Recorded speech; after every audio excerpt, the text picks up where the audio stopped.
Kim Il-sung. Works. Working people of the whole world, unite. Kim Il-sung. Works. 2. January, December 1946. Foreign Languages Publishing House. Pyongyang, Korea 1980. 1. Contents. Appeal to the people of the whole country at the New Year. January 1, 1946. 1. Let U.S. fight resolutely for the building of a genuinely democratic, independent, and sovereign state. Speech delivered at the mass rally in Haeju, January 12, 1946. 4. On expanding and strengthening party ranks and promoting the role of party organizations. Speech delivered to officials of the Pongsan County Committee of Hwanghae Province of the Communist Party of North Korea, January 13, 1946. 8. On the occasion of the formation of the Democratic Youth League of North Korea. Speech delivered at the Conference of Representatives of the Democratic Youth Organizations in North Korea, January 17, 1946. 18. The People's Political Committee must be the genuine organ of people's power. Speech delivered at the first enlarged committee meeting of the South Pyongan Provincial People's Political Committee, January 23, 1946. 22. 2. On the present political situation in Korea and the organizing of the Provisional People's Committee of North Korea. Report to the Consultative Meeting of Representatives of the Democratic Political Parties and Social Organizations, Administrative Bureaus and People's Committees of North Korea, February 8, 1946. 25. Talk to Ryo Un Hyong, Chairman of the People's Party of Korea. February 11, 1946. 33. On the situation in the party and its immediate tasks. Report to the Fourth Enlarged Meeting of the Executive Committee of the Central Organizing Committee of the Communist Party of North Korea, February 15, 1946. 41. 1. On the situation in the party. 41. 2. On the party's immediate tasks. 46. Speech delivered at the first session of the Provisional People's Committee of North Korea. February 20, 1946. 55. 1. On establishing a rigid system in the work of the Provisional People's Committee of North Korea. 56. 2. On the question of pencil production. 61. Congratulations on the opening of the Pyongyang Institute. Speech delivered at the opening ceremony of the Pyongyang Institute, February 23, 1946. 65. Let U.S. become security workers truly serving the people. Speech delivered before the personnel of the Pyongyang Security Station, February 27, 1946. 75. 3. On the solution of the current food problem. Speech delivered at the second session of the Provisional People's Committee of North Korea, February 27, 1946. 83. On the occasion of the 27th anniversary of the March 1st movement. Speech delivered at the South Pyongan Provincial celebration of the 27th anniversary of the March 1st movement, March 1, 1946. 88. Law on Agrarian Reform in North Korea. March 5, 1946. 93. On some tasks in the sphere of education. Speech delivered at the fourth session of the Provisional People's Committee of North Korea, March 6, 1946. 96. Definition of the pro-Japanese elements and traitors to the nation. Adopted at a meeting of the Provisional People's Committee of North Korea, March 7, 1946. 103. Publication of the Agrarian Reform Law to improve well-being of the nation. Statement published in the newspaper Jongno, March 9, 1946, 105. Rehabilitation and development of industries and tasks of workers in the electric power industry. Speech delivered to officials in the electric power industry, March 22, 1946. 108. 20-point platform. Radio address, March 23, 1946. 114. 4. On managing the state finances properly and establishing a peasant bank. Speech delivered at the 5th session of the Provisional People's Committee of North Korea, April 1, 1946. 117. Congratulatory speech delivered at the meeting to form the Union of People's Teachers of North Korea, April 5, 1946. 124. On the improvement of the posts and telecommunications service. Concluding speech delivered at the 6th session of the Provisional People's Committee of North Korea, April 8, 1946. 127. The results of the agrarian reform and future tasks. Report to the 6th Enlarged Executive Committee meeting of the Central Organizing Committee of the Communist Party of North Korea, April 10, 1946. 132. 1. Historic significance of the agrarian reform.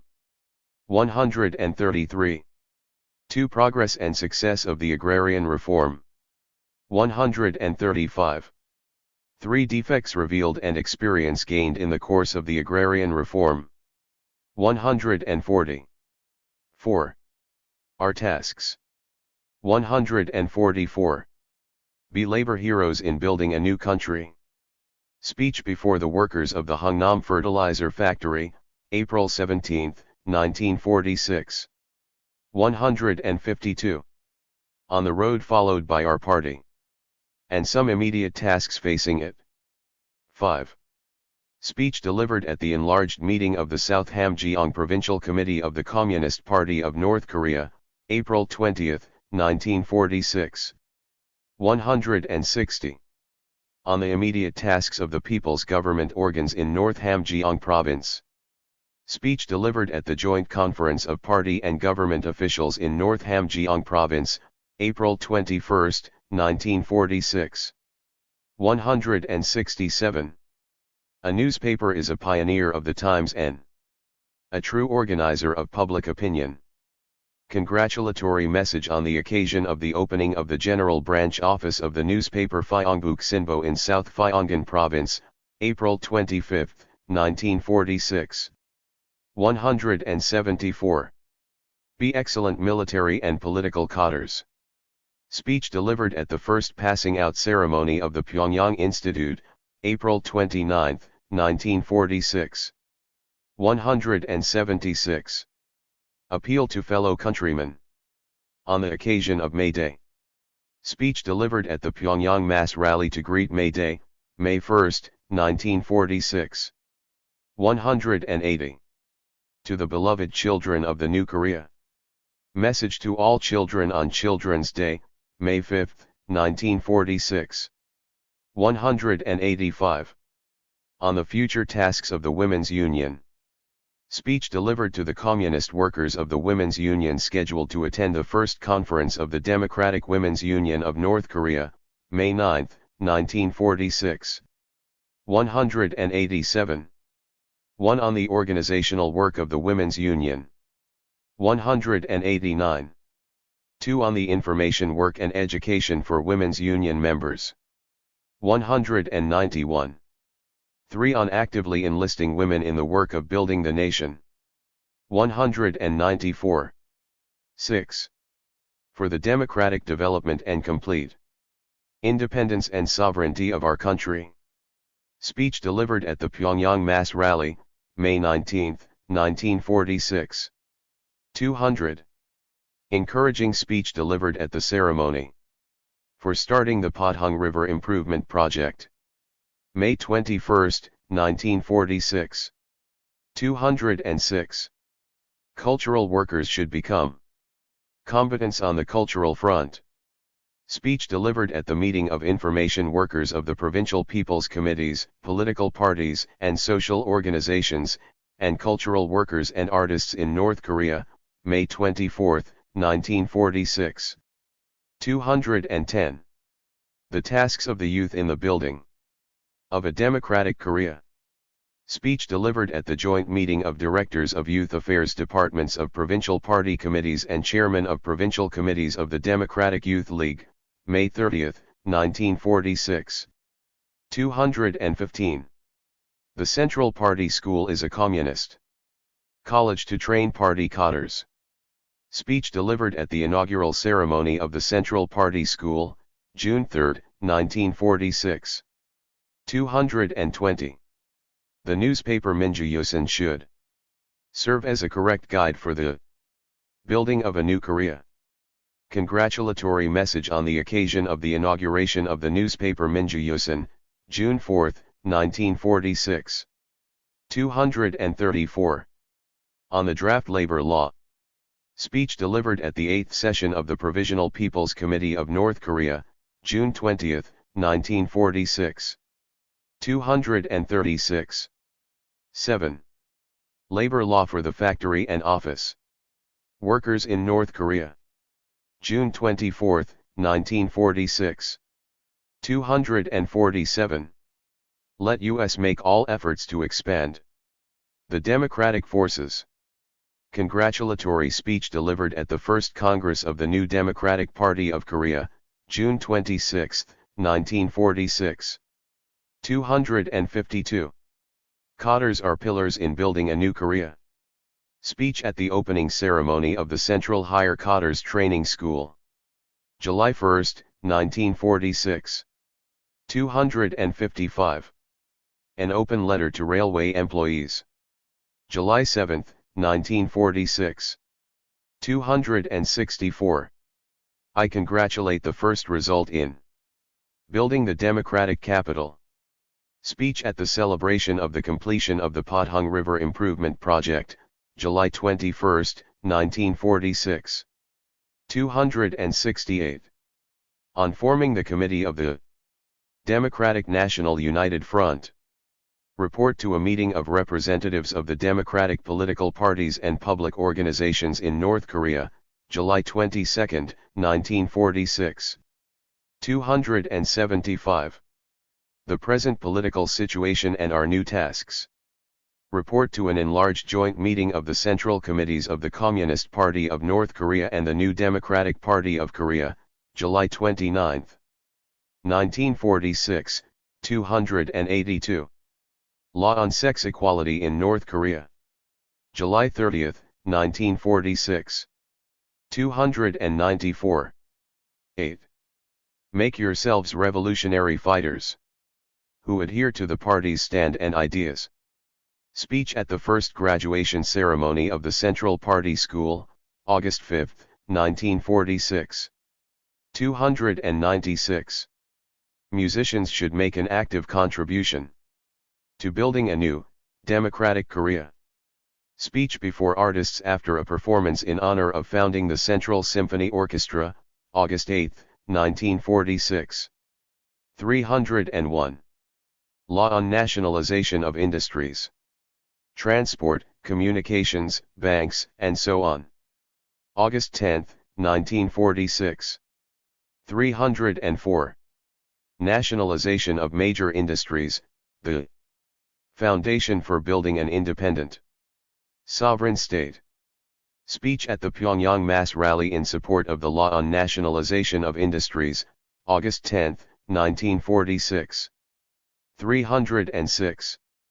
Report at the Pyongyang celebration of the first anniversary of the August 15 liberation. August 15, 1946.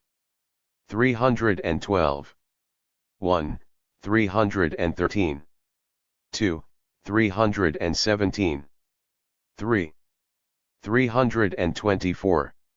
For the establishment of a united Party of the Working Masses. Report to the inaugural Congress of the Workers' Party of North Korea, August 29, 1946. 330. 1. The political situation in Korea. 331. 9.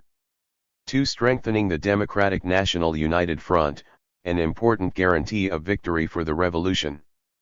336. 3. The merger of the two parties is inevitable and most appropriate. 338. 4. Immediate tasks of the party. 342. On the immediate tasks of the Workers' Party.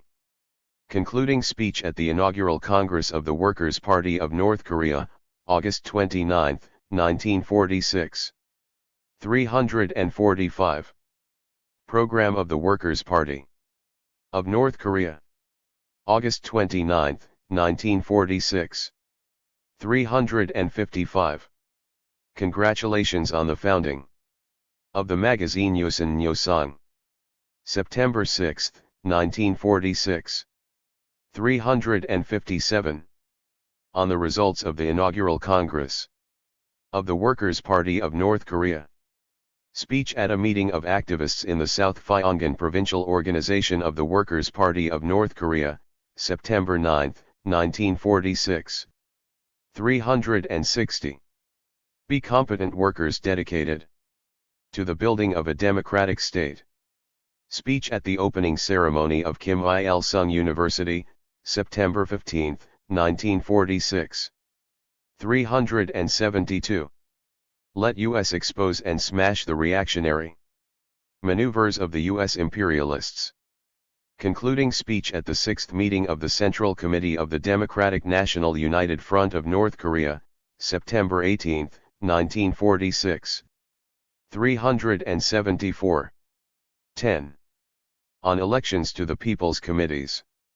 Report to the 2nd meeting of the Central Committee of the Workers' Party of North Korea, September 25, 1946. 378. 1. Significance of the elections to the People's Committees. 378. 2. The progressive content of our election system. 382. 3. Election campaign and tasks of party members. 385. On the establishment of the Workers' Party of North Korea and the question of founding the Workers' Party of South Korea. September 26, 1946. 388. 1. 389. 2. 396. To create the national anthem and the March of the People's Army. Talk with Writers, September 27, 1946. 406. The present stage of democratic construction and the duties of cultural workers.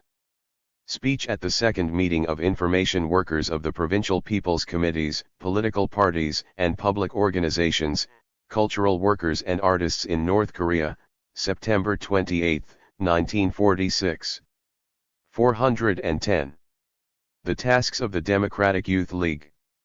Organizations in expanding and strengthening the democratic forces. Speech at the 2nd Congress of the Democratic Youth League of North Korea, September 29, 1946. 418.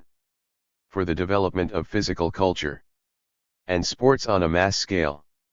Speech at the Congress of Sportsmen, October 6, 1946. 423. 11. For the building of a revolutionary army. Talk with the cadets of Subcamp No. 1, Camp No. 1 of the Security Officers Training Center, October 7, 1946. 427. Let U.S. consolidate the foundation for the building of a democratic Korea. Speech at a mass rally in Sakja County, North Pyongan Province, October 10, 1946. 434. Answers to questions put by a journalist of the newspaper Minju Yosan.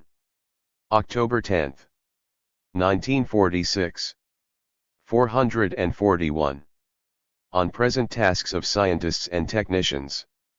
Speech at a conference of scientists and technicians, October 18, 1946. 445. On strengthening state discipline and founding the Central Bank of North Korea.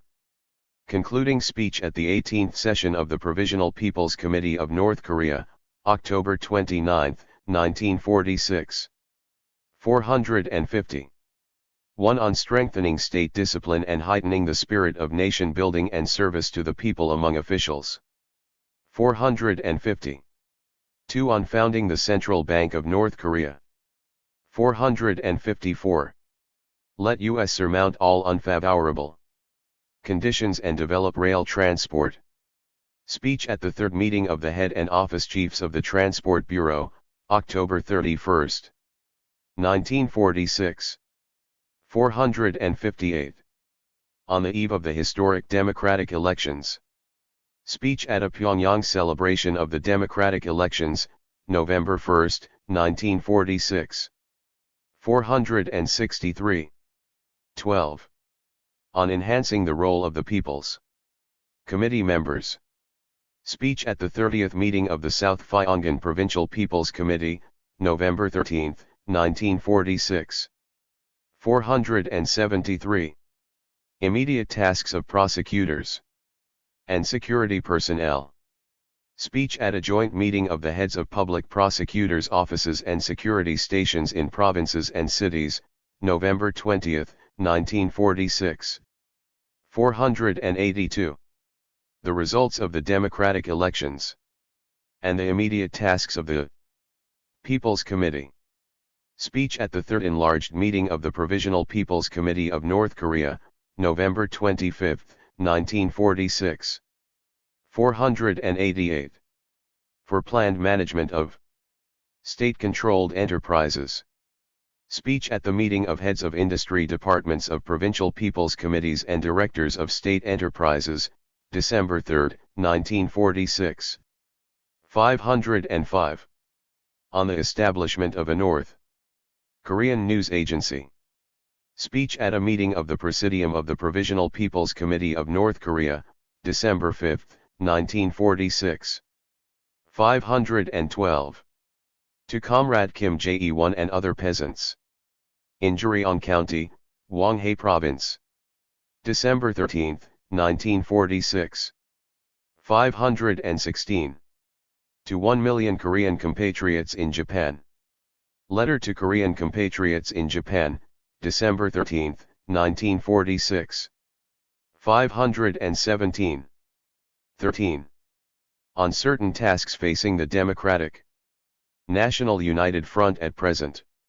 Speech at the 8th meeting of the Central Committee of the Democratic National United Front of North Korea, December 26, 1946.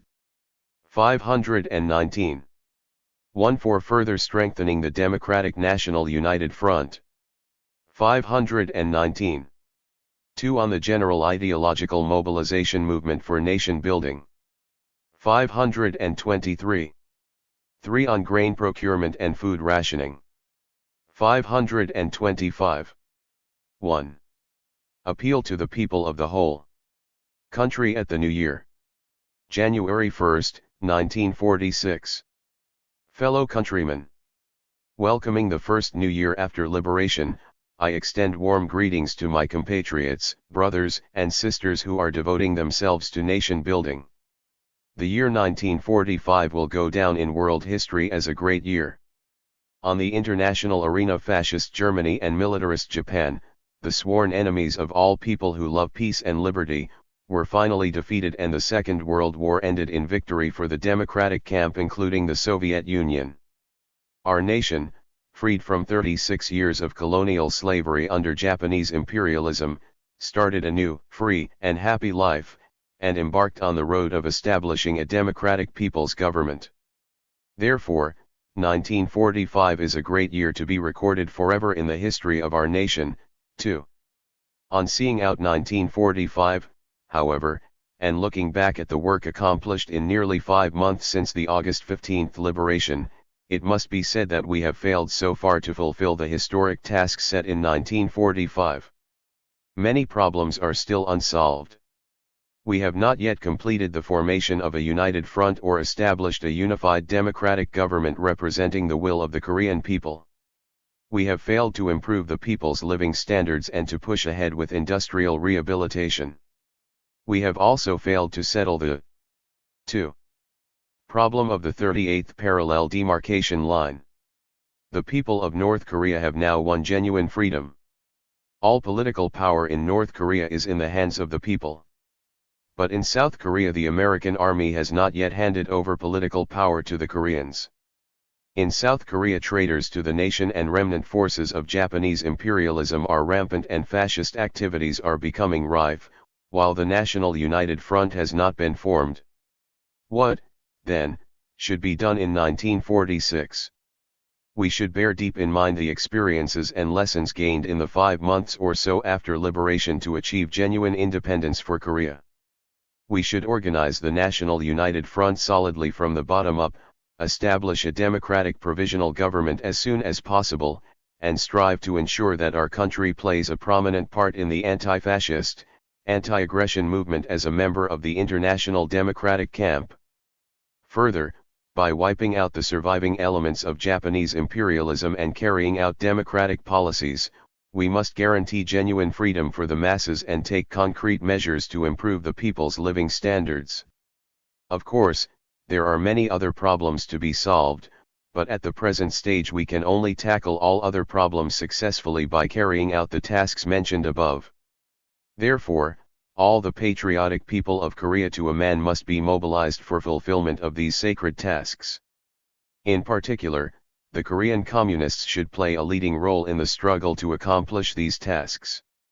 The Conference of Foreign Ministers of the 3 countries, the Soviet Union, the United States and Britain, held in Moscow recently adopted a decision on the Korean question. It is stated in this decision that in order to abolish the 38th parallel demarcation line and establish a democratic, independent, and sovereign state in Korea, 4 countries, the Soviet Union, the United States, Britain, and China, will establish a guardianship of 5 years.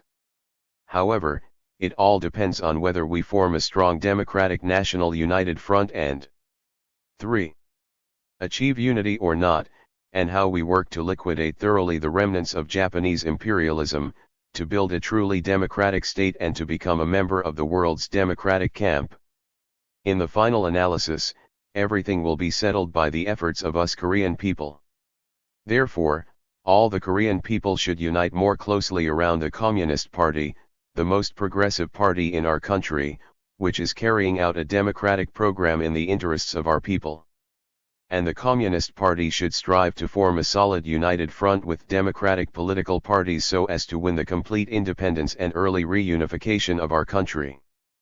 4.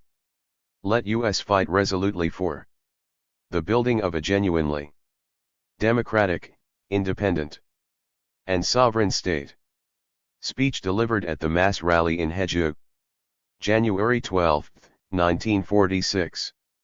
Dear fellow countrymen, I am very glad to meet you today, and, on behalf of the Central Organizing Committee of the Communist Party of North Korea and all the Korean people, would like to extend warm congratulations and greetings to Haeju citizens of all social strata gathered here.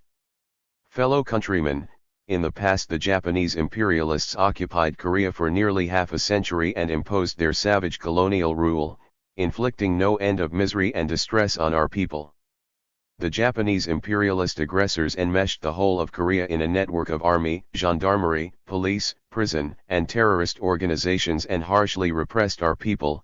They tried in every way to exterminate the Korean nation. No brutal suppression or desperate moves on the part of the Japanese imperialists, however, could halt our people's struggle for the country's resurrection and national liberation. The staunch revolutionaries and patriotic people of Korea waged a heroic anti-Japanese armed struggle for many years and, after finally defeating the Japanese imperialist aggressors, won back their lost country. 5. Thus, our people shook off the miserable 36-year-long slavery for all time and became an independent people embarking on the road of building a new, happy life.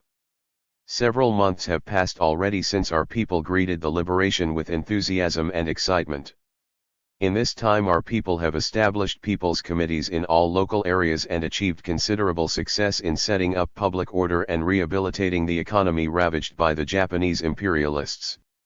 5 months after liberation, however, we have still failed to accomplish our nation's historic task of building a new country. We have not yet established a central government and, moreover, have not laid the foundation for stabilizing the people's livelihood. Industrial establishments and workshops are not run as they should be and, what is more, they lack discipline. The main reason for this is that our people are not yet united firmly and the energies of all the people are not mobilized and concentrated on the work of nation building. Our people, who were deprived of their country and plunged into the miserable plight of statelessness because of their lack of unity in the past, are not united firmly even now when the nation has been liberated. This is a great pity. We should be keenly aware that if the people of our country had established a democratic government in firm unity immediately after liberation, such a situation would not have arisen where a decision on the Korean question was adopted at the recent Moscow Conference of Foreign Ministers. As a nation with a 5000-year-long history, our people should endeavor to build a genuinely democratic state in firm unity as soon as possible and advance with dignity side by side with the democratic states of the world. Workers, peasants, and all other patriotic, democratic forces must strive to form a national united front and build a truly democratic state. We must build a democratic state and establish friendly relations with all nations who love peace, oppose fascism, and treat our nation as an equal. Thus, we must see to it that in the near future our country 6. Appears on the international arena on an equal footing with the democratic countries of the world and advances rapidly in the world's democratic ranks. In order to build a democratic state, we must strongly oppose the pro-Japanese collaborators and traitors to the nation. At present the pro-Japanese collaborators and traitors to the nation are endeavoring to steer our country along the anti-democratic road. While they are free to do as they please, we cannot build a democratic society. All the people should sharpen their vigilance against the schemes of the reactionaries to hinder the building of a new, democratic Korea and launch a vigorous struggle to clean up the pro-Japanese collaborators and traitors to the nation. Today the virus of the old ideology left behind by the Japanese imperialists constitutes a big obstacle to our nation building. By occupying Korea for so long, the Japanese imperialists managed to instill all sorts of reactionary ideas in the minds of our people. Today the remnants of those ideas are hampering our efforts to build a new Korea. We should combat the ideological survivals of Japanese imperialism and eradicate the virulent poison of Japanese imperialist ideology from the minds of the people. At the same time, it is essential to restore the excellent spoken and written language and brilliant culture of the Korean nation and develop popular and democratic education so as to give full rein to the national consciousness smothered by Japanese imperialism. Thus, we must encourage all the people to participate in nation building with a high sense of national pride and self-respect. Although our country has been liberated from the colonial rule of the Japanese imperialists, we have not yet built an economy strong enough to provide the people with a happy life. Many of our compatriots are now leading a hard life and wandering about without a job. Therefore, we should rehabilitate and build up the country's economy as soon as possible. To begin with, we should quickly rehabilitate and put in order the factories and enterprises destroyed by the Japanese imperialists and 7.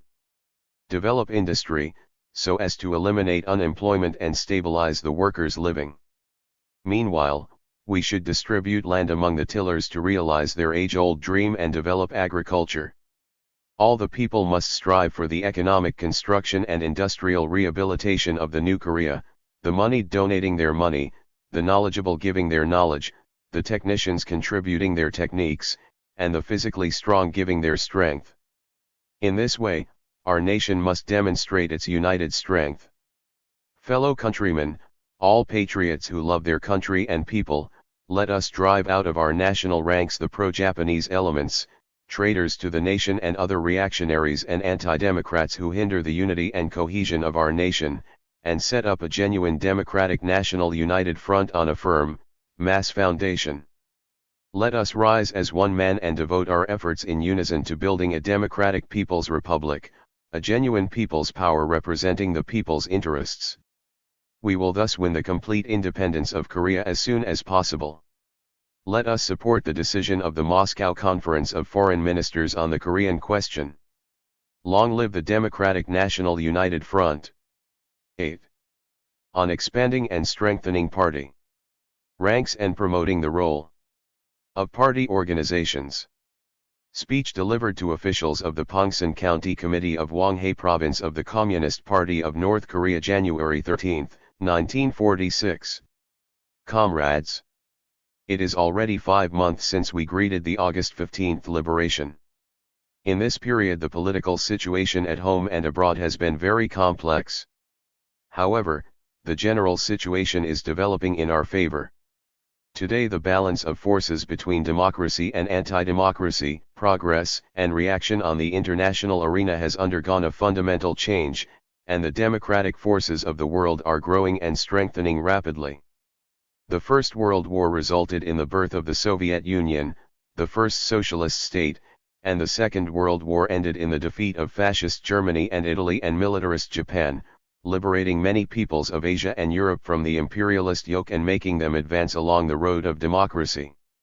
How, then, does the situation stand in our country now? After liberation our people set up the people's committees, their own government bodies, everywhere, and progressive and democratic political parties, including the Communist Party, and social. 9.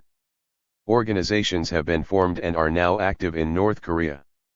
However, as soon as they landed in South Korea, the U.S. troops proclaimed the establishment of military government.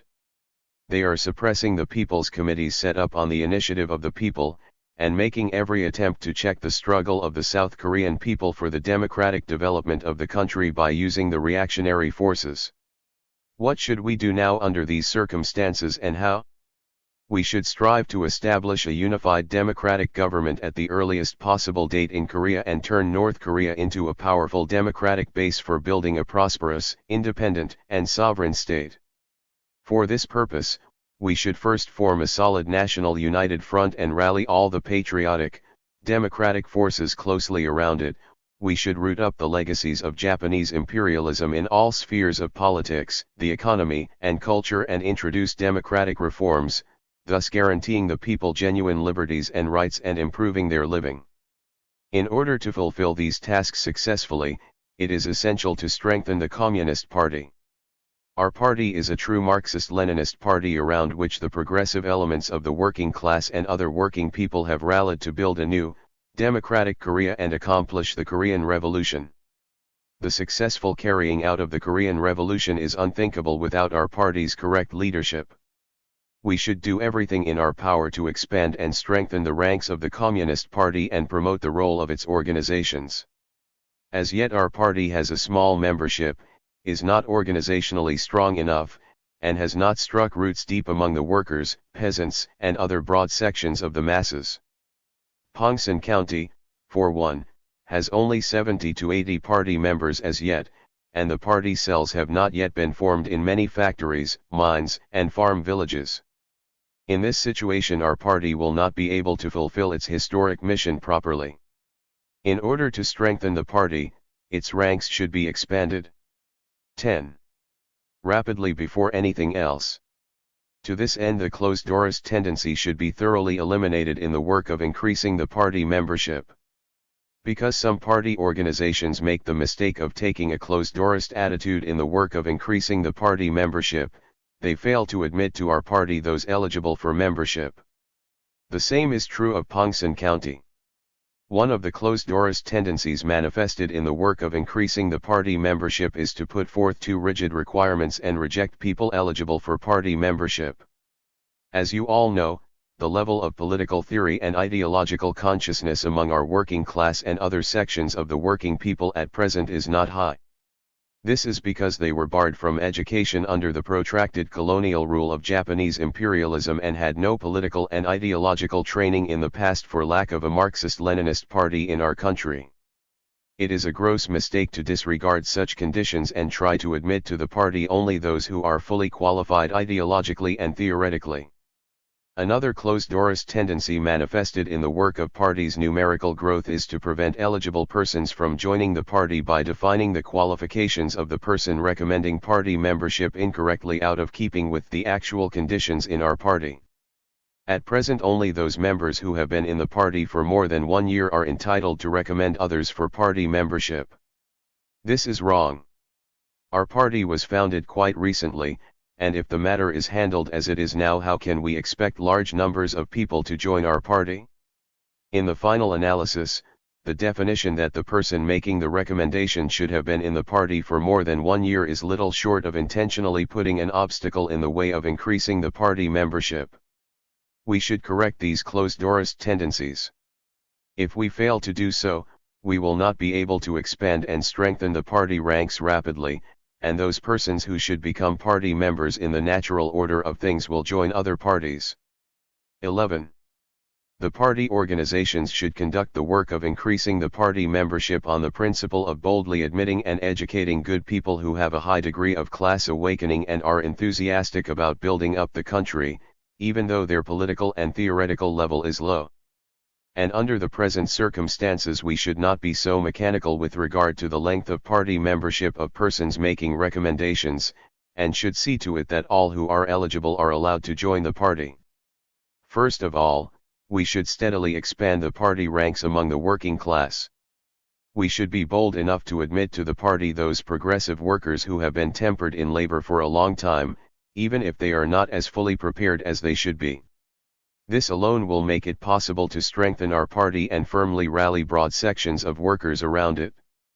In addition, candidates for party membership should be selected from among the farmhands and poor peasants in the countryside, and, for the present, the party should admit those active peasants who had been tested through the campaign for the voluntary grain delivery and in the struggle for the 3:7 tenancy system.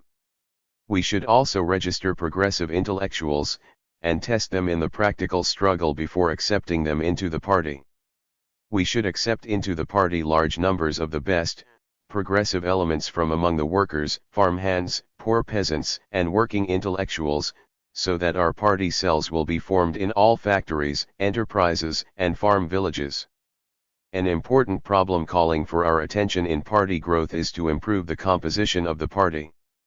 Our party's present composition shows that workers are very few, whereas peasants and intellectuals occupy a large proportion. This runs counter to the basic principle of Marxist-Leninist party building. We should conduct the work of increasing the membership correctly along the line of raising the proportion of workers in the composition of the party. In order to improve the party's composition, it is important to take correct statistics of party members. Like other party organizations. 12. The Pongsan County Party Committee, 2, carries out this work incorrectly at present. If one only counts the number of party members and fails to analyze their composition, just as you are doing, it is impossible to build up the party's ranks qualitatively. The county party committees should always be mindful of the party members' statistics and, by analyzing the composition of the membership, steer the work of increasing its membership in the right direction. In particular, we should strive to ensure the purity of the party's ranks. It will not do to admit every man jack indiscriminately into the party on the pretext of expanding the party's ranks. Because some party organizations have conducted the work of increasing the party membership carelessly in the past, many impure and alien elements have sneaked into the party's ranks. We should clear out all of them from the party's ranks and keep a sharp lookout so that no pro-Japanese and alien elements can worm their way into the party.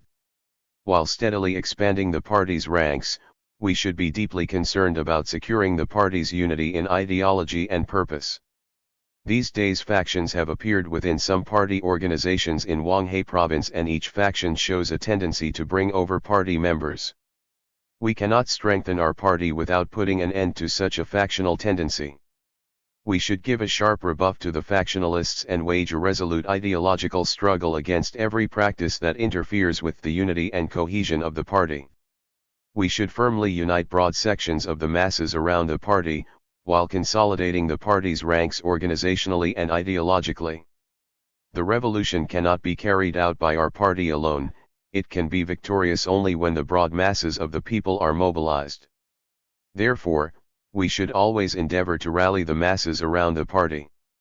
In order to win over the broad masses, we should actively unite them in mass organizations such as labor unions, peasants' associations, youth organizations, and women's union organizations, and work properly with these organizations. 13. We should first draw the workers of all factories and enterprises into labor unions and strengthen the guidance of them, so that the vanguard role of the working class is heightened in the building of a new Korea. At the same time, we should unite the peasant masses in the peasants' associations, and organize and mobilize them at first to the struggle to lower farm rents, and then gradually to the struggle to confiscate the land of the landlords. Through such an actual struggle we should further cement the alliance of the working class and the peasantry, and rally them closely around the party. We should also work efficiently to unite the youth around the party. Young people always play a great role in the social revolution and the building of a new society. In order to give a proper education to the young men and women of the new Korea and organize and mobilize them for nation building, we should energetically draw them into the youth organization. The party organizations should also pay close attention to the work of uniting the women, an important force of our revolution, in the women's union organizations. We should intensify the party's guidance of the social organizations and ensure that the party members go deep among the masses and exert great party influence on them. If we are to build a new Korea successfully, we should strengthen the work of the United Front. The party organizations should form a solid national united front through intensified work with patriotic, democratic political parties and groups, and organize and mobilize its united force to the struggle for building a prosperous, independent, and sovereign state. By forming a united front we do not mean joining hands with pro-Japanese elements and traitors to the nation. In any event we should form a united front only with those who love the country and love the people and democracy. We cannot compromise with pro-Japanese elements and traitors to the nation and should not pin any hopes on them. However, we should not try to leave out even those who served passively with the Japanese imperialist establishments. We should 14. Clearly understand that if we win over and rally as many people as possible around our party, the enemy will be isolated and our revolutionary forces strengthened so much the more. Next, we should further intensify the party's information work. There is nothing special about the party's information work. To explain intelligibly to the masses what our party is advocating, what the liberated people of Korea should do, and other problems, is precisely the party's information work. We should acquaint thoroughly the masses of all strata, workers, peasants, intellectuals, youth, students, tradesmen, and manufacturers, and men of religion with the character of our revolution, what should be solved in this revolution, and how to struggle to establish a unified democratic government. Today our people are very eager to build their country. But they are not sufficiently aware of which path Korea should follow, what they should do and how. And as a consequence of the Japanese imperialists' malicious propaganda against communism in the past and affected by the sectarian activities of the factionalists, many people still have a distorted idea of our party and some politically unawakened people lend an ear to the false propaganda of reactionaries such as the pro-Japanese and pro-American elements who sell out the national interests. Under such circumstances a very important problem is posed of strengthening the party's information work. If our party does not intensify information work, the people may be fooled by the reactionaries' misleading propaganda, and this will seriously retard the work of nation building. We should lead the masses of the people along the right path through intensified information work by the party. Information work should be better conducted particularly in the Suriwon region, since it is inhabited by many vacillating religious believers, and lots of reactionary rumors can circulate there because it is situated close to the 38th parallel. You are little concerned about the party's information work at present, and are conducting it with no clear aim or focus. If this work 15. Is to be successful, its aim and focal point should be clear.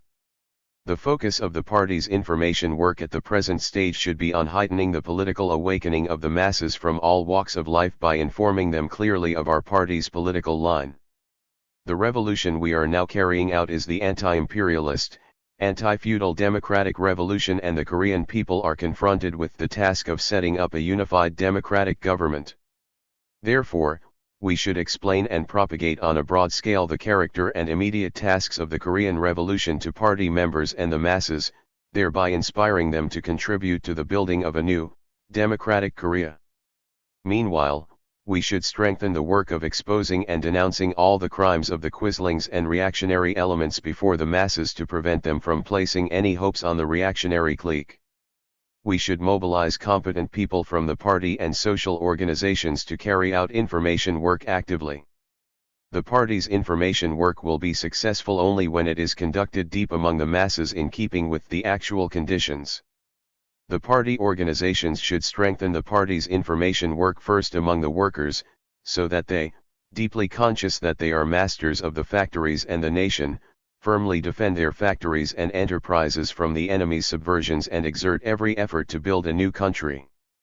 Besides, the party organizations should intensify among the peasants explanatory work and information work concerning the present movement for voluntary grain delivery and arouse their patriotism, and, at the same time, encourage the peasants to be active in the effort to introduce the 3:7 tenancy system and, furthermore, in the struggle to acquire their own land. We should also strengthen explanatory work among the intellectuals so that they may take an active part in the management of factories and enterprises and devote themselves to the education of the younger generation. The party organizations should also carry on information work effectively among the tradesmen and manufacturers. These people, 16. Should be infused with patriotism and inspired to fulfill their national duties in the building of a new country. We should explain to them explicitly our party's policy of guaranteeing them freedom of business activity, and see to it that they participate with a will in making the country and people prosperous and run their enterprises efficiently. Success in the party's information work requires the participation of all party members. They should always be in the forefront, educating and guiding the masses. Just as a stone thrown into a quiet lake starts a ripple that spreads out all over the lake, every party member should educate tens and hundreds of people and arouse them to the building of a new country. One of the important tasks confronting the party organizations at present is to intensify the guidance of the people's committees and increase their role. We should expel all alien elements and loafers who have sneaked into the people's committees, and build up the people's government bodies with good people ready to work devotedly for the people. In particular, the county party committees should pay close attention to the work of solidly building up the personnel of the county people's committees. And they should always be on the alert and prevent any pro-Japanese elements and traitors to the nation from worming their way into the people's committees. The county party committees should give correct guidance to the county people's committees so that the latter may direct every effort to the immediate task of stabilizing the people's living. At present there are many people in our country without a job, and the people's living conditions are very difficult. If this problem is left unsolved, the work of nation building cannot be carried on properly. In order to stabilize the people's living, it is essential first to restore and operate the factories and enterprises damaged by the Japanese imperialist scoundrels. Only then will we be able to provide jobs for the unemployed, those who have returned from conscription, labor drafting and patriotic service corps, and 17. Those who have come home from abroad, and turn out consumer goods essential for the people's living. The county party committees should see to it that the people's committees take charge of and efficiently carry out all activities restoration and reorganization of factories and enterprises, voluntary grain delivery, collection of taxes, and so on. By so doing they should stabilize the people's living as soon as possible and correctly organize and mobilize the masses to nation building. I hope that you will make every effort to expand and strengthen the party's ranks and heighten the role of the county party committee, thereby greatly contributing to the development of the party and the building of a new, democratic Korea. 18. On the occasion of the formation of the Democratic Youth League of North Korea, Speech delivered at the Conference of Representatives of the Democratic Youth Organizations in North Korea, January 17, 1946. On the occasion of the formation of the Democratic Youth League of North Korea, I would like to express my warm congratulations. The remarks I am going to make concern your future tasks. When the Korean people were emancipated from the colonial rule of Japanese imperialism, the historic task of building a new, democratic Korea was set before them. This task remains unfulfilled to this day. The Japanese imperialist aggressors have been defeated, but there still remain the remnant forces of Japanese imperialism. In South Korea, the reactionary elements, among them Syngman Rhee, are making foolish attempts to put the Korean people of today in old-fashioned horsehair hats and bind them again in imperialist fetters. Therefore, the major fighting task facing us at present is to uproot the survivals of Japanese imperialism and develop politics, the economy, and culture of Korea along democratic lines. A prerequisite for the fulfillment of this task is the formation of a powerful national united front. The Korean youth do not as yet have a broadly based organization of their own. This means the conditions do not exist to form a national united front on a mass scale. 19. In order to form a national united front, it is necessary to set up a broadly based, united and democratic organization of young people who are to be the mainstay in building a new, democratic Korea. Since we have dissolved the Young Communist League and formed the Democratic Youth League, the DIL should not take over the YCL program as it stands, but should, as a matter of course, put forward its own program. A large number of youth still remain outside the DIL. This is because the DIL fails to conduct the proper explanatory work on its democratic program among the masses of youth. If the DIL had put up a democratic program and conducted exhaustive explanatory work, the youth would all have joined it. The DIL should build up its strength, to begin with, and achieve the ideological unity of its membership. The principal fault of the Korean revolutionary movement in the past was factional strife. The factionalists were engaged in factional feud solely for personal gain. In olden times, the sectarian feud of the feudal rulers ruined our country. During our anti-Japanese national liberation struggle, too, the quarrels of the factionalists did much harm. The factionalists did not fight Japanese imperialism, they were engrossed in feuds among themselves. This factional strife exerted a very bad influence on our youth.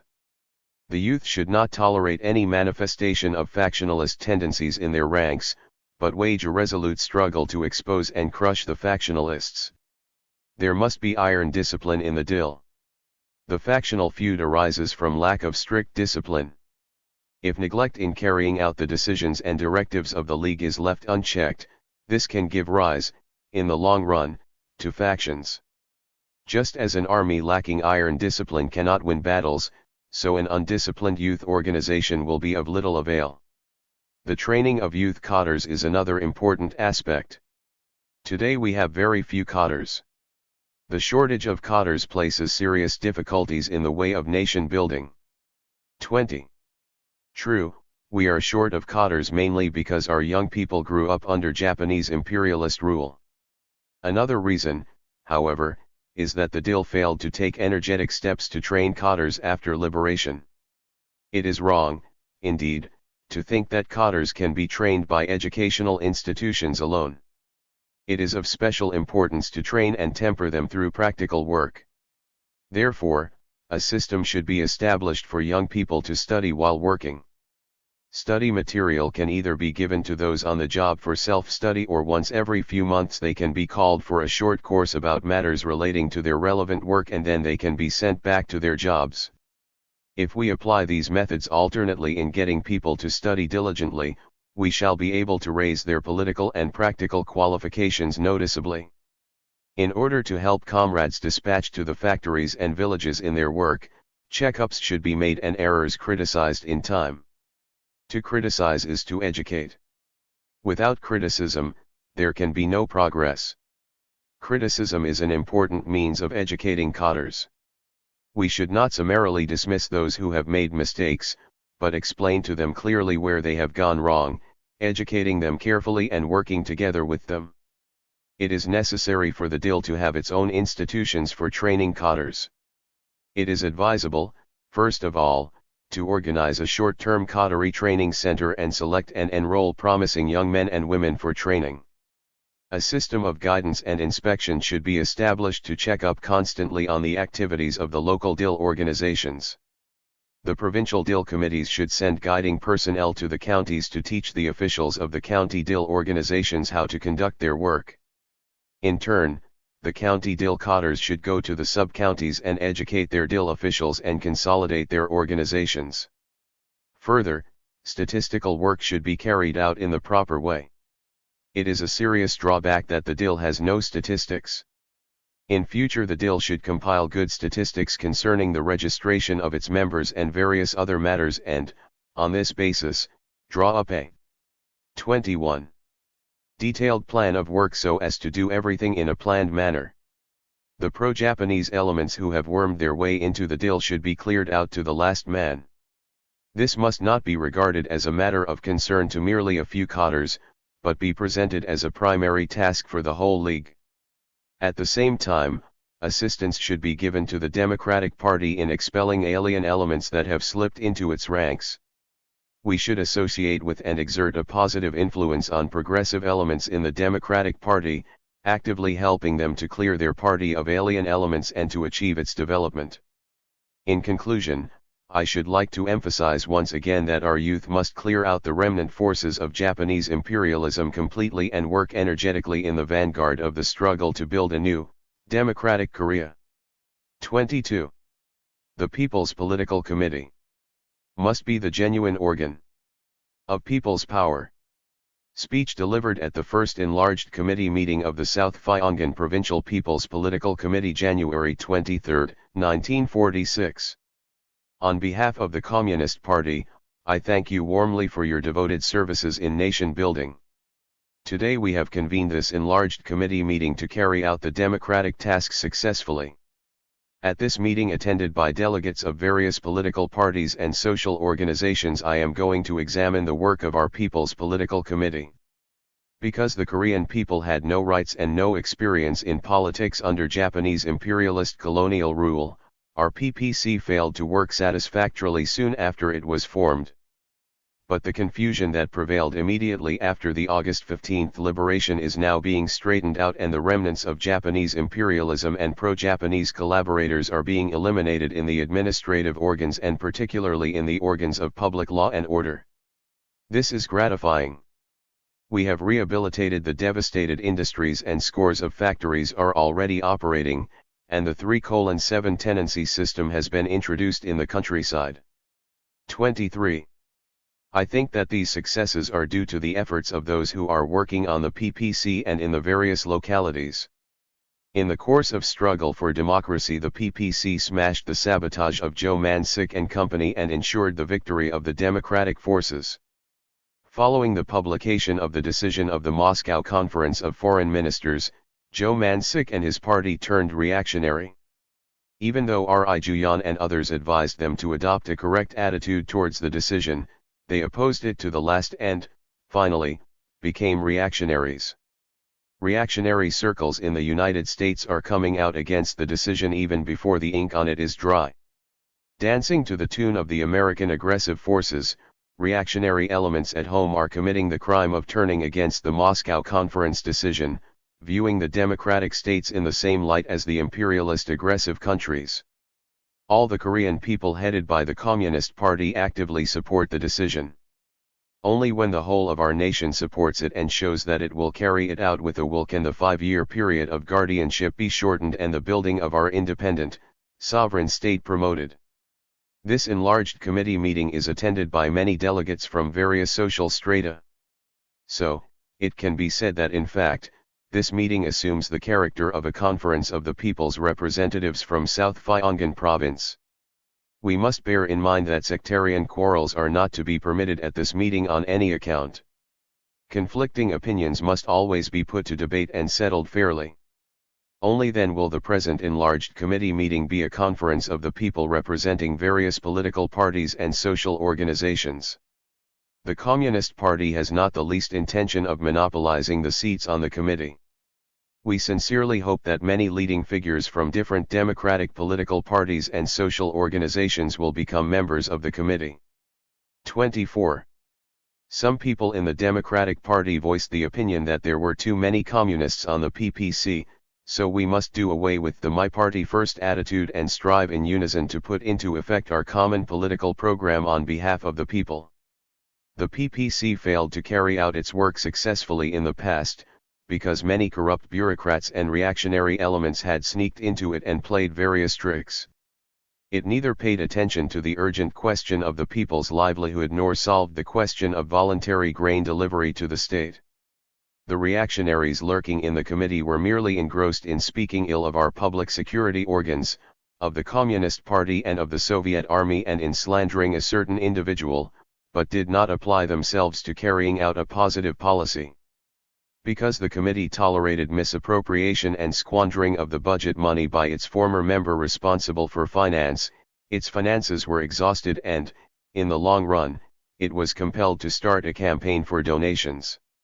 It would be correct to say that the responsibility for poor results in voluntary grain delivery lies not with one particular person but rather with the PPC. Some of the PPC members cherish the erroneous view that they are holding a high government post and indulge in misappropriation and squandering. The PPC must make a clean sweep of all corrupt practices and must be a people's government organ truly serving the interests of the people. In conclusion, I emphasize again that we must work hard to form a united front consisting of democratic forces from all social strata and establish a democratic provisional government of Korea as soon as possible. 25. On the present political situation in Korea and the organizing of the Provisional People's Committee of North Korea. Report to the Consultative Meeting of Representatives of the Democratic Political Parties and Social Organizations, Administrative Bureaus and People's Committees of North Korea, February 8, 1946. Esteemed representatives, we are gathered here today to solve important problems on the political, economic, and cultural development of North Korea. 5 months have already elapsed since our people were liberated from Japanese imperialist colonial rule. Even though 5 months is a short period of time, it has witnessed great changes in North Korea. North Korea has confidently taken the road of truly democratic development. Only 5 months ago Korea was a colony of Japanese imperialism. Nearly half a century of Japanese imperialist colonial rule has left our nation with a distorted industry and transport, backward agriculture, and ignorance and poverty for millions. Japanese imperialists deliberately hampered the economic development of Korea. The consequences of the Japanese aggressors' rule can be seen clearly in the state of affairs in every sphere in the different provinces of North Korea. 26. The Japanese imperialists began industrial construction in North Korea a number of years ago when they drew up their plans for the invasion of the continent. The factories, mines, and hydroelectric power stations which they built were intended for the production of their own war supplies, not for our country's economic development or the improvement of the Korean people's living standards. Year after year Japanese imperialists robbed Korea of huge amounts of industrial raw materials and grain. Thus, Korea supplied Japan's war industry with raw materials and fed its rapacious troops. Though Korea has favorable conditions for developing modern industry, the aggressive policy of Japanese imperialism made it impossible to build a national industry and left its agriculture in a terribly backward state. The long drawn-out war plunged the Korean people, particularly the peasants, into abject poverty. The Japanese imperialists' predatory policy in the countryside made the majority of the peasants landless. As a result, 80% of Korea's peasants were reduced to tenant farmers, semi-tenant farmers, and farmhands. By maintaining the feudal tenant system, the Japanese imperialist aggressors greatly retarded the development of the agricultural productive forces and forced millions of peasants into poverty and hunger. The Japanese held the monopoly of industry and trade. Korean investment accounted for only 5% of the total industrial capital, and 85% of the commercial capital belonged to the Japanese. All power was in the hands of the Japanese plunderers. The Koreans were subjected to outrageous national oppression and humiliation. Special laws and special trials were applied to them and they were paid lower wages than the Japanese. More than half of our children could not afford to go to school. Universities and specialized technical schools were mostly beyond the reach of young Koreans. Our national language was despised and suppressed. The Japanese imperialist aggressors sought to stamp out our national culture and national consciousness and turn our people 27. Into subjects of the Japanese Empire. In spite of oppression by the Japanese robbers, the Korean people were convinced that they would drive the Japanese aggressors out and attain national independence. They persisted in a valiant struggle against Japanese imperialism. The March 1st movement of 1919, the June 10th independence movement of 1926, the general strike of the workers in Wonsan in 1929, the peasant riots that lasted from 1930 to 1932 in various places and the fierce armed struggles waged both within and outside the country from the early 1930s on, these struggles are a striking demonstration of the fact that our people fought indomitably against Japanese imperialism. After Japanese imperialism was defeated and Korea liberated, the situation in our country underwent a radical change. Having attained freedom and liberation, the Korean people have a bright future ahead and have confidently embarked upon the building of a democratic and independent state. Political parties and social organizations have been formed and are carrying on their activities freely in North Korea today. The Communist Party, the Democratic Party and the Korean Independence Union have begun to function, and various democratic mass organizations, the labor unions, the Women's Union, the Democratic Youth League, the Peasants' Associations and the Korea Soviet Cultural Society, have been formed. The labor unions, the Peasants' Associations and other social organizations have more than 2 million members. Over 30 different newspapers are being published in North Korea already. Textbooks and other books used in schools of various levels are being printed and radio programs are being broadcast in our mother tongue. Lessons in our schools are also given in Korean, and our language is heard everywhere, in every office and on every street.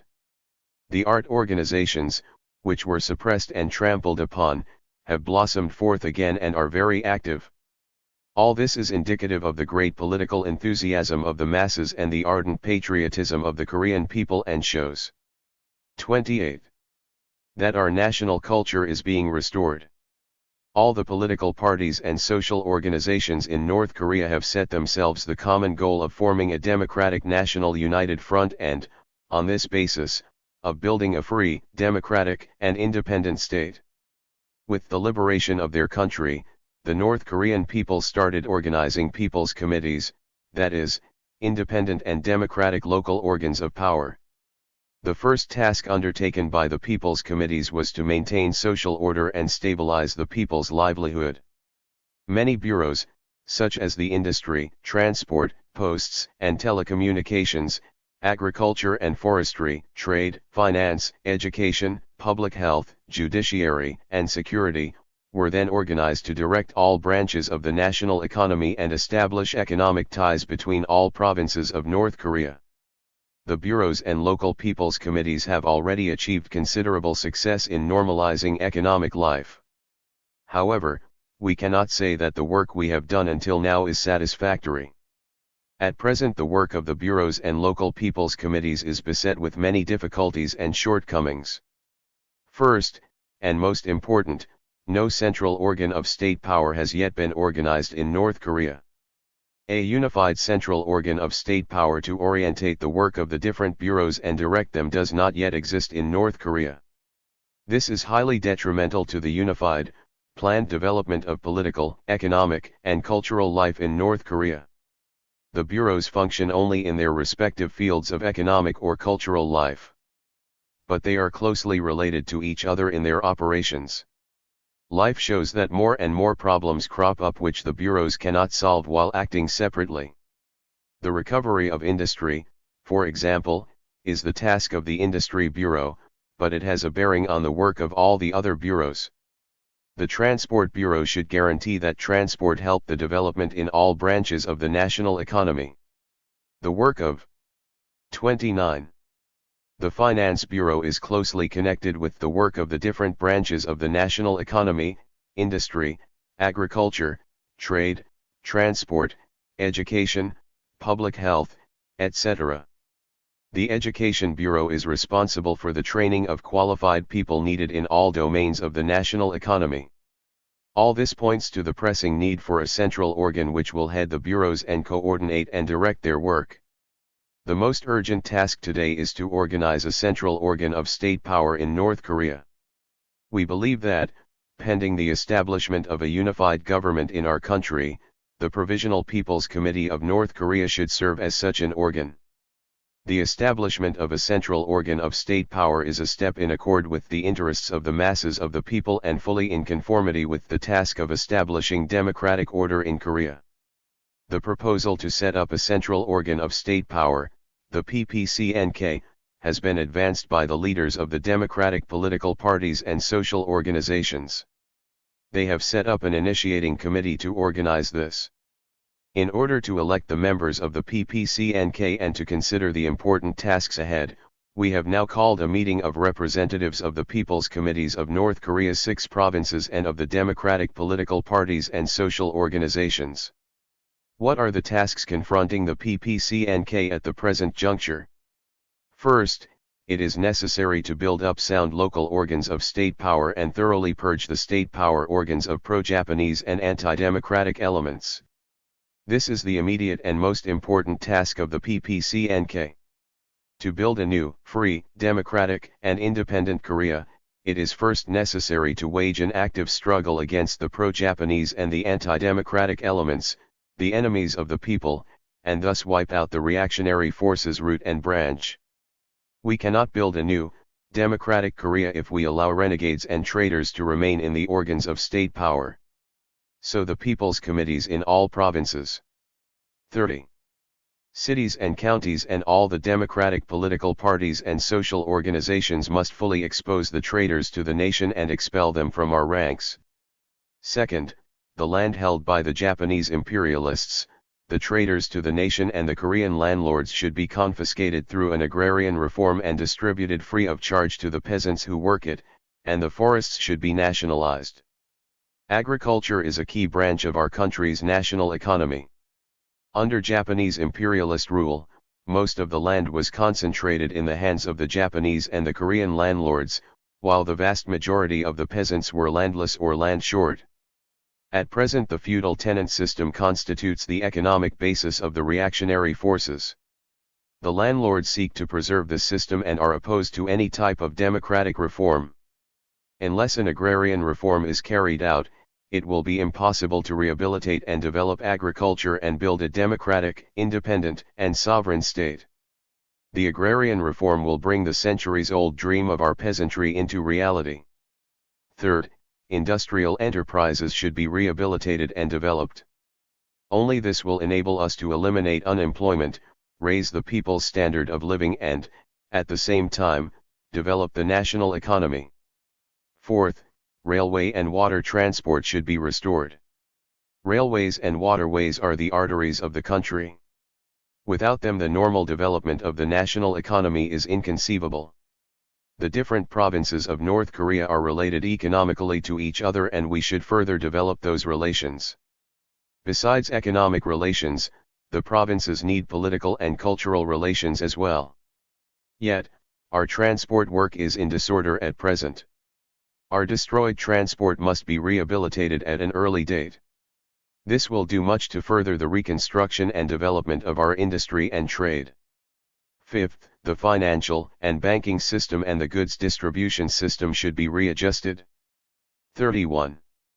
The rehabilitation and development of the national economy are impossible without the organization of a financial and banking system, the development of trade and a smooth flow of goods between the towns and the countryside and between the provinces. We should tap all sources of income, spend funds properly, keep the right amount of currency in circulation and combat the speculators. Sixth, freedom of activity should be granted to entrepreneurs and traders, and medium-sized and small enterprises should be encouraged. Only by doing this can we solve the problem of providing consumer goods for the people's livelihood. Seventh, assistance should be given to the working class movement, and factory committees should be widely organized in factories and enterprises. Korea's development into a democratic, independent, and sovereign state imperatively demands the active involvement of the broad masses of the people, the workers, first of all, in political life. The labor unions and factory committees are mass organizations which represent the interests of the workers and, at the same time, draw them into public activities. We will consolidate the labor unions and organize factory committees widely in enterprises and in the field of transport, thus helping to increase the workers' political enthusiasm by far and to accelerate our economic construction. 8th, the education system should be revamped in keeping with the democratic advances of the country. Because of the Japanese imperialist system of colonial enslavement education, large numbers of Koreans have been left in ignorance and darkness, and our children and young people have been subjected to the pernicious influence of reactionary Japanese imperialist ideas. We must thoroughly reform the education system and set up a new, people-oriented, democratic system to open up the opportunity for the children of the working people to have an education, and we must root out the ideological vestiges of 32. Japanese imperialism in the minds of our children and youth. 9th, the masses of the people should be educated in democratic ideas, and work for their cultural enlightenment should be undertaken on a wide scale. Only then can the people's level of political awareness and their cultural standards be raised and our national culture be developed. What we have achieved in this field until now is no more than a beginning, and a great deal of work lies ahead of us. This is also an important work which the PPCNK will have to carry out by all means. 10th, the true meaning of the decision of the Moscow Conference of Foreign Ministers should be widely explained to the masses of the people. The reactionary elements are trying to give it a wrong interpretation, particularly in regard to the concept of guardianship. They are endeavoring to prevent Korea from becoming a genuinely democratic and independent state by giving our people a wrong view of this decision and by attempting to smash the unity of the people and to disintegrate the Democratic United Front. Therefore, an important task confronting the people's committees at every level is to help the masses of the people fully understand the true meaning of the decision of the Moscow Conference. These, in general, are the immediate tasks lying before the PPCNK. These huge and complex tasks can scarcely be carried out without a central government body, that is, an organ which directs the work of our local people's committees and the different administrative bureaus. So I believe that representatives of all the administrative bureaus, people's committees at every level, democratic political parties and social organizations present at this meeting will understand very clearly the need for establishing the PPCNK. I propose that this meeting take up the question of organizing the PPCNK and adopt a concrete resolution to this effect. 33. Talk to Ryo Un Hyang, Chairman of the People's Party of Korea. February 11, 1946. It must have been difficult for you, Mr. Ryo, to come such a long way in this cold weather. How are you? Your good health comes before anything else because there is a great deal to be done in building a new Korea. I received your letters and had several messages from you. So I had hopes of meeting you, and I am very glad that you have come. When fighting the Japanese imperialists in the mountains in the past, we sent a political worker to establish contact with you. But to our regret, an unexpected accident prevented us from establishing contact with you. You have said we experienced hardships fighting the Japanese imperialists in the mountains, but those who battled against them in the homeland likewise suffered a great deal. We are well aware that in spite of the Japanese imperialists' persecution you fought for the independence of Korea without forsaking your national principles. We heard the news that the People's Party of Korea was founded in South Korea last October. Although it was inaugurated comparatively recently, it already enjoys support among large numbers of people in South Korea. This is a good sign. We hope that under your leadership the party will make a great contribution to the building of a new Korea. In the protracted arduous anti-Japanese revolutionary struggle our 34. People rooted Japanese imperialism and liberated the country. The question now is how to build the liberated Korea. As you have said, many people are now making an outcry, each offering his opinion as to what road liberated Korea should follow. Some people are trying to lead our people to adopt the obsolete American-style democracy under the signboard of democracy. This cannot be regarded as the right path for Korea to take.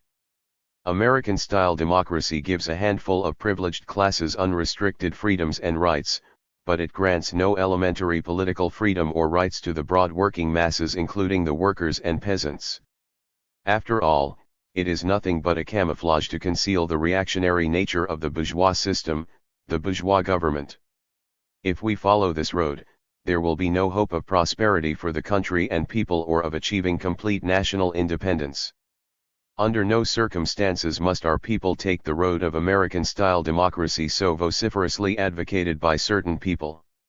There are people in South Korea who insist that the socialist revolution should be carried out right away in our country. This is wrong because it aims at bypassing a stage in the revolution in disregard of the actual situation in our country. The character and tasks of the revolution are decided not by the subjective desire of individuals but by the inexorable demands of social progress. Skipping a stage of the revolution arbitrarily regardless of the actual situation in Korea is no good. This claim of certain people for an immediate socialist revolution in our country cannot be called anything but left infantilism. If we fail to surmount this ultra-revolutionary left infantilism, we will lose many people and, in the long run, will not be able to carry out the Korean Revolution with success. Now that our country is liberated from Japanese imperialist colonial rule, it must not follow the road taken by other countries mechanically. We should definitely carry on the work of nation building in a Korean fashion. Neither American nor Soviet clothes fit 35 Koreans. Therefore we should not put on ill-fitting foreign clothes but make clothes which fit us in the Korean style. Our country was, as you know, a colony of Japanese imperialism for a long time. For this reason the baneful residues of Japanese imperialism and survivals of feudalism still remain deep-rooted in all areas of society, although our country has been liberated.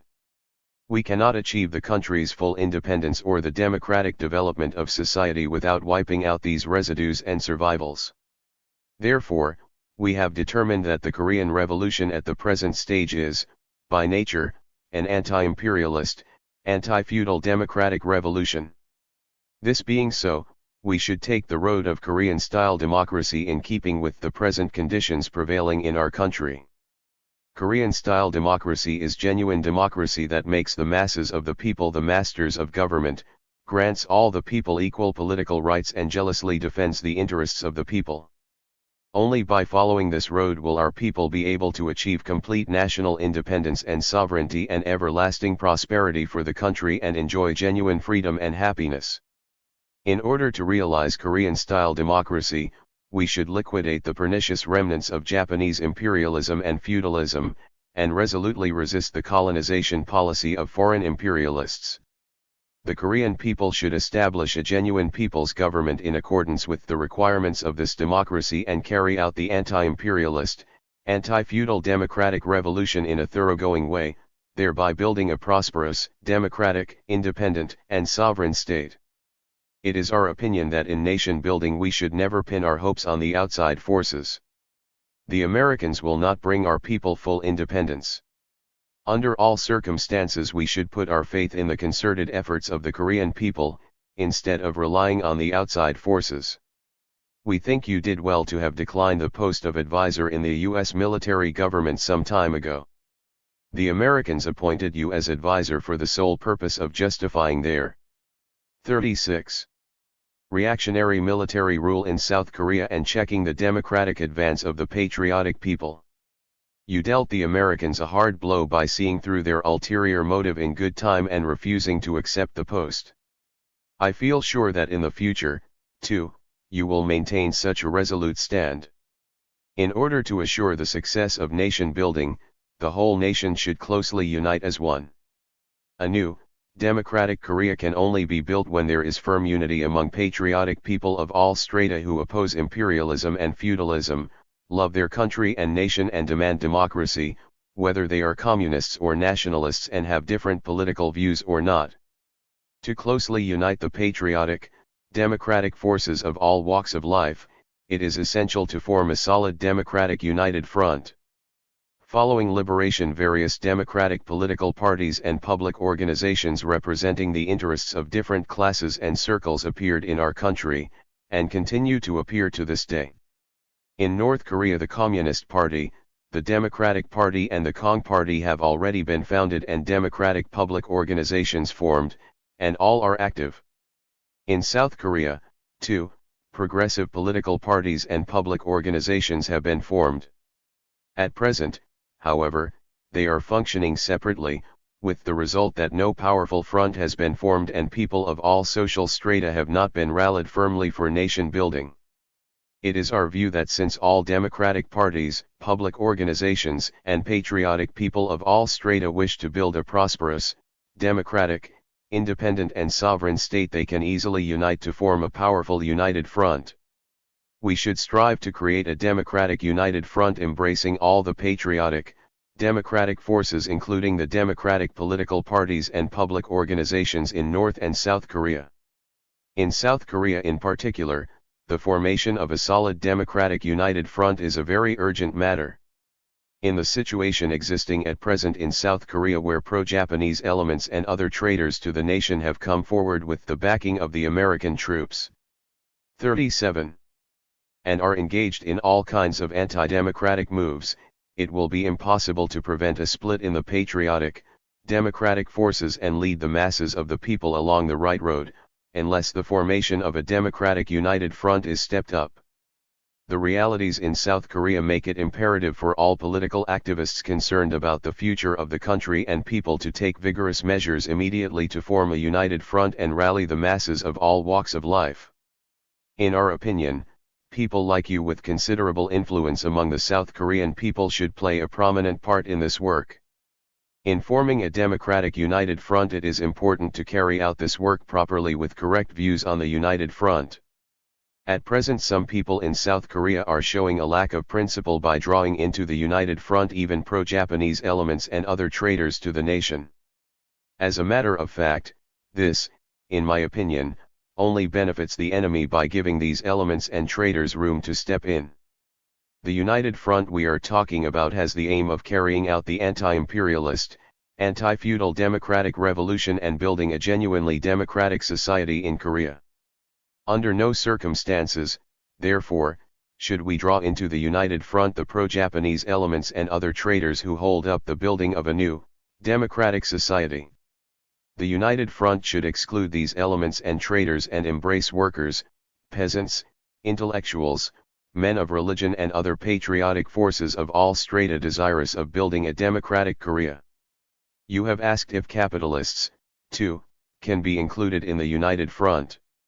We think that a sharp line should be drawn between the comprador and the non-comprador capitalists.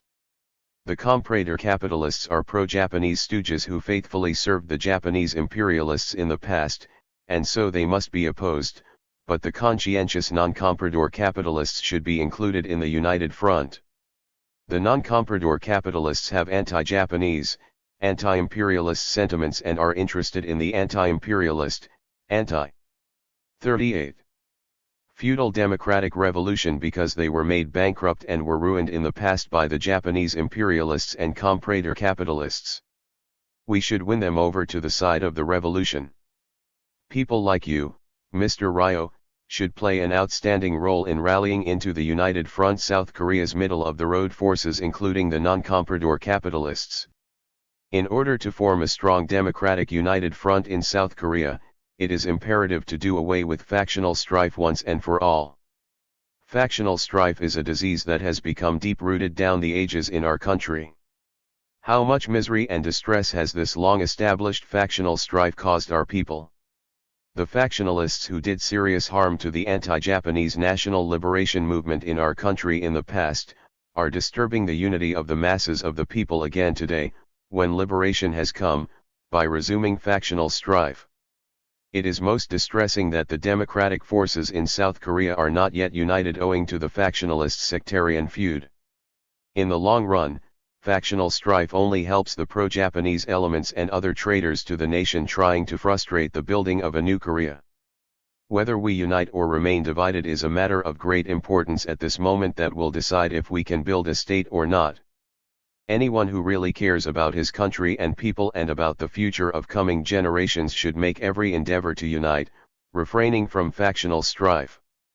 The pro-Japanese elements and other traitors are resorting to every plot to split the democratic forces and drag our people along the anti-democratic path. Now is the time when all democratic political parties, groupings, and democratic personages of various strata should stop taking a narrow view and go forward in firm unity.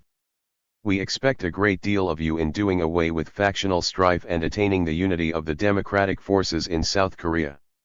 I hope that as leader of a democratic party and from the standpoint of strengthening the united front, you will give principled advice about this tendency towards factional strife manifest among various 39 political parties and groupings and put it to rights without delay.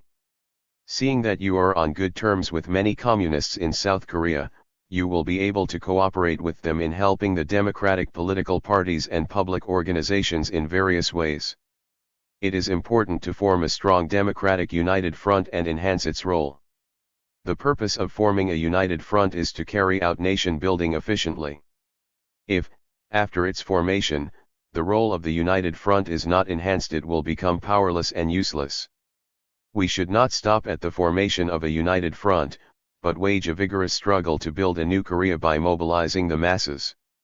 Some members of democratic parties in South Korea do not seem to realize well enough that the united front we suggest is one that struggles for the building of a new country. Although they say they advocate the united front, they try to weigh up the revolutionary spirit of the masses and the enemy's intentions, and fail to enter the struggle and adopt a non-committal attitude. This will not do. The united front should always strive to realize its program. This is why all political parties and public organizations embraced in the united front should put forward action programs compatible with their specific character and carry on various forms of struggle. The Democratic United Front should adopt a correct militant slogan in keeping with the requirements of the situation and the preparedness of the masses. For the present, South Koreans could fight under the slogan of "Wipe out the pro-Japanese elements and other traitors to the nation," and the like. The enhanced role of the Democratic United Front will enable us to deliver a heavy blow at the enemy and step up the building of a new country and, in this way, further strengthen the unity and cohesion of the democratic forces. You seem to be annoyed greatly at the narrow-minded attitude of some people in South Korea. We fully understand your position.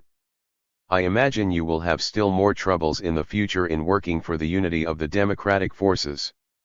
Be that as it may, I believe that 40. From the viewpoint of the general interests of the Korean Revolution, you will keep an open mind in launching vigorous efforts to unite rather than divide. In close cooperation with the Communists of South Korea, you should inform democratic political parties and public organizations and the people at large of the principled problems arising during the formation of the United Front. By doing this, you should remedy the deviations manifested and form a solid democratic united front in South Korea as soon as possible.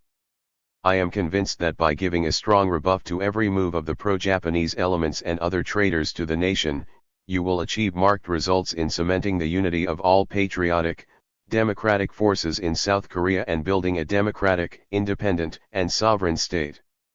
When you return to Seoul, plots against you by the U.S. forces and reactionaries may be intensified. I hope you will be constantly on the alert against the reactionaries' vicious plots and take good care of yourself. 41. On the situation in the party and its immediate tasks. Report to the Fourth Enlarged Meeting of the Executive Committee of the Central Organizing Committee of the Communist Party of North Korea, February 15, 1946. Comrades, we have worked hard in the past to consolidate and build up the party. Particularly since the Third Enlarged Executive Committee meeting of the Central Organizing Committee of the Communist Party of North Korea, we have made vigorous efforts to improve party work and build up the party from an organizational and ideological point of view. My report today is on the merits and shortcomings in party work since the third enlarged executive committee meeting and on the immediate tasks of our party. 1. On the situation in the party. Comrades. In implementing the decision of the third enlarged executive committee meeting of the COC, considerable successes have been 42. Attained in party work and the inter-party situation has greatly improved. Good results have been obtained so far by our party in screening its members and candidate members in preparation for issuing membership cards and in inspecting provincial party committees. By screening the membership, we have cleared out impure elements lurking in the party who hindered its work in the past and attempted to discredit it in the eyes of the masses. Those expelled from the party during the recent screening are, without exception, such non-working class and hostile impure elements as landlords, capitalists, pro-Japanese elements, speculators, and position seekers who had strayed into the party by chance. Removal of such shady elements from the party ranks was a reasonable and indispensable step in the light of the nature and tasks of our party. If they had been allowed to remain in the party, it would have been impossible to strengthen and build up the party, to say nothing of preserving the homogeneity of its ranks. By taking this determined step of removing hostile elements, we have gained an initial success in consolidating the unity and cohesion of the party and maintaining the homogeneity of its ranks. We have also scored fairly good results in improving the composition of the party. Our party has made tireless efforts to implement the decision of the third enlarged executive committee meeting of the COC on admitting to membership fine elements from among the working class and the most progressive and self-conscious persons from among other working people in town and country. As a result, the proportion of workers, the most advanced class, and of poor peasants and farm hands who had been exploited and oppressed more ruthlessly than anybody else by the landlords, has increased considerably. This proves that the work of increasing the party membership has been conducted correctly. Inter-party work including the training of cadres and work with the members, too, has made considerable strides. Our party has also registered significant results in building state power. 43. As you know, on February 8, the Provisional People's Committee of North Korea was founded. This is a great victory for our party. The establishment of this committee has made it possible to consolidate the National United Front in North Korea and, with this as a basis and a pattern, to hasten the formation of a united front on an all-Korea scale. It has laid the foundation of the unified democratic provisional government of the future. The establishment of the PPCNK has enabled the ties between provincial people's committees to be strengthened and all administrative matters and the question of the people's livelihood to be dealt with in a unified and planned way. Despite our great successes achieved in party work in the past, a number of shortcomings still remain in the party that must be remedied as quickly as possible. The most serious defect is the existence of factionalism. Already at the third enlarged executive committee meeting of the COC we revealed the existence of factionalists in some local party organizations, warning the danger, and sharply pointed to the need to put an end to this factionalist trend. However, the factionalists are turning a deaf ear to the party's warning and continuing their factionalist acts, seeking to obstruct party work and undermine the party organizations. They are acting against the party. They have refused to accept the correct decision of the third enlarged executive committee meeting and deliberately neglected to implement it, and, worse still, they did not convey it to the lower party organizations.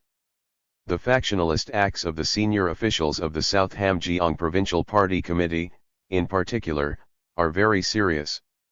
As die-hard local separatists, they opposed the formation of the COC and, rejecting its line and leadership even now, are completely engrossed in parochial, factionalist acts.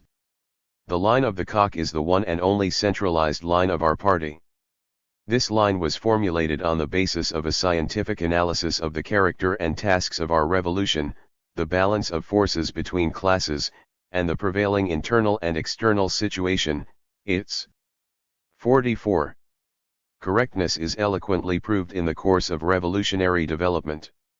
Opposition to our party's monolithic centralized line is, in the final analysis, a grave anti-party act designed to split and destroy the party and eliminate the general staff of the revolution.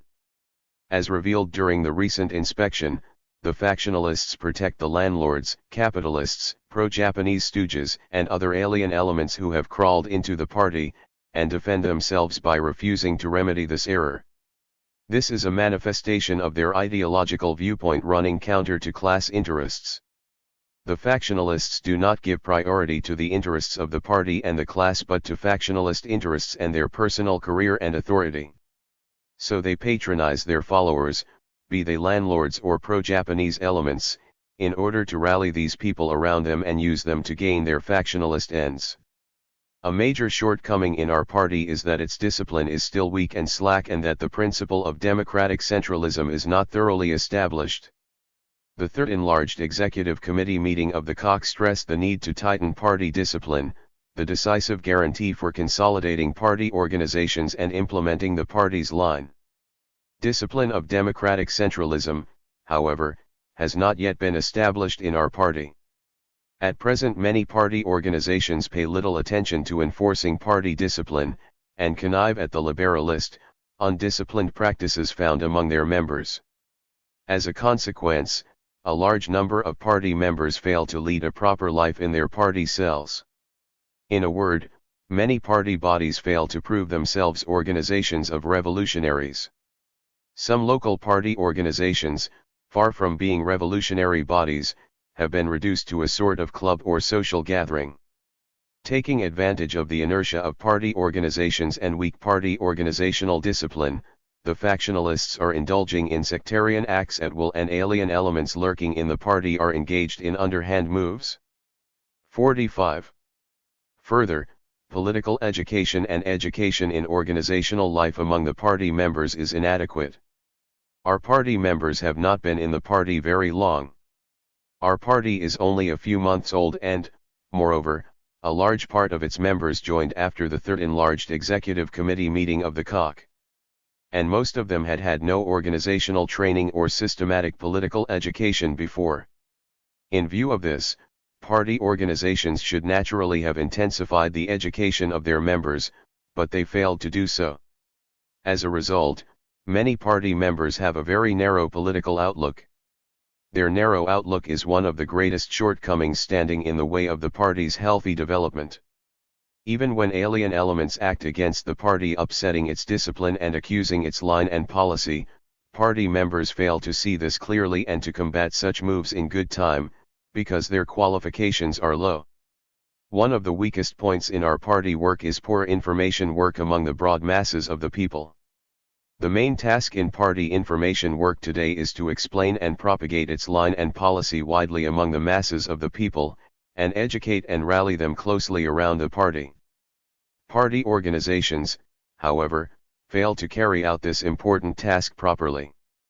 The information department of the COC, in particular, carries out its duties inadequately. When the party's line and policy are made public, the information department should propagate them with vigor, but it conducts no organizational work to this end. This is entirely the result of the irresponsible attitude taken by the department's senior officials. Its director works by rule of thumb without any concrete plan for information activities among the masses and shirks information work which after all is his duty. The newspaper Jongno published now under the guidance of the party information department has many shortcomings, too. Its content is meager and it fails to be an active propagator of our party's line and policy. It should carry articles advocating and explaining. 46. Correctly the party's line and policy, but it openly prints articles running counter to party policy. It also carries many intricate items whose contents are not popular. When all is said and done, it fails to be a newspaper popular with the masses. Therefore, it has lost prestige both inside and outside the party. These defects of the Jongno are due entirely to the wrong ideological viewpoint and irresponsible work attitude of the director of the information department of the COC. Because he has factionalist ideas and a bureaucratic style of work, he has not carried out the party's directives, and has deliberately neglected the guidance of the party paper. We should examine and criticize this severely.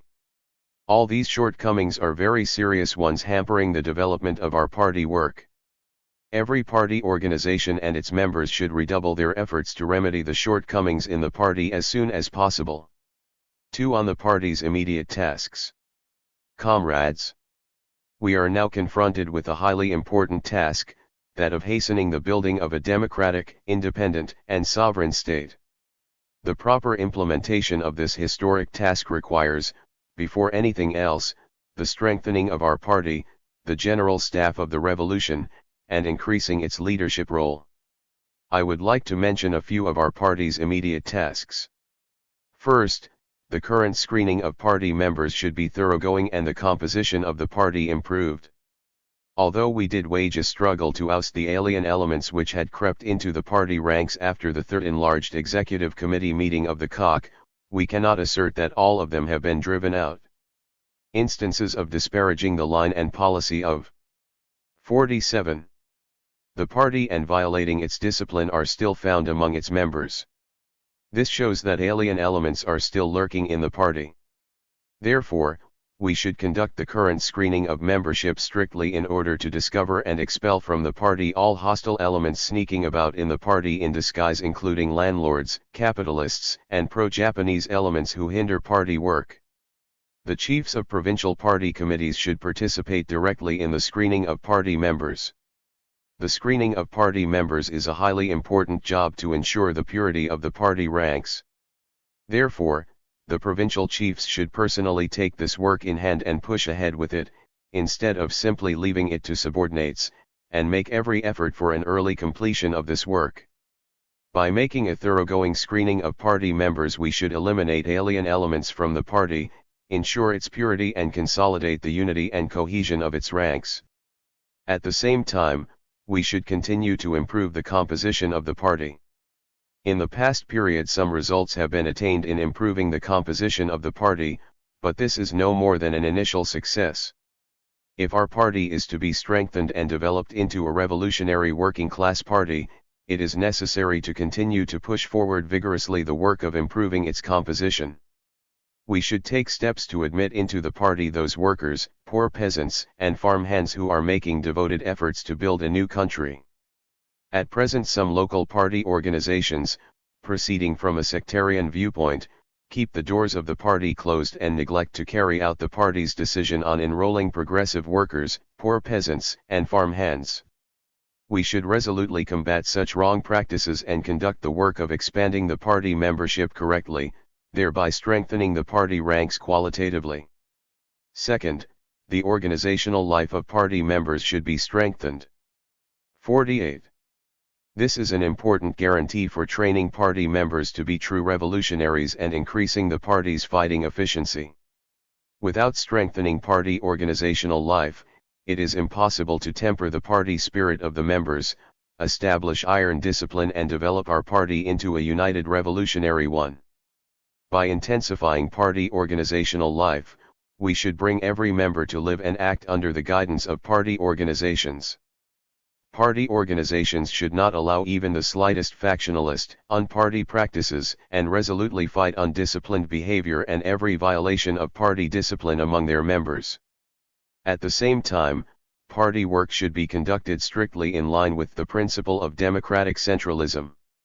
In this way an iron party discipline should be established, and all problems presented through the medium of party organizations and settled by regular procedure. Party members lead an organizational life in party cells. A party member, whoever he is, should lead an organizational life in a certain party cell. There are neither senior members nor junior ones in the life in a party cell. Every member should observe party organizational discipline faithfully and take part in party cell life conscientiously. It is important in strengthening the party life of members to run party cell meetings properly. At these meetings each party member's work and life should be examined meticulously and summed up and, in particular, the faults of members in party life should be severely criticized. Party organizations should encourage their members to participate actively in criticism and self-criticism. Only when the organizational life of party members is intensified like this, can the moves of the factionalists in the party be checked in advance, the alien elements revealed in plenty of time and the party members educated and trained well and systematically. In order to strengthen the organizational life of party members, good education should be given to heighten their concept of organization. We should properly educate all party members to acquire the spirit of voluntary party life relying entirely on the party. 49. Organization in their day-to-day work and life, to strive for the interests of the party rather than their own personal interests and to dedicate their all to the party. Thus, they will become members with a strong party spirit. Third, ideological education and struggle should be intensified in the party. Our party members have not yet armed themselves with Marxist-Leninist ideas nor grasped profoundly the essence of the party's line and policy, and are incapable of making a correct analysis and judgment of the complex internal and external situation. Clearly realizing that such political and ideological shortcomings of party members provide favorable ground for the factionalist sectarian activities, we should intensify ideological education among party members. Thus, we should firmly arm all of them with Marxist-Leninist ideas and our party's line and policy. While conducting ideological education properly in the party, we should intensify ideological struggle. In order to reinforce and build up our party, it is necessary to thoroughly reject factionalism, individualism, liberalism, self-centeredness, bureaucracy, domineering and other unsound ideological trends in the party. In particular, a merciless fight should be waged against factionalism, which is now assuming grave proportions in the party. Factionalism is an extremely dangerous sectarian idea splitting and destroying the party. Without liquidating this idea, it is impossible to safeguard the unity and cohesion of the party and build a revolutionary working-class party. Therefore, we should rouse the whole party to wage an all-out ideological struggle against factionalism. To this end, we should expose all sectarian acts of the factionalists among the party members through concrete illustrations, and convince them of the anti-party nature and harmfulness of these acts. Only then can all the party members understand clearly the danger of factionalism and energetically wage an anti-factionalist struggle. 50. For vigorous inter-party ideological education and struggle, the Information Department of the COC and similar departments of provincial, city and county party committees should improve their work and decisively enhance their role. For this purpose, their staff should be built up soundly before anything else. The Information Department of the COC and similar departments of provincial, city and county party committees should be well staffed with people who have a firm class stand, are faithful to the party and competent. When this is done, these departments will carry out their duties creditably and will give proper guidance to inter-party ideological education and struggle, which are problems of particular importance today. The work of the Jongno newspaper office should be improved. This office should therefore be placed directly under the control of the Secretariat of the COC. We should take exhaustive measures to improve the work of this newspaper office and sharply raise the paper's political and ideological level. Fourth, we should correctly implement the party's policy on personnel affairs and intensify the work of improving the qualifications of party cadres. Party cadres are the leading personnel of our party who directly organize the implementation of its line and policy among its members and the masses. However correct the line and policy we put forward, they are of little use if we have no cadres to carry them out properly. Therefore, we must always pay close attention to the party's personnel affairs. It is important in carrying out the party's policy on personnel administration to select party cadres from among workers, poor peasants, and farm hands. Our party is the most revolutionary party working in the interests of the vast working masses, including the workers. Therefore, our party should naturally build up the ranks of its cadres with people of basic class origin. We should not hesitate to choose fine party members from among the workers, poor peasants, and farm hands and appoint them to the party's leadership bodies. 51. We should conduct the party's personnel affairs in close conjunction with the current screening of the membership. While ridding the party ranks of all impure elements through the screening of the membership, we should seek out excellent party members and appoint them as party cadres. At the same time, it is important to manage well the work of improving the qualifications of party cadres. At present our party workers' qualifications are very low indeed. Almost all party workers are at a low politico-theoretical level and lack experience in party work. Therefore, they fail to perform their duties properly. In this situation we have to take thoroughgoing measures to train party cadres. We should close down the political schools set up haphazardly in different areas now and establish new ones guided directly by the COC and by provincial party committees. These schools should be opened not only at the central and provincial levels, but also in counties under the leadership of provincial party committees, when necessary. These schools should enroll fine party members and intensively train the cadres needed for party work while giving reorientation training to those on the active list. Fifth, we should intensify work with social organizations. We have already formed such mass democratic organizations as the labor unions, peasants' associations, the Women's Union and the Democratic Youth League, and enlisted great numbers of people in them. Due to inadequate guidance of these organizations by the party and poor political education of the people enrolled in them, however, the work of rallying the masses around our party is not going well, and the social organizations fail to discharge creditably their proper duty as outer bodies of the party. Strictly speaking, only the framework of these organizations has been formed and they have not yet been built up substantially. We should mobilize faithful party members to strengthen the guidance of these social organizations and take energetic steps to educate the people who have joined them. 52. In improving the work of social organizations, it is important to build up the ranks of their cadres and intensify their education. Party organizations should redouble their efforts to train cadres for social organizations and to improve their education. Sixth, we should make every effort to strengthen the PPCNK. Guidance of the PPCNK should be intensified and its function and role improved. We should build up its staff soundly and educate them properly to be true servants of the people. And we should bring the PPCNK to exercise completely democratic government suited to the will and wishes of the people, to restore and develop quickly the devastated economy, to stabilize and improve the people's living, and to carry out democratic tasks creditably.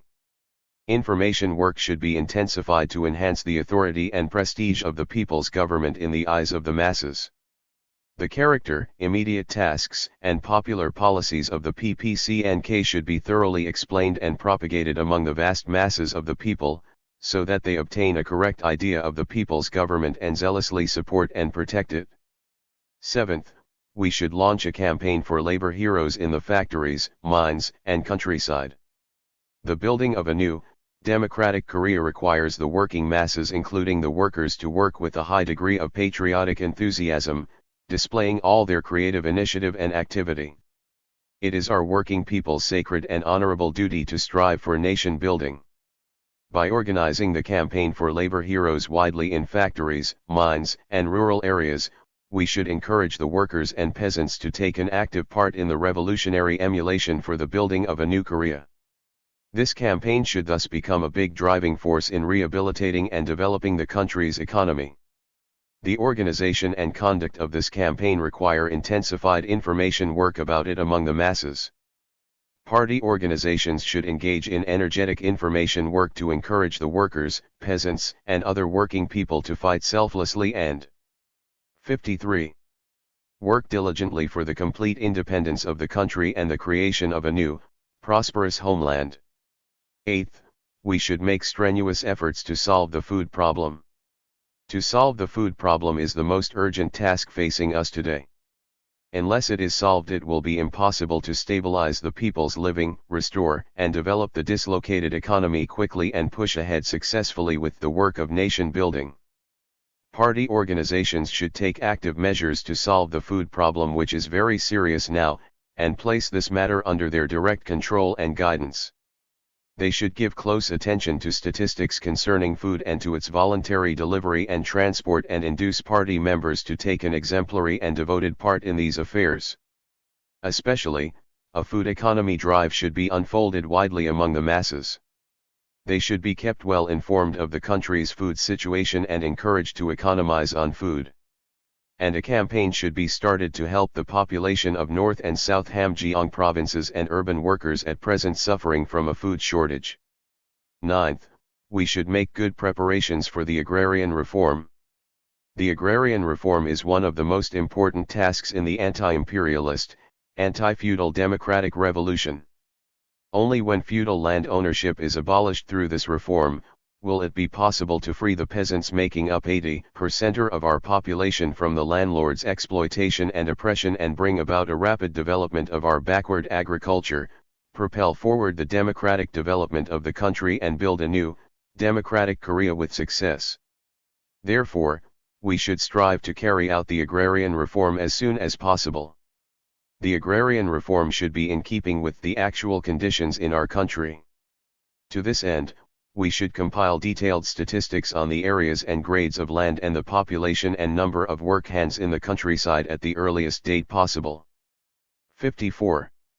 And investigate in detail the actual state of affairs in the countryside. At the same time, we should listen carefully to the opinion of the masses of the peasants on the question of land. We should make a detailed survey of the views of the farm hands and poor peasants who were harshly exploited and oppressed by the landlords in the past, and solve the land problem in a way best suited to their wishes. Bearing in mind the importance of settling the land problem, all the party organizations and members should work actively for the agrarian reform. We should do our best to carry out to the letter the decision of the Third Enlarged Executive Committee meeting of the COC and fulfill the immediate tasks of the party correctly, and thus further strengthen and develop our party and hasten the building of a new country. 55. Speech delivered at the first session of the Provisional People's Committee of North Korea, February 20, 1946. With the establishment of the Provisional People's Committee of North Korea on February 8, our people came to have a genuine central government organ for the first time in the history of our country. All the people are now showing a great interest in the PPCNK and following its activities. This is natural since our people now have their own genuine central government body which for a long time they longed for so much. In the past our people waged a bloody struggle to win back the country from the Japanese imperialists and establish their sovereign power, and in this hard struggle a great number of revolutionaries and patriotic people laid down their precious lives.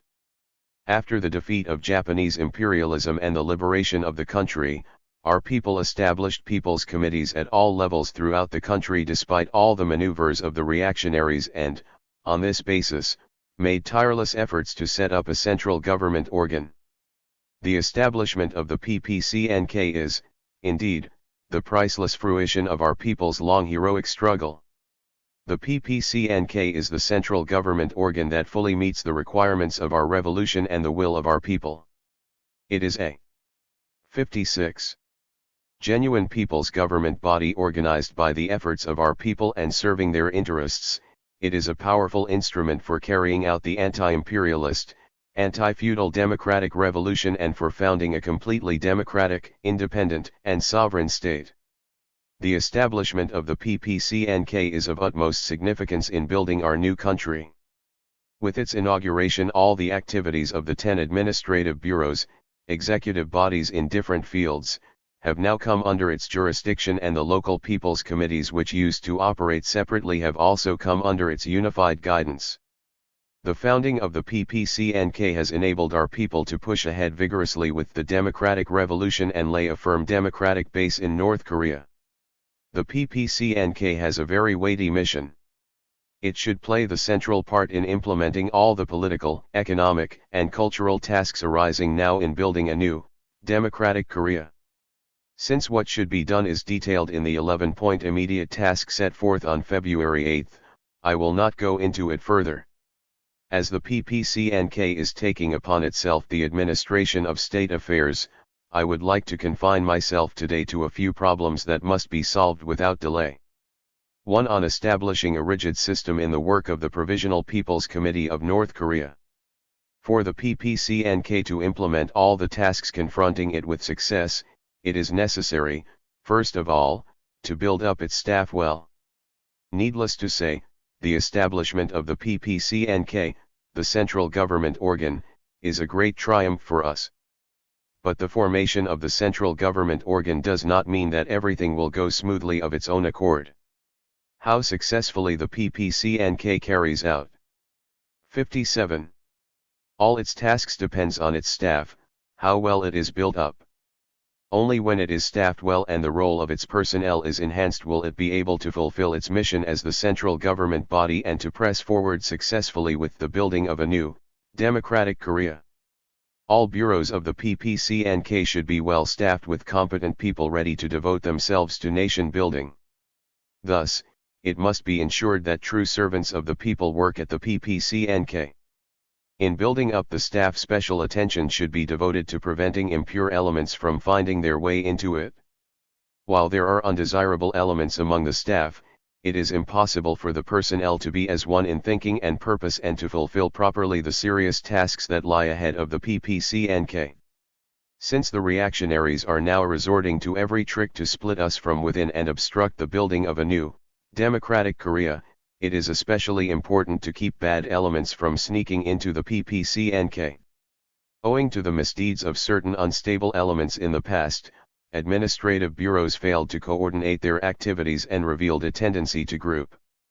This tendency is a manifestation of factionalism and, if allowed to grow, could lead to factional strife. On no account should members of different parties quarrel inside the PPCNK without ensuring coordination of activities. In the PPCNK, the sectarian tendency should be uprooted, party prejudices and disputes eliminated, and unity among officials ensured. To this end, a resolute ideological struggle should be waged against all manner of sectarian tendencies among officials, and the staff of every bureau should be sorted out. Basing itself on the policy of the PPCNK, each bureau should drive out all undesirable and alien elements hampering the unity and cohesion of its ranks and hindering the work of nation building, and should guard against evil elements slipping into its ranks. Each bureau director should tirelessly educate his subordinates in democracy and nation-building ideology, so that they perform their duties excellently. 58. The PPCNK should build up its staff firmly and consolidate its unity, and thus correctly carry out the tasks arising in the political, economic, and cultural fields. The officials of the people's government organs should always remember that they are workers of the new, democratic Korea in the service of the people. By endeavoring to constantly improve their political and practical qualifications and to cultivate a popular work style, all the personnel of the PPCNK should become genuine servants of the people, actively contributing to the building of a new, democratic Korea. To continue. Revolutionary order should be firmly established in work. Unless revolutionary work order is established, good results cannot be expected in work, no matter how well the bureaus of the PPCNK are staffed. In the bureaus, such an outmoded attitude as being indolent and working in a happy-go-lucky way should be thoroughly rebuffed. We should establish the system of doing everything according to a plan. The enormous tasks confronting the bureaus cannot be dealt with all at one go. There are such things as order and relative importance in work, and so one must work in a planned manner according to order of priority and with due consideration for relative importance. If, instead, one works whimsically in a hit-or-miss manner, one cannot avoid disorder in work or attain due results and, worse still, may sometimes bring about grave consequences. Every bureau should draw up a plan of work and keep to it without fail. A plan of work should always be drawn up realistically. A plan out of touch with realities is of no use at all.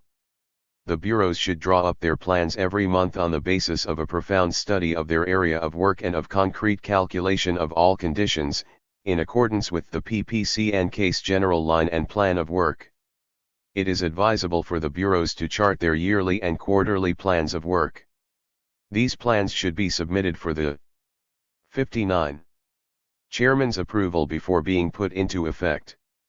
All bureaus should first make correct plans for the implementation of the PPCNK's immediate tasks, which they should submit by March 3. The bureaus should pay special attention to the problems of food, agrarian reform, industrial rehabilitation, and education, and include in their plans concrete measures for their solution. It is important not only to map out a good plan of work but to carry it out exactly and sum up its fulfillment without delay.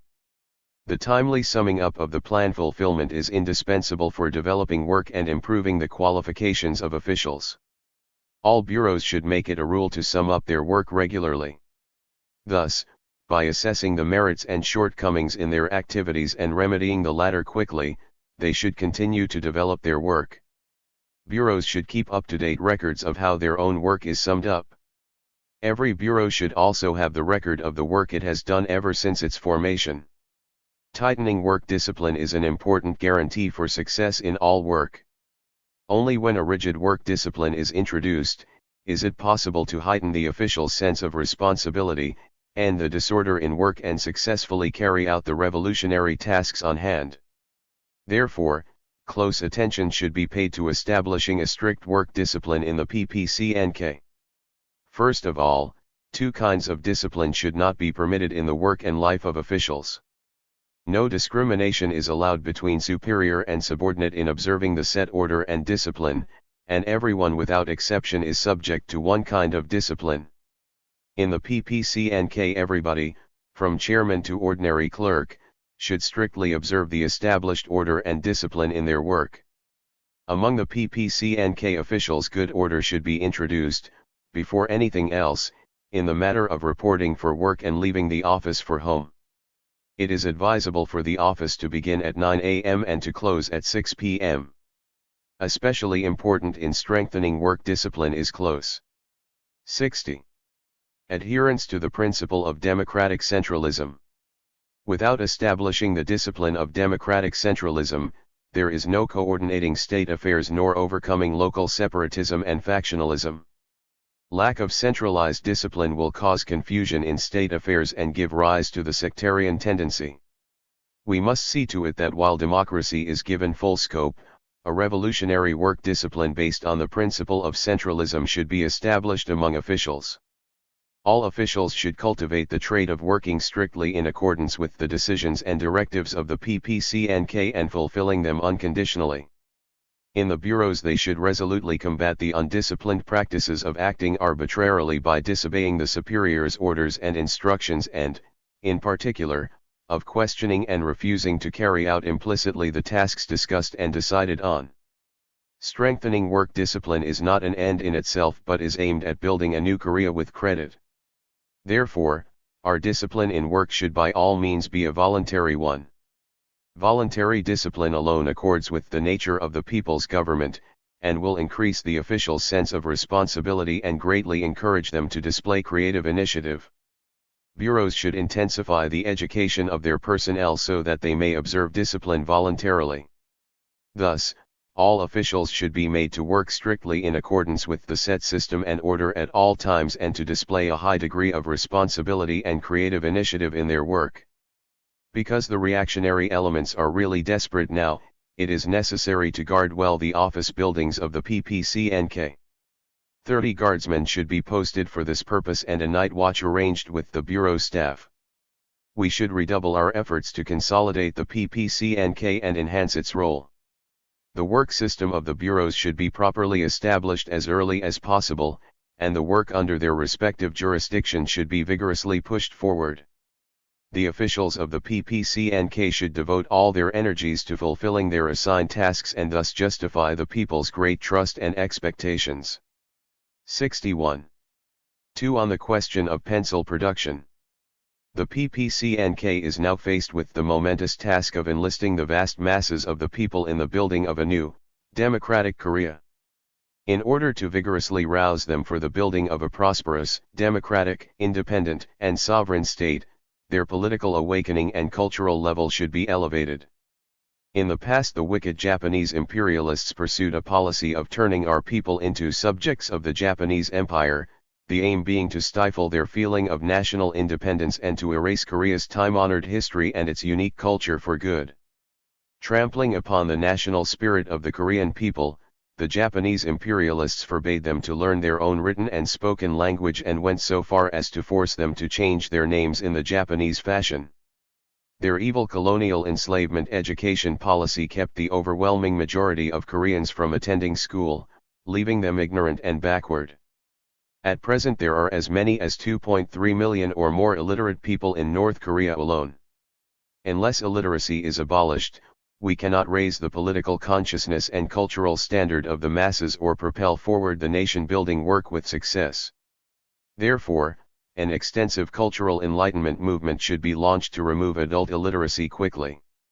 In particular, we should provide conditions for all the millions of children to learn. The future of our nation depends on how the younger generation is educated. Sending all the children to school is a pressing problem for us who are working for the country and the people, a problem whose solution brooks no delay whatsoever. We should open up for the sons and daughters of the working people the opportunity of learning and train them to be splendid people. 62. Shouldering the future of the new, prosperous Korea. For this purpose, we must thoroughly reform the colonial enslavement education system of Japanese imperialism and establish a new, popular democratic educational system. The question of pencils is one of the knotty problems in educating all the children and abolishing adult illiteracy. In the past, the Japanese imperialists did not build a pencil factory in Korea but manufactured pencils in their own country with the raw materials plundered in Korea and sold them back to Korea at high prices. This is why today, when Japanese imperialism has been defeated and our country is liberated, pencils pose a serious problem. At present, people's committees at all levels and educational institutions are constantly asking us to solve this problem. The shortage of school buildings and teachers may be settled to some extent by local government bodies themselves, but it will be difficult for the local authorities to solve the problem of pencils by themselves if the central authorities do not take steps. To solve the problem of pencils is not simply a practical question. This is a highly important political question of rearing our younger generation to become competent persons and of satisfying a desire cherished deep in the hearts of our people. In the past, under the fierce colonial rule of the Japanese imperialists, the Korean people were denied an opportunity of learning and their backs were bent in toil. But still, they wanted to put pencils in the hands of their children so that they could learn how to write. This is an ardent desire of our people, just like our peasants' lifelong desire to own their own land and farm as they please. How happy our people will be if we satisfy their desire, which could never be attained under Japanese imperialist colonial rule. We should take positive steps as soon as possible to mass-produce pencils. Some people are suggesting that pencil production be postponed, asserting that it will be difficult because of lack of experience and techniques. But we cannot do as they suggest. Others suggest 63. Importing pencils from abroad, but this, too, is wrong. It would be a different matter if our country had no sources of raw materials for pencil production, but it has no end of wood and high-quality graphite. Then why should we import pencils? Even if we wanted to import, we are not in a position to do so now. We should produce pencils by our own efforts and techniques and with our own raw materials. This is necessary to cultivate national pride and self-respect in our working people and children, too. True, it is difficult to produce pencils on our own under present conditions. But if the talents and creative initiative of the broad masses are enlisted and measures are taken to supply equipment and raw materials, we are fully capable of making pencils for ourselves. It all depends on how our officials work. The Industry Bureau and provincial people's committees should organize the mass production of pencils quickly. Since we cannot build a state-run pencil factory right now, we should encourage private enterprises to produce pencils. If handicraftsmen and medium-sized and small entrepreneurs in Pyongyang, Hamhung, Sinuihua, Wonsan, Kongjin and other places are encouraged to make pencils, the national demand for them will be met to some extent. The state should give active assistance to private enterprises producing pencils. The Industry Bureau should seek out technicians and send them to these enterprises, and the Agriculture and Forestry Bureau should assign a certain portion of woods to them so that they can fell trees for pencil production. The Finance Bureau should grant a loan to the private pencil-producing enterprises and should also study the question of reducing their taxes or exempting them from taxation altogether. If they raise the question of factory buildings, the existing buildings should be readjusted and some of them made available for their use. If they say they have difficulty with transport, motor cars should be placed at their disposal. The private pencil-producing enterprises should devote close attention to improving the quality of their goods. The wood should be 64. Of good quality, and the lead should be hard so as not to break. When experience has been accumulated in the production of pencils and the problem of techniques and equipment has been settled, the Industry Bureau should build state-run pencil factories in the future. It would be a good idea to build a large pencil factory in 2 or 3 years' time in the Kangai area with its favorable conditions for procuring raw materials. In conclusion, I would like to make a few brief remarks about the arrangement of functions to mark the March 1st movement. Soon we shall be celebrating the anniversary of the March 1st movement for the first time since liberation. It is a significant day when our people waged a nationwide struggle against Japanese imperialism. Therefore, the functions to mark this day must be arranged well. We should draw up a detailed program for the functions and make it public. 65. Congratulations on the opening of the Pyongyang Institute. Speech delivered at the opening ceremony of the Pyongyang Institute February 23, 1946. Comrades, today when all the Korean people are waging a nationwide struggle to build a free, democratic, independent, and sovereign state in the liberated homeland, we are holding a ceremony to open the Pyongyang Institute, the first central cadre training establishment which will help build a new country and a revolutionary regular army for our people in the future. Greeting this memorable day, I extend my warm congratulations and thanks to all the officials and students of this institute who have made every sincere effort to prepare for the establishment of this institute in spite of the difficult conditions in which everything has been in short supply. The Pyongyang Institute has been set up for the purpose of training cadres urgently needed for the building of our country, especially military and political cadres needed for the building of a revolutionary regular army. A great many things are needed to build a new country. There must be money, materials, and cadres. Of these, cadres who can contribute to nation building are especially needed in large numbers.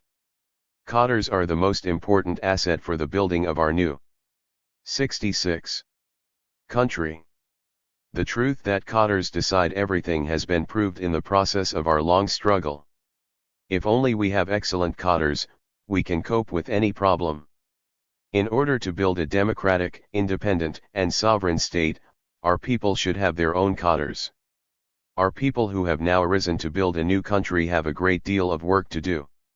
So, cadres are needed in all areas, political, economic, military and others. At present, however, we are very short of political, economic, and military cadres and cadres in science, education, culture and the arts.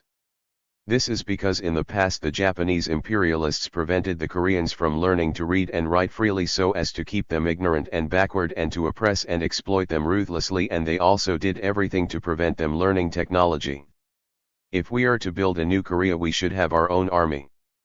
A country without its own army cannot be a fully independent and sovereign state. So, with a view to training military and political cadres needed for founding our regular army, our party set up this Pyongyang Institute last November, where classes began early this year, and where today, at last, we are holding its opening ceremony. When did we ever have such an institute to train our own cadres? Never. Now the young people of our liberated country can learn to their heart's content. From now on the Pyongyang Institute should train excellent cadres to serve as the pillars for nation building. We should use this institute as the parent body for setting up more military academies of different kinds. With this aim in view, we should gradually expand it and establish the system of training cadres for all arms and services. We should build an air force, too, by our own efforts. It can be said that the Pyongyang Institute is the beginning of the regular army to be built in the future. I am told that people are very glad to see you marching along the streets in columns, and call you our army. This shows how our people yearn to have an army of their own. As you all know, the Korean people first came to have a 67. Revolutionary army of their own when the Korean communists, arms in hand, launched the anti-Japanese armed struggle. The anti-Japanese People's Guerrilla Army founded early in the 1930s was a genuine armed force of the Korean people and a Marxist-Leninist revolutionary army. The director and other leading personnel of the Pyongyang Institute are people who took up arms and fought together with us against Japanese imperialism. The anti-Japanese guerrillas were equipped with firm revolutionary ideas and possessed of superb tactics and military techniques. Therefore, all of you students should model yourselves on your anti-Japanese revolutionary forerunners and become good cadres by following their example.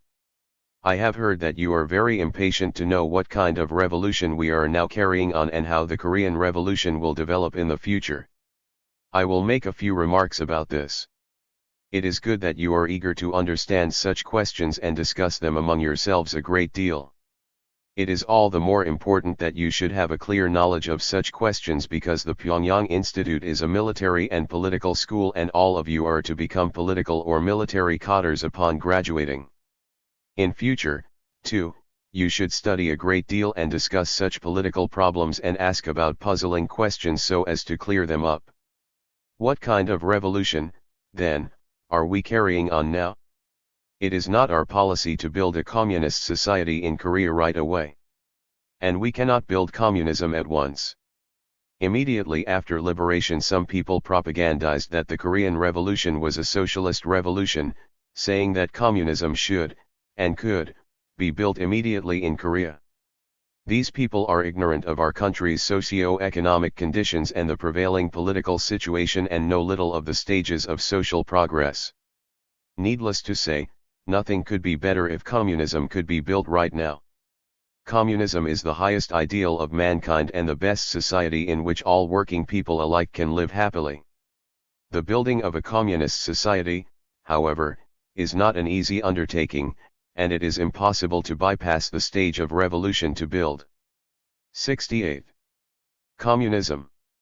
Therefore, it will not do to put forward the policy of building communism in our country at this moment. In bygone days the Japanese imperialists carried on such vicious reactionary propaganda against communism among the Koreans that many of them know little about it at present and some even consider it to be simply bad, and others have a dislike for it. In such circumstances, if we put forward the slogan of building communism now, it would not get the support of the masses. Our Communist Party does not put forward the slogan of building communism in Korea right now not only because so many people are still ignorant of communism but such a slogan is not relevant yet from the viewpoint of our socio-economic situation. Our country remained a colony of the Japanese imperialists for 36 years in the past, and feudal forces held sway in Korea for centuries. Although the Japanese imperialists have already been driven out of Korea, their faithful henchmen, the pro-Japanese elements and other traitors to the nation, and the reactionaries opposed to democracy have not all been cleared away. The landlords who cruelly exploited and oppressed the peasants in the past are left intact and the wicked pro-Japanese capitalists remain as well. That is why, first of all, we should eliminate the remnants of Japanese imperialism thoroughly from the political, economic, cultural, and all other areas, confiscate the land of the Japanese imperialists and landlords and distribute it gratis among those who till it, and nationalize the mountains and forests. At the same time, we should confiscate and nationalize all industrial establishments, railway transport, posts and telecommunications, banks, commercial and cultural facilities owned by the Japanese imperialists and traitors to the nation.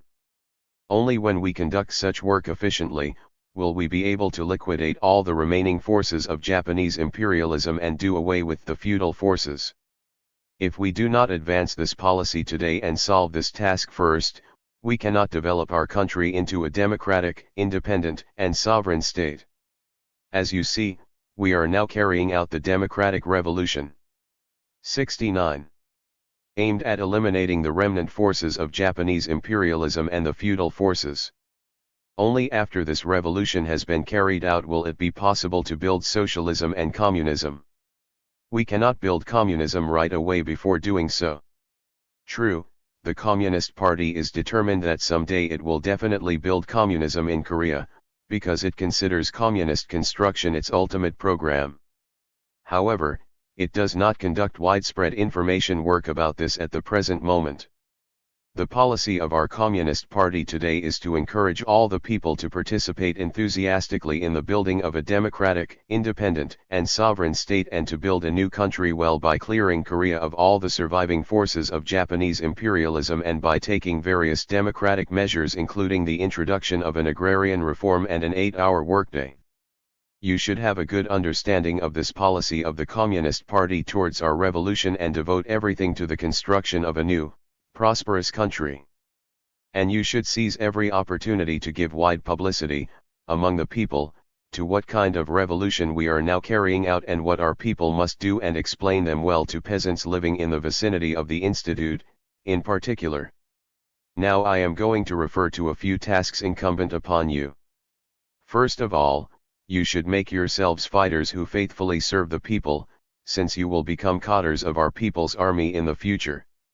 When fighting the Japanese imperialists in the past, we were able to wage guerrilla warfare for 15 years even under such difficult conditions, because we, the anti-Japanese guerrillas, fought for the benefit of the people and had the active support of the people. Following the example of the anti-Japanese guerrillas, you should have high regard for the interests of the people and strive to protect their lives and property no matter when and where, and should under no circumstances isolate yourselves from them but should learn from them with an open mind. 70. Further, all students should do well at their military and political studies. As sons and daughters of workers and peasants, you had no opportunity of learning before liberation. What little learning some of you did have is useless today in building a democratic and independent state because it is out and out Japanese learning. All the learning we are acquiring now is for the people and for the building of a new Korea. From now on you should acquire this kind of learning. You should study, study and study. What then, concretely, should you study and how? Let us combine theory with practice and translate into action what we have learned is the education policy to be followed by the Pyongyang Institute. The Analects of Confucius and discourses of Mencius, which our forefathers were said to have studied in old-fashioned private schools for years, even for tens of years, in the past, or the learning acquired under Japanese imperialist rule was knowledge that tended to cultivate subservience to great powers and was needed for serving feudal society and Japanese imperialism. This kind of learning is of no use anymore. We should learn now what is of use in building a new, democratic Korea. The Pyongyang Institute should teach its students political and military affairs in accordance with this education policy. If you are to become soldiers of a revolutionary army, you should be equipped firmly with revolutionary ideas and, on this basis, you must have 3 attributes: first, physical strength; second, marksmanship; and third, knowledge of tactics. If you are to become political workers in the army, you should have a great store of political theory as well as knowledge of military affairs. You should, therefore, apply yourselves both to political and military studies. It should not be the practice to do political study well but neglect military study, and vice versa. Only when you are proficient both in political and military matters, can you become good cadres of the Revolutionary Army. In future the Institute should closely combine political education. 71. And military training. Military affairs separated from politics and politics separated from military affairs are of no use to us. They are bound up inseparably. Through political study you should equip yourselves thoroughly with the revolutionary ideology of Marxism-Leninism and the indomitable spirit of fighting resolutely to liquidate the survivals of Japanese imperialism and feudalism and to build a new country. Besides, you should arm yourselves firmly with the patriotic spirit of hating the enemy and ardently loving the country, enhance your national pride and foster the self-confidence that you can do everything for yourselves. In this way you will root out the servile spirit of the past when you lived under the oppression of others and lacked faith in your own strength and talent. If you strengthen ideological tempering and foster patriotism and national pride well through political study, you will develop the will to make revolution and endeavor to possess brilliant tactics and excellent marksmanship. The Communist Party and Democratic Youth League organizations in the Pyongyang Institute, therefore, should pay special attention to intensifying the ideological education of the students. In military training, much attention should be devoted to learning modern tactics and improving marksmanship. If you sweat much in training, you will shed but little blood in battle. In military training, theoretical study is indeed necessary to some extent, but more field drills should be undertaken. Because our country is mountainous, there must be plenty of exercises on mountains to learn the tactics of mountain warfare and improve shooting techniques in mountain areas. It is most important for soldiers to acquire infallible marksmanship. There is no special secret in improving the art of shooting. If you want to be skilled at shooting, you should practice a great deal, sighting practice in particular, with hatred for the class enemy, and should be well versed in the performance of your weapons to gain confidence. When shooting, you should regard the target as 72. The enemy's heart rather than a mere target. Then you can hit it without fail. I saw many dummies on one side of the school ground. This is very good.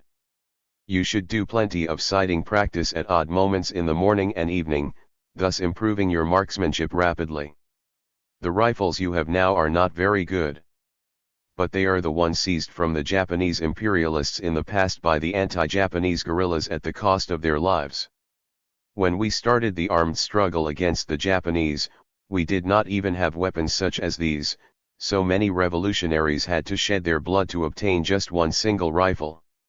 In the future we will be able to have better weapons, but at present we should value and love like the apple of our eye these weapons soaked with the blood of our anti-Japanese forerunners, and engage in intensive training so that we can hit the enemy at one shot.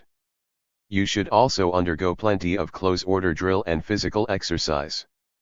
In order to work for the building of a new Korea, you must be fit. Close order drill is important in strengthening army discipline, in gaining the appearance of a regular army, and in hardening yourselves physically. In particular, the army will only look like an army when it does its close order drill smartly. Even when waging guerrilla warfare in the mountains before, we did much close order drill. To continue. Military discipline should be tightened. Discipline is the life of the army and the source of combat efficiency. In order to increase this efficiency, therefore, it is essential to establish strict revolutionary discipline in the army. In the past, discipline in the Japanese imperialist army was coercive, but in the anti-Japanese People's Guerrilla Army it was revolutionary and voluntary discipline. In our guerrilla army there was very rigorous discipline, and yet there were splendid comradely relations with superiors regarding their subordinates with affection, and the latter respecting the former, and all of them helping and valuing one another. This precisely was the source of the invincible strength that enabled the anti-Japanese People's Guerrilla Army to 73. Fight and defeat the Japanese imperialist army of aggressors with a small force. The Institute should establish rigid yet voluntary military discipline as the guerrillas did, under which everyone will observe the set rules without question and abide by it willingly. All the staff and students of the Institute should strive to build it up in a cultured way. Creating the culture of the new Korea is also an important part of our nation-building work. You should conduct efficiently all kinds of mass cultural work, such as running the nation-building room and pasting up wall newspapers and slogans. By doing so, you should see to it that Pyongyang and local areas follow the example of this institute in the future. I hope that you will build up the Pyongyang Institute in the most cultured way and lead a spick and span life, setting a pattern for the whole country. Furthermore, you should always maintain a high degree of revolutionary vigilance. The reactionaries are now making vicious attempts in many regions to frustrate our work of building democracy. Joe Man-sik, who wormed his way into the chairmanship of the South Pyongan Provincial People's Committee, is precisely a reactionary of this kind and a henchman of Syngman Rhee. As soon as the decision of the Moscow Conference of Foreign Ministers on the Korean question was made public, he openly turned against us, revealing his true colors. Meanwhile, the U.S. imperialist aggressors who have managed to get a foothold in South Korea and their stooges, the Syngman Rhee clique, are sending spies and saboteurs into North Korea to commit vicious murders, acts of arson and subversive activities. There is no knowing what wicked fellows are lying low in our midst. We should be extremely vigilant at all times so that the reactionaries, spies, and saboteurs will be detected and purged with all speed. In conclusion, the Communist Party organizations in the Institute should be strengthened and the pioneer role of the Communists enhanced. In particular, a resolute struggle should be waged against bourgeois and petty bourgeois ideological poison including localism, nepotism, and anarchist liberalism, the hotbeds of factionalism, and 74. The organizational and ideological unity of the party should be cemented. The party organizations should give effective guidance to their members so that they will play a leading role, and should accept into the party those who are exemplary in military and political studies and military service, thus steadily expanding the party ranks. The party and people place very great hopes on the Pyongyang Institute students.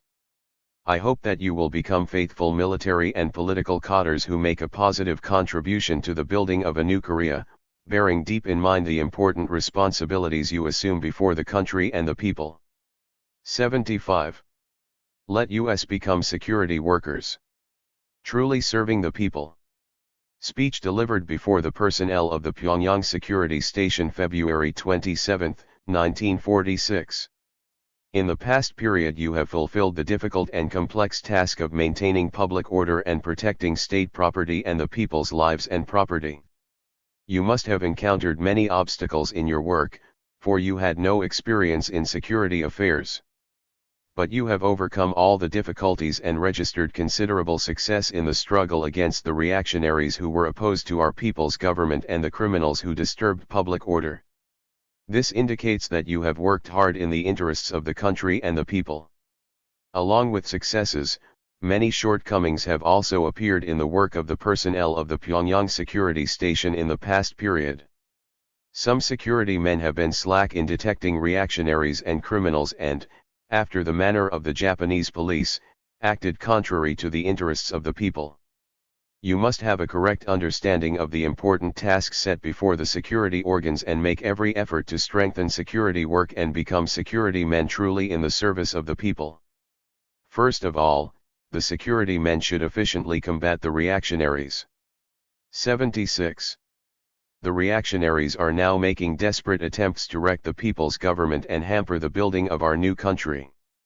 The American reactionaries in particular who have crept into South Korea and their lackeys, the Syngman clique, are making every attempt to stamp out the democratic forces in South Korea and, in the meantime, continue to send spies and saboteurs into North Korea. Therefore, without strengthening the struggle against the reactionaries, it is impossible to safeguard our revolutionary gains and to build a new, democratic Korea. The security workers must fight resolutely against the pro-Japanese and pro-American elements, traitors to the nation, landlords, comprador capitalists, and all other reactionaries, and thus detect and smash their plots in good time. Further, they should tactfully combat offenders. In Pyongyang there have now come to light many criminal acts encroaching on state property, endangering the lives and property of the people and disturbing public order. The security men should fight relentlessly against impostors, swindlers, and those who embezzle and steal state property and should bear down on profiteers, usurers and bootleggers.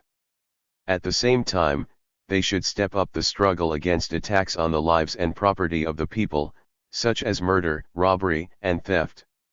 In particular, an end must be put to the practice of stealing the peasants' oxen and slaughtering them secretly. The peasants feel very uneasy now when rogues steal oxen from farm villages in the neighborhood of Pyongyang and slaughter them on the sly.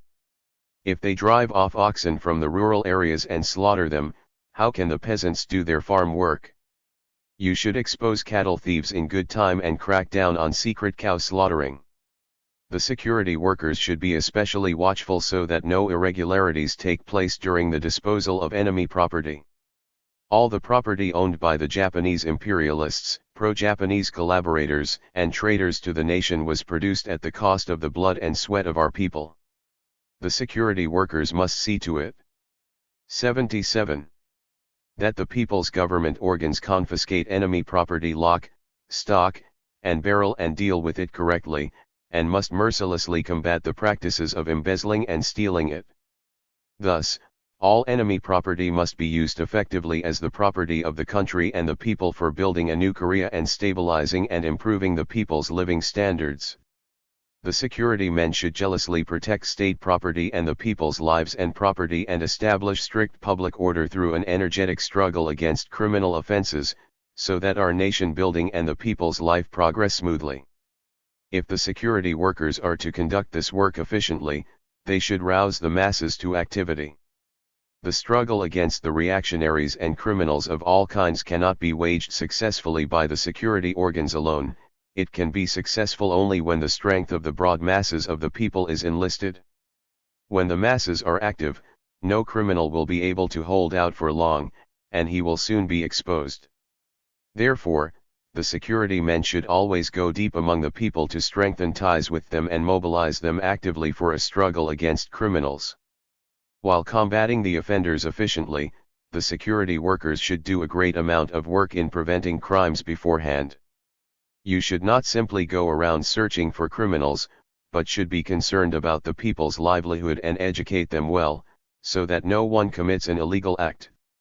In Pyongyang now there are many people wandering about without a job as well as waifs and helpless elderly people. If we do not take care of them but leave them to their own devices, they will not be able to lead a stable life and may disturb public order. Therefore, in conjunction with the government bodies, you should investigate and register the jobless roamers and help them find work, and should take steps to settle waifs and elderly people. The security workers should acquaint the people with legal order and educate unawakened people in democratic ideology. Only then can the people observe the state's laws properly, take an active part in 78. The struggle against the offenders and build a new country well. You should discard the work style of the Japanese police and adopt a popular style of work so as to carry out correctly the important tasks facing the security organs and to become genuine people's security workers. Our security organs work on behalf of the people. Accordingly, the security workers should not take actions that encroach on the people's interests or command and order them about, but should become faithful servants of the people. Some security personnel encroach on the people's interests recklessly and go so far in their wrongdoing as to illegally arrest and beat people, instead of serving the people faithfully. Such actions are as bad as the behavior of the Japanese police. Encroaching on the people's interests and beating people recklessly is a manifestation of the Japanese imperialist idea that the police is all-powerful and a bureaucratic style of work. In the past the Japanese imperialists invented various vicious fascist laws to bring absurd crimes against Koreans and committed the beastly act of trampling underfoot even their right to existence. The Japanese police arrested and imprisoned innocent Koreans at random if ever they displeased them to the slightest degree, and tortured and murdered them savagely.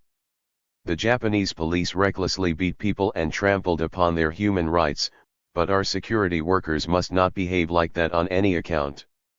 In our society where the people are the masters of the state, the individual and his honor are respected. Therefore, our security organs are duty-bound to protect them to the best of their ability.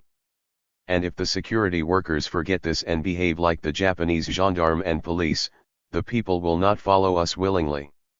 The security workers should bear this in mind and always work with the interests of the people at heart. If our security men are to work properly as faithful servants of the people, they should know how to clearly tell friend from foe. 79.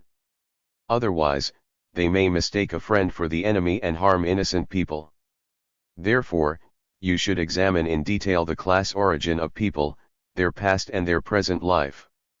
If a man comes under question, you must find out if he belongs to a reactionary class or not, what his job was under Japanese imperialist rule, and if he served with the Japanese imperialist establishment, what he did for the Japanese imperialists and how he treated his fellow countrymen. And you must also check up what position and attitude he takes in the building of a new Korea today. This is the way to suppress thoroughly the reactionaries who obstruct the building of a democratic Korea without touching a single innocent person. The security personnel should not arrest and detain people haphazardly. When you want to take a man into custody, you must base yourselves on scientifically substantiated data. You ought not to arrest and detain a man unquestioningly just because information accusing him of being a hooligan has been presented. Scoundrels may inform against a good man, accusing him of being a reactionary so as to land him in a trap, and some people may submit exaggerated information against others out of spite. So, the security workers should always handle matters by closely examining the information presented.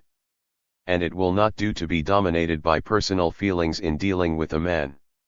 If security workers are swayed by personal feelings in dealing with people instead of maintaining a principled stand, they might wrong innocent people. They should not arrest people at random and, further, should completely do away with the practice of beating. Even when they investigate offenders, the security personnel should not try to settle the matter by beating. In examining a guilty man, it is essential to ascertain concretely why he committed the crime and bring home to him clearly the seriousness of his crime so that he deeply repents and never repeats it. In order to put an end to violations of human rights in the security organs, new laws should be enacted. 80. We cannot use as they are the outworn 6 major laws of Japanese imperialism. All the laws of Japanese imperialism were aimed at oppressing our people. We should have laws for the people. Only then will it be possible to combat crime successfully and defend the interests of our people thoroughly. We should repeal all the evil laws that were in force under Japanese imperialist colonial rule and make new laws commensurate with the will and interests of the masses, so that popular and democratic legal order can be established. The security personnel should endeavor to eliminate the vestiges of the Japanese police not only in handling cases but in their behavior. It is said that some security personnel strut about rattling the sabers worn at their side, the very sabers used by the Japanese police before. This is wrong. The Japanese police swaggered about arrogantly wearing sabers so as to bear down on the Koreans. But why should you, the security workers serving the people, act likewise? If you walk about with sabers at your side just as the Japanese police did, the people will fear you and give you security men a wide berth and blame you for imitating the Japanese police. The security workers serving the people ought not to behave like this. In handling any matter, the first thought of the security workers should be for the people's interests. These days they let off rifles disorderly in the middle of the night in the city. This will not do. If you fire in the middle of the night when people are in bed, they cannot sleep for fear. The security workers should bear in mind that they are duty-bound to ensure that people have a peaceful night's rest and should refrain from firing shots noisily at random while exercising strict night control. The workers serving with the security organs should be a model for the people. When a difficult and arduous task arises, they should readily undertake to do it themselves and put their shoulders to it, and be an example to the masses in everything. And they should always keep themselves neat and tidy and be polite and modest. In particular, they should not be blinded by greed to embezzle people's property or 81. To take bribes. Only then can they enjoy the trust and respect of the masses. The security workers should now arm themselves firmly with democratic ideology. Only when they equip themselves with progressive ideas can they vigorously combat the reactionaries, closely guard the gains in building a new, democratic Korea and educate the masses properly. By strengthening political studies, they should get a profound grasp of the line and policy of our party and the democratic policies of the people's government. At the same time, an energetic struggle should be waged to eliminate the vestiges of the worn-out Japanese imperialist ideology. Thus, all of them should work in a truly democratic spirit of faithfully serving the people. Another important thing is to fully guarantee the purity of the ranks of security personnel. If there are alien elements in the ranks of the security personnel, it is impossible to ensure unity in the ideology and purpose of the ranks and efficiently carry out the serious tasks facing the security organs. The security organs should get rid of all undesirable elements skulking in their ranks and sharpen vigilance to prevent scoundrels from slipping in. When enrolling new recruits, it is essential to accept good people who have a high degree of class consciousness and are firmly equipped with democratic ideology. And then, it is necessary to help them well so that they do not make mistakes. The last of all, I would like to stress the sharpening of revolutionary vigilance. The security personnel should not rest content in the least with the successes already achieved or become easygoing and slack, but should always be on the alert. At the present time, false and reactionary rumors are being spread among the people, and attention should be paid to this. False reports and reactionary rumors are extremely dangerous because they give rise to restlessness among the people, keep them from living in peace and, worse still, interfere with the work of nation building. Therefore, 82. The security personnel should examine concretely such false reports and reactionary rumors with great vigilance and promptly detect the people who spread them. The security personnel should strictly observe secrecy. At present, the enemy is going all out to spy on our secrets. If we fail to keep our secrets rigidly because of slack vigilance, the state's important secrets might get into the hands of the enemy. So, the security workers should properly conduct the work of guarding secrets and thus ensure that our secrets never leak out. It is not easy at all to protect state property and the people's lives and property and to defend the people's rights and interests. You may possibly encounter many hardships and difficulties in your work. But, no matter how great the difficulties may be, you will be quite able to overcome them if you fight on with the firm resolve to devote yourselves to the end to the country and the people. The security workers should not vacillate in any adversity or before any difficulties, but should vigorously strive with a revolutionary determination to work selflessly for the people and for the building of a new, prosperous country. I hope you will become genuine people's security workers by making every effort to carry out your honorable tasks with credit. 83. On the solution of the current food problem. Speech delivered at the second session of the Provisional People's Committee of North Korea, February 27, 1946. The food situation is acute now in our country. Unless we solve the current food problem, we shall be unable to build a new Korea successfully. Only by resolving this problem can we provide adequate food supplies for the factory and office workers, rehabilitate the damaged factories, mines, and railway transport, and run the state and economic bodies, educational and cultural establishments. Solving the food problem, therefore, is one of the most pressing and important tasks confronting us today. To solve the food problem in our country, we called on the peasants already in the autumn of last year to launch a movement for the voluntary grain delivery. But the actual delivery results are very low because of inefficient guidance and neglect on the part of provincial people's committees. If the voluntary grain delivery is to be conducted properly, the 3:7 tenancy system, above all, should be enforced correctly in the countryside so that peasants have surplus grain. In South Gyeonggi Province, however, on account of the neglect of this effort by the ex-chairman of the Provincial People's Committee and some other officials in this province, there have been instances where landlords collected by threats more than half the harvests of their sharecroppers. 84. As farm rent. Such improper acts in the introduction of the 3:7 tenancy system have obstructed voluntary grain delivery by the peasants. Besides, there is a certain reluctance among the peasants to deliver grain, while paying part of their rent in cash and secretly selling off the corresponding amount of grain. The inefficiency in introducing the 3:7 tenancy system and involuntary grain delivery is also due to the moves of the reactionaries. Throughout the country they are resisting these undertakings in every way. They are scheming to frustrate the voluntary grain delivery and aggravate the food situation in our country in an attempt to ferment discontent among the masses and turn them against the people's government. For this reason, much of the grain due for state storage has not yet been delivered. Food rationing, too, is not being handled properly at present. If food is to be rationed fairly, it must first be determined correctly to whom it should be given. But, instead of doing that, food is often supplied to the people who are not eligible for rations.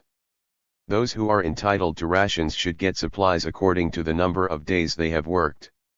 In some cases, however, they are given rations even for the days when they have been absent from work without leave.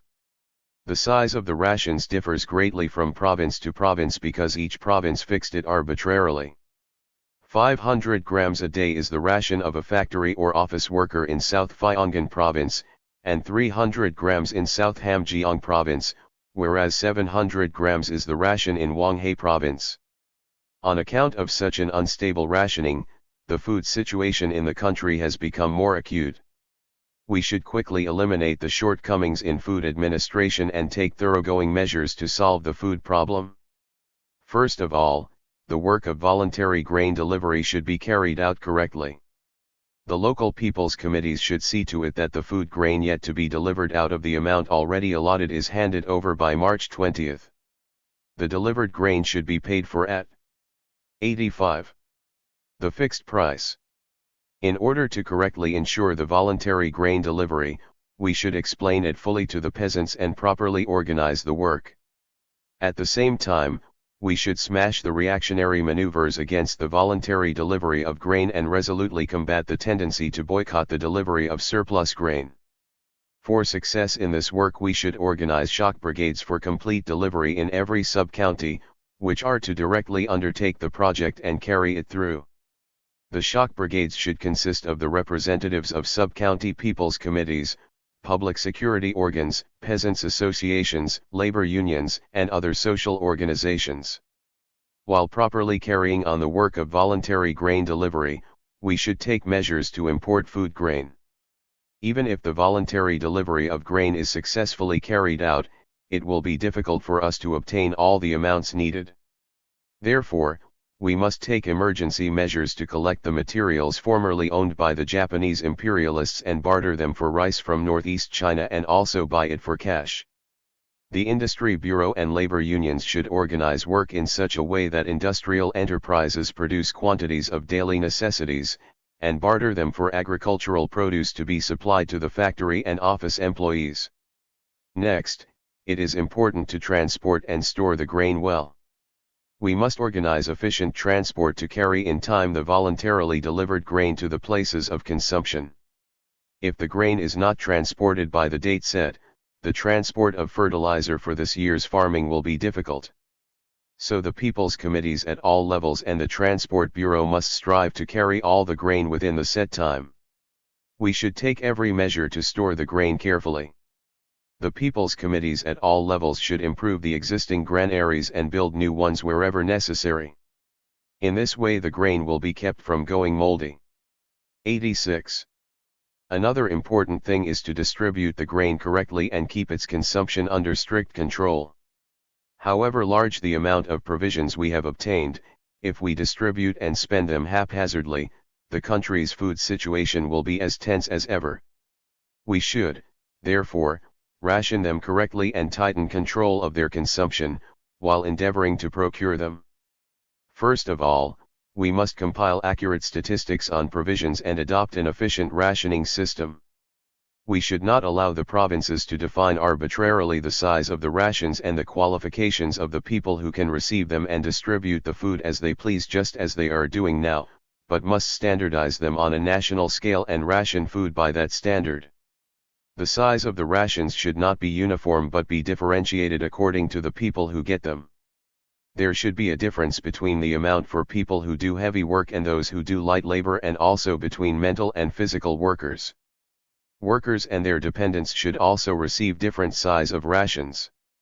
In my opinion, 500 to 600 grams a day will be advisable for a factory worker, 600 grams for a person who does heavy or dangerous work, and 500 grams for the rest. It will be proper to ration 400 grams a day to an office worker, and 300 grams to a dependent of any worker. There must be no waste of rice. All distilleries that use food grain as raw material should be abolished, and individual persons should not distill alcoholic spirits secretly.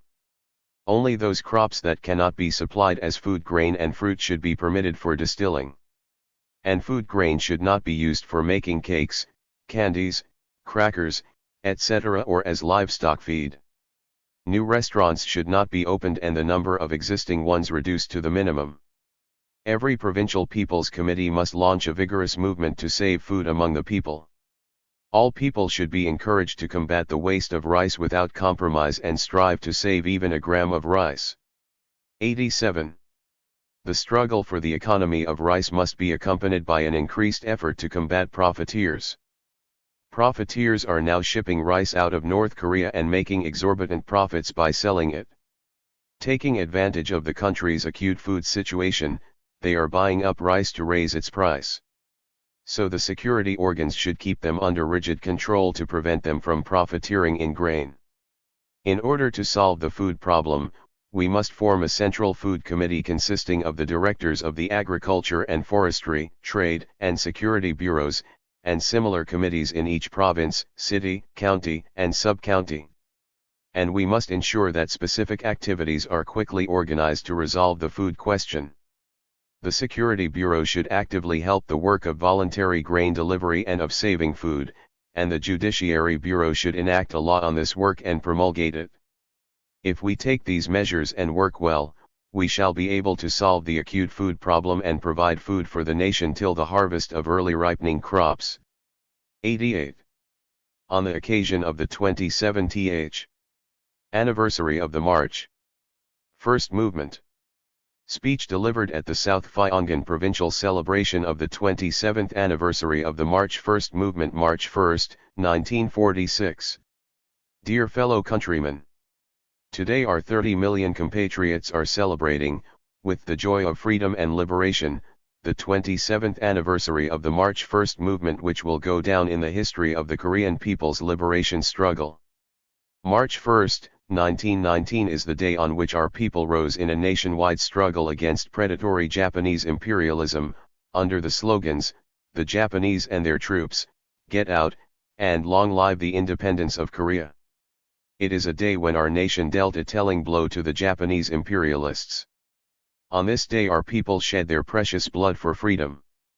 Therefore, we honor the memory and recapture the spirit of this day to renew our resolve to fight for the independence, freedom, and happiness of our nation. We should emulate the noble spirit of our forerunners who fought bravely for the independence and freedom of our nation against the predatory Japanese imperialists during the nationwide March First Movement 27 years ago. At that time not only people in all areas of Korea but our compatriots wandering about abroad, too, rose together in struggle. 89. Our forerunners fought courageously and shed their blood unafraid of the Japanese imperialists' guns and bayonets.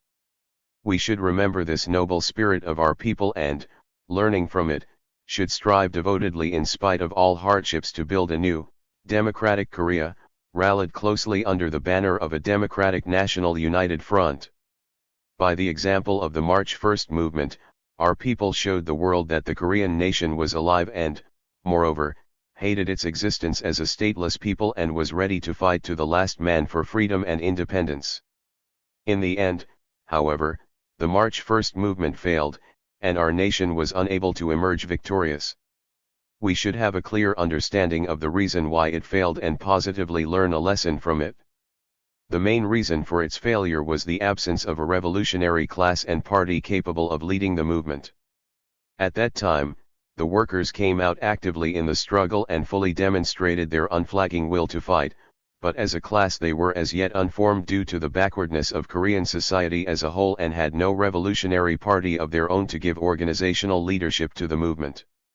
Another principal reason for the failure of the March First Movement was the bourgeois nationalists' unstable position, non-resistance policy, and political speculation. If a strong political party of the proletariat, a democratic party, had guided the movement organizationally at the time, the struggle would have been more vigorous and would have inflicted a heavier blow on Japanese imperialism. As it was, broad sections of the masses participated in this struggle, but because it was unorganized and disconnected it finally ended in failure. No revolutionary movement can win victory without a strong leadership, without the leadership of the revolution advancing a correct political program and mobilizing the masses in an 90. Organized and planned way. A struggle which is carried out spontaneously in a desultory way without any organization can never win. The March First Movement was carried out without a fighting program and plan of action because there was no political party to guide it. The national liberation struggle against Japanese imperialism should have been closely associated with the anti-feudal struggle in view of the nature of the Korean Revolution at the time. but it failed to put forward the agrarian question, a pressing problem for the peasants. As a result, the revolutionary spirit of the peasants could not be displayed to the full. Another reason why the March 1st movement failed was that our people had to fight Japanese imperialism single-handed. In those days Japanese imperialism was very strong and had the support of imperialist powers like America and Britain. On the contrary, although our people rose valiantly in revolt against Japanese imperialism, the international support they received was not powerful enough to defeat such a strong enemy. The triumph of the Great October Socialist Revolution in Russia exerted an enormous influence upon our nation's liberation struggle. At the time, however, Soviet Russia could not give immediate help to our struggle since it was fighting a hard-fought battle against the American, British, French and other armed interventionists and White Guard. After the failure of the March 1st movement, the Korean landlords and capitalists surrendered to Japanese imperialism, and sold out the interests of the nation. However, the Korean workers, peasants, and revolutionary intellectuals both at home and abroad continued to struggle unyieldingly against Japanese imperialism.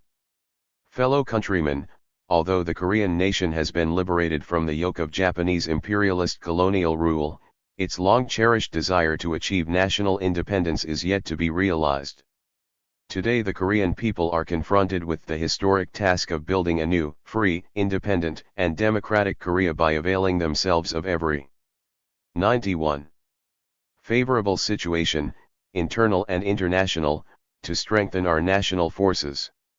In order to implement this task, we should first clear our ranks of pro-Japanese elements and other reactionaries and form a democratic national united front, thus laying the foundation for a new, democratic Korea.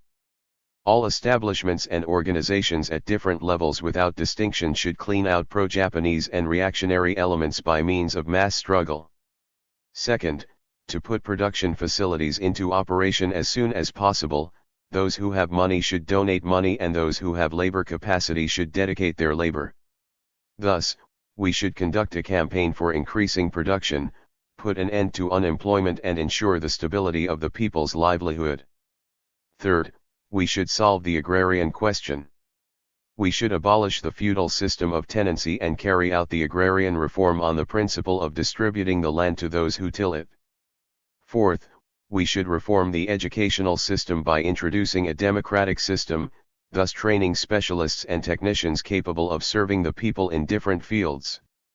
We should expel from the sphere of education the reactionary teachers and students who seek to check the advance of our country by continuing the Japanese imperialist system of enslavement education. By so doing, we should shatter the reactionaries' insidious schemes in the educational institutions. Fifth, we should actively support and defend the decision of the Moscow Conference of Foreign Ministers and give wide publicity to it. The Soviet people are helping us both materially and morally. We should make full use of this favorable situation to build a democratic, independent, and sovereign state. Sixth, we should strengthen friendly relations with the Soviet people. The Soviet people are the most reliable friends of our people. 92. Therefore, we should make every effort to cement friendly relations with them. Long live the 27th anniversary of the March 1st movement. Glory to our forerunners who shed their blood in the anti-Japanese national liberation struggle. Long live a democratic national united front. Long live a new, democratic Korea. Long live the Provisional People's Committee of North Korea. 93. Law on Agrarian Reform. In North Korea. March 5, 1946. Article 1. The agrarian reform in North Korea is a historic and economic necessity. The aim of the agrarian reform is to abolish the land ownership of the Japanese and of the Korean landlords and the tenant system. The right to use the land belongs to those who till it. The agricultural system in North Korea shall depend on the peasant economy, which is the private ownership of the peasants who are not held in bondage to the landlords. Article 2. The land to be confiscated and transferred to the ownership of the peasants consists of a. The land owned by the Japanese state, individuals, and organizations, b. The land owned by traitors to the Korean nation and by those who harmed the interests of the Korean people and collaborated actively with the ruling organs of Japanese imperialism, and the land owned by those who fled when Korea was liberated from Japanese imperialist oppression. Article 3.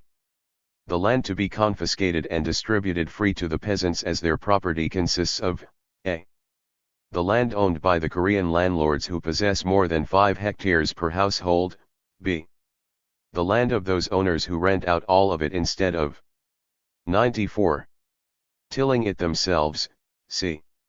All the land which is rented out continually, irrespective of its size, d.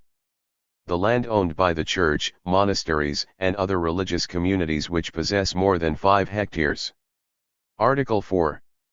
The land which is not to be confiscated consists of a. The land belonging to schools, scientific research institutions and hospitals, b. The land belonging to persons who have done good service in the struggle against the aggression of Japanese imperialism for the freedom and independence of Korea and to their families, and the land belonging to persons who rendered distinguished service to the development of Korea's national culture and to their families, both stipulated by a special decision of the Provisional People's Committee of North Korea. Article 5. All the land confiscated under Articles 2 and 3 shall be transferred gratis to the permanent ownership of the peasants. Article 6. A. The confiscated land shall be placed at the disposal of the People's Committees to be distributed among the farm hands, and peasants with little or no land, b. The land of the peasants who cultivate it by their own labor shall be left intact, c. The landlords willing to cultivate land by their own labor may possess land in other counties only on equal terms with peasants according to this law on agrarian reform. Article 7. Distribution of land among the peasants for their ownership shall be completed when the Provincial People's Committees issue certificates of land ownership and enter them in the cadastres. Article 8. The land given to the peasants under this law shall be exempt from the general debts and burdens. Article 9. All the debts of the farm hands and peasants owing to landlords whose land is confiscated under this law shall be cancelled. 95. Article 10. The land distributed among the peasants under this law shall be banned from being sold or bought, rented out or mortgaged. Article 11. The draft animals, farm implements, houses and all the adjunct buildings and grounds and so on of the landlords whose land is confiscated in accordance with Clause A, Article 3 of this law, shall be confiscated and placed at the People's Committee's disposal, and the People's Committees distribute them among the farm hands and landless peasants who are to own the land in accordance with Article 6 of this law. All the confiscated buildings may be turned over to schools, hospitals and other public establishments. Article 12. The orchards and fruit trees owned by the Japanese state and individuals and all the Japanese organizations shall be confiscated and left in the hands of the Provincial People's Committees. The orchards and fruit trees owned by the Korean landlords whose land is confiscated in accordance with Clause A, Article 3 of this law, shall be confiscated and left in the hands of the People's Committees. Article 13. All the wooded areas except the small woods owned by peasants shall be confiscated and placed at the disposal of the Provisional People's Committee of North Korea. Article 14. All the irrigation facilities belonging to those whose land is confiscated under this law shall be turned over gratis to the Provisional People's Committee of North Korea for disposal. Article 15. The agrarian reform shall be carried out under the guidance of the Provisional People's Committee of North Korea. In the local areas, responsibility for the agrarian reform shall be placed on the provincial, county and sub-county people's committees, and in the farm villages, on the rural committees elected at general meetings of the farm hands and tenant farmers with little or no land. Article 16.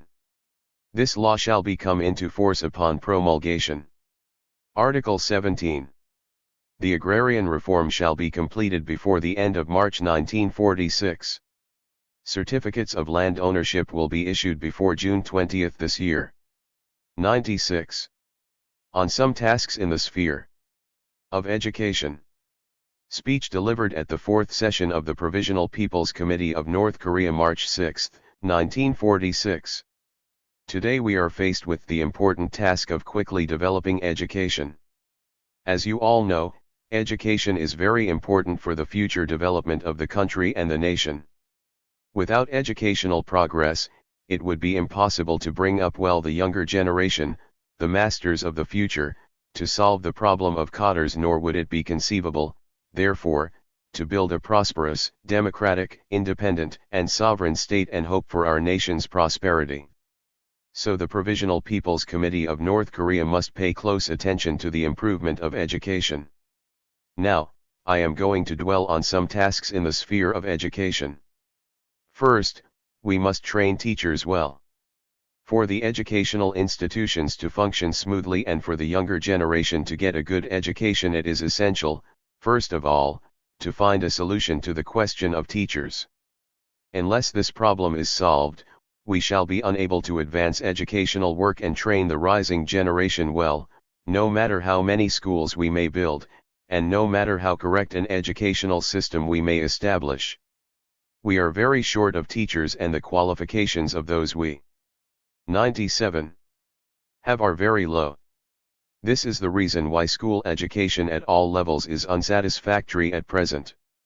This is due to the harmful effects of Japanese imperialist colonial rule. As a result of the policy of colonial enslavement education pursued by the Japanese imperialists in Korea, very few people were teachers in the past, their qualifications are low, and there are not many people capable of teaching. Under these conditions, it is imperative for us to train large numbers of qualified teachers as quickly as possible.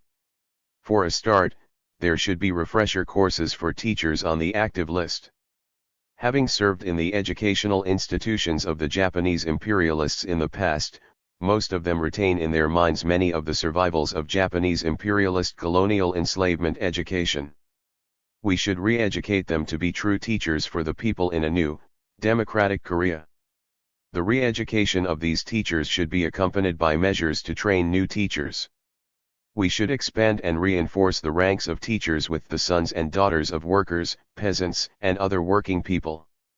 In this way, we will gradually improve the qualitative composition of their ranks and meet the demand for teachers at schools of different levels. In order to train teachers quickly, we must set up teacher training centers for the present. We must organize them as soon as possible and choose as future teachers suitable people who have some knowledge already. Later on, we shall have to build special teachers training schools. The need for a quick solution to the question of teachers cannot be an excuse for slipshod training. The quality of teacher training is a very important factor that has a bearing on the standard of education for the younger generation. Good teachers will educate their students properly and train the younger generation to be builders of the new country. We must train teachers well and produce many progressive ones capable of making an active contribution to the education of the new generation and nation building. 98. If we are to train good teachers, we must heighten the role of the teacher training institutions. These institutions must strive to eliminate the remnants of obsolete Japanese imperialist ideology from the minds of their trainees and imbue them with democratic ideology. They should also teach advanced science applicable to the reality, and adequate knowledge of our country in particular. Thus, they will produce many teachers who are qualified politically and ideologically, scientifically and theoretically, and ensure success in educating the younger generation. Second, we should completely eliminate reactionaries from the educational establishments. At present, there are reactionaries in some educational institutions who are opposed to the people's power and hamper the democratic development of the country. They try to retain the old educational system as opposed to the democratic one and instigate teachers and students to go against the policies of the people's power. Unless we purge our educational institutions of reactionaries, we shall be unable to wipe out the survivals of outdated Japanese imperialist enslavement education and introduce democratic education successfully.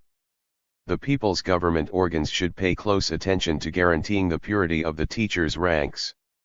They should deal resolutely with all sorts of unsound ideological elements among the teachers and, at the same time, screen the teachers in all schools and quickly remove the reactionaries. And after this, they should take thoroughgoing measures to prevent undesirable and heterogeneous elements from infiltrating into the ranks of teachers. Third, we should provide the students with good conditions for study. Unless they are provided with the material conditions for study, they will be unable to show a good performance. Of course, there will be many difficulties in providing satisfactory conditions under the present circumstances. But we should not begrudge anything if it is for the younger generation. They should 99. Have preference in everything so that they can study without the least difficulty. Textbooks should be compiled with all possible speed. The shortage of textbooks is now a great handicap both to teachers and students. Textbooks provide a guarantee of uniformity in the education of students, successful implementation of the education program, and excellent study results. It is important in compiling textbooks to have them reflect correctly the requirements for building a new, democratic Korea and our country's actual conditions. If textbooks fail to contain what is needed for our nation building and do not conform to our specific conditions, or if they are mechanical translations of foreign textbooks, they will be useless. They must be compiled in such a way as to accord with our reality and give a correct interpretation of everything in our country. Such textbooks will give students a working knowledge needed for the building of a new country and a correct understanding of our country.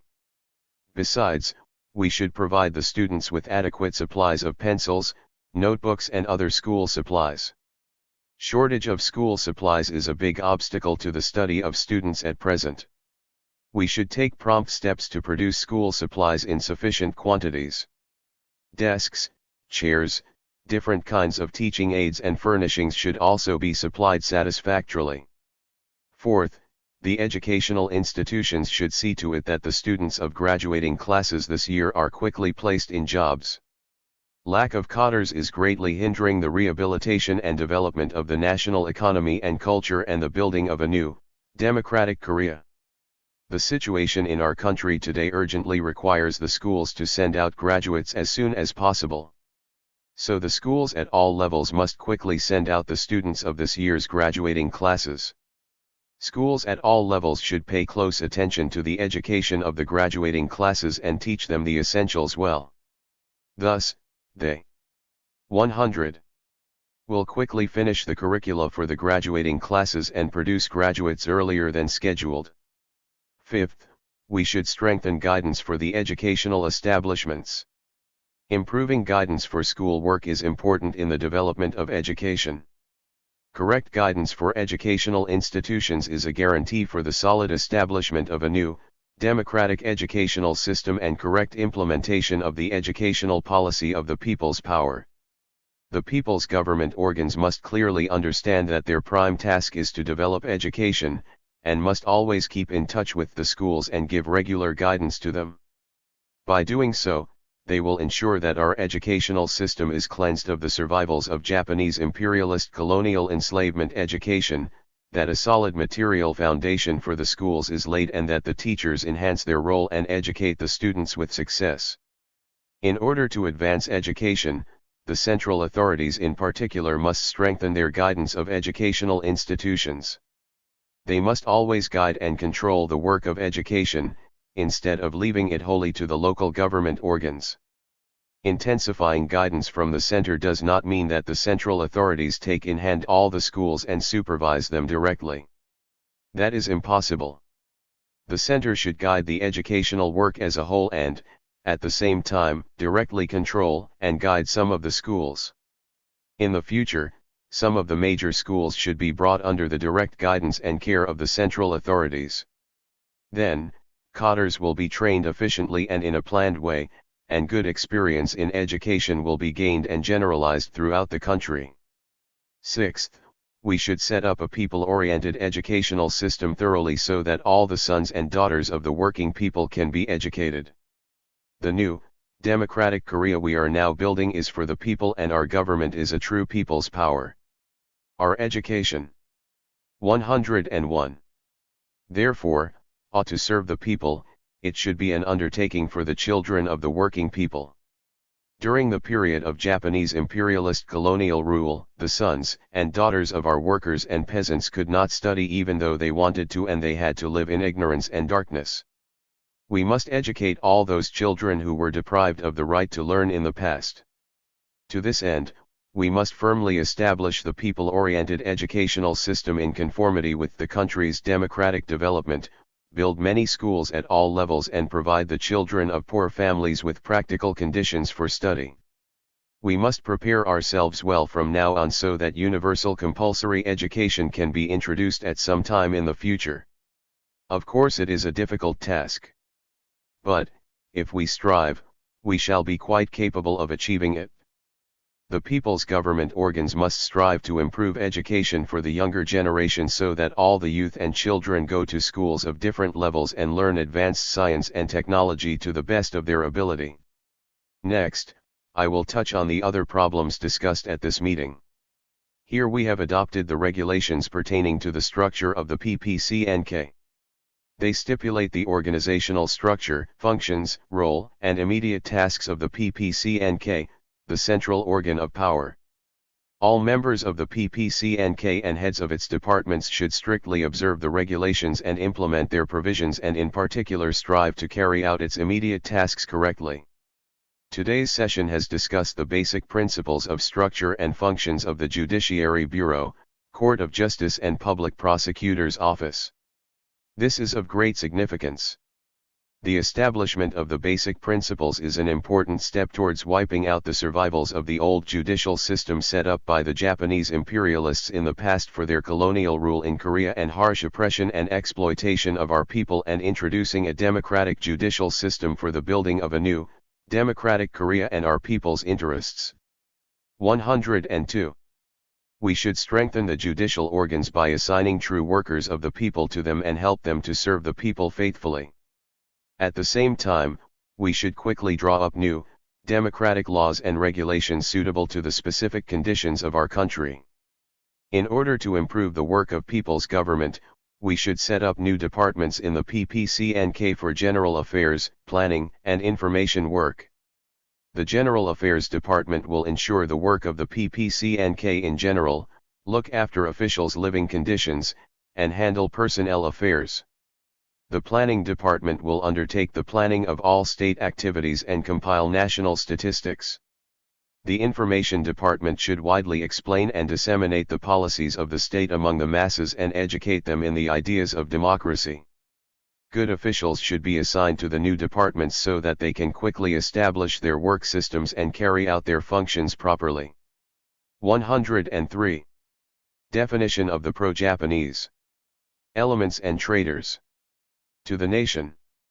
Adopted at a meeting of the Provisional People's Committee of North Korea March 7, 1946. 1. The Quislings and their associates who sold out the Korean nation to the Japanese imperialists during their aggression against Korea. 2. Those who were granted peerages by the Japanese imperialist authorities, vice presidents, advisors, and counselors of the Privy Council of the Government General of Korea, and members of the House of Peers and the House of Representatives of the Japanese Diet. 3. Evil high officials in the days of Japanese imperialist rule in Korea. 4. Officers of the Japanese police and gendarmerie and judges and public prosecutors who handled the cases of political offenders. 5. Evil elements of the military high political police. 6. Heads of the secret agents of the military high political police and zealous secret agents. 104. 7. Those who directly murdered or persecuted nationalists and revolutionary fighters taking part in the national or class liberation movement at home or abroad, and their helpers. 8. Members of the provincial assemblies and cadres of the pro-Japanese and fascist organizations appointed by the Japanese imperialist authorities, and the evil elements connected with such organizations. 9. Evil elements who were executives of war industries and chief purveyors of war supplies. 10. Vicious civilians who earned the people's resentment by perpetrating cruelties against them in conjunction with the Japanese imperialists' administrative, judicial and police organs. 11. Evil officials of the Japanese imperialists' administrative, judicial and police agencies who roused the people's resentment. 12. Evil elements who worked consciously as theoretical and political leaders in developing the movement for turning the Koreans into subjects of the Japanese Empire and in introducing the systems of volunteers, student soldiers, labor drafting and conscription. 13. Those who after the August 15 liberation plotted to wreck democratic organizations and assassinate their leaders, or who formed terrorist organizations and personally directed them and who manipulated such organizations from behind the scenes or who directly perpetrated terrorism. 14. Those who voluntarily joined the reactionary organizations formed by traitors to the nation after the August 15 liberation. 15. Those who consciously engaged in spying or carried on false propaganda distorting facts as spies or propagandists of reactionary organizations obstructing the creation of a national united front after the August 15 liberation. Additional clause, as for those who fall under the above provisions but no longer commit evil acts and cooperate actively in nation building, their punishment may be reduced or dismissed. 105. Publication of the Law on Agrarian Reform to improve well-being of the nation. Statement published in the newspaper Jangno. March 9, 1946. The agrarian reform to be carried out now is the first step towards abolishing the feudal system of land ownership maintained in our country for thousands of years and fulfilling the democratic aims of building a genuinely democratic republic in Korea. The agrarian reform is a great and correct undertaking. The aim of this reform is national independence, freedom, and equality for the Korean people. It is a democratic reform to improve the people's standard of living and well-being. The historic agrarian reform we are carrying out is of immense political and economic importance. First, the great significance of the agrarian reform lies in freeing the peasants from the landlord's feudal exploitation. Although liberated from the Japanese imperialist colonial yoke, the Korean people have not been freed from feudal land ownership system. So, the people's government has issued the law on agrarian reform in order to free the peasants constituting the overwhelming majority of our population from the landlord's feudal exploitation. True patriots who love their nation and genuine democrats who have due regard for the people's interests will give unstinting support to this law and endeavor to put it into effect. 106. Second, the great significance of the agrarian reform lies in making a clean sweep of the landlord class that constitutes the foothold of the reactionaries, including the pro-Japanese elements and traitors to the nation who are trying to hamper the establishment of a democratic unified government in Korea and wreck the national united front.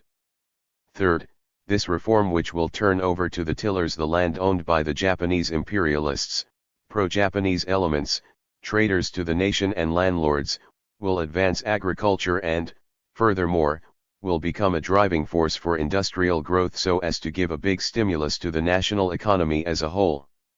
Herein lies another important aspect of the agrarian reform. Fourth, the agrarian reform provides excellent conditions for improving the living standards of the peasants who make up 80% of our population and who languished in a dismal state of slavery for thousands of years, thus enabling them to live in plenty. It affords a fundamental condition for the peasants to give their children an education and to shake off the life of ignorance and enjoy a cultured life. Fifth, the agrarian reform furnishes one of the fundamental conditions for enlisting the active participation of the peasant masses, one of the main forces of the democratic nation-building movement, in the building of democracy, for promoting their political enthusiasm and for strengthening the alliance between the working class and the peasantry. Therefore, the Provisional People's Committee of North Korea has recently formulated and promulgated the Law on Agrarian Reform for the building of democracy, its basic task. All the people, democratic political parties and public organizations in North Korea should make every effort to enforce this law in every respect. Those who have no brotherly love and patriotism will oppose the Law on Agrarian Reform. Those who resist this law, no matter who, are opponents of democracy, reactionaries seeking to divert Korea from its path of progress to return to the outdated feudal society, and 107. Traitors selling out the interests of the whole nation. Only when Korea develops into a progressive democratic society, will it be able to achieve full independence and sovereignty. Therefore, I believe that all the people will unite ever more firmly and sweep away the hordes of reactionaries who do not love their country and nation, and will rise up in full force to carry out the law on agrarian reform that will defend the interests of the peasants forming the overwhelming majority of our nation, improve their livelihood, develop the national economy as a whole and promote the democratic progress of the country, thus making the agrarian reform a complete triumph. 108. Rehabilitation and development of industries and tasks of workers. In the electric power industry. Speech delivered to officials in the electric power industry March 22, 1946. Dear comrades, since liberation our people have set up people's committees by themselves in all parts of the country and established the Provisional People's Committee of North Korea, which gives unified leadership to the provinces and administrative bureaus. The PPCNK is genuine people's power representing the interests of all the people and striving to accelerate the building of a democratic country. Recently the PPCNK introduced the law on agrarian reform, one of the 11-point immediate task. This law enjoys the absolute support of the masses of the people, and the agrarian reform is being successfully carried into effect with the active participation of the workers and peasants. The agrarian reform aims to abolish the feudal exploiting system once for all and make the peasants the owners of land in North Korea. It is a great event of historic significance in the democratic progress of our country. We intend to carry out the agrarian reform swiftly and then proceed to the other democratic reforms, the nationalization of the key industries, introduction of an 8-hour workday, sex equality, etc. 109. In the name of the PPCNK we will soon publish the political program of the All-Korea Provisional Government to be established in the future. On the basis of this political program, the PPCNK will successfully fulfill its tasks in the political, economic, and cultural spheres and thereby lay the firm foundations of a democratic, independent and sovereign state. One of the most important tasks facing us now is to rapidly rehabilitate and develop the nation's industries. At present our industries are not worth mentioning. With a view to plundering our country of its wealth and provoking an aggressive war on the continent, the vicious Japanese imperialists built some few factories in Korea. Even these were overworked during the Greater East Asia War and most of them destroyed when they fled after their defeat. Only when we rebuild and develop the devastated industries shall we be able to wipe out unemployment, stabilize and improve the people's standard of living and speed up the building of a new Korea. We should quickly rehabilitate factories and enterprises and put them into operation by overcoming all difficulties and obstacles. Our efforts to rehabilitate and develop the industries are now meeting with many difficulties. We have no materials with which to repair machines and equipment at factories, nor are we in a position to make even a screw properly. We are also suffering from a shortage of food. Under the ostentatious signboard of simultaneous development of agriculture and industry and rural promotion movement designed to turn Korea into a logistical base for the Greater East Asia War, the Japanese imperialists ruthlessly plundered our countryside in the past. Owing to the war of aggression and the plunder of food grain by Japanese imperialism, the peasants were destitute, scarcely able to keep body and soul together, and our countryside was impoverished to the extreme. For this reason we are now short of rice for the workers and office employees. 110. Another great obstacle to industrial construction is the shortage of technicians. We need technicians in large numbers to rehabilitate and develop the devastated industries, overcome the nation's centuries-old backwardness and build a new, prosperous country.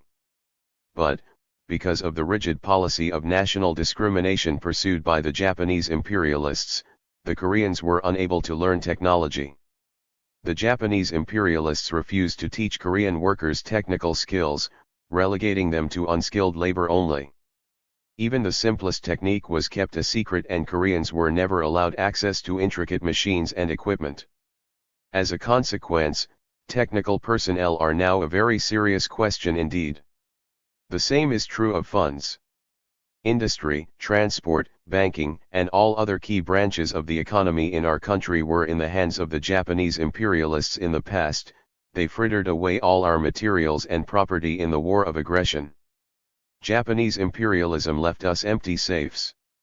Consequently, we have no funds for the rehabilitation and construction of industries. We cannot allow ourselves, however, to sit idle overwhelmed by the difficulties, just blaming Japanese imperialism or turning to someone else for help. If we bow to the hardships and difficulties and fail to reconstruct the ravaged industries speedily, we shall be unable to build a prosperous, independent, and sovereign country, and our people will be reduced to statelessness once again. We must devote all our energies, talents, and techniques to the reconstruction and development of industries for the sake of the country and the people. The workers in the electric power industry have heavy responsibilities for the rehabilitation and development of industries. Electricity is the main source of energy for industries. Only when we have electric power can we rebuild and develop the factories, mines, and other industrial establishments and produce the goods needed by the people. Electric power is also indispensable for the development of agriculture. We have the Subhang Power Station, Jangjingang Power Station and many other hydropower stations. These are valuable assets for the 111. Building of a new country. If they are quickly rebuilt and properly run, they will contribute greatly to the development of all industries and the rural economy and to improving the people's standard of living. All the electrical workers and technicians should clearly understand the importance of the power industry and work hard to accelerate the reconstruction of the destroyed power plants and substations and produce electric power in large quantities. Not all the power stations and substations are as yet operating. Since liberation, many of these plants have been rehabilitated by the electrical workers and technicians, but they are far from satisfactory. While properly managing and operating the power plants and substations that have been rebuilt, workers in the power industry should make strenuous efforts to reconstruct the rest and put them into operation. As a matter of fact, it is no easy task in the present situation to rebuild and get all electric power plants running.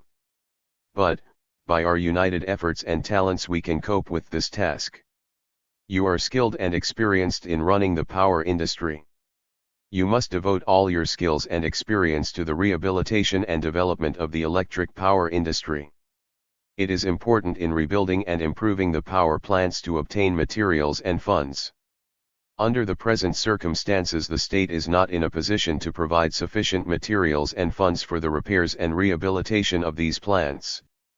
You should procure these materials for yourselves rather than wait in the hope that the state will supply them. You must find out all the electrical materials buried or discarded by the Japanese imperialists when they fled after defeat and collect the unused ones kept by people and utilize them for rehabilitating and building up the electrical power plants. If, after this, you still have insufficient supplies, we must import some from abroad. If we are to develop the electric power industry, we must solve the technical problems, along with the question of materials and funds. We must pay special attention to this problem because we have very 112 few electrical technicians now in our country. We should encourage skilled electricians to pass on their skills to other workers and take steps to organize short technical courses for the training of electricians. Thus, we will rapidly raise the technical level and skills of workers in this field and increase the number of electricians. To develop the power industry, officials in this field must improve the efficiency of industrial management. Since you are managing enterprises for the first time, you will encounter many difficulties. But the situation does not allow us to take you from your work right away and send you to study. So you must study on your own. School is not the only place to study, it is quite possible to learn on the job. Fully aware of the prevailing situation in our country, you must study hard while on the job, striving to improve your knowledge of the management and operation of enterprises. We must not regard anything as mysterious or difficult but boldly push ahead with it. Nothing will be impossible if we study and work tirelessly with a firm determination and high degree of patriotic enthusiasm to solve all problems by ourselves. If all of you work with the awareness that you are the masters of the country and the electric power industry, you will be fully able to solve material, technical and all other questions. The more difficult our situation, the firmer we must believe in our own strength and bravely rise to the occasion on the strength and talent of the masses and resolve intricate problems. It is also important to heighten our vigilance against reactionary maneuvers. The present situation demands that we be more alert. The American reactionaries, former collaborators with the Japanese, and traitors to the nation are doing all in their power to wipe out the democratic forces in South Korea, while at the same time constantly smuggling spies, subversive elements, and saboteurs into North Korea to undermine our democratic construction. The reactionaries lurking. 113. In North Korea, too, are bent on all sorts of crimes, murder, arson, and the like, to frustrate our effort to build a new Korea. Under these conditions we must never be slack and easygoing even for a moment. The workers in the power industry must be highly vigilant in their work. The enemy's subversive activities and sabotage in this field would entail serious consequences in all branches of the national economy. You must be more vigilant than anybody else and crush the enemy's subversion and sabotage in good time. You must sweep away the survivals of Japanese imperialism, establish discipline and order and intensify the struggle against indolence and slackness in the power industry, and thus prevent the enemy from gaining a foothold. In conclusion, I hope you will rebuild and reinforce the power stations and substations as early as possible by devoting all your efforts and talents and manage and operate them well and thus produce and supply enough electric power for the development of the national economy and people's living. 114. 20-point platform. Radio address. March 23, 1946. Dear fellow countrymen, brothers, and sisters, allow me to speak on behalf of the Provisional People's Committee of North Korea about the platform of the provisional government that will be set up. The USSR-US Joint Commission established in accordance with the decision of the Moscow Conference of Foreign Ministers started its work in Seoul on the 20th of this month. The meeting of the USSR-US Joint Commission is being followed with great hopes by all the people of Korea. It must work in the interests of the Korean people and find a solution to the problem of establishing a unified provisional government which is earnestly demanded by them. The provisional government should be a genuinely democratic government capable of fulfilling the desires of all the Korean people. We hold that the democratic government to be set up by us must without fail put into effect the following political program: to completely liquidate all remnants of Japanese imperialist rule in the political and economic life of Korea, to wage an implacable struggle against domestic reactionaries and anti-democratic elements and strictly ban the activities of fascist, anti-democratic political parties, organizations, and individuals, to grant all the people freedom of speech, the press, assembly. 115. And religion.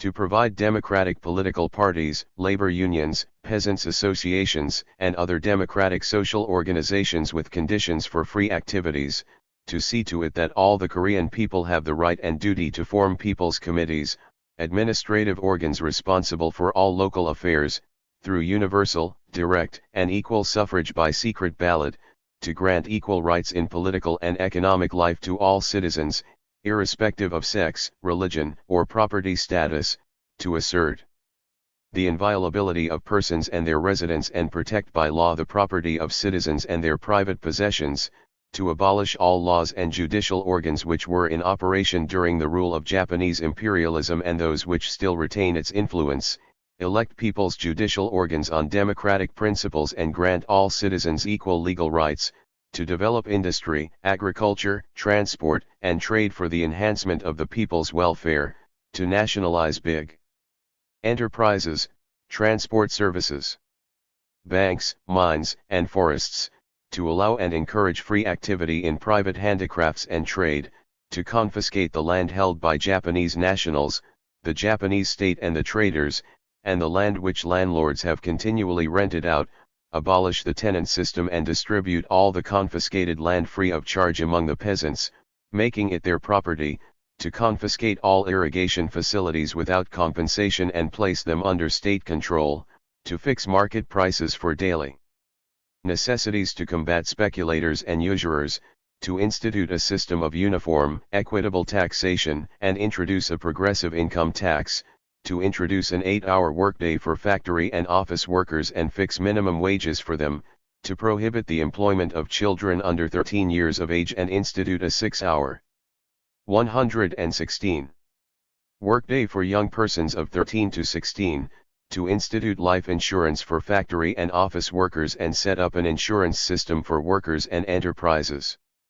To introduce a system of universal compulsory education and greatly increase the number of primary and secondary schools, specialized schools, and colleges run by the state, to reform the educational system for the people in line with the democratic state system, to develop national culture, science, and the arts energetically, and increase the number of theaters, libraries, radio stations, and cinemas, to set up special schools on a wide scale for training the personnel required in state organs.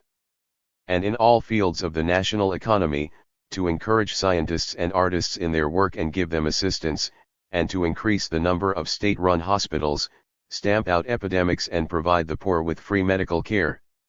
Only when the above-mentioned fundamental requirements are fulfilled will the Korean people enjoy genuine freedom and political rights, their welfare be promoted and our country achieve complete independence. Only a government capable of meeting these requirements will become a genuinely democratic government and enjoy the support of all the people. The USSR-US Joint Commission should contribute to the founding of a Korean democratic provisional government capable of meeting these demands of the Korean people. I call upon all the Korean people and the fighters for the freedom and independence of our country to devote all their energy to the building of a democratic, independent, and sovereign state. Long live democratic independence and sovereignty. Long live the liberated people of Korea. 117. On managing the state finances properly and establishing a peasant bank. Speech delivered at the 5th session of the Provisional People's Committee of North Korea April 1, 1946. It is indeed important that we have discussed the 1946 budget of the Provisional People's Committee of North Korea at today's session. I think that the 1946 budget which has just been approved unanimously has, on the whole, been drawn up correctly, though it has certain shortcomings.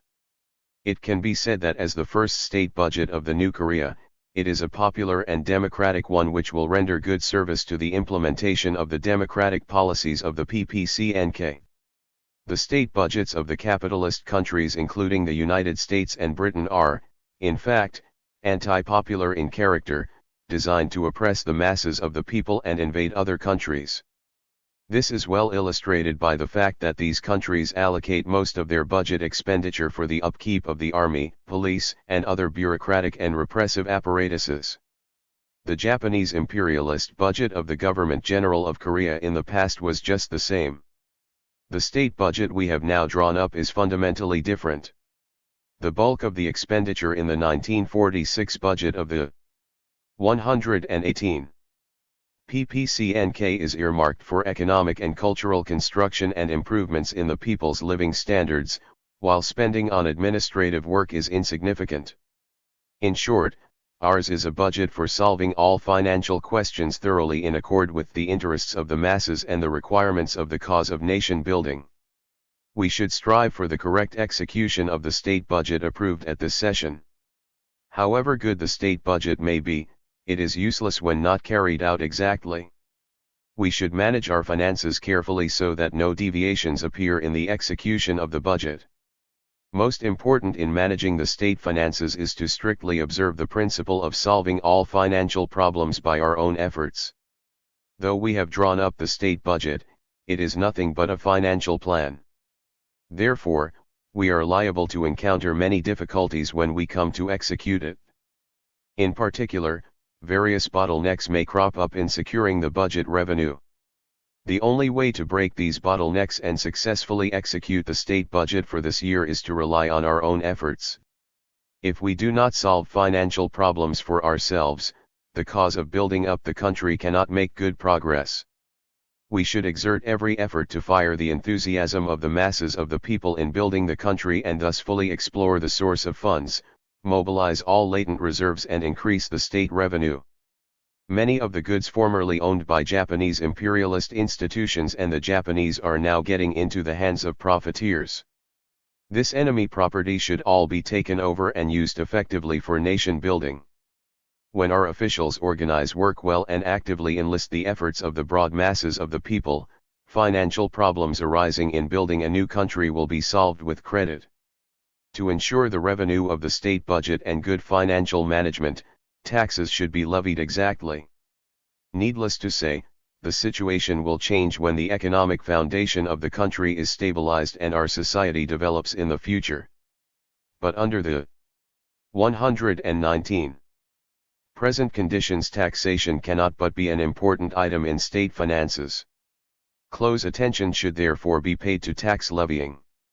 In our society, taxes are fundamentally different from those imposed by Japanese imperialism. In the past, taxes served to prop up Japanese imperialism, but at present they serve the prosperity of the country and the well-being of our people. The officials of organs of people's power should explain this in detail to the masses of the people. In this way they will be able to understand clearly what purpose taxes serve under the people's government and pay them voluntarily. A decision on tax levying has been adopted at this session.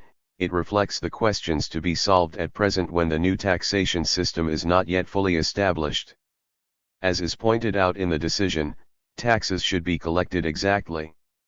The Finance Bureau and People's Committees at all levels should take concrete steps to carry out the decision and levy taxes with a sense of responsibility. Taxes should be fair and the collection of them organized well so that the people have no complaints and pay them on time. You should carry out the decision on taxes without fail and, at the same time, establish a new, democratic taxation system at the earliest date to suit our reality on the principles of the 20-point platform. When collecting taxes, attention should be paid to prohibiting any extra taxes that could be a burden to the people. We should refrain from imposing a burden over and above taxes on any pretext and strongly combat such practices.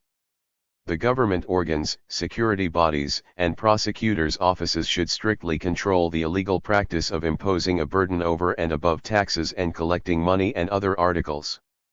One of the important questions arising in managing the state finances is to curtail expenditures to the minimum in all fields.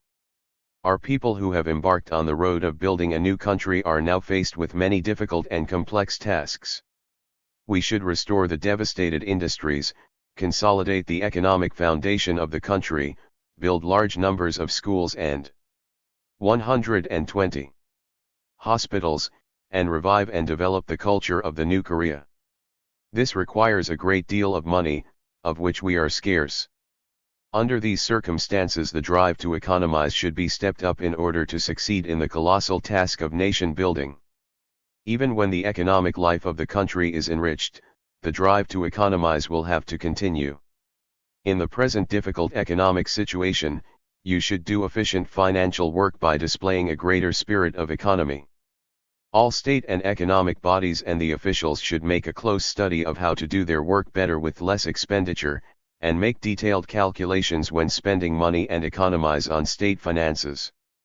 In all spheres you should thoroughly introduce the habit of economizing and saving on every penny. For good management of the state finances, financial discipline should also be tightened. When financial discipline is loose, irregularities will creep in. The practices of misappropriating and wasting or embezzling state money frequently occur now because financial discipline is lax. Detailed standards in financial operations should be established and every worker should work according to them. A checkup and examination of state finances should be organized at regular intervals and any breach of financial discipline controlled in good time. To intensify financial discipline, an energetic struggle should be launched against all dishonest practices. The organs of people's power should expose in good time the misappropriation and waste or embezzlement of state finances and apply strong sanctions against those engaged in such misdeeds. An important task in the sphere of finance at the present time is to thoroughly establish a unified system of financial operations based on the principle of democratic centralism. Since at present there is no correct system of financial operations, the local people's committees conduct their financial affairs haphazardly and fail to apply and use the funds effectively for nation building. 121. We should establish thoroughly a unified financial system as soon as possible. Only then can we develop financial work to meet the demands of building a new Korea and ensure success in nation building through the positive mobilization of latent reserves. By establishing a thorough financial system in the future based on the principle of democratic centralism, You should compile an all-inclusive state budget covering the central and local budgets in detail and conduct all financial affairs under the unified leadership of the central authorities. The staff of the Finance Bureau should steadily improve financial work by getting a better grasp of the country's economic potentialities and the economic situation in all localities, by acquiring a deep knowledge of financial management and by studying the experience of advanced countries in financial operations. Another question related to financial operations I would like to emphasize is that we should cope with the economic confusion in the country and stabilize the people's livelihood through effective state investment and financial control. Our present economic situation is very difficult. As a result of the colonial rule of the Japanese imperialists and their savage destruction of industries during their flight, we cannot produce the necessary goods adequately as yet. Accordingly, daily necessities and all other things are quite insufficient. Since speculators availing themselves of this opportunity are raking in undue profits, the prices of commodities are unstable. This seriously interferes with the people's living. While developing the state-run industry and trade through effective investment, we should organize producers and consumers cooperatives and encourage individual handicrafts and trade, thereby increasing the production of goods and ensuring smooth distribution of commodities. The financial agencies should intensify control over profiteers to prevent them from making illicit gains. Next, I would like to speak about a peasant bank. It is very timely, I think, that at this session we have discussed the question of founding a peasant bank. Today, when the agrarian reform has been successfully concluded. 122. We are confronted with the task of correctly settling rural financial affairs for the peasants who are now the masters of the land. The allocation of farming funds to the peasants by the state is not only important for assuring their farming but also of great significance in consolidating the results of the agrarian reform and continuously developing agriculture. By setting up the peasant bank, we should provide the peasants with farming funds and further consolidate and develop the achievements of the agrarian reform. It should be ensured that the funds of the peasant bank exceed 200 million won as a result of pooling the property obtained through the seizure of the financial associations, the Japanese imperialists' agencies of rural exploitation, and the money invested voluntarily by broad sections of the peasantry. The peasant bank should conduct all its activities as a cooperative credit organization embracing broad sections of the peasantry. In order to function properly as a peasants' cooperative credit organization, the peasant bank should set up a wide network of branch offices throughout the rural areas and have its roots deep in the countryside. It should provide the peasants with adequate funds for farming and, further, handle the financing of agricultural development. The peasant bank should raise enough funds to be able to make loans by encouraging more savings and recruiting shareholders on a wide scale. And, for the moment, in order to ensure success in the first spring plowing following the agrarian reform, sufficient farming funds should be allowed to the peasants who have become the masters of the land, and by so doing, the infiltration of usury funds into the countryside should be thoroughly prevented.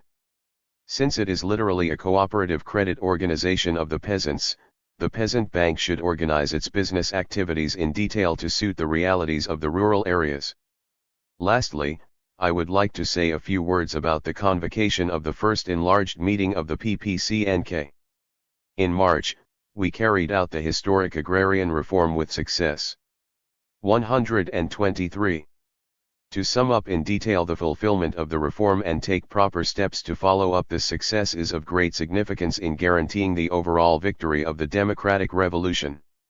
So on the 13th of this month we are going to convene the first enlarged meeting of the PPCNK to review the agrarian reform.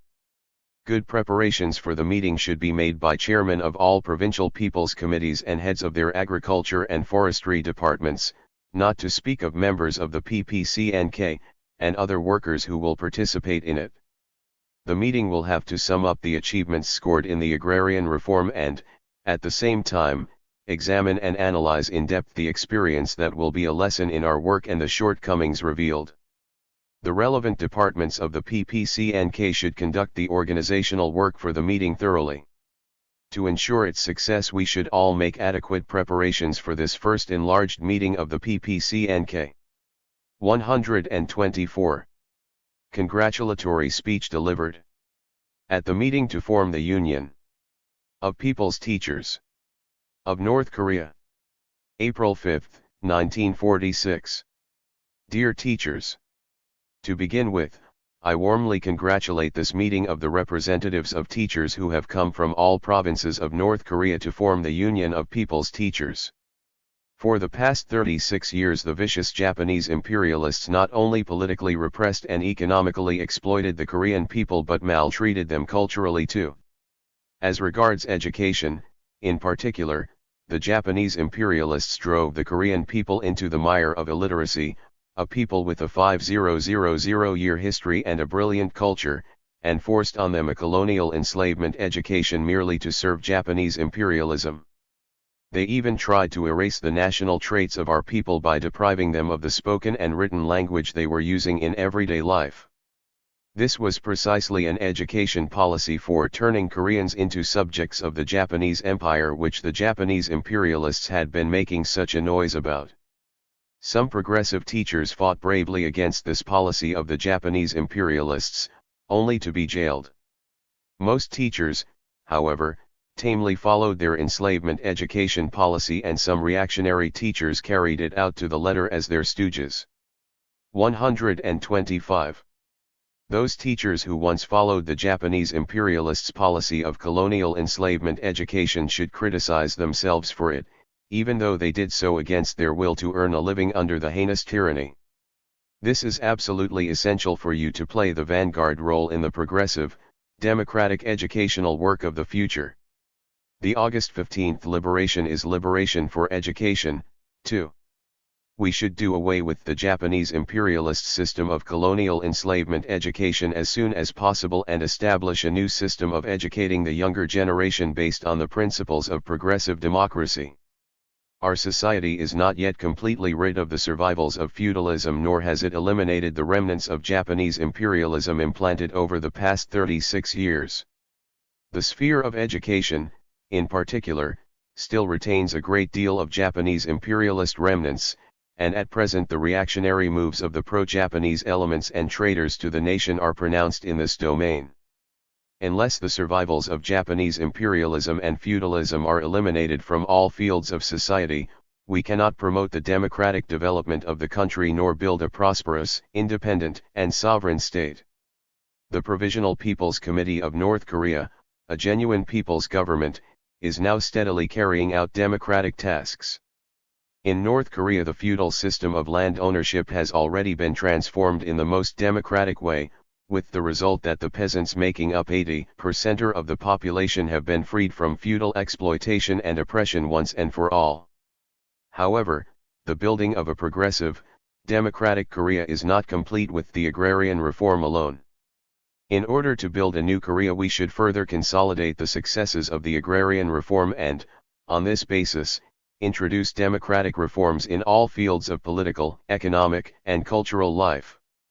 In education we should make a clean sweep of the remnants of feudalism and Japanese imperialism according to the 20-point 126 platform made public by the PPCNK, and introduce a truly democratic education for the broad masses of the people, instead of an education for a privileged class alone.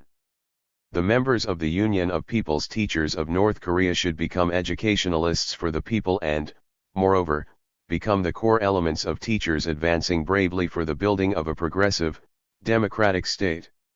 In conclusion, I wish the Union of People's Teachers of North Korea great success in its work. 127.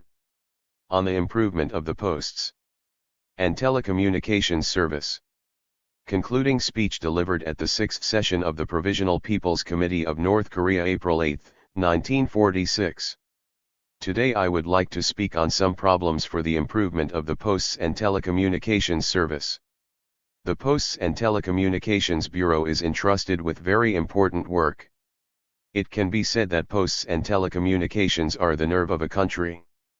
Just as a man cannot move properly if his nervous system is benumbed, so the state cannot function correctly if its posts and telecommunications system is paralyzed.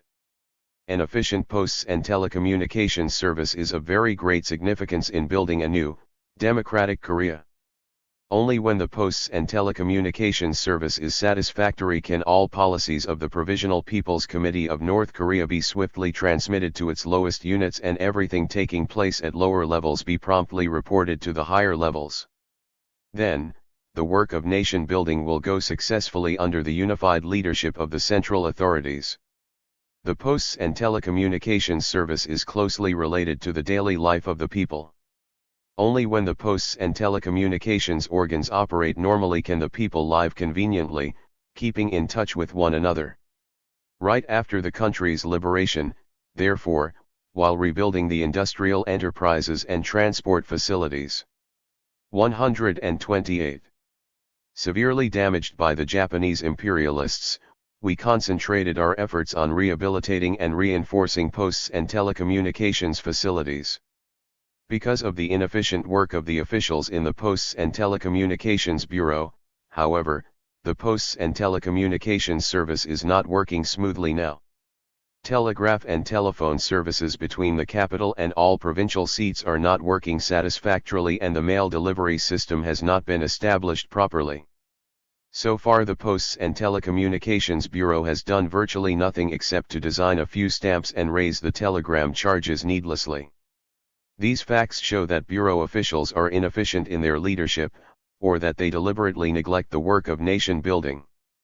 We must see to it that the shortcomings in the Bureau's work are quickly rectified and that the Posts and Telecommunications Service is radically improved.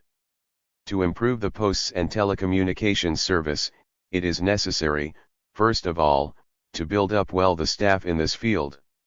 This is a decisive guarantee for success in the Posts and Telecommunications Service. No matter how correct the measures we adopt to improve the service, it is impossible to carry them out unless the staff in this field are built up well. So we should give priority to building up the Posts and Telecommunications staff. We must reorganize the ranks of Posts and Telecommunications officials. We cannot expect progress in the Posts and Telecommunications Service if undesirable elements and loafers employed in it remain undisturbed. We should examine and know more about the staff of the Posts and Telecommunications Bureau and post offices and all the rest of the communications workers, and then completely remove the reactionaries, loafers, and idlers. The Deputy Director of the Posts and Telecommunications Bureau and other officials who have failed to work properly should be replaced. And it is advisable to transfer to other jobs the 60-odd redundant persons employed by the Savings Management Department under the 129 Posts and Telecommunications Bureau. The reorganizing of the ranks of posts and telecommunications workers should be accompanied by the appointment to the service of good people who are enthusiastic in nation building. In the future we should also take measures to train posts and telecommunications workers systematically. Further, the posts and telecommunications workers should have a greater sense of responsibility. We have very limited posts and telecommunications equipment and few technicians at present.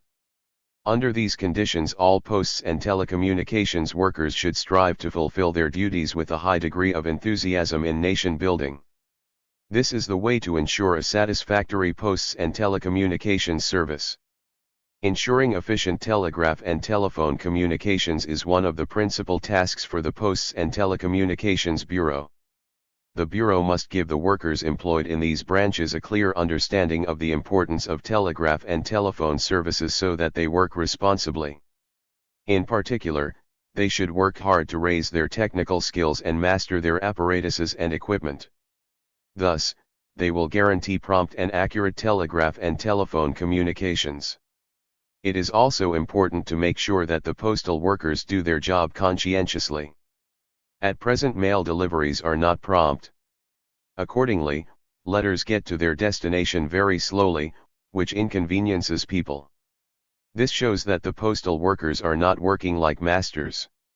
If we are to improve the postal service, we should see to it that the mail delivery system is properly established and, at the same time, that mistakes in handling the mail are dealt with resolutely. Those who neglect their work by handling the mail roughly and delaying deliveries should be punished severely. A major task in ensuring a better posts and telecommunications service is to put the posts and telecommunications equipment in order. 130. The posts and telecommunications facilities have not yet been fully rehabilitated and put in order. Telegraph and telephone facilities in particular are far from perfect, and this causes a considerable hindrance to nation building. All posts and telecommunications facilities should be quickly rebuilt and put in order. The Posts and Telecommunications Bureau must concentrate efforts on providing telegraph and telephone equipment on a nationwide scale. We should quickly establish direct telephone lines between the capital and provinces. Meanwhile, the telephone lines between provinces and those linking provinces and counties should be completely restored, and telephone communications should also be made available between counties and sub-counties. The postal service facilities should be put in order, and also measures taken to provide transport for quick mail deliveries. We should pay close attention to broadcasting facilities.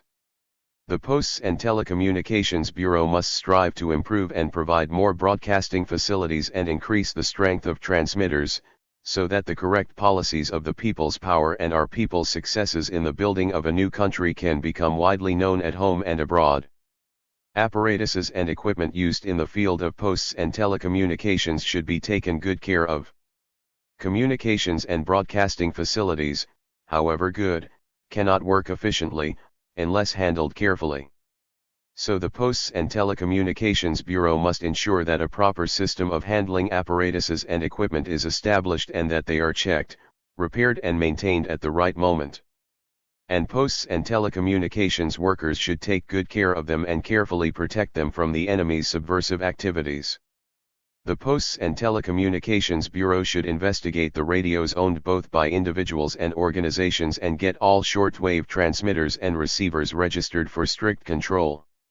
In order to improve the work of the Posts and Telecommunications Bureau, its director, and other leading officials. 131. Must elevate their role. Whether its shortcomings are rectified quickly or not depends largely on the role of the leading officials in this field. They should not work haphazardly, but do their jobs according to a concrete plan. And they should always study their work and frequently consult their subordinates when working out difficult problems. They had no experience in politics, and it is only a short time since they started working for nation building. So they will probably make many mistakes in their work. But, if they learn earnestly, deeply study their work and consult each other to get the right opinion, they will be able to correct mistakes before it is too late and ensure success in the Posts and Telecommunications Service. In order to set the Posts and Telecommunications Service to rights, it is necessary to strengthen guidance and inspection, and financial inspection in particular. The Finance Bureau should form an inspection group and investigate the financial affairs of the Posts and Telecommunications Bureau by April 20. At the same time, every provincial People's Committee should examine and acquaint itself with the work of the Posts and Telecommunications organizations in the province and report the results to the PPCNK before April 15. The PPCNK should make an overall analysis of the work of the Posts and Telecommunications Bureau by May 1 and take appropriate steps to develop the Posts and Telecommunications Service. I firmly believe that the officials of the Posts and Telecommunications Bureau will deeply understand the heavy responsibility entrusted to them, strive to carry it out correctly, and thus quickly improve the Posts and Telecommunications Service. 132. The results of the agrarian reform and future tasks. Report to the 6th Enlarged Executive Committee meeting of the Central Organizing Committee of the Communist Party of North Korea, April 10, 1946. Comrades, in view of the urgent demands of our social development and the internal and external situation, the party decided to introduce an agrarian reform in North Korea and directed all its forces to this work. All party organizations and members have waged an active struggle to put the party's decision into effect. As a result, we have carried out the agrarian reform, a great democratic reform, smoothly and victoriously within the appointed time. Through the agrarian reform, the party proved the correctness of its policy, and the masses of the people came to understand clearly that only our party genuinely represents their interests.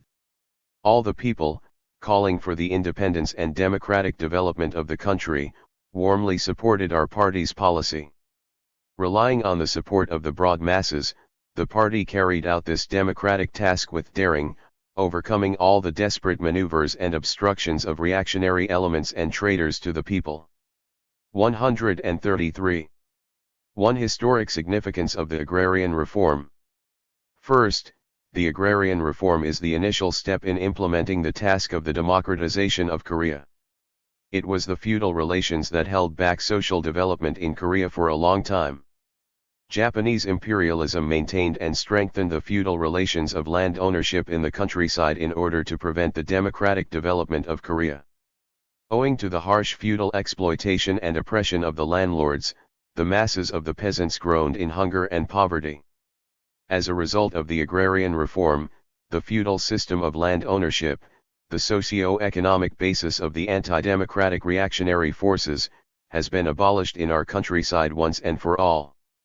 The peasants in North Korea have been freed from the shackles of feudalism, and broad vistas have been opened up before them for the rapid development of agriculture and the improvement of their life.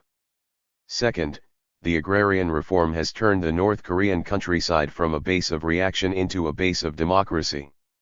The peasants, formerly kept in bondage to the landlords, have become free peasants and masters of the land. Along with the working class, the advanced class in our country, they have become the main force for establishing a prosperous, unified, democratic and independent state. With the agrarian reform, our party embarked upon the great historic task of converting North Korea into a firm democratic base for the reunification of the country. To build a unified democratic Korea, it is imperative to turn North Korea into a mighty democratic. 134. Base, politically, economically and culturally. This task cannot be accomplished unless the peasants, who comprise the overwhelming majority of our country's population, are emancipated from the yoke of the landlords and our backward agriculture is developed rapidly. Our recent agrarian reform will greatly increase the political enthusiasm of the peasants in the struggle to build a prosperous, democratic, and independent state, and will accelerate the democratization of North Korea. It will also increase the productivity in agriculture, improve the livelihood of the peasants and facilitate the rehabilitation of industry. This will prove a tremendous encouragement to the people in South Korea in their struggle to build a unified democratic Korea, and will strengthen the democratic forces in South Korea. All the Korean people demand a provisional government of the type of the Provisional People's Committee of North Korea, capable of carrying out such democratic reforms as the agrarian reform. They consider that the PPCNK, which implemented this reform with determination, should form the nucleus of a unified provisional government of Korea and serve as the model for it. Third, the agrarian reform has a tremendous international significance. Since the end of the Second World War, the liberation struggle of the Asian peoples has been surging forward with tremendous force. The Korean people have carried out a thoroughgoing agrarian reform, the first of its kind in Asia. Our agrarian reform is therefore not only a great landmark in Korean history but also an event of great significance in the liberation struggle of the peoples of the East. It will greatly inspire the oppressed peoples of the East in their liberation struggle against imperialism and domestic feudal forces. 135. 2. Progress and success of the agrarian reform. Following the announcement of the law on agrarian reform by the PPCNK, our party concentrated all its efforts on successfully carrying out this work. The entire party, from the center down to the organs at the lowest level, came to the assistance of the people's committees, and our party members played the role of nucleus among the masses. The party strengthened the united front with the democratic political parties and social organizations and roused them to take an active part in this work. At the same time, it helped the poor peasants and farmhands to organize the rural committees so that they could play the leading role in the agrarian reform and become its executors. This policy of our party proved correct. In South Gyeonggi Province, 255 rural committees were formed with a membership of 15,785, and nearly 800,000 peasants gave them assistance.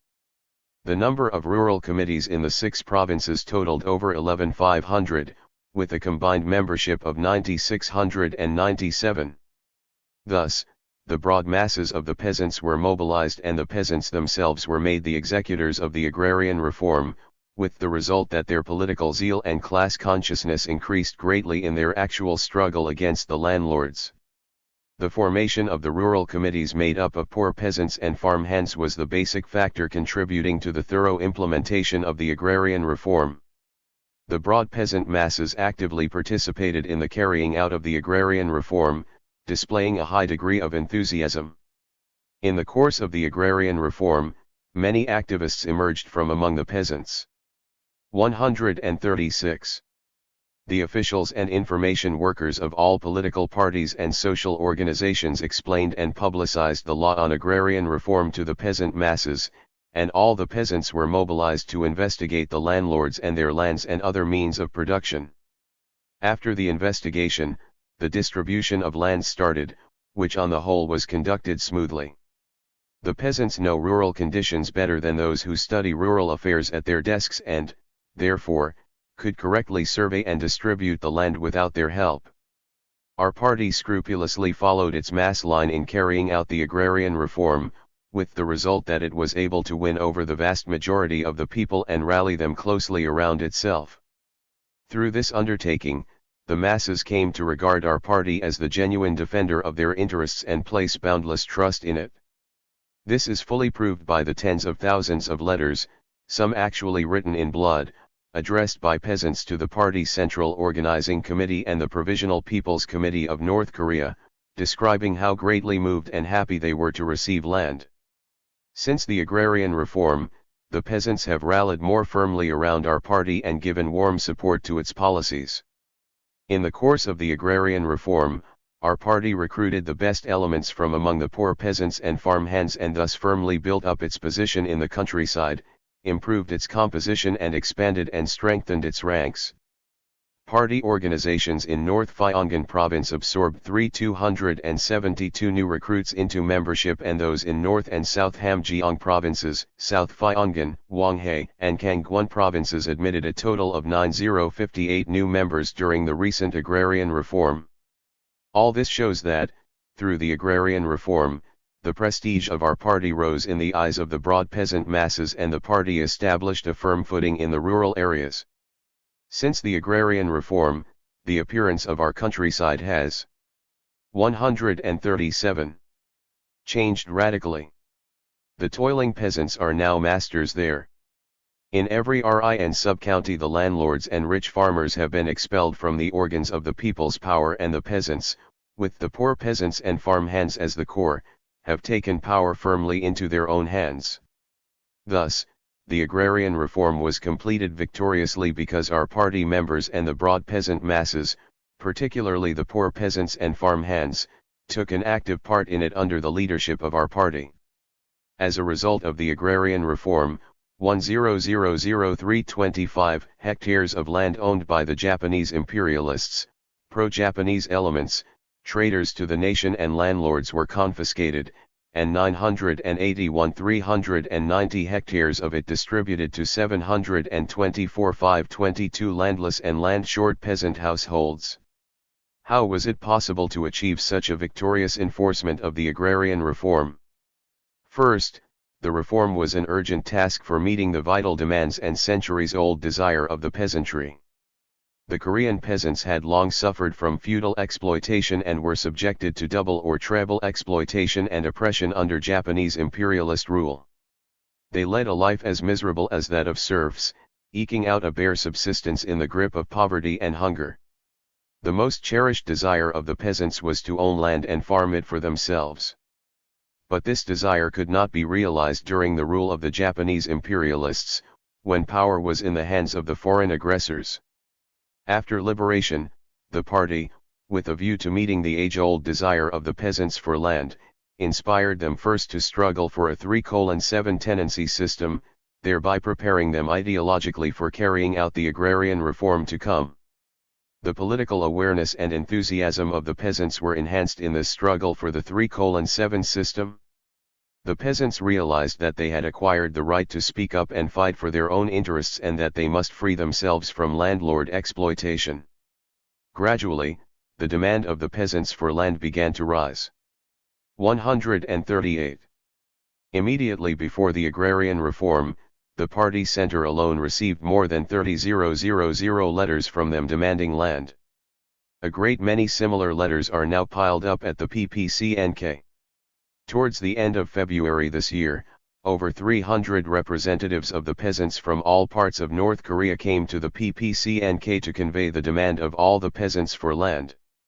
On the anniversary of the March 1 movement this year, over 2 million peasants, carrying sickles and hoes, held demonstrations in various parts of North Korea, demanding land. The party considered it a high time to carry out the task of satisfying this urgent demand. The party knew that the historic task of the agrarian reform could be carried out successfully only with the active support and participation of the peasants. It therefore saw to it that the law on agrarian reform was discussed at the peasants' meetings. The peasants warmly welcomed the law and fought vigorously for its enforcement because they fully realized that it was a precise reflection of their long-cherished desire for land. Second, our peasants were politically awakened and prepared to carry out the agrarian reform. After liberation, they participated in the people's power as genuine masters of the state and actively joined in the work of eliminating the pro-Japanese elements and traitors to the nation who stood in the way of the democratic development of Korea. They also safeguarded their class interests by organizing peasants' associations and, through these organizations, grew into a powerful force fully capable of fighting the landlord class. Social organizations such as the trade unions, the Democratic Youth League and the Women's Union also played a great part in enhancing the political awareness of the peasantry. Third, the agrarian reform was carried out on the basis of a solid democratic united front. Political parties and social organizations in North Korea are not disunited as their counterparts are in South Korea but maintain firm unity of action. All the parties and social organizations in North Korea took part in the agrarian reform as a united, organized force. 139. In carrying out the agrarian reform, our party endeavored to cement the united front with all parties and groupings and all sections and classes and to mobilize their forces to the full.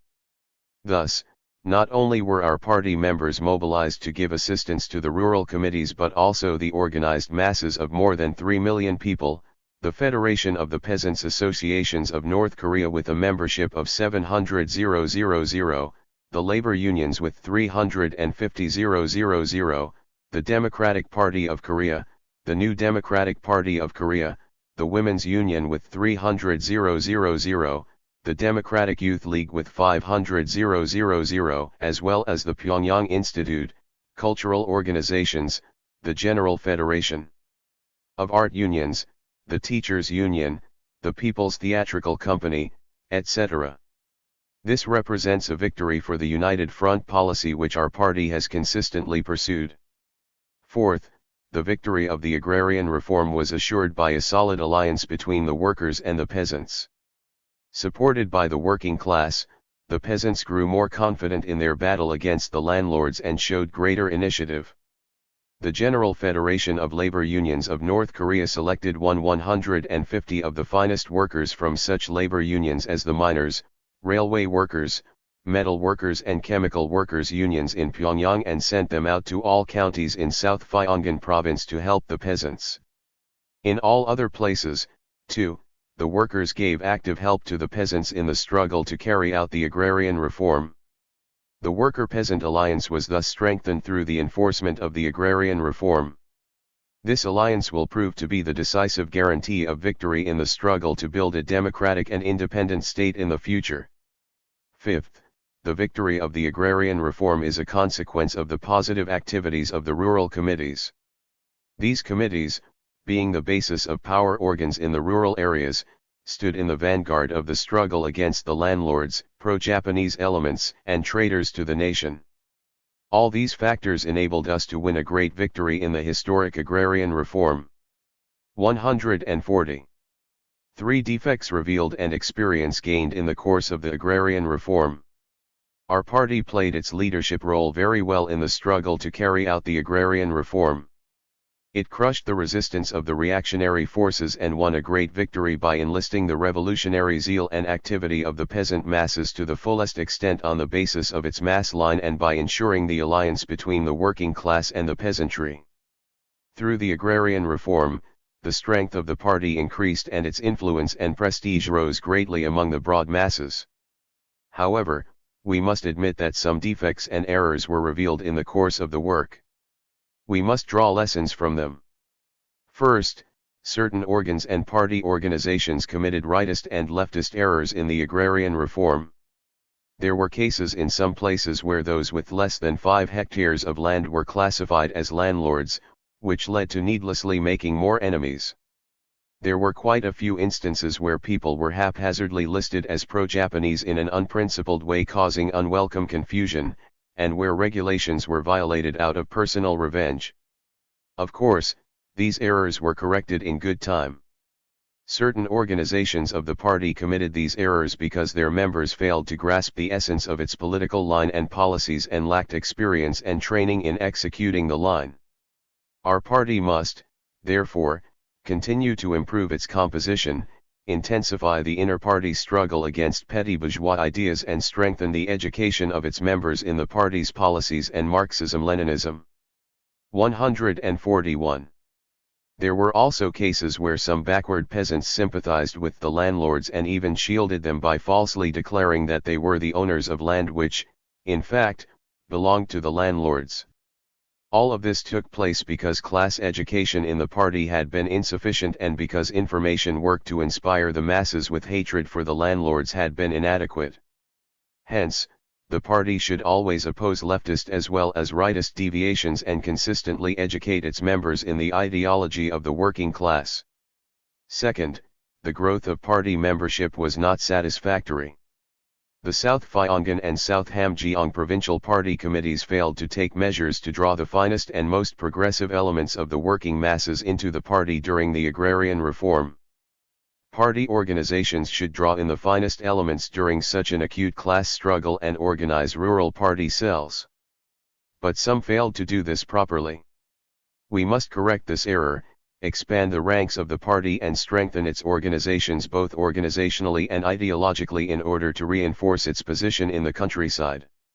One of the main tasks confronting our party is to unite under its influence the masses of the peasants liberated from landlord exploitation and admit to membership those poor peasants and farmhands who were active in the struggle for the agrarian reform. Third, the party's information work was weak. In particular, information work by the provincial party committees was unsatisfactory and in general the organization and role of information squads were below the mark. This defect found its most glaring expression in South Pyongan province. Neither slogans nor posters were put up in some areas of the province. I went to Tidong County a week after the promulgation of the law, but there was not a poster or slogan to be seen. The situation was the same in Hwanghae province. Newspapers carrying the text of the law on agrarian reform were not distributed to the peasants and they did not even know the name of the party. 142. Paper. Newspapers lay in piles in the provincial and county party headquarters. This is indeed a serious matter. It made it impossible for the peasant masses to have a thorough knowledge of the agrarian reform. Because they lacked understanding of the law on agrarian reform, cotters in North Pyongan province interpreted it arbitrarily and implemented it in a distorted manner. The party committee of Hwanghae County in North Pyongan province failed not only to make a profound study of the law on agrarian reform but to study the directive from the party center on its implementation. As a result, it gave no guidance to the people's committees or the rural committees but, instead, formed an absurd commission for the enforcement of agrarian reform within itself and even hung up a doorplate bearing this name. This is a concrete example of improper party organizational leadership and information work. Because of such inadequate information work on the part of the party, the peasants failed to have a full understanding of the political significance of the agrarian reform and became engrossed exclusively in the distribution of land. Hence, although land had been distributed to the peasants, some of them did not even know where the land had come from. This was because the work of preparing and mobilizing the party members ideologically was unsatisfactory and party officials themselves lacked a correct understanding of the party's policy for agrarian reform. Party bodies and organizations at all levels should promptly correct the serious defects in their information activities and intensify their political and information work among the broad masses of the people. Fourth, we still lack vigilance. The class struggle has become more acute since the agrarian reform. The landlords are frantically engaged in last-minute maneuvers and the reactionaries keep up their terrorist activities. Various plots by the reactionaries and pro-Japanese elements were exposed during the agrarian reform. A landlord held the post of 143. Chairman of the Peasants' Union branch in Jasong County, North Pyongan Province, and attempted to frustrate the enforcement of the law on agrarian reform. Landlords and pro-Japanese elements in Anak County, Hwanghae Province buried rifles and machine guns. 6 terrorists were arrested in Pyongyang, Kangwon Province. A Japanese and 2 Korean traders were caught sneaking into Yongpyong with poison. A counter-revolutionary demonstration against the agrarian reform was held by students from specialized and secondary schools in Hamhung, at the instigation of pro-Japanese elements and landlords. This shows that the South Hamgyong Provincial Party Committee and the party organizations in Hamhung lacked vigilance. We must be aware that enemy plots and sinister machinations to wreck our party and people's power and to weaken the democratic forces of the people are still going on. Our party organizations, however, are not yet vigilant enough. We must rectify this defect without delay. Fifth, the work of uniting the broad masses in the social organizations was not done well. During the agrarian reform, the prestige of our party rose greatly among the masses and, accordingly, the social organizations such as the Peasants' Associations, the Women's Union and the Democratic Youth League which worked in the rural areas under the leadership of the party, gained the deep confidence of the masses. Nevertheless, these organizations failed to enlarge their ranks to the full. Numerous peasant activists who had displayed enthusiasm and initiative in the struggle for the agrarian reform were not recruited into the social organizations. The peasants' associations put off the expansion of their organizations until after the agrarian reform and the Democratic Youth League, in many cases, merely tailed behind the peasants' associations and were not active in trying to draw the rural youth into its ranks. In the future, therefore, party organizations at all levels should direct deep attention to strengthening the social organizations in the rural districts. 144. For our tasks. Comrades, now that the agrarian reform has been completed victoriously, our party is confronted with the important task of consolidating and following up this victory. This can only be done by strengthening the forces of the party and correctly implementing its policy in the countryside. What then are the immediate tasks of our party? First, we should see to it that the peasants, who have become the masters of the land, devote themselves to increasing production for their own well-being and for the benefit of the country. If the land is left to lie idle or the harvest decreases after the agrarian reform, it will create conditions favorable for the reactionaries' pernicious propaganda. Therefore, our slogan is, greet the first spring of liberated Korea with increased production, don't let even an inch of land lie idle. The party should make sure that this slogan is thoroughly put into practice. It should lead the peasants in doing the spring plowing well and see to it that they are supplied with seeds, farm tools, fertilizers, etc., which are sorely needed. In order to ensure success in the spring plowing, we should rouse the peasants' associations and other social organizations to action and give full play to the spirit of mutual aid among the peasants. Party bodies and organizations at all levels must remember that only by successfully carrying out the first sowing following the agrarian reform will it be possible to consolidate the victory of the reform and triumphantly solve all the difficult political and economic problems that lie ahead. Our party organizations and members in the countryside, therefore, should wage a devoted struggle in the forefront of the spring plowing and sowing campaign under the 145 slogans, increase production with might and main, and don't leave your land lying idle. Second, the agrarian reform was carried out in a democratic, revolutionary way through the rural committees formed with the poor peasants and farmhands as their core.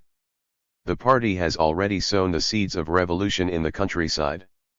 We should preserve and nurture these seeds. To this end, the party should amalgamate the rural committees with the peasants' associations and thus reinforce the latter and elevate their role. In some areas, there were cases in which landlords and rich farmers wormed their way into the peasants' associations and grabbed the leadership, weakening their role. We should, from now on, select tested activists from among those poor peasants and farmhands who have been on the rural committees, place them in leading positions in the peasants' associations and expel all the reactionaries and thus strengthen the associations organizationally. The foothold of our party in the countryside should, in this way, be consolidated, the composition of the rural party organizations improved and the forces of the party enlarged and fortified with the poor peasants and farmhands as their base. Third, we should intensify the political education of party members. The agrarian reform revealed the very low political level of party officials, not to speak of the rank and file members.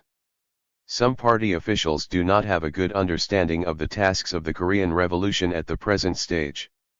Many party members did their work in a bureaucratic manner, instead of thoroughly explaining and bringing the policies and line of the party home to the masses. In particular, they did not carry out the agrarian reform in close combination with the immediate political tasks, the establishment of a provisional government, the liquidation of traitors to the nation and reactionaries, and other political work, but busied themselves only with the practical work of land distribution. It is true that the political level of party members rose markedly during the agrarian reform. But, considering the revolutionary tasks. 146. Confronting us and the increasing political consciousness of the masses, the ideological and political level of our party members is still very low. The party, therefore, should do all it can to intensify the political education of its cadres and of its rank and file membership. In particular, we should fight against rightist and leftist deviations among the cadres and party members in a correct manner. Our party members are not yet firmly armed with Marxist-Leninist ideology. We should, therefore, be careful in dealing with those party members who have committed errors and sincerely educate them. We should not lash out at them, branding them at random as leftists, rightists or factionalists. Of course, we cannot overlook rightist or leftist deviations. At present, the rightist deviations are particularly dangerous because not a few people who were under the influence of the landlords and rich farmers have joined our party. We should always maintain a resolute attitude and wage a principled struggle against all types of deviations from the party's line and thus nip them in the bud. It is not a correct method of work to leave a party member to himself without helping him to rectify his mistakes in good time, and then to drive him out at one blow after his defects have become irreparable. People should be educated with all sincerity to prevent them from committing errors or to make them commit as few errors as possible. Those who have committed errors should clearly realize their faults and correct them. Fourth, we have to strengthen the work of the organs of people's power. Party organs still fail to give satisfactory leadership to the organs of power. In the localities, they do not lead and assist the people's committees in their work, but ignore them and do the work in their stead, thereby rendering them ineffectual. In South Hamgyong and South Pyongan provinces, the party organs pushed aside the people's committees and went ahead with everything themselves, reducing the committees to a secondary role. This method of work has resulted in paralyzing the creative. 147. Initiative of the people's power, weakening the leadership role of the party at the same time. Since our organs of power are set up on the basis of the united front of democratic political parties and social organizations, our party should collaborate well with friendly parties in the power organs, while playing the central and leadership role, and should always carry out all its policies through the people's committees. In order to strengthen party leadership of the people's power organs, the party groups within the people's committees should be reinforced and the political education of the party members intensified so that they may have a correct understanding of the party's leadership role in the power organs. At the same time, we should reinforce the apparatuses of people's committees and assign the best workers to them. In quite a number of districts the people's committees are still very weak and reactionary elements are entrenched in them. In Kapsan County, South Hamgyong Province, the chairman of the People's Committee proposed distributing the land by lottery in an attempt to frustrate the enforcement of the law on agrarian reform. The chairman of the Huchein County People's Committee, North Pyongan Province, was an officially appointed member of the North Pyongan Provincial Council under Japanese imperialist rule, and its vice-chairman was a notorious sub-county head. In the early days of liberation, both these men came out against the 3:7 tenancy system and the voluntary grain delivery. It goes without saying that they obstructed the agrarian reform. In no small number of places, landlords and corrupt officials are still to be found entrenched in the people's committees. However, the power organs are not meant to protect the interests of the landlords and reactionaries. They belong to our people. The thing to do is to drive the reactionaries out of them. We should rid the people's committees of alien elements and reinforce their staff with the best members of the rural committees. Party bodies and organizations at all levels should immediately take 148. Up the work of reshuffling the people's committees. 5th, the activities of the mass organizations should be stepped up. During the agrarian reform, the activities and role of the mass organizations were very great, but these organizations were not sufficiently strengthened and developed organizationally. Particularly unsatisfactory was the work of developing such mass organizations as the Democratic Youth League and the Women's Union. There are not a few counties where women's union organizations have not yet been formed. We can no longer tolerate such a state of affairs. Party organs at all levels and their senior officials should work actively to enroll the masses of rural women and youth in the mass organizations and to rally them around the party and the people's power in order to mobilize them as soon as possible for the construction of the country. In connection with the work of social organizations, I want to emphasize that it is important to strengthen the work of the DIL in the schools and to work well among the students. Everywhere the reactionaries use the students for their sinister aims. But we would be gravely mistaken if we were to regard all students as reactionary elements. Not all of them are the children of landlords or are reactionaries. We should not forget that students can play a progressive role in colonial and semi-colonial countries. Our party bodies and organizations did not realize this and paid no attention to education of and work with students, with the result that not a few students were used by the reactionaries. We should, therefore, begin by examining and re-educating the teachers in order to improve educational work radically. The best DIL workers should be assigned to all schools as instructors in charge of discipline to get rid of reactionary students and, at the same time, strengthen the work of the DIL in the schools. To aid students from poor families, a state stipend system should be introduced in colleges and specialized schools. The composition of the student body should be improved. 149. 6th, our party should strengthen its foothold in the countryside while consolidating and developing the successes achieved in the agrarian reform. It should not only organize cells in factories and enterprises, but also go deep into the midst of the poor peasants and farmhands in the rural areas and extensively organize party cells among them. The chief duty facing our party is to broaden and reinforce its positions in order to prepare for the forthcoming battle. Our party has not yet taken deep root among the workers and peasants, the main masses. The rural positions of the party were broadened and strengthened considerably during the agrarian reform, but that was only the first step. Therefore, party organizations and officials at all levels should devote their entire efforts to strengthening the party organizationally and expanding its ranks. Party organizations should eradicate such tendencies as keeping the door of the party wide open in an unprincipled way on the pretext of expanding the party ranks and as leaving new members without education and training. They should prevent alien elements such as pro-Japanese elements and landlords from worming their way into the party and, at the same time, continue to wage an energetic struggle for purging the factionalists and alien elements in order to assure ideological unanimity and unity of will in the party. Last, The evil propaganda of the landlords and the subversive activities of the South Korean reactionaries should be completely smashed. The vile propaganda of the landlords can in general be put into two categories. One is falsehood concerning a political question, i.e., the question of the establishment of a provisional government. The reactionary landlords are threatening the peasants by saying that Syngman Rhee will come to power and that the peasants will then be deprived of the land again. The other is related to the question of voluntary grain delivery. The landlords say that the peasants have received land but their burden will grow heavier than before. What should be our attitude to such slanders? 150.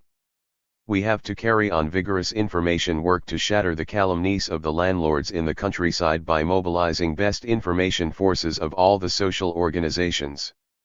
We have to publicize in the most convincing way the fact that Syngman Rhee cannot enjoy the support of the people because he is opposed to democracy, which all the Korean people unanimously demand, the fact that the peasants, from this year on, need not pay any farm rent or the miscellaneous levies exacted from them in the past by the Japanese imperialists and the landlords, but will pay a very reasonable progressive tax according to their harvests, and the fact that the organs of people's power will endeavor in every way to improve the livelihood of the peasants. We should not only conduct our information work in an effective way, but we should help the peasants to do the spring plowing well and launch a campaign of volunteer labor service among the broad masses for the building of the country.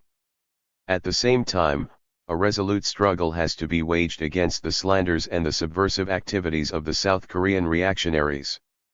At present the rural situation north of the 38th parallel is in striking contrast with that to the south of it. The land problem has already been completely solved in the area above the 38th parallel. But in the area below the 38th parallel the 3:7 tenancy system has not even been introduced, let alone an agrarian reform, nor has any direction ever been indicated for the solution of the land problem. The reactionaries south of the 38th parallel are madly slandering the agrarian reform in North Korea, raving, "Just wait and see. You cannot farm without landlords." We must smash their reactionary propaganda by doing the spring plowing and sowing properly, raising agricultural production and improving the livelihood of the peasants. The South Korean reactionaries once clamored for the abolition of the 38th parallel, shifting the responsibility for its existence onto the Communist Party, but now they dare not utter a single word about this.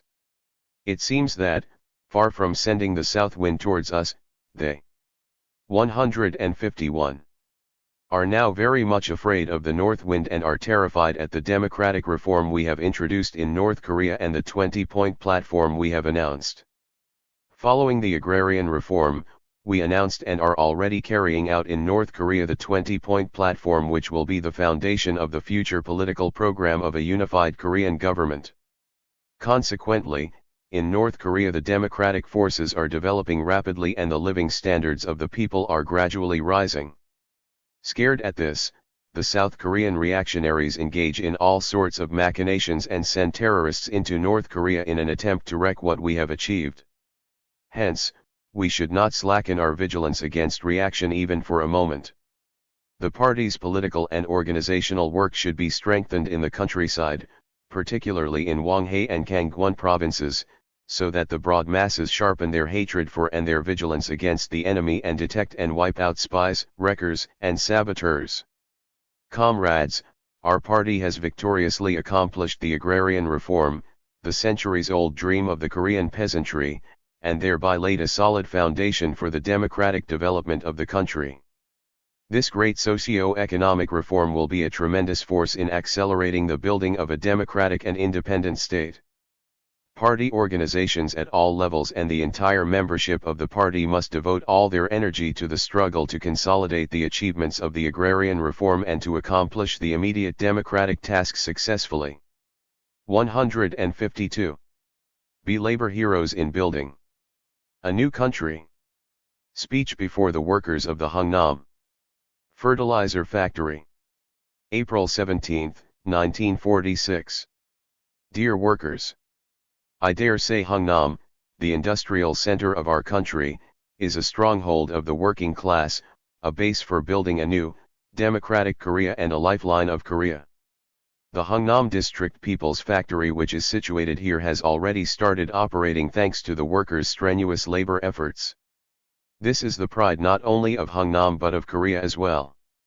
I pay my heartfelt respects to the workers of the Hungnam Fertilizer Factory who are striving solely for nation building, despite the shortage of food and clothes. The Korean people regained their lost country with the liberation. At present, our land of 3,000 Ri is filled with the joy of liberation. This, however, did not come of itself. You should realize and remember at all times how much blood was shed by Korea's fine sons and daughters for the freedom and liberation of the country. Our working class should make every effort to firmly defend and develop the country regained at the cost of the precious blood of our revolutionary forerunners. Many hardships and difficulties now lie ahead of us in building a prosperous, democratic, independent, and sovereign state. The Pro. 153. Japanese elements, traitors to the nation and other reactionaries are resorting to every crafty and despicable maneuver to prevent us building a democratic Korea. Moreover, due to the savage destruction of factories and enterprises by the Japanese imperialists, they are still not working properly and we are short of personnel, materials, and funds needed for building a new country. One of our great difficulties is the shortage of food. With a tense food situation, we are finding it a trying ordeal to build a new country. But however enormous the difficulties lying ahead of us may be, if all the Korean people are united and pool their efforts, they will be fully capable of overcoming them. The building of a new country can only be successful through the united strength of all the Korean people, not by the efforts of a few persons. All of you should never fail to surmount all hardships and difficulties, rallied closely under the banner of democracy. Dear workers, our 30 million fellow countrymen place great hopes on the Hungnam Fertilizer Factory.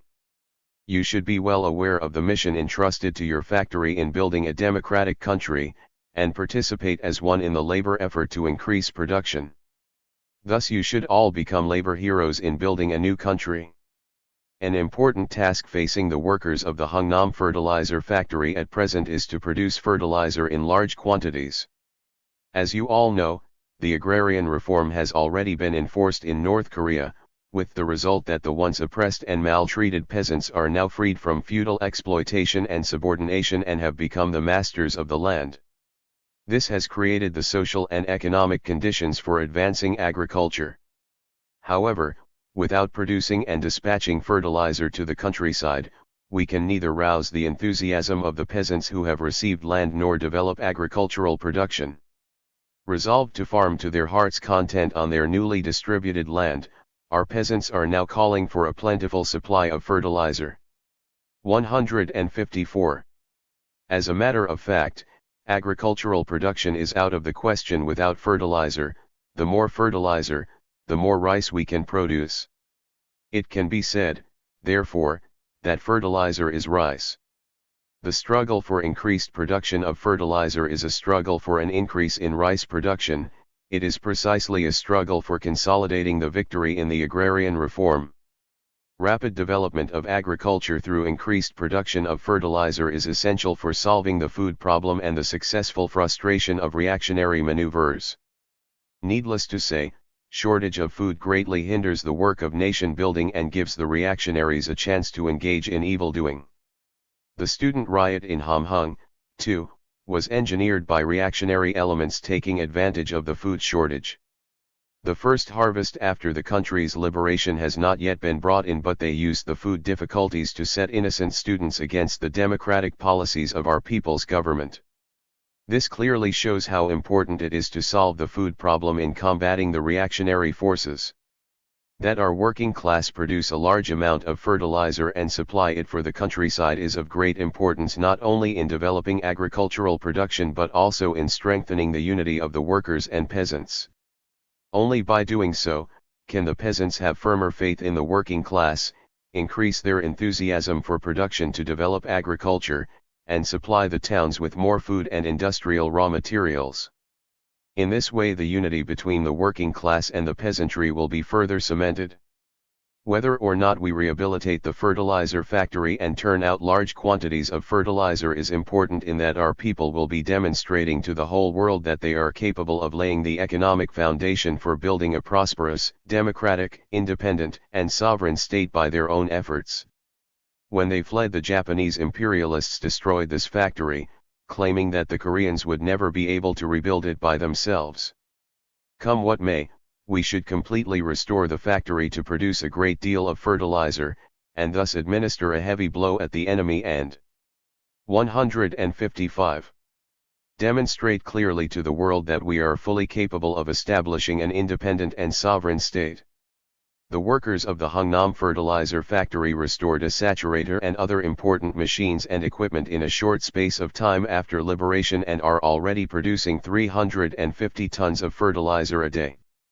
This is a notable success. If we continue to produce at this rate, the figure for 1 year will exceed 120,000 tons, which is no small amount.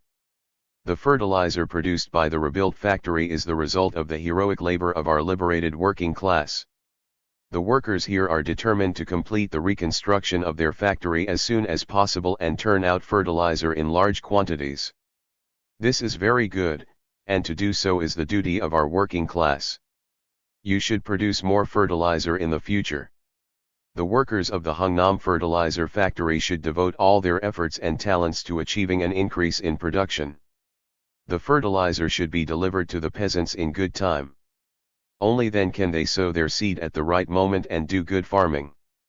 Since this spring sowing is the first after the agrarian reform, its timely and successful fulfillment is also of political importance.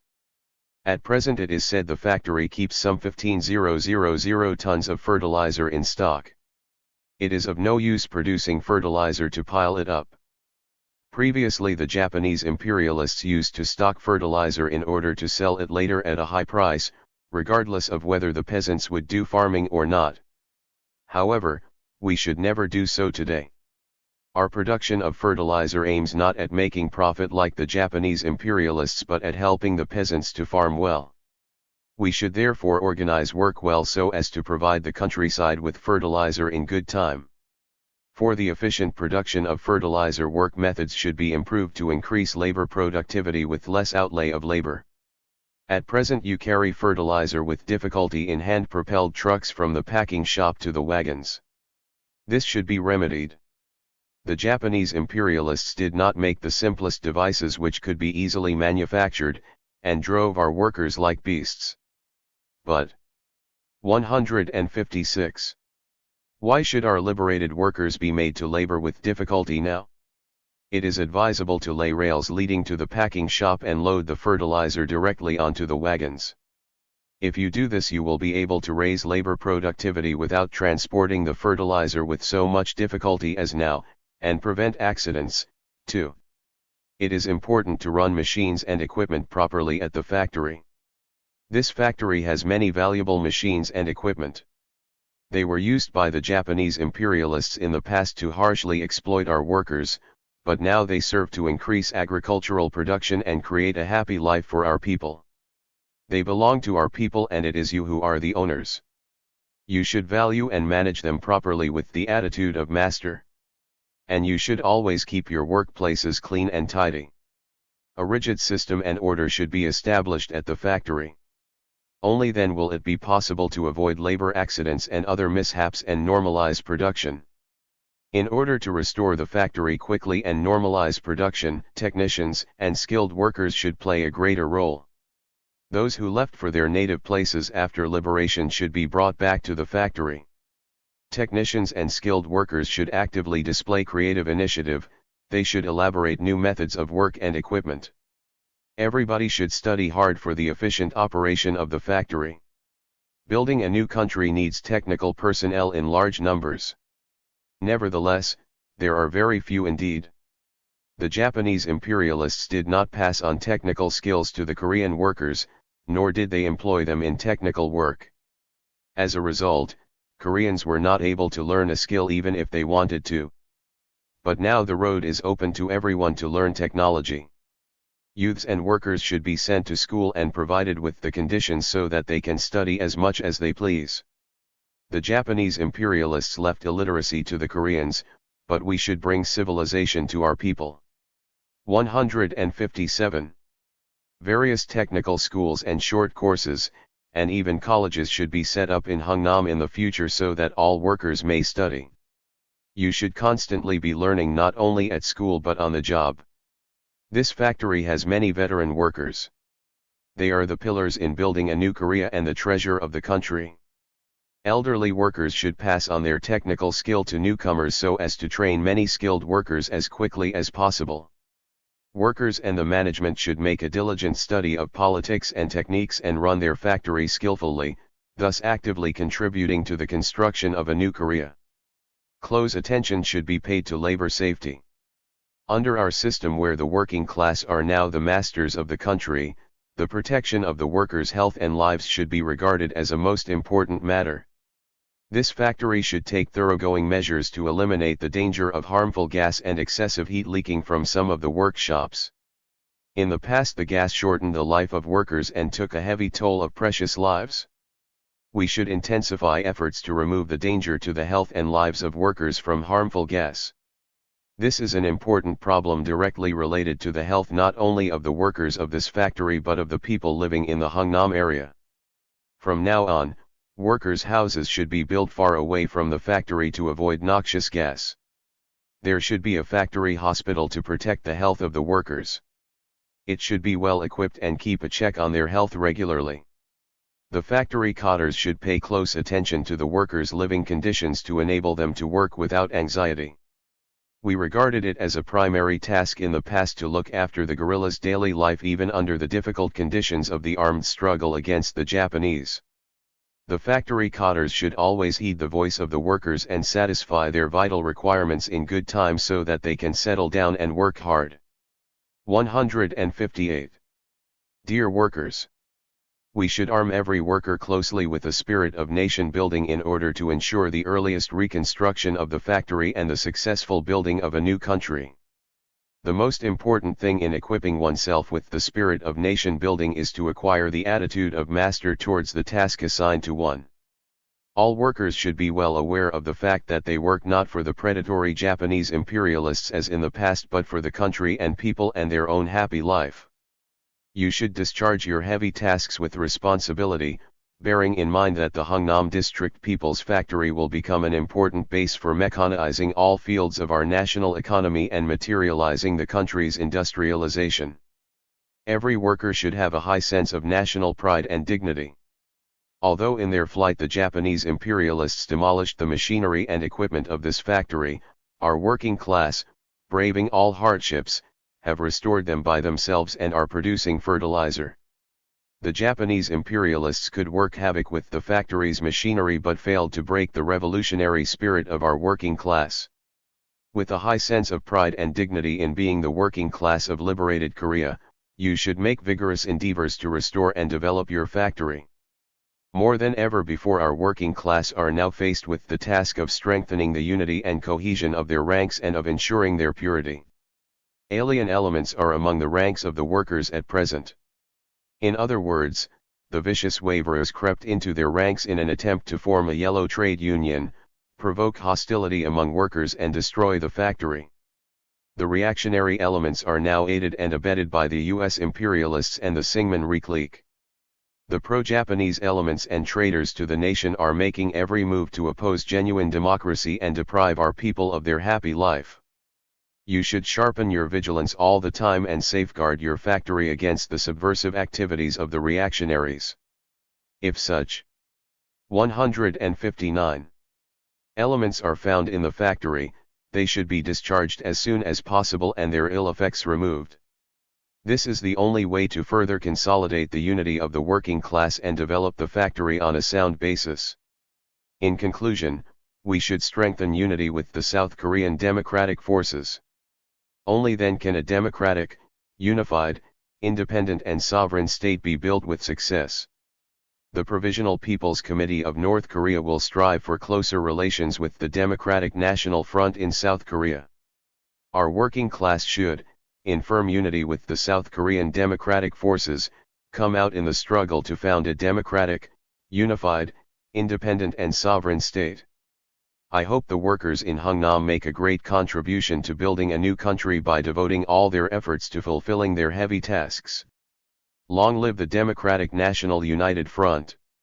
Long live the complete independence of Korea. 160. On the road followed by our party. And some immediate tasks facing it. Speech delivered at the enlarged meeting of the South Hamgyong Provincial Committee of the Communist Party of North Korea, April 20, 1946. I would like first to touch briefly on the road followed by our party.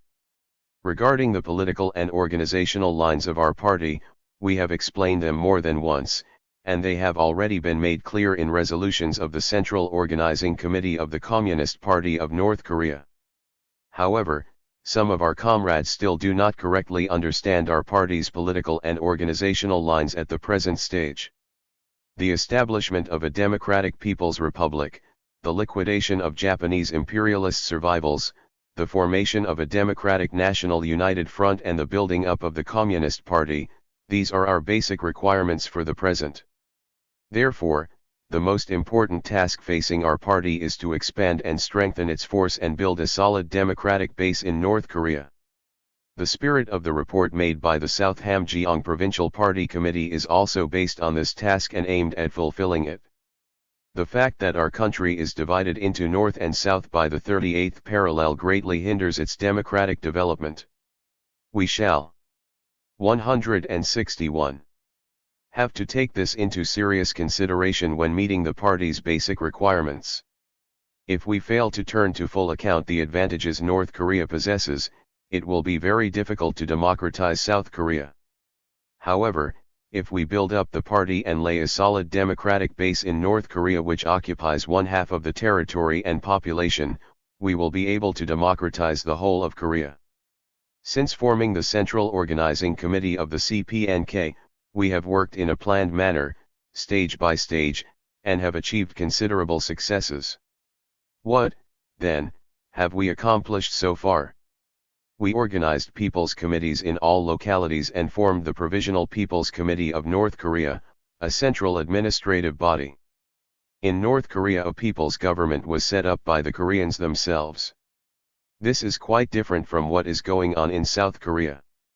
The successes achieved in North Korea in a short period of time after liberation clearly show that the Koreans are fully capable of governing their country and building a democratic and independent state. Next, we endeavored to form large mass organizations.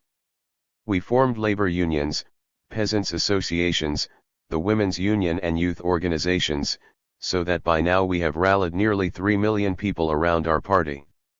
This is a dependable force enough to lay a democratic base. We not only set up organs of people's power and social organizations in all localities, but also assisted in the formation of the Democratic Party and the new Democratic Party, thereby laying a firm foundation for a democratic national united front. We did all this by February this year. Then the opportunity arose to test how solid and how well prepared was our democratic base. Let us see how it withstood those trials. First, we organized the PPCNK, and made public the 11-point 162 immediate democratic task. In order to fulfill this task we launched a struggle to eliminate pro-Japanese elements, traitors to the nation and other forces of reaction and abolish the feudal exploiting system.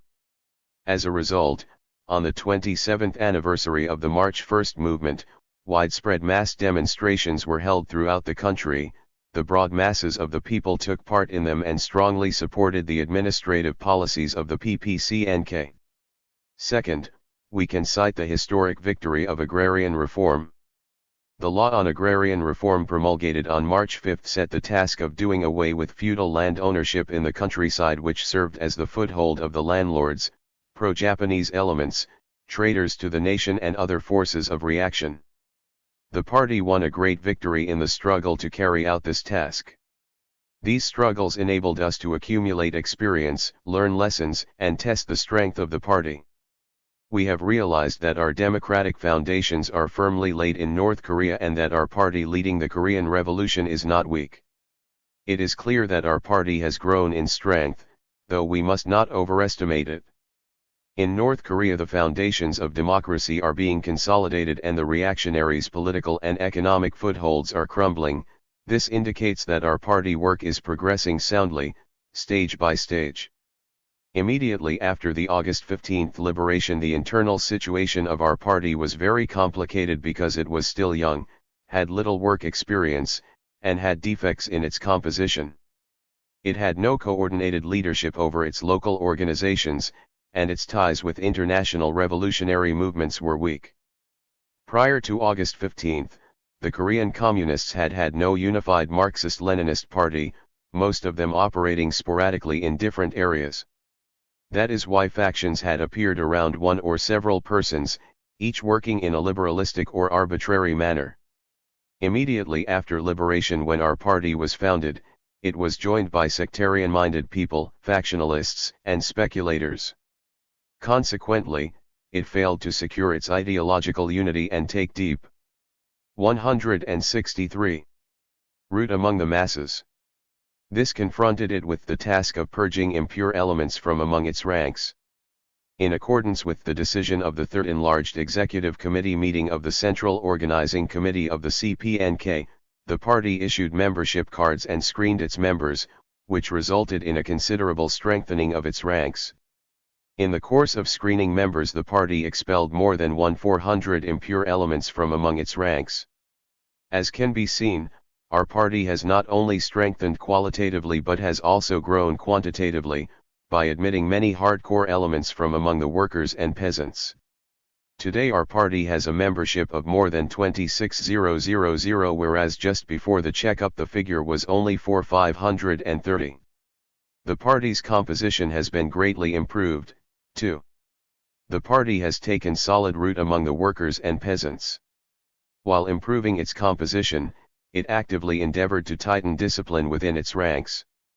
We have resolutely opposed liberalistic activities on the part of party members, and have persistently emphasized that there are no senior or junior members in the party, that all members have equal rights and duties, and that the party must adhere to the principle of democratic centralism. The result is that we have achieved initial successes in our efforts for the party's organizational and ideological unity. The movement to support the decision of the Moscow Conference of Foreign Ministers and the publication of the 20-point platform gave a considerable boost to our party's ideological unity.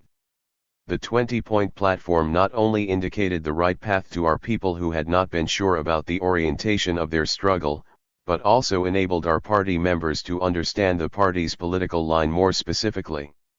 So, the task of strengthening our party and creating a democratic base in North Korea is being carried out with success. Through the recent agrarian reform we clearly realized that the party's influence had penetrated deep into the countryside.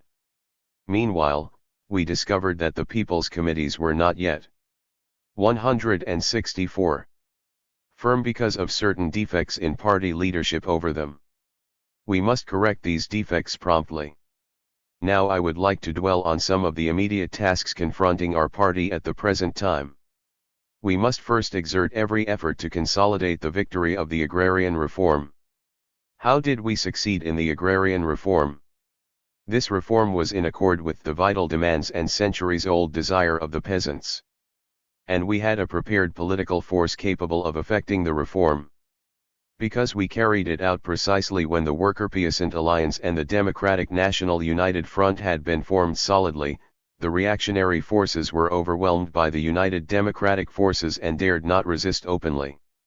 Intensive information work for an agrarian reform had been conducted over a long period.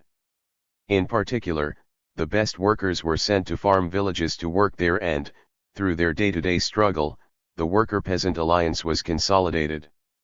The vigorous activities of the rural committees were another main factor contributing to the victory of the agrarian reform. These factors enabled us to win a great victory in the reform. The most important task now is to consolidate this victory. The economic basis of the landlords, the enemies of our revolution in the countryside, has been liquidated. We must remember, however, that if we do not take timely measures and leave the landlords alone, they will attack us to regain their lost land. Therefore, we should be on the alert and maintain a vigorous struggle, never drunk with victory. In order to advance still farther, we should, first of all, clearly know the defects in our party work. The greatest defect is that party members do not have enough political training, its leadership of social organizations is insufficient, and it is not skillful enough in weeding out pro-Japanese elements from the people's committees. We stressed this point at the 6th Enlarged Executive Committee meeting of the Central Organizing Committee of the CPNK. In order to strengthen the party's forces, we should admit into it. 165. Many activists who worked devotedly during the agrarian reform. We must thus form party cells in every village in order to defend the successes of the agrarian reform. At present the reactionaries are carrying on a demagogic campaign, prattling, "Don't be glad that you have got land, and don't be sad that you have lost your land." We must direct every party effort to spring plowing and sowing to crush this reactionary demagogy. After the sowing, the peasants will feel still more assured. Sowing, weeding, and harvesting will convince them firmly that they have become the owners of land.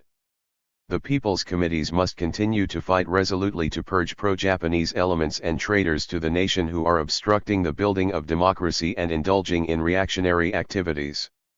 At the same time, we must always take care that our party does not monopolize all work in government bodies. We must not only cooperate with democratic political parties but draw in independents, so as to further reinforce the Democratic National United Front. Next, we must strengthen party work. First of all, the vigilance of party members must be heightened. They must not be allowed to get lax, carried away by success. It is necessary to tighten party discipline, work diligently with the masses and sharpen their vigilance. If our party members fail to guide the masses well, the consequences will be very grave. Just as the victory of an army in battle depends largely on its commander, so the success of a mass movement depends on whether the party members who play the leadership role conduct the work with the masses well or not. Our party members should study tirelessly Marxism-Leninism in order to raise their ideological and theoretical level as well as their work ability. Cadres in particular should study harder than anyone else. In order to intensify party education, it is necessary to set up party member training centers, party schools, and party night schools, and have regular discussions and reading sessions. If its organizations 166 treat educational work lightly and its members do not study Marxism-Leninism, the party will be unable to lead the masses correctly. In strengthening party work, it is of particular importance to do away with all ideological remnants of factionalism. A stubborn fight should be made to root up factionalist ideas which have long been an ulcer in the Korean communist movement. Factionalism is harmful. It undermines the party's unity and cohesion and disorganizes the working class movement. It is a bourgeois idea entirely alien to Marxism-Leninism. There is a strong factionalist tendency in South Hamgyong province due to the fact that there were many kinds of small group movements before liberation, and there still remains the factionalist habit of working arbitrarily. Careerists who put their individual interests before those of the party are liable to fall into factionalism. The party members must in all circumstances subordinate their personal interests to those of the party. Only then will it be possible to secure its rock-firm unity. It is a liberalistic tendency to keep silent at meetings and make criticisms behind the scenes, in disregard of the party's organizational discipline. If liberalism is left to grow, it may develop into a factionalist tendency. Therefore, the party must not tolerate liberalism, must be ever watchful for factionalist tendencies and uproot this non-party idea through a thoroughgoing ideological struggle. I am confident that the party organizations of South Hamgyong province will make marked progress in their future work, if they correct their defects and carry out party line. 167. On the immediate tasks of the people's government organs in North Hamgyong province. Speech delivered at the joint conference of party and government officials in North Hamgyong province April 21, 1946. Comrades, Our people seized power after liberation and have struggled vigorously for the democratic development of the country. In the fierce struggle against reactionaries, we triumphantly carried out the agrarian reform and have made preparations for democratic reforms in all other fields. But all this is only the first step in the struggle to build a new, democratic Korea. We are now confronted with the historic task of building a unified, democratic, independent and sovereign state. If we are to carry out this task successfully, we should build a solid democratic base in North Korea. The people's government organs should make the utmost efforts to lay the foundations of a new, democratic Korea. What, then, are the tasks of the people's government organs in North Hamgyong province in the immediate future? First of all, the people's committees at all levels should be firmly built up. At present, the people's government organs in North Hamgyong province are not formed properly to cope with their duties. Among their officials are those who collaborated with the Japanese, who 168 betrayed the country, and who are loafing about. Lurking in the government organs, they are hampering the work of nation building. Without eliminating them from the government organs, we shall be unable to push ahead dynamically with the work of building democracy. We should quickly remove these reactionaries and loafers and ensure that fine people dedicated to the cause of nation building serve with the people's government bodies. It is important for the officials of the people's committees to acquire a popular work style. Quite a few people's government officials are now following bureaucratic practices, imposing burdens on the people over and above taxes and indulging in misappropriation and squandering. It seems there are many such officials in North Hamgyong province in particular. How can the people's government organs win the unreserved confidence of the people, if the people's committee officials act like that? The people's committee officials should possess a correct work style. They should not behave like bureaucrats but work zealously as servants of the people with a sense of responsibility and for the interests of the country and the people. In this way, the people's committees will fulfill their mission as genuine organs of people's government. Next, we should direct our efforts to quickly rebuilding the devastated factories and other enterprises and consolidating the nation's economic basis. If we are to build a new society with fine living conditions on this land where the people have become masters of the country, we should lay solid economic foundations. This is the way to strengthen the people's government and enrich and develop the country. Our people's government, though established, will not be able to exercise power properly and display its might, nor will it be able to build a prosperous, democratic, independent, and sovereign state, unless it has firm economic foundations. In order to consolidate the economic foundations of the country. 169. We should give priority to the rehabilitation and development of iron works and steel plants and produce iron in large quantities. Without iron, we can develop neither industry nor agriculture. North Hamgyong province should direct great efforts to rehabilitating and developing the Kongjin Iron Works and the Kongjin Steel Plant. At present, the reconstruction of these plants is very sluggish. The Kongjin Iron Works, for instance, has not yet been restored to good shape even though it is 8 months since the Japanese imperialists were driven out. Moreover, quite a few machines and equipment of the iron works and steel plant have been lost because of mismanagement. Materials, too, are handled carelessly. The grounds of the Kongjin steel plant are now strewn with piles of iron produced by the sweat of our workers' brow. In the past, the Korean communists and patriots fought at the cost of their lives to win back their country from Japanese imperialism and make the Korean people the owners of the factories and enterprises built with their sweat and blood. But you now handle carelessly the valuable property of the people, the gains of bloody struggle of our revolutionary forerunners, and even leave them to be lost. Revolutionaries should learn to push ahead with their task. The officials of North Hamgyong province should pay close attention to rehabilitating the iron works and steel plant and boldly propel forward this work. In order to rebuild these factories quickly, you should see to it that the workers and technicians now on the job stay there, that those who left their jobs come back and that fresh workers and technicians are taken on. Here in Kongjin I feel that there are many idle young men. They should be employed at the iron works and steel plant. The people's government officials should take good care of the living conditions of the workers and technicians at the iron works and steel plants so that they can work without worry and devote all their efforts and energies to the reconstruction of the factories. While quickly rebuilding and operating the Kongjin Iron Works and the Kongjin Steel Plant, you should gradually expand them. If 170. You are to increase iron production in the future, you should develop the Musan mine on a larger scale. Much coal is needed for the smooth operation of factories and enterprises. We could say that coal is the food of industry and transport.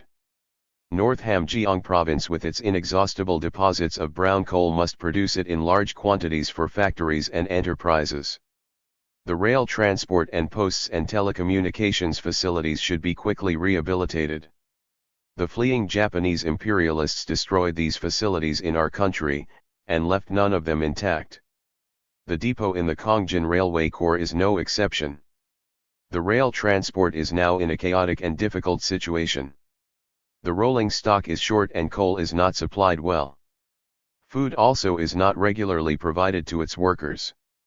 Besides, some railway technicians, lacking enthusiasm, neglect their duties, and reactionary elements taking advantage of the confusion commit subversive acts. As a result, the railways are in a terrible condition. We should quickly set the state of affairs to rights. The rail transport and posts and telecommunications facilities play a very important part in nation building.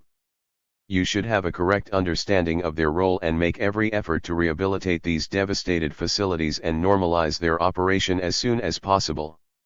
At the same time, you should thoroughly safeguard them against the subversive activities of the reactionaries. Now, we must solve the food problem. Our people are now suffering from a shortage of food. In order to ease the strain on food supplies, we should, first of all, complete this year's farming in an exemplary fashion. This is important. The people's government organs in North Hamgyong province should give effective guidance to the peasants with detailed plans so that they can finish their spring sowing in season.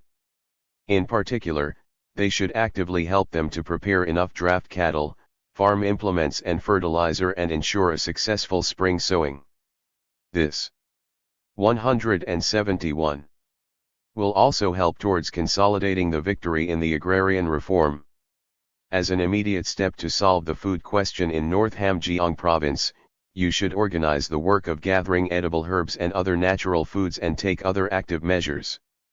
Now we are short of food. In the near future, however, we must attain self-sufficiency in food by quickly developing agriculture and increasing grain production. Further, we should increase the output of seafoods.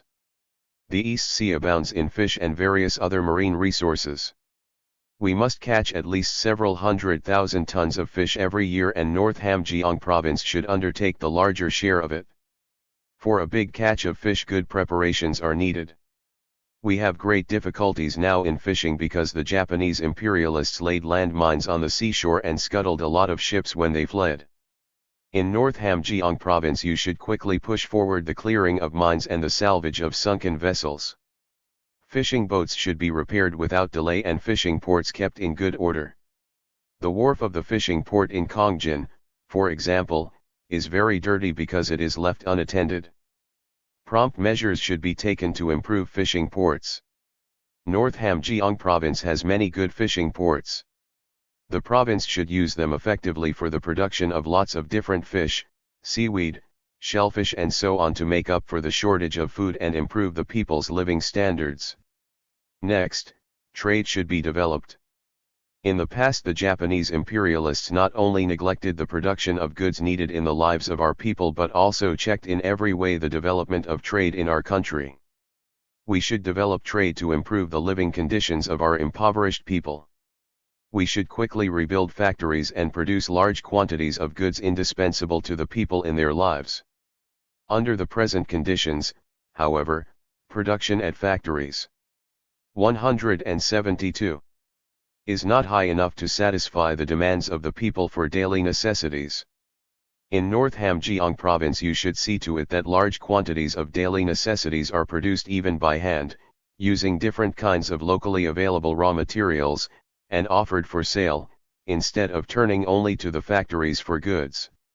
Now, you should strive to develop school education. The people's government organs should struggle to build schools of different levels, normalize education and, in particular, thoroughly establish a democratic educational system. Compiling good textbooks is important for the proper education of the younger generation. The textbooks of the Japanese imperialists who forced enslavement education on our people should not be used as they are. Foreign textbooks on natural sciences can be translated and used for the time being, but on other subjects new ones should be written to suit our specific conditions. What is important in democratizing education is to have good teachers. The ranks of teachers should be sifted in such a way as to eliminate those with anti-democratic ideas from our educational institutions. But this does not mean that you should dismiss all those who were teachers in the period of Japanese imperialism. You should re-educate all teachers to be well qualified for the education of students except the stooges of Japanese imperialists and other undesirable elements. Next, the public health service should be improved. The long drawn-out, harsh exploitation and heavy burden of aggressive war imposed by the Japanese imperialists in the past damaged the health of our people in the extreme and inflicted on them all sorts of diseases. But the Japanese imperialists did nothing to promote public health for the Korean people. The people's government organs should pay special attention to the public health service. The public health workers should provide good medical treatment for the people and also strengthen the work of preventive medicine to protect their health. The training of cotters should be properly undertaken. 173. Today cotter training is the most important task in our country, which is very short of its own cotters. If we are to succeed in the building of a new, democratic Korea, we need many cotters. So we should direct great efforts to cotter training. We should train cotters at work and, at the same time, produce large numbers of necessary cotters by organizing and running well the cotter training institutions of different types. The struggle against reactionaries should be strengthened.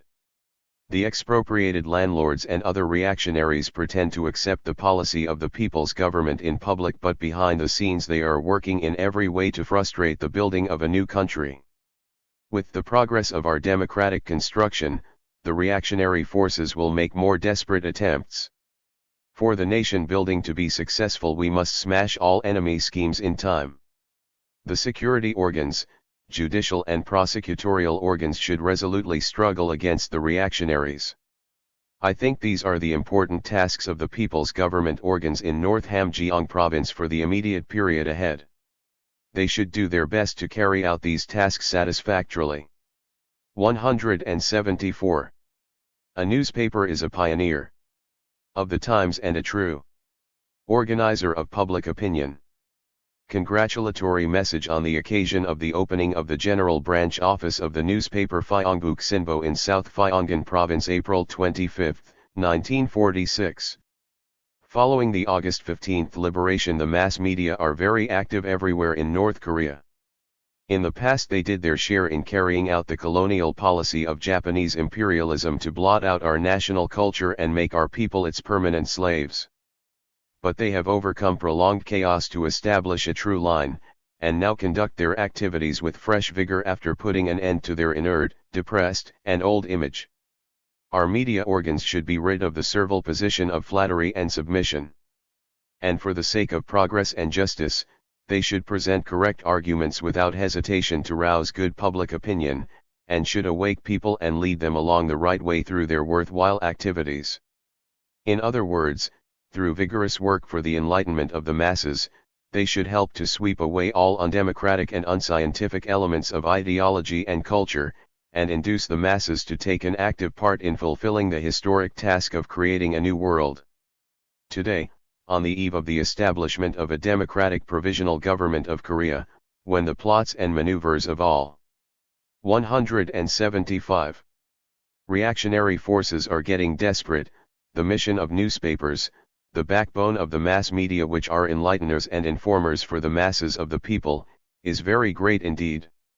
A newspaper must become a pioneer of the times and a true organizer of public opinion. It should regard it as its important mission to rise before others and ring an alarm bell when the masses are sleeping and herald the dawn before daybreak. Therefore, it must have sensitive tentacles to grasp quickly the requirements of the times and serve as the real eyes and ears of society.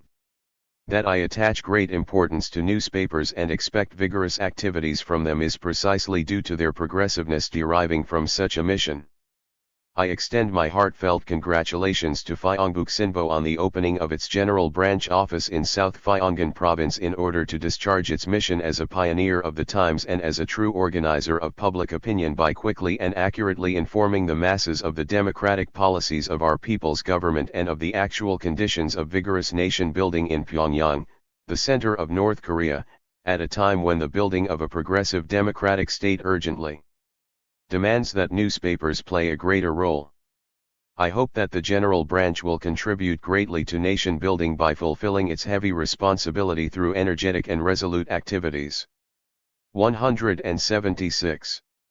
Be excellent military and political cadres.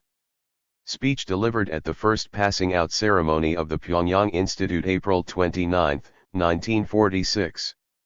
Comrades, attending the first and memorable passing out ceremony of the Pyongyang Institute today, I warmly congratulate all graduates who have completed their courses. And I extend my gratitude to the teaching staff for their education and strenuous guidance of the graduates. You who are graduating from the Pyongyang Institute today are the first to have received political and military education in our country after liberation. Therefore, in the future you will play a great role in the construction of a new, democratic Korea and of the revolutionary people's armed forces. I would like to dwell on some problems that face you, the graduating students. Our army is a people's army composed of the sons and daughters of liberated workers and peasants, inheriting the revolutionary traditions of the anti-Japanese People's Guerrilla Army, and its mission is to defend the homeland and the people from foreign imperialist aggression and to strive for national reunification and the construction of a democratic, independent, and sovereign state. 177. If ours is to become a true people's army, it should always maintain close ties with the people, love them and faithfully serve their interests as the anti-Japanese guerrillas did. As fish cannot live without water, so the people's army cannot live without the people. Out in the units you should never isolate yourselves from the people but always make friends with them, and conduct effective political work among them to unite them firmly around the party. Our officers and men are all revolutionary comrades in arms fighting together for the same purpose. Therefore, the officers should value and love their men, and the latter should respect the former and thus superiors and subordinates should be united closely. Even after you leave the institute for the units, you should continue to study hard. Your knowledge gained at the institute is only elementary. You should never rest content and put on airs just because you have learned military science and politics at the institute earlier than others. You should learn more in the course of practical work drawing on the knowledge acquired at the institute.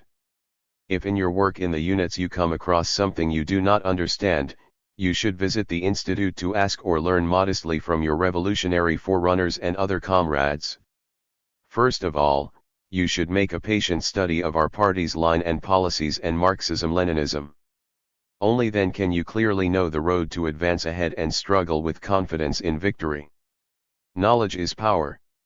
Without revolutionary theory there cannot be revolutionary practice, and theory divorced from revolutionary practice is of no use to us. Revolutionary theory should always be combined with revolutionary practice. And you should wage a resolute struggle against the reactionaries with a strong revolutionary will and bitter hatred for the class enemy. One enemy within is more dangerous than 100 enemies without. No matter when and where you may. 178. Work. You should sharpen revolutionary vigilance to prevent any alien element from ever joining your ranks. Since traitors to the nation and shady elements may still be hiding in some local party organizations, government organs, and public organizations, you should fight bravely, taking the lead in detecting and purging them. Victory in the revolutionary struggle depends on winning over many people. If we win over even just one man, our force grows that much. You should go deep among the masses to help them with their work, and untiringly explain and propagate the party's line and policies to them. At the same time, you should rely on the masses and unite your strength with theirs to smash the reactionary elements who are obstructing the building of our new Korea. Military discipline should be further strengthened. Discipline is the life and soul of an army. An army without discipline is powerless like a mob and cannot gain the victory in war. Our revolutionary army's discipline is a voluntary one. In strengthening discipline in the army, it is most important for the officers to observe it in an exemplary way. The officers should set an example in their life to establish an iron discipline in the army. The soldiers should care about state property and the equipment of the army and be familiar with their weapons. Their weapons are as precious to them as their life. Therefore, they should always take good care of their weapons.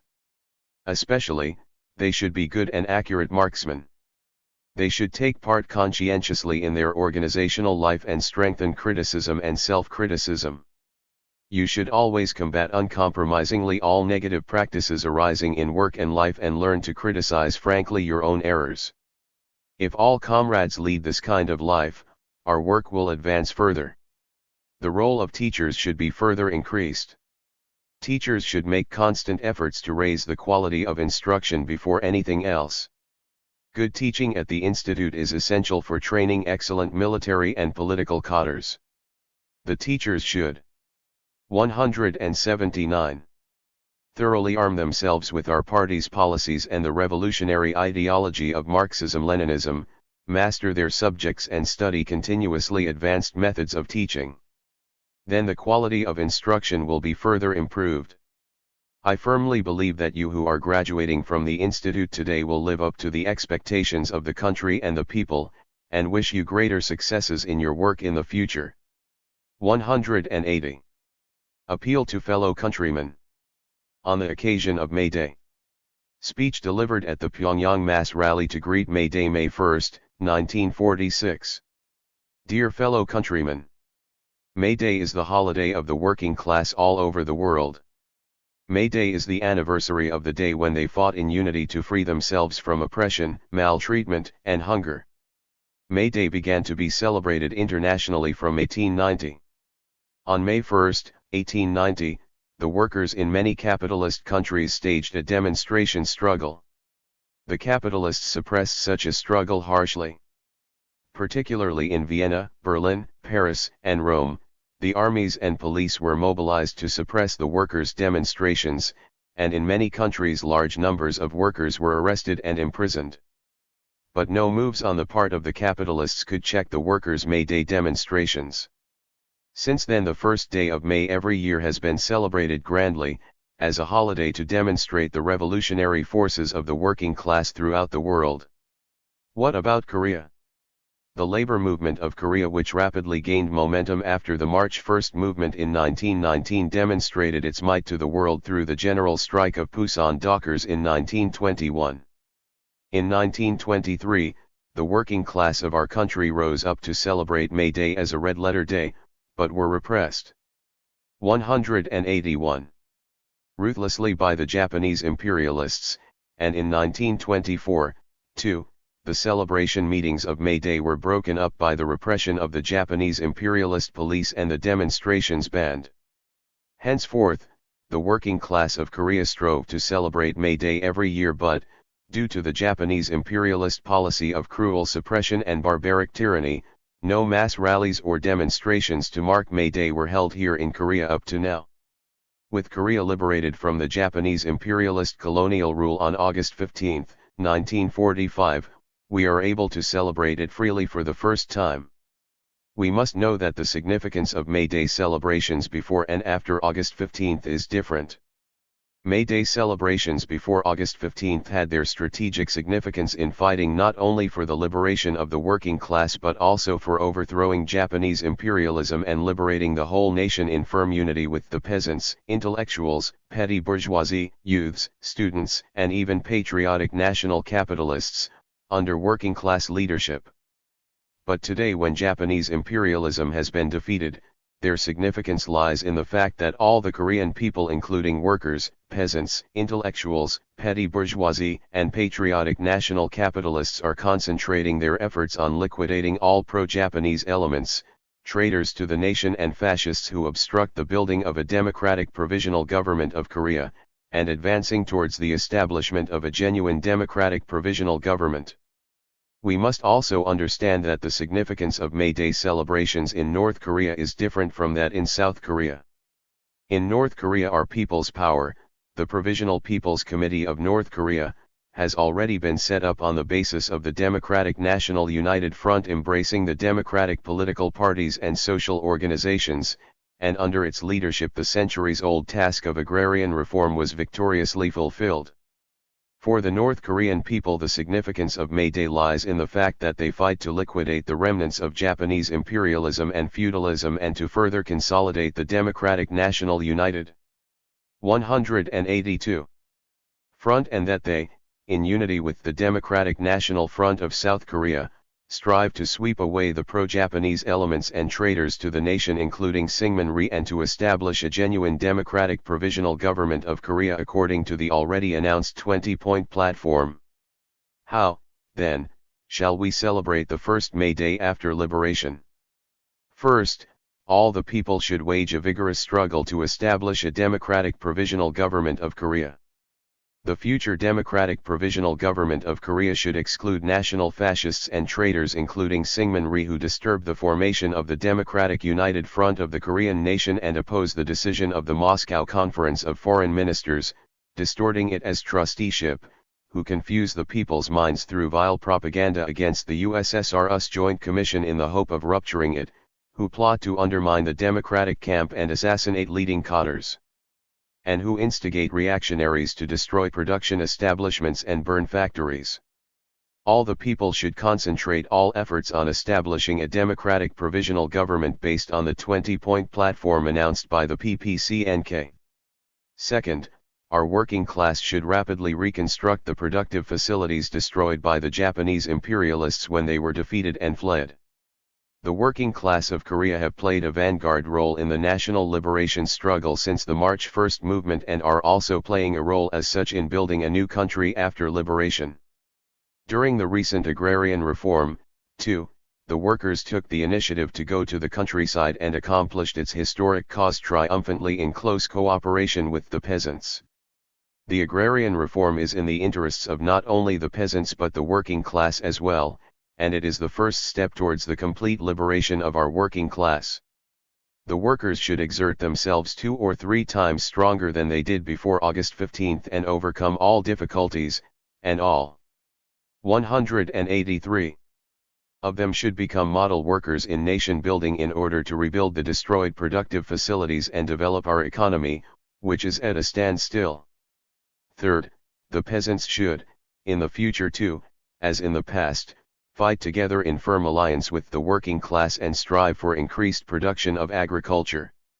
You should be aware that the recent agrarian reform was carried out not by the efforts of the peasants alone but by the energetic cooperation of the working class. The victorious conclusion of the agrarian reform is the pride of not only the Korean peasants but of the Korean nation as a whole, and it holds the promise of rapid progress for our country. But we must not rest content with the fulfillment of the agrarian reform. If we are to increase its significance and add luster to its victory, we should do farm work well. The peasants should not leave even an inch of land idle, but sow good seed in season, thereby boosting agricultural production quickly. From now on, the peasants who are greeting May Day should not allow even one loafer to appear in the countryside and should not leave even an inch of land uncultivated in the fields. This, I think, is a way of marking the red-letter day significantly. Fourth, all the people should be mobilized for the work of nation building. A new, democratic Korea cannot be built by the efforts of workers and peasants alone. Only when all the people unite and do their best can a new, democratic Korea be built. So the workers, peasants, intellectuals, the petty bourgeoisie, patriotic national capitalists, all without exception, should unite more firmly. Those with strength should give strength, those with knowledge give knowledge, those with technical skills give technical skills, and those with money give money to the work of building the state. Fifth, greeting May Day, we should unite with the working class of the whole world, build a fully independent and sovereign state as soon as possible and endeavor to play the role of a member of the 184 International Democratic Front for World Peace and Security. Dear fellow countrymen, the building of a new, democratic Korea depends on whether a democratic provisional government of Korea is established or not. We should eliminate the evil after effects of 36 years of Japanese imperialist rule, get rid of the remaining vestiges of feudalism, and establish a provisional government drawing on the genuine democratic national united front. We must scathingly reject the Syngman clique who want to set up a bureaucratic, feudal dictatorship in violation of a democratic spirit, captivated by their personal interests and desire for power instead of the country's complete independence and the interests of the Korean people. The PPCNK has already published the 20-point platform which will serve as the foundation for establishing a Korean provisional government. On the occasion of May Day, we swear before our fellow countrymen we will advance in this direction to the end, and appeal to all the people to strive to carry out the 20-point platform. Long live the future unified democratic government of Korea. Long live the Democratic National United Front of the Korean people. Long live the Provisional People's Committee of North Korea. Long live the unity of the democratic working masses all over the world. 185. To the beloved children of the New Korea. Message to all children on Children's Day. May 5, 1946. All children of the New Korea. Today, for the first time after liberation, we celebrate Children's Day with great joy and splendor. For a long period of nearly 40 years, the Japanese imperialists overran our country and robbed us of everything, our houses, our grain crops and our clothes. Thus, we Koreans lived a sad life of hunger and poverty. We shall never forget those bitter days of the past. Children, our country has been liberated and the Japanese imperialists destroyed. Our rivers and mountains, our schools, mines, factories, railways, fields, everything has become the property of our country and our people. Our people are now striving to build a free, happy, and powerful country where all of them can work, study and live happily together. In North Korea, under the leadership of our people's government, the workers, peasants, intellectuals, and school children are all making endeavors day and night to build a great new country, a new motherland. Children are the country's valuable asset. Korea of the future belongs to our children. The children who are the pillar of our 186 country's future should study and work hard and play happily, growing up fit and well as the new children of the new country. Beloved children of the new Korea, I would like you to be the strong budding children of the new country. All of you should come out actively in the struggle to sweep away the pro-Japanese elements and traitors to the nation. Oppose the evil consequences of the enslavement education given by the Japanese imperialists in the past and be active in receiving the education of the new Korea. The children of the new Korea should study hard, work well, harden their bodies, be sound in spirit, and grow up to be vigorous, brave, and exemplary people who love their country boundlessly. All of you should respect the faithful workers of the country and learn from them. Be good friends of children the world over and strive to build a fine world.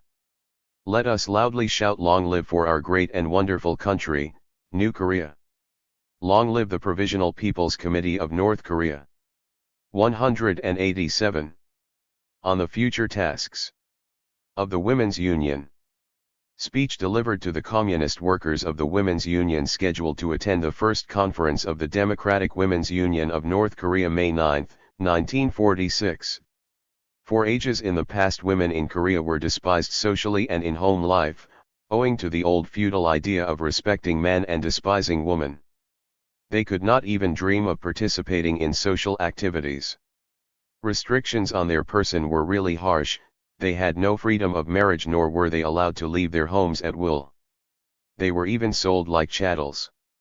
Especially during the 36 years of Japanese imperialist colonial rule, the Korean women's position was wretched and pitiable. Being stateless, Korean women workers were paid less than half as much as their Japanese counterparts for equal work. During their Greater East Asia War, the Japanese imperialists drafted the little girls and young women of Korea by force and held them like prisoners in caves or compounds fenced off with barbed wire, working them like animals to produce munitions. Furthermore, the Japanese imperialists drove them out onto the battlefields and committed all sorts of barbarities against them.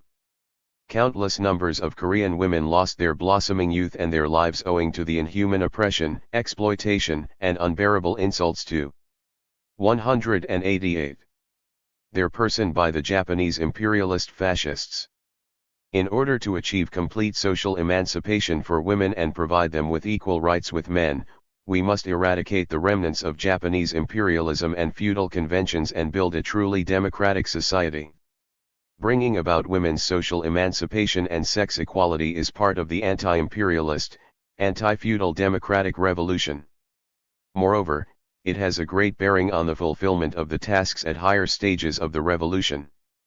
The Korean communists, particularly the female members of the anti-Japanese People's Guerrilla Army, fought, arms in hand, for the freedom and independence of their country, the emancipation of Korean women and sex equality. In this struggle they set an excellent example of the women's emancipation movement. In the anti-Japanese People's Guerrilla Army, women were completely on an equal footing with men, they all received revolutionary assignments suited to their abilities and aptitudes and carried them out. The women of North Korea, freed from the yoke of Japanese imperialist colonial rule, are now exercising completely equal rights with men in social and political life. At the time of the agrarian reform, women in the countryside received their share of land on a par with men and became the owners of land like all the rest of the peasants. Furthermore, many of them are working in people's government bodies at all levels, including the Provisional People's Committee of North Korea. Take for example the women's union cadres here at present. How could you come hundreds of RI or even more than 1,000 RI to attend a conference like this in the old days?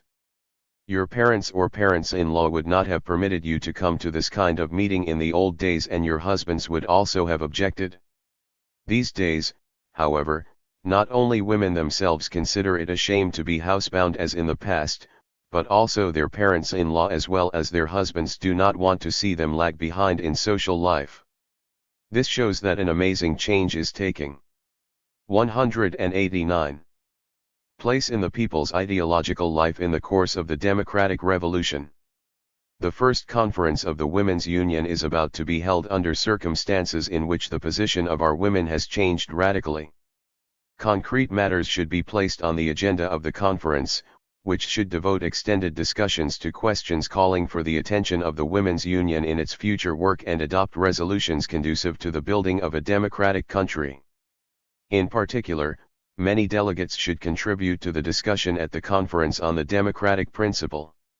The success of the conference depends largely on the Women Party members who are present here. You must try to make the first conference a success. I would like to dwell on a few questions which claim attention in the future work of the Women's Union. 1. On the organizational work of the Women's Union.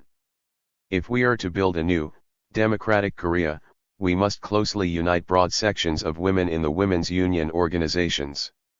This is of great importance, especially in the present situation in which the U.S. Army has set up a military government in South Korea, scheming for Korea's division by putting up Syngman Rhee and other traitors to the nation and working in every way to undermine the people's government and the results of the agrarian reform carried out in North Korea. The women's union organizations should admit all women to their membership, rallying them around our party and the people's government, regardless of their religious beliefs and property status, except a handful of pro-190 Japanese elements, traitors to the nation and other reactionaries. We must build up the existing women's union organizations into strong centralist organizations and, at the same time, strengthen the organizational life of the members and develop the union into a more powerful democratic mass organization.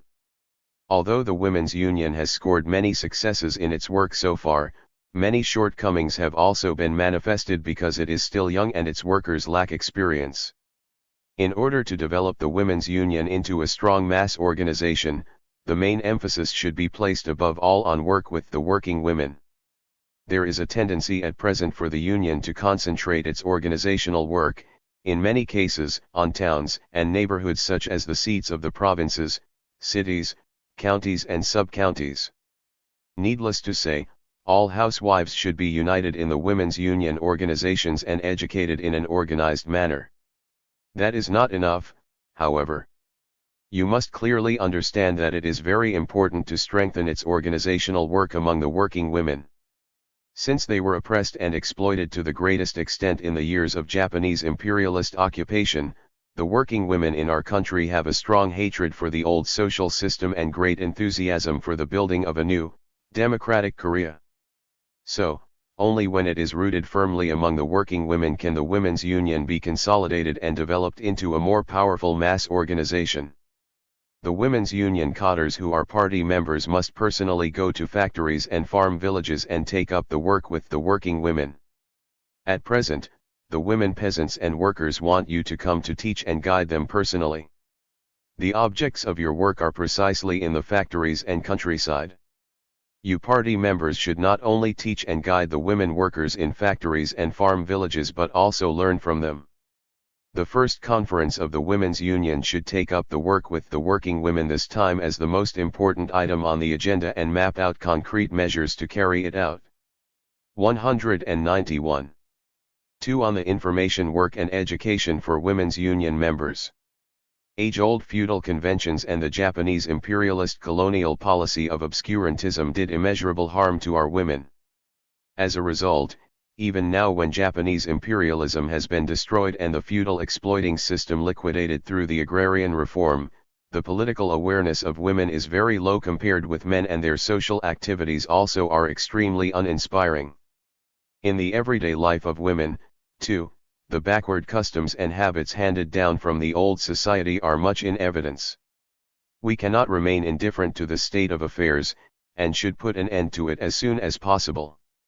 To do so, we must intensify the education of women to steadily increase their political awareness and temper them in practical activities. Who, then, should undertake this work? Precisely you who are party members should undertake and carry it out exemplarily. Because you are the most awakened, advanced elements of women and because women who are well aware of their conditions and requirements are better suited than men to work with women. In conducting information and educational work among women, stress should be laid above all on teaching them to have a correct understanding of our people's government, to actively support all its decrees and decisions and to try to carry them out of their own accord in the best possible manner. As all of you know, the ruling machinery under Japanese imperialist occupation such as the government general and the administration offices of provinces, counties, and sub-counties were the colonial ruling organs of Japan oppressing and exploiting the 192 Korean people and representing the interests of the Japanese imperialists, pro-Japanese stooges, landlords, and capitalists. But the people's committees at all levels, among them the Provisional People's Committee of North Korea, are genuine people's government bodies protecting the people's lives and property. The mission of our people's government is to sweep away everything outdated and all the abuses left over from Japanese imperialism and feudalism, to grant women equal rights with men and to thoroughly carry out the tasks of the democratic revolution. That is why we must step up the education of women so as to enable them to actively support the people's government and fully implement its decrees and decisions. Of special importance is their education to make all of them take an active part in the struggle to smash the enemy's schemes of sabotage against the people's government. Under the patronage of U.S. imperialism, Syngman Rhee and other pro-American and pro-Japanese stooges and traitors to the nation are now openly conducting subversive activities against North Korea. They are most afraid of the agrarian reform in North Korea and the close unity of all the people around our people's government. They are trying frantically to wreck this government in a most vicious and crafty manner.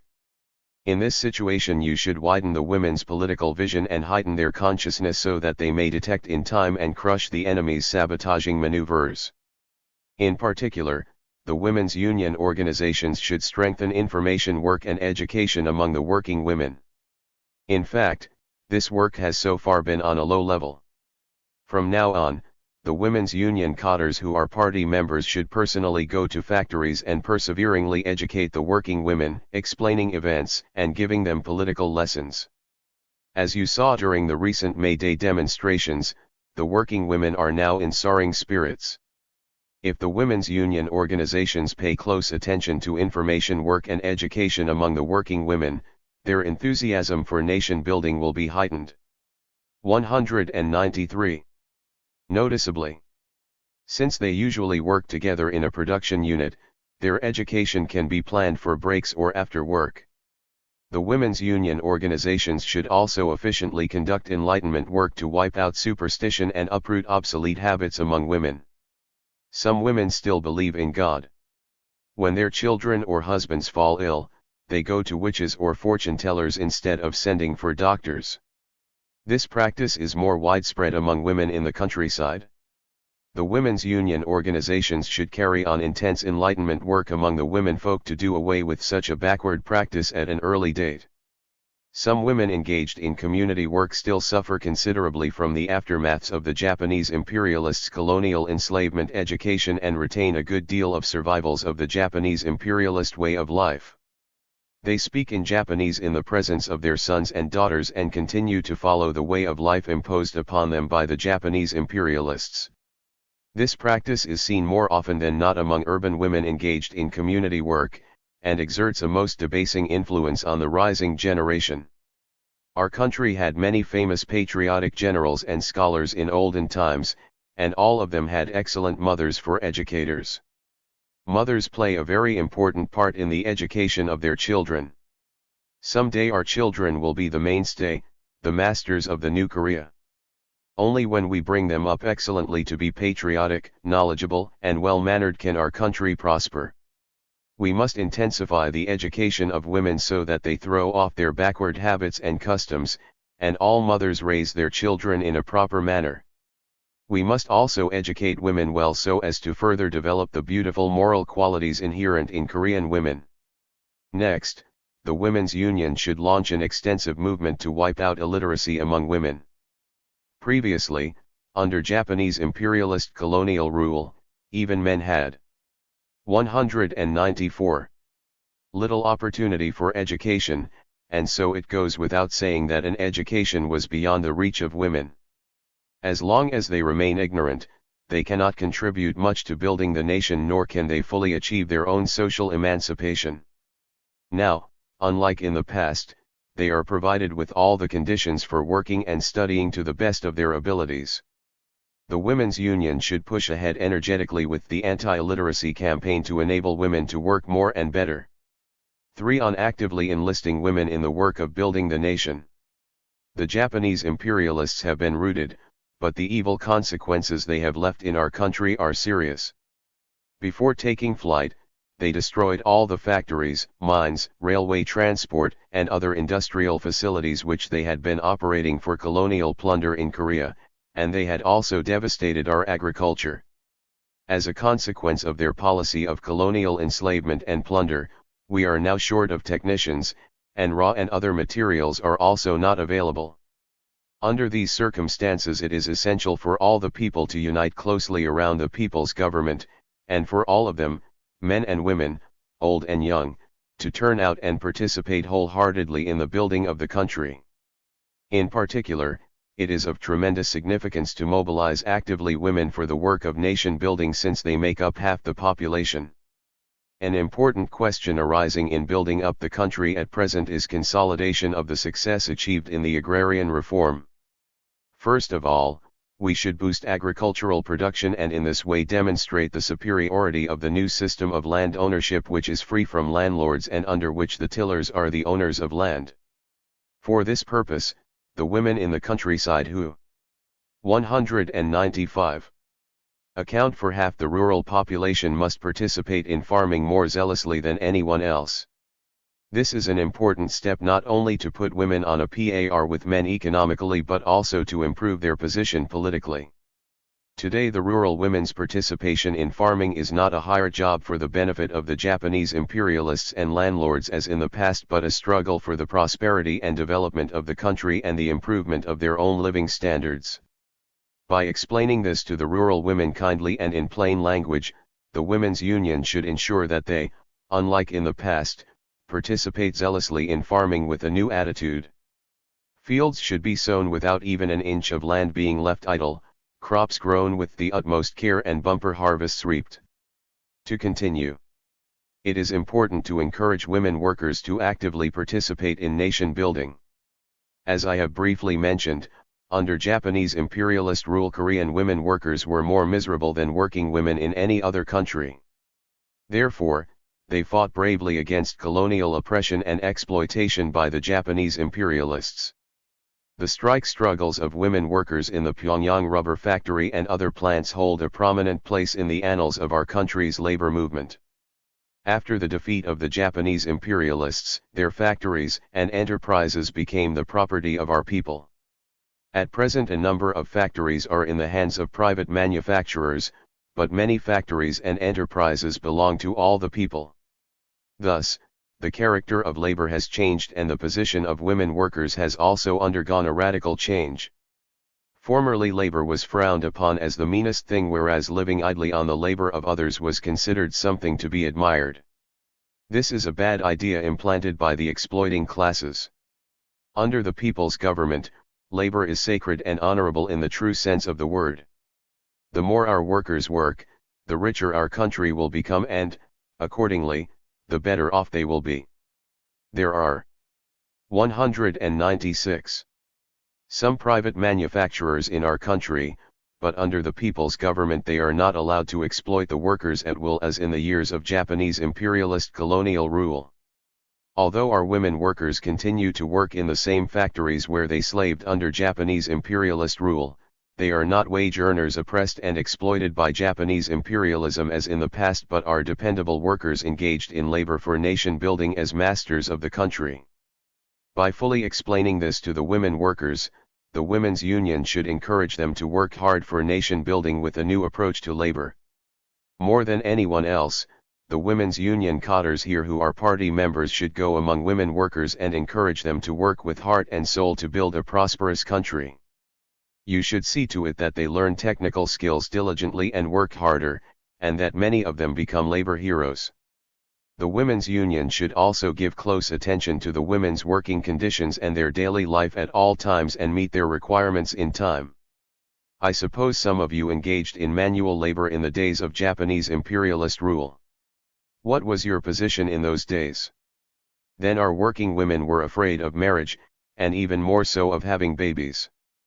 The Japanese capitalists used to sweat girl workers to the utmost but sack them as soon as they got married. Their excuse was that married women with children could not work properly. How heartless those scoundrels were! We must not only provide women with equal rights with men politically and economically, but take the utmost care of them because they are physically weaker than men and also because they bear heavy burdens as mothers. Women workers ought to be granted maternity leave and get paid 100% of their standard wages during the leave. In the future our people's government will promulgate a law for the women to enjoy sex equality in labor and in all aspects of social life. But no one will grant them such rights as a gift, they can have 197. Them only when they themselves actively strive and fight for them. Further, women intellectuals should be mobilized properly for the work of nation building. You should not regard with suspicion those women who received some education under Japanese imperialist rule. Although they received education under Japanese imperialist rule, the women intellectuals of our country were neglected owing to the Japanese imperialists' national discrimination policy. They did only menial jobs in minor posts far below their intellectual level. So they, too, hated Japanese imperialism and longed for the liberation of the country. Our women intellectuals can do a good deal to help eliminate illiteracy among urban and rural women and promote their cultural enlightenment. They can work in many fields including education, culture, and public health. Some progressive women intellectuals have already entered into social life and taken up work. Many of the women intellectuals, however, are still hesitant and fail to join the national effort boldly. The women's union organizations must intensify political work among them and encourage them to turn out for social work with enthusiasm. Another important aspect concerns the contribution of housewives and women engaged in community work to nation building. Today, when all the people are the masters of the country, housewives and women engaged in community work should not be kept away from state affairs. The enhancement of their role is no less important than improving the role of the working women in urban and rural areas. Formerly, the Korean women were barred from state affairs or political activity. Consequently, many housewives still tend to hold the erroneous view that state affairs are for men and that all that is required of women is to do the cooking and washing and raise children at home. True, they should attend to household work. But if they are occupied only with housekeeping and excluded from state affairs, they cannot be truly equal with men. The Women's Union must properly enlist the housewives and women engaged in community work in the national effort. We must 198. Step up the struggle to wipe out the feudal conventions of binding women to the home and other remnants of the old habits so that all of them will not only help their husbands who are participating in nation-building endeavors, bring up their children well and run their homes thriftily, but also directly contribute to the nation-building work by their own labor efforts. If we are to encourage many women to take part in social life, we must take steps to bring up the children under public care. When women are going to join society, the children at school age offer no big problem because they go to school, but the preschool children present a problem. We shall be able to accommodate the children in nurseries and kindergartens someday when the national situation permits it. As a matter of fact, I should like to have nice buildings erected right now to raise children under public care, but the present circumstances do not allow us to build all the nurseries and kindergartens we need at once. Apart from the difficult economic situation of the country, we have not enough cotters to manage them, either. Nevertheless, we cannot just sit idle till all conditions are provided. Of course, the state will take measures to solve this problem, but the Women's Union, too, must examine ways of solving it by the efforts of women. If the Women's Union obtains spare rooms in dwelling houses in the urban residential quarters and farm villages and enlists mothers experienced in child care, you will be able to set up small-scale nurseries. I think if you rouse those housewives who are rather cultured, you can even open kindergartens. The Women's Union would do well to organize and run many small-scale nurseries and kindergartens. In doing so, you will gain experience, and in the meantime the state will take measures to build nurseries and kindergartens in factories and farm villages. The forthcoming conference should discuss these problems in detail and find good solutions. The Women's Union organizations must conduct this kind of work efficiently and encourage the North Korean women to set. 199. Practical examples in the women's emancipation movement for the South Korean women who are suffering from harsh oppression and exploitation under the U.S. military government. You must constantly strive to raise your political and cultural levels through the struggle to build a new Korea and abolish the 38th parallel demarcation line so that the South Korean women, too, will enjoy the same liberties and rights as the North Korean women. Now, the attention of all the Korean women is focused on the first conference of the Women's Union. This conference must show that the Korean women, once forsaken socially, have grown into an organizationally united force and are politically awakened, thereby working for the building of the country together with men. Bearing in mind that you have a very great part to play in the conference, you should strive to make the meeting proceed smoothly and be a great success. 200. For the democratic development and complete independence and sovereignty of our country. Speech delivered at the Pyongyang Mass Rally. May 19, 1946. Dear fellow countrymen, brothers and sisters, after 36 years of oppression under Japanese imperialist colonial rule, the Korean nation cast off the life of a stateless people and won back their freedom and happiness. Our people have set up people's committees all over North Korea and carried on successfully the work of laying the foundation for the country's democratic development in the political, economic, and cultural realms. The North Korean people are enjoying perfect freedom of speech, the press, association, and assembly, and are developing their national culture. As a result of the agrarian reform, the peasants making up 80% of the population have extricated themselves from the bondage of landlords once and for all. The workers are scoring greater successes as the days go by in their efforts to develop the country's economy and improve the livelihood of the people. All this constitutes not only the welfare of the North Korean people but the foundation for the complete independence of all Korea. We should unite as one in the fight to free the South Korean people who are still suffering from exploitation and oppression by the Japanese imperialist survivors and feudal forces, and to prevent our 201 country from being reduced again to a colony of imperialist plunderers. The patriotic Korean people have fully supported the decision of the Moscow Conference of Foreign Ministers stipulating our country's democratic development and complete independence and sovereignty.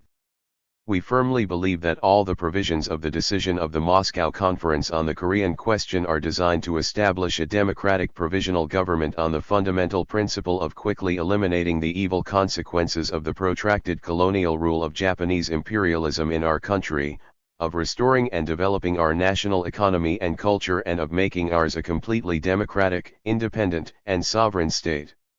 So we have tirelessly striven for the realization of the decision.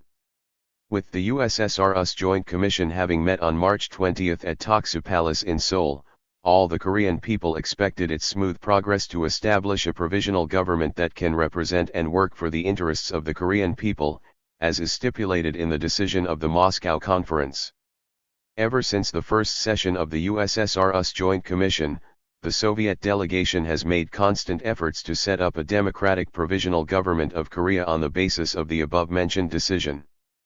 But, owing to the insincerity of the US delegation that does not want Korea's democratic development and to the reactionary maneuvers of the bull-headed, foolish Syngman Rheeites, finally the Joint Commission adjourned indefinitely. Dear fellow countrymen, who broke up the meeting of the Commission? Who is to blame for it? Needless to say, it is the US reactionaries and the Syngman Rhee clique. The reactionary Syngman Rheeites take no heed of the people and the country. They lust only for political power and look to their own personal interests. The action of Syngman Rhee, the boss of cutthroats, is the action of a quisling to hamper our country's democratic development and sell out all the interests of the Korean nation to the imperialists. It is a thrice cursed deed of a traitor to 202. Subject our nation to foreign imperialists forever.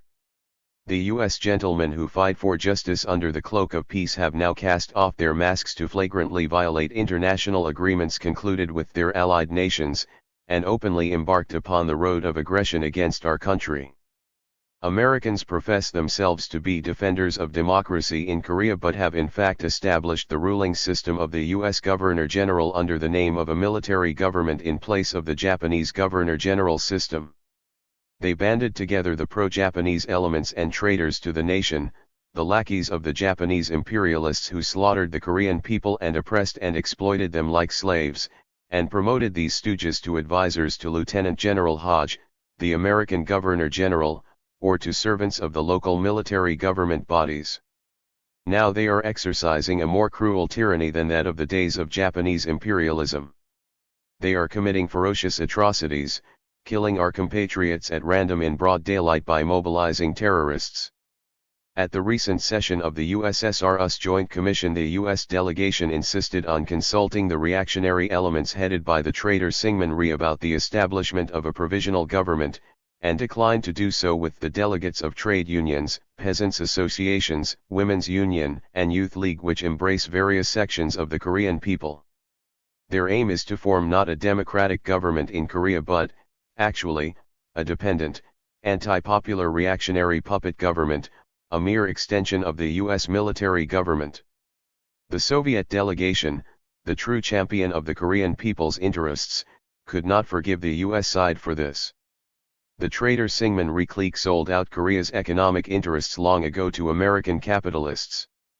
In order to put into practice the treacherous treaty concluded at that time, the American capitalists and their henchman Syngman Rhee are dead set against the creation of a democratic government that all the Korean people now 203.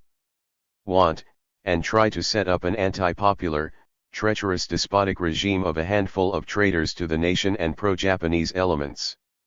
In the guise of democracy they seek to introduce the outdated system of provincial governors which prevailed in all localities for the 500 years of the Ri dynasty. This is a foolish act, similar to forcing the civilized Korean youth of the 20th century to put on a feudalistic horsehair hat. The Korean people of today are neither a people of the days of feudalism nor colonial slaves of imperialism. They are a liberated people, an advancing and developing people. They have established the People's Committee, their own government, by themselves and are fighting for genuine democratic freedom and rights. Those against the People's Committee are precisely the opponents of the Korean people. Rallied closely around the People's Committee, the patriotic Korean people are waging a struggle to consolidate their own political power. In order to hasten the establishment of a democratic provisional government of Korea in accordance with the decision of the Moscow Conference of Foreign Ministers on Korea, I appeal to all the Korean people as follows. First, they should fully support the decision and strengthen the unity and solidarity of their democratic political parties and social organizations for the earliest establishment of a unified democratic government based on the Democratic National United Front.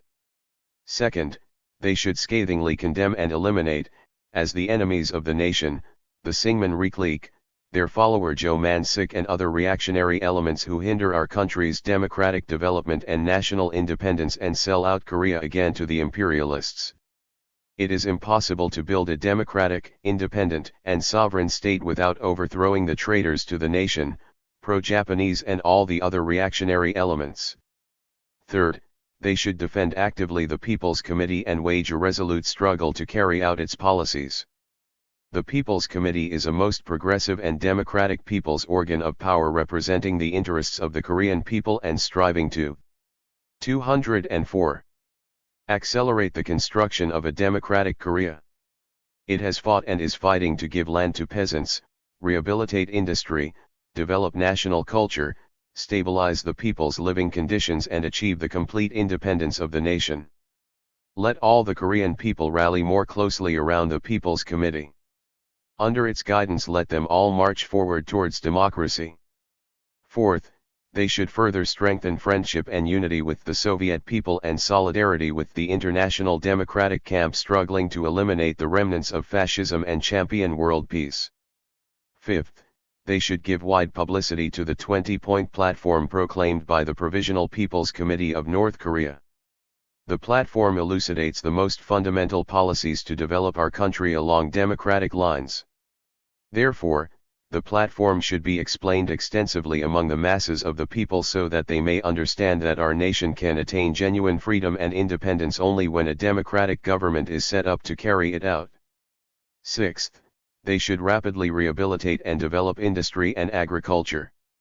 The enforcement of the agrarian reform, the centuries-old desire of the peasants, constitutes the greatest event in the struggle of the Korean people for national prosperity and democratic development.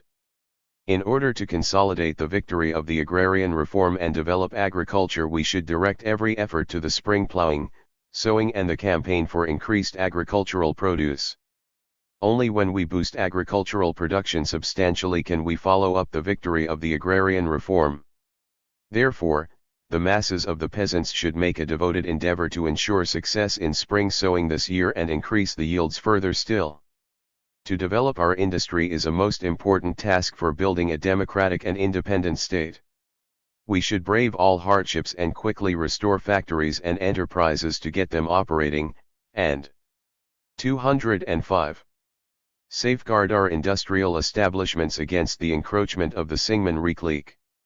7th, all intellectuals in the realms of education, culture, art, and science should put an end to ideological survivals of Japanese imperialism, and devote all their intellect and talents to restoring and developing the national culture of Korea and to building a democratic and independent state. Dear fellow countrymen, two roads lie ahead of us Korean people. One is the road to progress, democracy and a fully independent state, and the other to retrogression, anti-democracy and a colony. The Korean people call for progress and democracy, freedom and independence. Upholding the banner of the Democratic National United Front, all the patriotic Korean people, under the leadership of the People's Committee, should redouble their efforts to set up a democratic provisional government of Korea. All the Korean people should fight against the traitor Syngman Rhee and his cat's paw seeking to reduce our nation again to slaves of the imperialists. Down with the traitors to the nation and reactionary elements hampering the building of a democratic Korea. Long live the Democratic National United Front. Let us fully support the decision of the Moscow Conference of Foreign Ministers which ensures Korea's democratic progress and freedom. Long live the People's Committee, a genuine people's government organ. Long live a free, democratic Korea. 206. Encouraging speech delivered at the ceremony for starting the Pothung River Improvement Project. May 21, 1946. Dear compatriots, today when all the people are making vigorous efforts to carry out democratic tasks, we start the improvement work on the Pothung River, a worthwhile nature remaking project. In the past our people were forced to lead a slave life under the colonial rule of Japanese imperialism, but, as a liberated people, they are now carrying out democratic construction under the guidance of the people's power. They have turned out after liberation in the struggle to eliminate the remnants of feudalism and Japanese imperialism and to build a new, democratic Korea. At present, the people in North Korea who have seized power in their own hands are creating a new, happy life and striving for democratization in all fields of politics, the economy, and culture. We are now confronted with the task of establishing a unified provisional government and building a democratic, independent, and sovereign state as early as possible. In order to accomplish this historic task with credit, we held a mass rally on 19th, and hundreds of thousands of demonstrators enthusiastically called for firm unity around the Democratic National United Front. Following the mass rally, today we have turned out for this construction to protect 207. Pyongyang from flood damage. The Pothung River Improvement Project is the first project the Pyongyang citizens contribute to the building of a new, democratic Korea with their patriotic labor, and it is a great nature remaking work our liberated people undertake for the first time. By finishing this project successfully, we should make it the first beacon to the transformation of nature for the construction of a democratic, independent, and sovereign state that is rich and strong. In the past the Japanese imperialists were interested only in oppressing and exploiting our people, and did not, and could not, have any interest in protecting the lives and property of the people from floods. Today our people have become masters of the country. We have the duty of building our country better, protecting our people, the masters of the country, better and giving them a higher standard of living. If we are to free ourselves from backwardness and poverty at the earliest date possible, we should create our own happiness. No one presents us happiness and prosperity as a gift. They have to be carved out with our own hands and won through struggle. We should start the magnificent nature remaking projects. We should, first of all, finish the Pothung River Improvement Project as soon as possible. We will thus protect the democratic capital from floods, defend the lives and property of the Pyongyang citizens and turn the area around the Pothung River into a scenic and beautiful recreation ground. True, it is not easy to complete the Pothung River Improvement Project in a short time. We are short of technical personnel, food, and materials needed for the project. Therefore, many difficulties and bottlenecks will crop up in the way of the work. But we cannot stand with our arms folded till favorable conditions are created. We should carry out the project come what may. If all the people strive with might and main, we shall be able to overcome easily the difficulties arising in the project. Success in the building of a new, democratic Korea depends 208. Entirely on the efforts and enthusiasm of our people themselves. Under no circumstances will other people come and build our country. Only when all the Korean people unite as one and exert every effort for nation building, is it possible to break through all hardships and difficulties and achieve the cause of constructing a new country victoriously. We should accomplish such projects as the Pothung River Improvement Project one by our own efforts, even though we have to tighten our belts. We should not want somebody else to do this work in place of us, but do it by ourselves, and overcome all hardships arising in the project by our own efforts. Herein lies precisely the significance of the project. If the Pothung River Improvement Project is finished successfully, Pyongyang will be protected from floods, the citizens will lead a secure life, and the output of grain will increase to improve the people's living accordingly. And the fulfillment of the project by our own efforts will demonstrate to the whole world the strength of our people united around the people's government and will deliver a heavy blow at Syngman-rhee and other reactionaries. That is why we should step up the Pothung River Improvement Project. Now some people suggest that the project be completed in 3 years, but we must not allow it to take so long.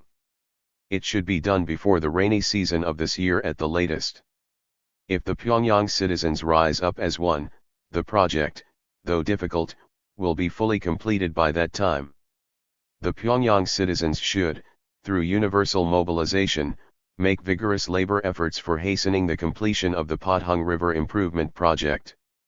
Working hard for the project is worthwhile and honorable for the country and the people. Citizens should carry an extra spadeful of earth, and actively endeavor to bring the patriotic embankment project to an earlier conclusion. Citizens, Pyongyang is the democratic capital of our country. Beautiful Pyongyang, with its long history, is the center of politics, the 209 economy and culture of democratic Korea, and it is the source of inexhaustible democratic forces. Pyongyang citizens should give full rein to their patriotic devotion and creative initiative to hasten the Pothung River Improvement Project and to build magnificently the democratic capital of the new Korea, thereby actively contributing to the building of a prosperous, democratic, independent, and sovereign state. I firmly believe that the citizens of Pyongyang will overcome all the difficulties and show their great strength in this patriotic nature remaking project in order to build Pyongyang, our democratic capital city, in an exemplary way. 210. Cultural workers should become combatants on the cultural front. Speech delivered at the meeting of information workers of the provincial people's committees, political parties, and social organizations, and cultural workers and artists in North Korea May 24, 1946. Comrades, the motive force behind the development of our society consists chiefly of the workers, peasants, and intellectuals. You are fighting courageously to transform our old colonial, semi-feudal society into a progressive, democratic one and to build a new, democratic Korea. The Korean people expect a great deal from you and, therefore, you have an extremely important duty to perform in the building of a democratic Korea. You are combatants on the front of culture. You have the responsibility to attack, verbally or with the pen, the reactionary forces that try to retard the development of Korean society. You have the obligation to develop our national culture and educate our masses in the spirit of patriotism and democracy. Whether we can crush the reactionary forces and build a new, democratic Korea depends largely on how you fight on the cultural front. At one time cruelly repressed and humiliated by the Japanese imperialists, our intellectuals have been liberated and are now working energetically to construct the nation. 211. Since the liberation on August 15, 1945, the Korean intellectuals have contributed greatly to the work of building the nation. Today in North Korea we broadcast programs and publish many different textbooks in our own language. The broad masses of the people are receiving strong information and education about democracy. Our drama, music, and cinema are progressing rapidly, and Korean history is taught everywhere. Factories, mines, power plants, and railways are all run by Koreans. In each one of these activities our intellectuals have played a very important role. The services of our intellectuals are not confined to these areas alone.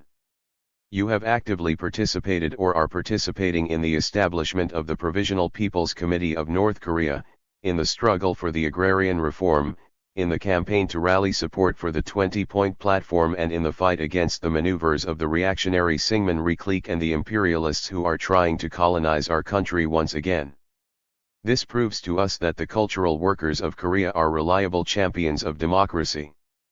Thus, the overwhelming majority of the cultural workers in North Korea are now solidly united around our party and the People's Committee and are devoted to the struggle to build a democratic Korea.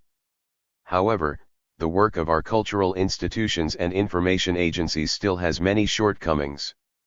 To begin with, our information workers, cultural workers, and artists never go among the masses. Thus divorced from the people, our men and women of culture do not properly understand what the people think and what they want. Therefore, today I am asking you to go to the masses, mix with them, talk to them in plain language and write what they want. Only those who work for the masses, who fully understand their mentality, speak their language, write what they want to read and learn from them as well as teach them deserve to be called genuine cultural workers of the people, democratic cultural workers. 212. Second, we should learn tactics of information and culture. The struggle in Korea now is not armed struggle, it is political struggle and information and cultural warfare. We must win this battle. Since the enemy are spreading fraudulent propaganda, they have to resort to sophistry. But we do not have to use sophistry because we speak the truth. To explain the concepts of truth and justice to the masses, we have to speak and write only in a language they can understand. You must yourselves have strong faith in the sure victory of justice and truth and do your best to both increase the political awareness and raise the cultural level of the working masses in our country. Third, some of the cultural workers are not yet deeply convinced of the truth of democracy. I want to emphasize the importance of cultural workers grasping this truth and strengthening the ideological unity and cohesion in their ranks. Cultural workers themselves must win over their colleagues. Our artists and cultural workers should unite firmly under the banner of democracy and fight more resolutely to fulfill their honorable duty in the building of a new, democratic Korea. Let me suggest a few concrete tasks for you. 1. An information network should be organized in every village, district, and work center. In the towns and the countryside, in all parts of our country, our information workers should educate broad sections of the masses in democratic ideas using simple spoken and written language both in what they say and what they write. Itinerant theater groups and lecture tours should be organized to propagandize what the state is doing now and what our people have to do. 2. We should organize a system for external information work for the intensification of the work for other countries. Geographically and politically, Korea occupies a strategic position in the East. We neighbor such large countries as the Soviet Union and China, and many Eastern nations watch us with great interest. We should inform the Soviets, the Chinese, peoples of other countries and the oppressed nations throughout the world about past and present Korean life. R. 213. Goals today and our plans for the future. We should try to establish relations of friendship and cooperation with the countries in the democratic camp and win sympathy and support from progressive mankind all over the world. Because of deficiencies in our information work abroad, even the people in northeast China just across the river do not have adequate information about the situation in North Korea. We must eliminate this lag immediately. 3. We should completely eliminate the survivals of Japanese imperialist ideas in literature, art, and science, the remnants of which are still glaringly evident. They can be eradicated only through a persistent struggle. Our cultural workers should first of all remove all traces of Japanese imperialism in their speech and behavior and liquidate the residues of such ideas in their work. 4. In order to develop the national culture of Korea, we should carry forward our fine cultural heritage and assimilate the best in the culture of the socialist countries. We can point to two incorrect tendencies among our cultural workers: either they praise only what is ours and declare everything foreign to be bad, or they vilify everything in our culture and extol only what is Western. Both are wrong. The former is a chauvinistic tendency to preserve intact even the backward examples of our own culture and reject the good in others. The latter is a nihilistic tendency to deny the merits of national culture and blindly westernize. Our cultural workers should develop positive aspects of Korean culture and correct what is backward, as well as adopt progressive elements from the cultures of advanced countries that suit our character. By so doing they will develop our national culture and art. These, then, are the most correct ways to build our national culture. 5.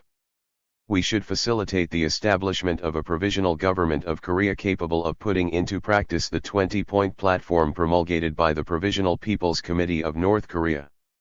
In addition to this, we should wage an energetic struggle. 214. Against the reactionary Syngman clique. In an attempt to recolonize Korea, the imperialists are now protecting and encouraging the remaining forces of Japanese imperialism in South Korea and suppressing the struggle of the people for national independence and democracy. We must exert every effort to firmly unite the democratic forces all over the country and make the democratic base in North Korea impregnable. If we are to frustrate all the imperialists' plots and maneuvers and win complete independence and sovereignty for our country, this must be our tactic. We must struggle on valiantly, in even stronger unity, certain that victory will be ours. 215. The tasks of the youth in the building of a democratic Korea. Speech delivered at the joint meeting of directors of youth affairs departments of provincial party committees and chairmen of provincial committees of the Democratic Youth League, May 30, 1946.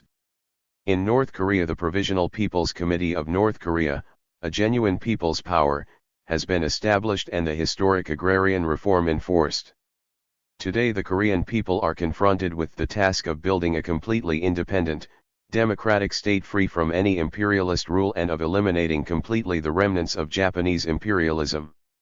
This is the cardinal task facing them at the present moment. In order to carry out this task, we must first of all consolidate our victory won in the agrarian reform and continue to expand and strengthen the democratic forces.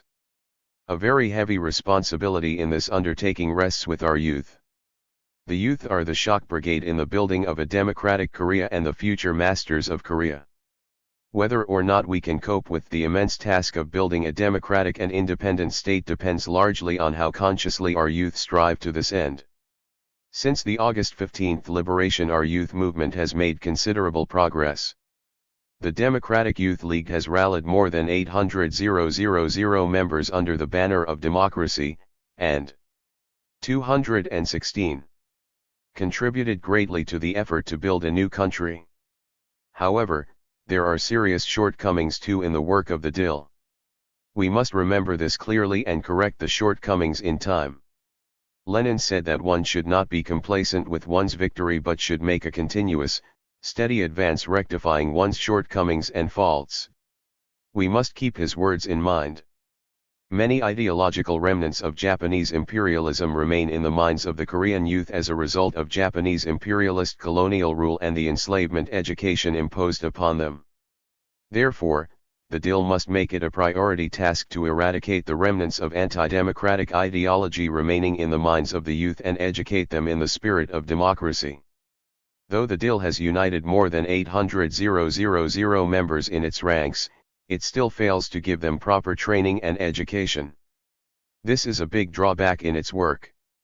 In order to strengthen its ranks qualitatively, the DIL must give priority to intensifying the political education of its cadres and members. I would like to refer to specific objects of youth work. First, the ranks of DIL cadres must be expanded and strengthened. Strengthening the ranks of cadres in DIL organizations at all levels does not mean on any account removing cadres who are not competent enough. You must know that the cadre ranks can be strengthened only when the existing cadres are first of all educated well. To strengthen cadre ranks, the young talent also has to be promoted boldly. Second, DIL organizations at all levels must intensify the political education of their members. In so doing, they must see to it that their members are united ideologically, strengthen their solidarity and actively participate in various political and economic campaigns. DIL members must be made to participate actively in mass motivational work, anti-espionage struggle, sowing and weeding on the farms, and in the drive for increased production, so that their political awareness becomes all the keener through practical struggle. Third, the DIL members must actively participate in the drive to take care of state property and protect state and public organizations. 217. Recently, The saboteurs sent in by the Syngman clique set fire to a large sawmill in Manfo, reducing it to ashes. They also set fire to the Hungnam fertilizer factory on a number of occasions. Besides, we not infrequently incur great losses due to the failure to manage state property well.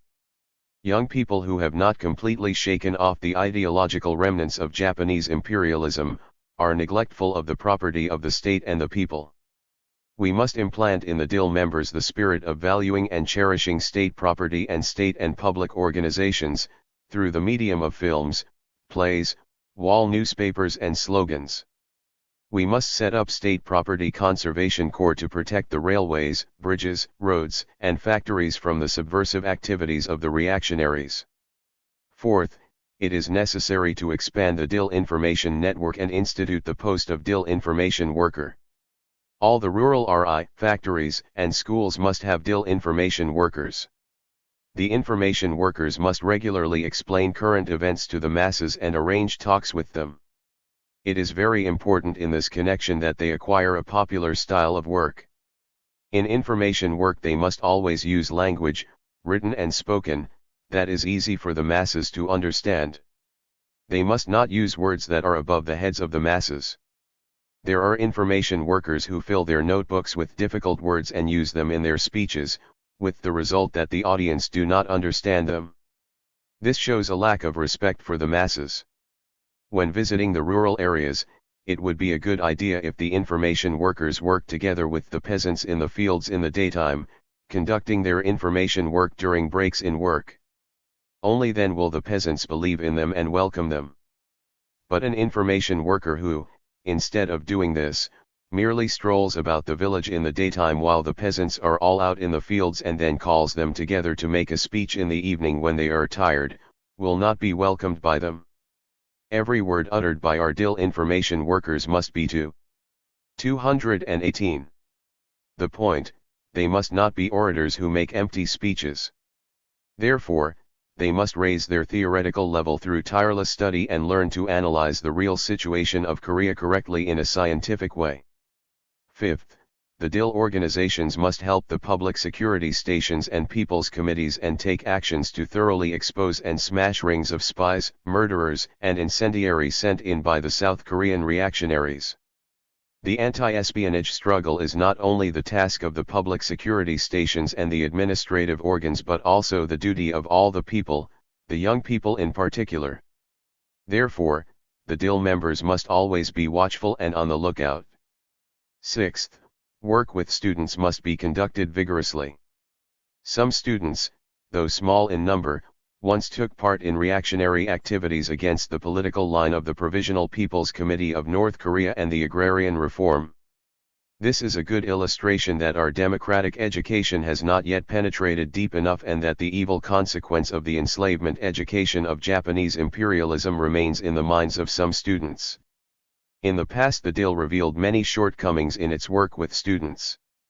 Its officials would often suspend lessons in order to deliver speeches before an assembly of students for 2 or 3 hours. This must be discontinued.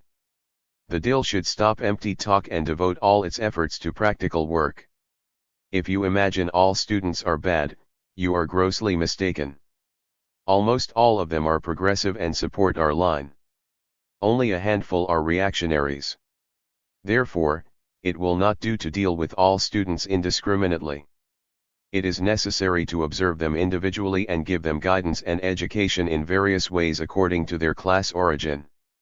The student youth should be guided to make a deep study of the law on agrarian reform and the 20-point platform, to help actively in the establishment of a democratic government, and to become able workers in the political, economic, and cultural fields in the future. Seventh, work with young women should be conducted extensively. Women DIL members should help the Women's Union. 219. In its work and participate in the campaign to abolish illiteracy among women. The DIL should take the lead in putting the equality of the sexes into practice. The DIL must exert special efforts to train women cadres. Even when they lack somewhat the ability to work, women should be boldly promoted to leading posts in DIL organizations at all levels, so that they can display creative initiative. Eighth, One of the most important tasks facing the DIL is to give our children proper mental education and physical training, so that they become good workers in the future. The DIL should be responsible for the organizational work of the Children's Union and give it proper day-to-day guidance. The DIL organizations should assign competent workers to organize studies, sports, games, and talks which the children are fond of. 9th, the DIL must strengthen its unity with other mass organizations. At present the officials of the DIL, the Women's Union, the trade unions and the peasants' associations in some areas have differences of opinion. The DIL and other public organizations, though differing in character, are all mass organizations. All of them are public organizations fighting for our country's independence and the victory of democracy. Unless these public organizations closely unite and help one another, the struggle for our country's independence and democracy can hardly proceed smoothly. That is why the DIL cadres and members should do their best to improve relations between the DIL and other public organizations and unite firmly with them. You will encounter many difficulties in your work. Officials in charge of youth work must be revolutionary fighters who always bravely pull through whatever difficulties they may encounter with firm faith in victory. Good officials who serve the people can be trained and tempered only in the struggle to overcome difficulties. In conclusion, I would like to emphasize once more that you should be true friends of the masses who always go among them and breathe the same air with them, work with them, help them, learn from them and solve knotty problems for them. 220. The Central Party School is a communist college to train party cadres. Speech delivered at the inaugural ceremony of the Central Party School June 3, 1946. Comrades, we have set up our own party school, the first of its kind in the history of our country, and are holding its inaugural ceremony today. This is a very proud event. Through the protracted struggle against Japanese imperialism, the Korean Communists laid a solid basis for building a party. That is why immediately after liberation, we could found the Communist Party, a Marxist-Leninist party to lead the Korean Revolution correctly, and are now able to open a party school of our own. The Central Party School is a communist college to train party cadres who ought to become the mainstay in building the democratic, independent, and sovereign state our people have longed for and in carrying out our revolution. The founding of this school is of very great importance for our party's development and the building of a democratic Korea. You are granted the honor of studying at the CPS as its first students. It is gratifying indeed that those ill-treated and oppressed under Japanese imperialist colonial rule are now able to study here at the party school. 221. We have accomplished a good deal in less than a year after the liberation from the colonial yoke of Japanese imperialism. In North Korea the people set up the People's Committees, genuine organs of people's power, and formed public organizations embracing the broad masses. We victoriously carried out the historic agrarian reform and waged a vigorous struggle for democracy in all spheres of politics, the economy, and culture. As a result, North Korea has now embarked steadfastly upon the road of democratic development. We have achieved many successes also in expanding and strengthening the party ranks. We corrected one by one the rightist and leftist errors manifested in the work of party organizations at all levels, admitted to the party large numbers of fine hardcore elements from among broad sections of the workers and peasants, and organized party cells in many factories and farm villages. All this is a reliable guarantee for building a solid democratic base in North Korea and establishing a democratic, independent, and sovereign state in our country. Our successes after liberation were not achieved easily. The factionalists came out against our party's political and organizational lines and, accordingly, it had to expend much effort in smashing their maneuvers. Our successes in the work of building a state and expanding and strengthening the party have been achieved through a struggle to shatter the factionalist anti-party activities. We cannot rest on our laurels, however. We must build a unified, democratic, independent and sovereign state as soon as possible. The American reactionaries and Syngman clique are now maneuvering in every way to frustrate the building of a unified democratic Korea. The factionalists and local separatists, too, are obstructing the implementation of our party's political line for building a democratic, independent, and sovereign state. If we are to build a new, democratic Korea successfully in these circumstances, we should do more work from now on than we have done so far, and wage a harder struggle, while consolidating the successes of the agrarian reform already 222 introduced in North Korea. We should from now on carry out different democratic reforms, the nationalization of key industries, the democratization of education, the ensuring of the interests of the working class and the protection of women's rights. We should also rapidly rehabilitate and develop the nation's economy destroyed by the wicked Japanese imperialists. In order to succeed in carrying out these democratic tasks, we should expand and strengthen our party and closely rally workers, peasants, and other broad masses of the people around it, and correctly organize and mobilize the masses of working people to the fulfillment of democratic tasks by raising their enthusiasm to build the country. For this purpose, we need plenty of cadres before all else. At present we have a very few cadres, competent party cadres in particular. If only we had 500 qualified party cadres, we could send nearly 100 to each province, which would enable us to solve the pressing cadre problem. But we do not have even that many. Almost all cadres now active in provincial, city, county and sub-county party committees have received no systematic education and training. Therefore, they do not have a firm revolutionary world outlook and cannot fulfill their assignments correctly. So we should take appropriate measures to train party cadres systematically. Only when many competent party cadres are trained, will it be possible to equip our party members who are to play the vanguard role in the building of a new, democratic Korea with a Marxist-Leninist world outlook, unite them firmly on the discipline of democratic centralism, and strengthen the party. Only when the party is reinforced can we consolidate the organs of people's power and economic bodies, induce them to act as it wishes, and build a new, democratic Korea with credit. With a view to training party cadres quickly, it is imperative to set up party cadre training institutions. We should train cadres in practice as well as through permanent educational establishments. That is why we have stepped up the preparatory work for opening the CPS. Although the situation at home and abroad is complicated. 223. And, moreover, the country is hard-pressed economically and the preparations for opening the school have been insufficient. We are going to inaugurate the CPS because the cadre problem is a pressing one at present. In setting up its school, our party expects much of it. The CPS will have to contribute greatly to resolving the problem of cadres our party needs so badly. Since you could not study before, you must have had many difficulties while working in the localities. And I think you have probably made quite a few mistakes because you were ignorant.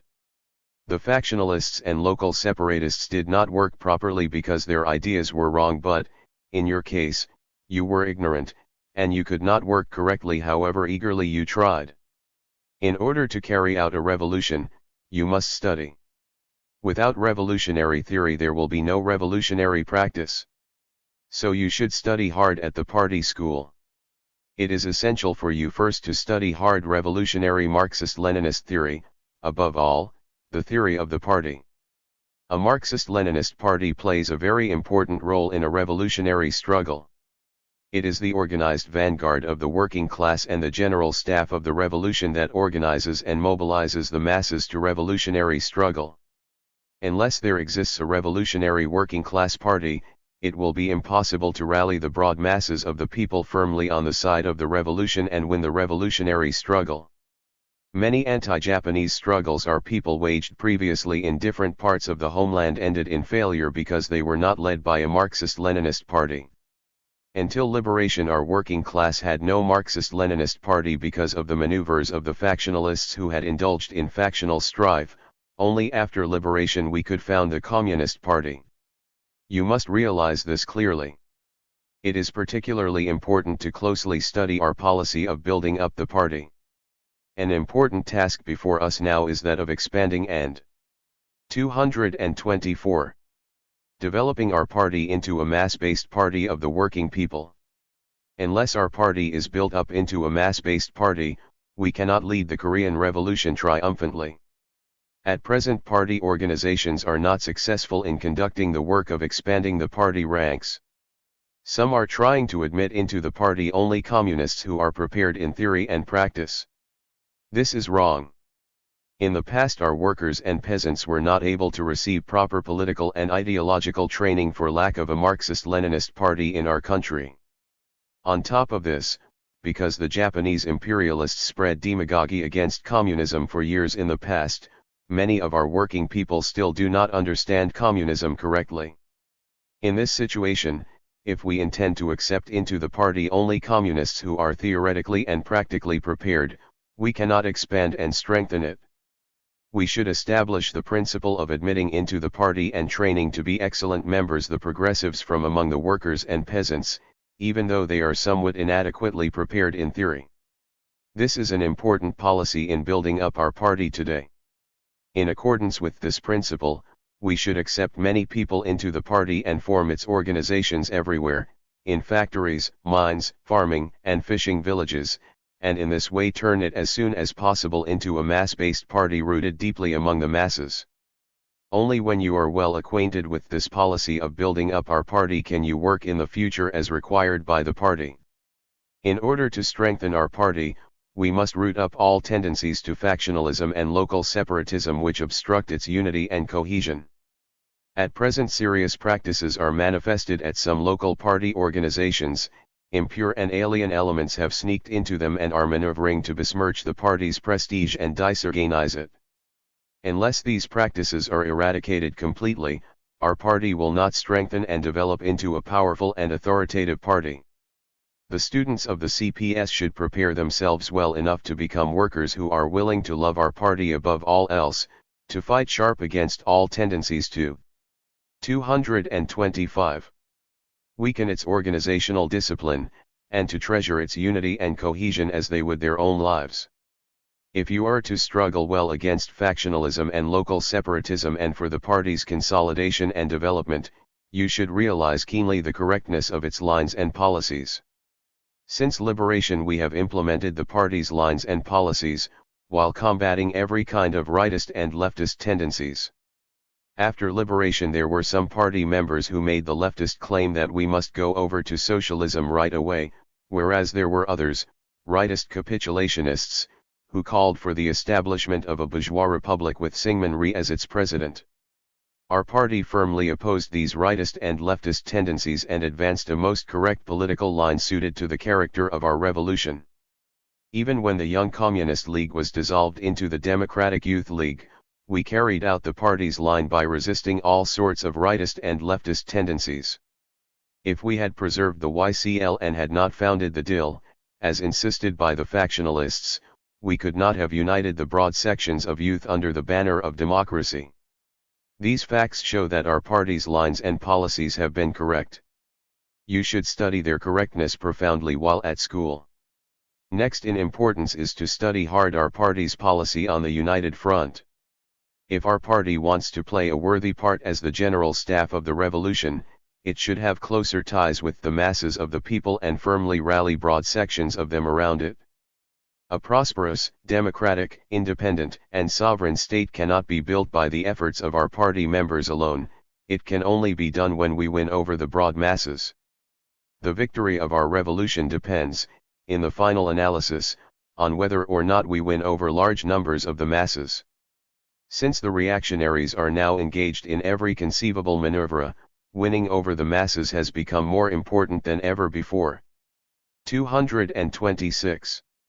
In order to rally broad sections of the masses around our party, we should strengthen the National United Front embracing the intellectuals, petty bourgeoisie, and even non-comprador capitalists, on the basis of the Worker-Peasant Alliance.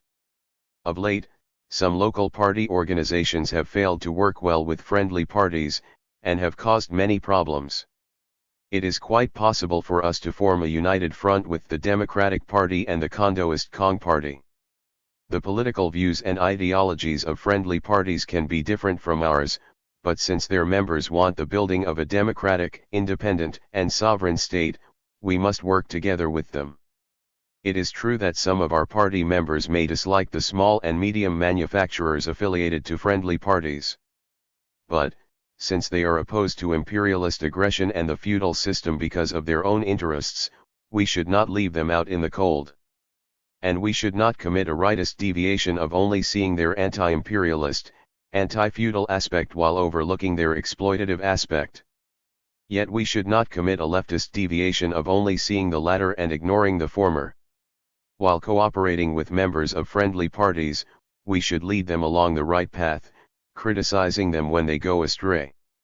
The strengthening of the National United Front aims, on all accounts, at leading the masses along the right path as indicated by our party's line, and not at us following the wrong path as others propose. In United Front work we should always adhere to the principle of unity, while combating the inconsistency and negative aspects of friendly parties' members emanating from their class limitations. You should strive to understand deeply this policy of our party on the United Front.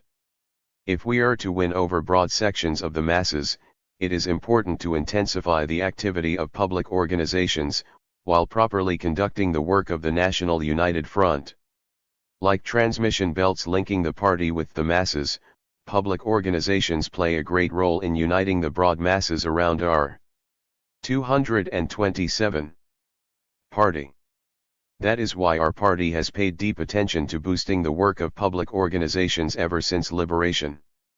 We dissolved the YCL and formed the DIL, rallying nearly 1 million young people, and also formed trade unions, peasants' associations, and the Women's Union, uniting large numbers of people. Today public organizations admirably discharge their mission as our party's peripheral organizations by propagating party policies to their members and the masses and endeavoring to carry them out correctly. You should deeply study the position and role of public organizations. You should closely study the trade unions in particular. Trade unions embrace not only the workers in factories and enterprises belonging to the people but also those working in private enterprises.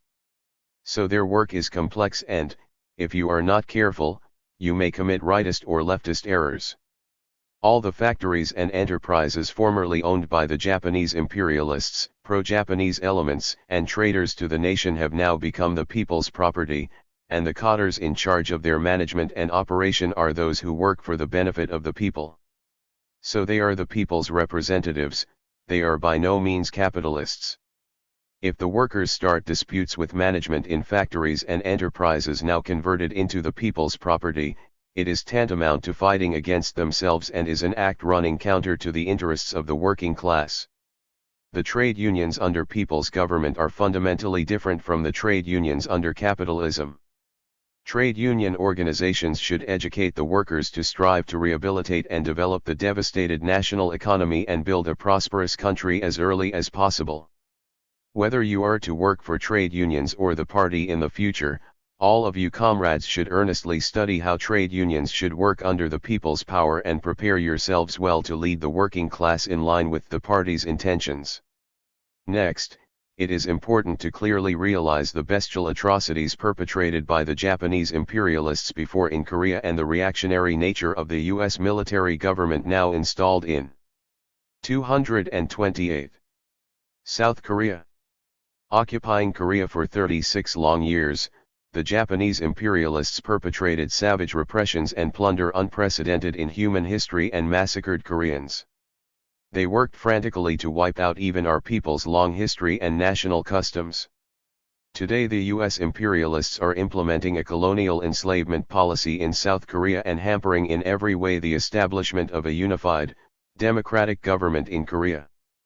The Japanese and U.S. imperialists are the sworn enemies of the Korean people. Only when you understand this fully, will you be able to awaken the masses and actively arouse them to struggle against the enemies.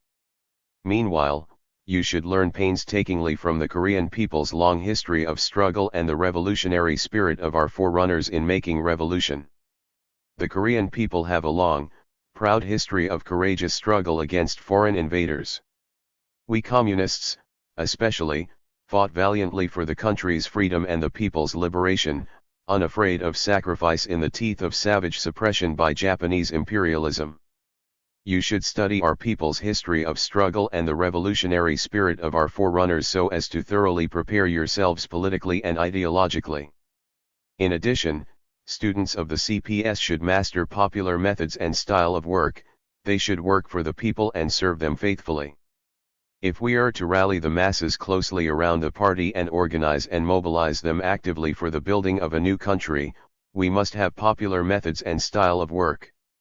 If our officials do not go among the masses and become bureaucratic, shouting commands at people, they will alienate themselves from the masses and be unable to lead them.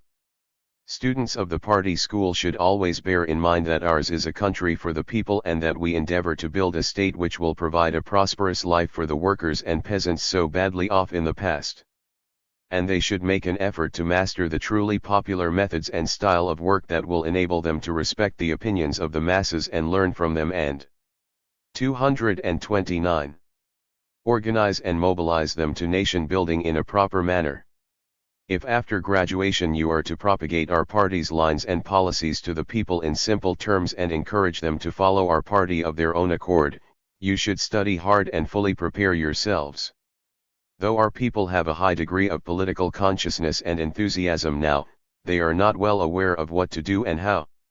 You should study diligently and learn a lot at school, and then teach the people well. As for the school term, we had better make it 2 months or so.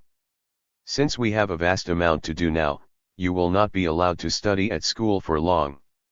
Short as the term is, you should make efforts to accumulate as much knowledge as possible.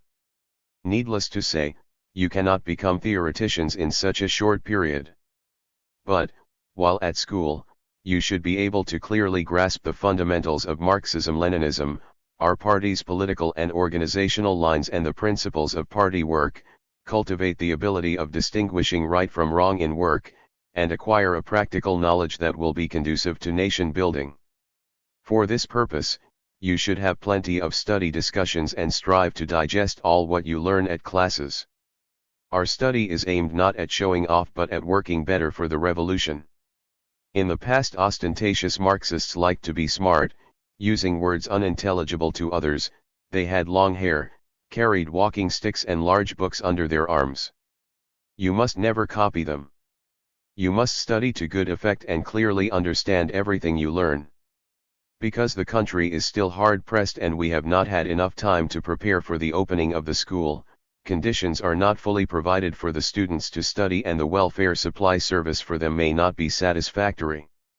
The school building will certainly be better equipped and supplies will be improved later on, but in the present circumstances students may find many inconveniences in their studies and daily lives. In spite of the difficulties, however, you must study hard. 230. In order to train the students to be good party workers, the teachers should give them careful instruction and education. The party school should make a great effort to have the students clearly understand our party's lines, policies, and intentions and arm themselves thoroughly with its ideology. The students who have just entered the school were denied the opportunity of learning before. So, if lectures are delivered in difficult words from the start, they will not be understood well. Lectures at the party school should not be so difficult as to be beyond the students' comprehension but, on all accounts, be given in simple words to suit their level and from the working class standpoint. It is essential to get the students in this way to have a firm grasp of at least the elementary ideas of Marxism-Leninism. The teachers should not only deliver well-prepared lectures but also be frank in dealing with students' questions and give clear-cut answers that will fully satisfy them.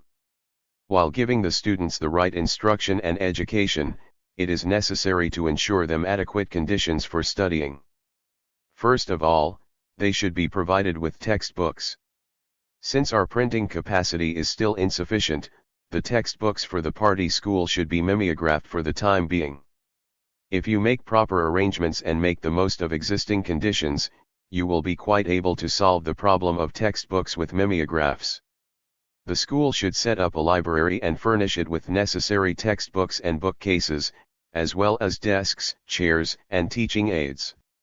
The school should be deeply concerned about the students' living conditions so that they may settle down to their studies. For us who are engaged in revolutionary work, nothing is more precious than man. Moreover, the students of the CPS are precious people who will contribute greatly to the work of building a nation in the future. Therefore, we should love and prize them as the most precious treasure and take good care of their daily lives.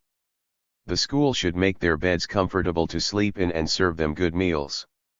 At the same time, it is essential to pay much attention to their health. If they are not healthy, they cannot study properly, however. 231. Earnestly the teachers teach them, and after school, they will not be able to work well. If even one student should fall ill and cannot study now when we lack cotters, it will mean so much loss to the party. Therefore, it is necessary to provide the CPS with first aid medicines and a full-time doctor from the next school term. The students must be made to live in a hygienic and cultured way. If they do not take care of their bodies and live in unclean surroundings, they will not only be liable to illness but will also be unable to study with a clear mind. Only when they are encouraged to lead hygienic and cultured lives, will they be able to live orderly lives and work correctly after graduation. The CPS should make every effort to train many party cotters. If it enrolls about 80 students for each term like this, it will not help solve the problem of badly needed cotters quickly. The number of students should be increased from the next term on. And the CPS had better establish 3-month and 6-month courses in the future. In order to train excellent party cotters at the CPS, it should enroll good people who show signs of development. It is no good to enroll and educate any people at random. You should enroll and train under a far-reaching program those who had a hard time before, exploited and oppressed by the Japanese imperialists, landlords, and capitalists, and those who fought courageously in spite of the Japanese imperialists' brutal repression. Those who were engaged in the communist movement in different places could not receive systematic education, so they should also be enrolled to study at the party school. Only by doing this, will they be able to conduct revolutionary work in the right way with a firm party stand in any adversity and defend our party's revolutionary ideas to the last. It is especially necessary to admit many women to the CPS for education. The women account for 1/2 of our population, so work with women is very important. If this work is to be conducted well, many women cotters should be trained. The lack of women cotters is one of the main reasons why at present work with women is not going 232 satisfactorily. Even if we promulgate a law on sex equality, we cannot enforce it effectively without women cotters.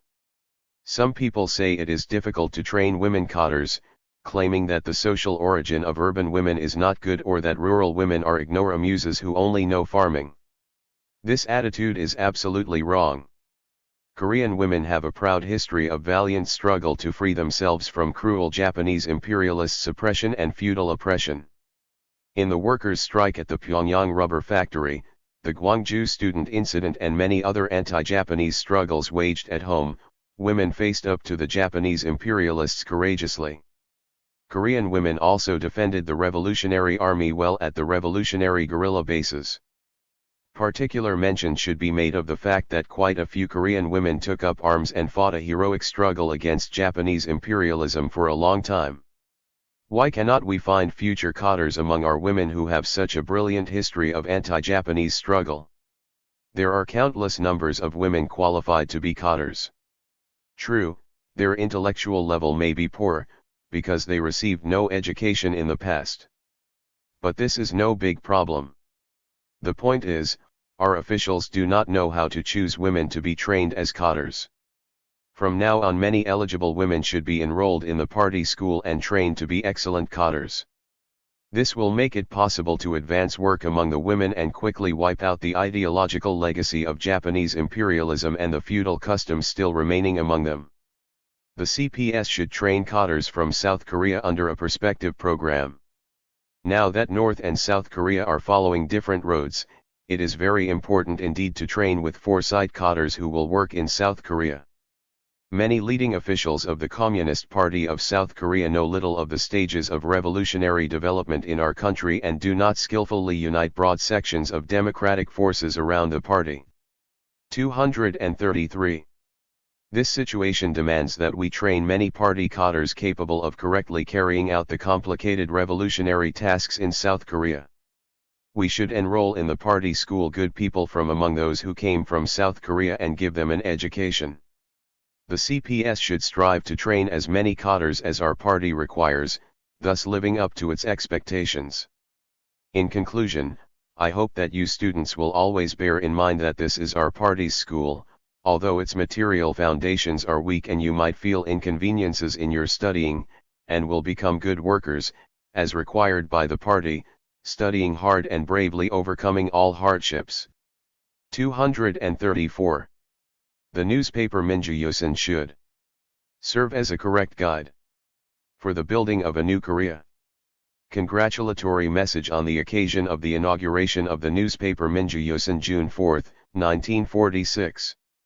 The Korean nation liberated from the colonial yoke of Japanese imperialism is now on the way to implementing, with a high degree of political preparedness and self-confidence, the great historic task of building a new, democratic Korea, a unified free, prosperous, independent, and democratic state, as a new member in the ranks of the world's democracies.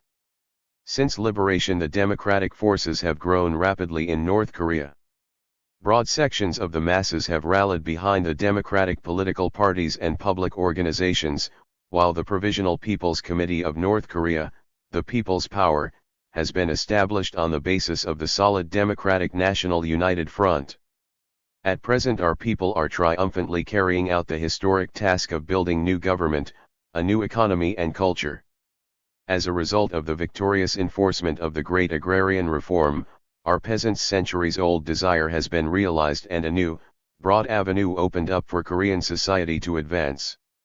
The industrial establishments wrecked by the Japanese imperialists have vigorously started operating, transport is being restored to normal and 235. Great success is being achieved in the building of a democratic national culture. The great democratic progress in North Korea shows that North Korea as the base for building a new Korea has already laid a solid foundation and has fully prepared its own forces. Today the North Korean people are concentrating all their efforts on establishing a democratic provisional government of Korea on the basis of the 20-point platform. The great democratic progress in North Korea has been achieved through a fierce struggle against all the anti-national and anti-popular reactionaries. Now no reactionaries can ever touch North Korea as the base for building a democratic Korea, and the democratic forces that have grown in North Korea will fulfill their duty of building a democratic Korea hand in hand with the democratic forces in South Korea. The newspaper Minjuyosin, the organ of the Provisional People's Committee of North Korea, has come into being with an important mission as a genuine informer, motivator, and organizer that will serve the Korean people endeavoring to build a new Korea and will educate them in democratic ideas and inspire them in the work of nation building. Therefore, Minjuyosin must go deep among the broad masses of the people in factories, mines, fishing grounds, towns, and villages and in all other places and become their genuine friend and teacher, strive to correctly reflect the lives and demands of the masses and fairly meet their demands, and faithfully discharge the mission of leading the people's thinking and sentiments along the democratic course. At the same time, Minjuyosin must be a powerful weapon in crushing all the anti-democratic and anti-national reactionary forces and their propaganda. Only by so doing can it serve as a correct guide for the building of a new Korea and ensure our victory in the information warfare against the reactionaries. Congratulating Minjuyosin upon its inauguration, I hope that it will fulfill its duty with credit. 236. On the draft labor law. Speech delivered at the 8th session of the Provisional People's Committee of North Korea June 20, 1946. Comrades. The Provisional People's Committee of North Korea has done a great deal of work for the democratization of Korea and has already achieved considerable success in all spheres of politics, the economy, and culture under the favorable conditions created by the stationing of the Soviet Army. We have triumphantly completed the agrarian reform, a great revolutionary event in the history of our country, which provides a model for democratic social reform in the East. The PPCNK now makes public the draft of a democratic labor law which, like the agrarian reform, is of great significance for the life of the Korean people and will greatly inspire the oppressed peoples of the East. This is a genuinely democratic law aimed at emancipating the factory and office workers of our country from the crushing colonial labor forced upon them in the past, ensuring the improvement of their working conditions and material life, and opening up an avenue for them to freely build a new, happy life. It is an important law which expresses the vital interests of the working class, the main force for founding a new, democratic state in our country. Its enforcement is an essential condition for the democratic development of Korea. 237. As an exclusive colony of the Japanese imperialists, Korea suffered from the complete lack of political rights, extreme economic bankruptcy and cultural blindness because of a brutal tyranny and plunder the like of which would be hard to find elsewhere in the world. The Korean workers in particular suffered the most distressing plight. They were long forced to do indescribable inhuman toil and to live on the verge of starvation as a result of the Japanese imperialists' rapacious policy of high colonial profits. The Japanese imperialists raked in fabulous profits by bleeding the Korean workers white. They sought prosperity for capitalist Japan by working the laboring people of Korea like slaves. Every day Korean workers were forced to toil long hours without respite and were mercilessly exploited. According to watered-down data published by the Research Bureau of Japan's Manchuria Railway Company, for instance, in 1937 factories with a 9-hour workday accounted for only 6% of the total, while those with a workday of over 12 hours made up 41% of the total. The workday was longer and working conditions were worse for workers in cottage industries which accounted for 20% of the industrial output value. Particularly in the munitions factories which grew rapidly during the War of Aggression against China and the Pacific War, the workday usually ranged from 14 to 16 hours. This unrestrained extension of working time brought much higher profits to the Japanese imperialists, but more disease, hunger, and poverty to the Korean workers. The Japanese imperialists doubly exploited the Korean workers by enforcing extreme national discrimination. The Korean workers were insulted and humiliated as an inferior nation and were paid far less than the Japanese workers doing the same work. The workday of the Korean workers was, as a rule, from more than 1 or 2 hours longer than the Japanese workers. According to the statistics for 1937, the average workday for Korean workers was 13% or longer. As for Korean workers over 16 years of age, 238. The workday was 16% or longer, and for juvenile labor below 16 years of age, was 25% or longer. As for the wage level, while the Japanese male worker averaged 2.031 a day in 1937, the Korean worker was paid 1.031, only half the pay of the Japanese worker. At the Pusan rubber factory, for instance, Korean workers, men and women, were paid starvation wages, an average of 46 jön a day, the minimum being 10 jön. There were cases where women workers, in particular, received as little as 6 jön. At the government-run railway works, where treatment was said to be somewhat better, the maximum monthly wage for Koreans was 78.301, the minimum 15 won and the average 48.281. For the Japanese the maximum was 111 won, the minimum 17.701 and the average 72.571. The average wages of the Koreans were only a little more than half those of the Japanese. This big gap indicates that the majority of Koreans received low wages. In the schools, too, a Korean teacher with the same qualifications was paid only half the salary of his Japanese counterpart and, besides, the Japanese enjoyed a variety of privileges and preferential treatment in material conditions. As these facts show, under the colonial discrimination of Japanese imperialism, Korean factory and office workers and people in the field of culture were forced to do slave labor to amass huge profits for the Japanese monopoly capitalists, suffering as they did from an unusually long working day, murderous labor intensity and appalling starvation wages. This was common to all the factories, mines, and other enterprises governed by the Japanese imperialists' factory law in Korea, and it explains the wretched conditions of life of the working class in colonial Korea. All factories, without exception, lacked any labor protection arrangement. For instance, when a worker was caught in a machine and lost his arm, the Tongyang silk mill in Pyongyang immediately sacked him without even paying a dismissal allowance. Only after liberation, when the mill came under the people's ownership, were measures taken to assure his livelihood. In the railways and certain 239 government-owned plants, such as tobacco factories, there were mutual aid associations and medical facilities, but they all served as instruments for double or triple exploitation of the workers. Our country was a labor market for Japanese imperialism, and the workers suffered all manner of discriminative oppression and barbaric exploitation. Not only that, a great many workers were taken to Japan under various pretexts such as voluntary enlistment, recommendation for jobs and labor drafting. Their number came to more than 1,500,000. The Japanese imperialists, far from taking any measures for the protection of the young and middle-aged Koreans whom they dragged off to their country, used the lash on them and exploited them without limit. Thus, the Japanese imperialists bled the Korean workers white, crippling many of them and causing them to suffer from disease.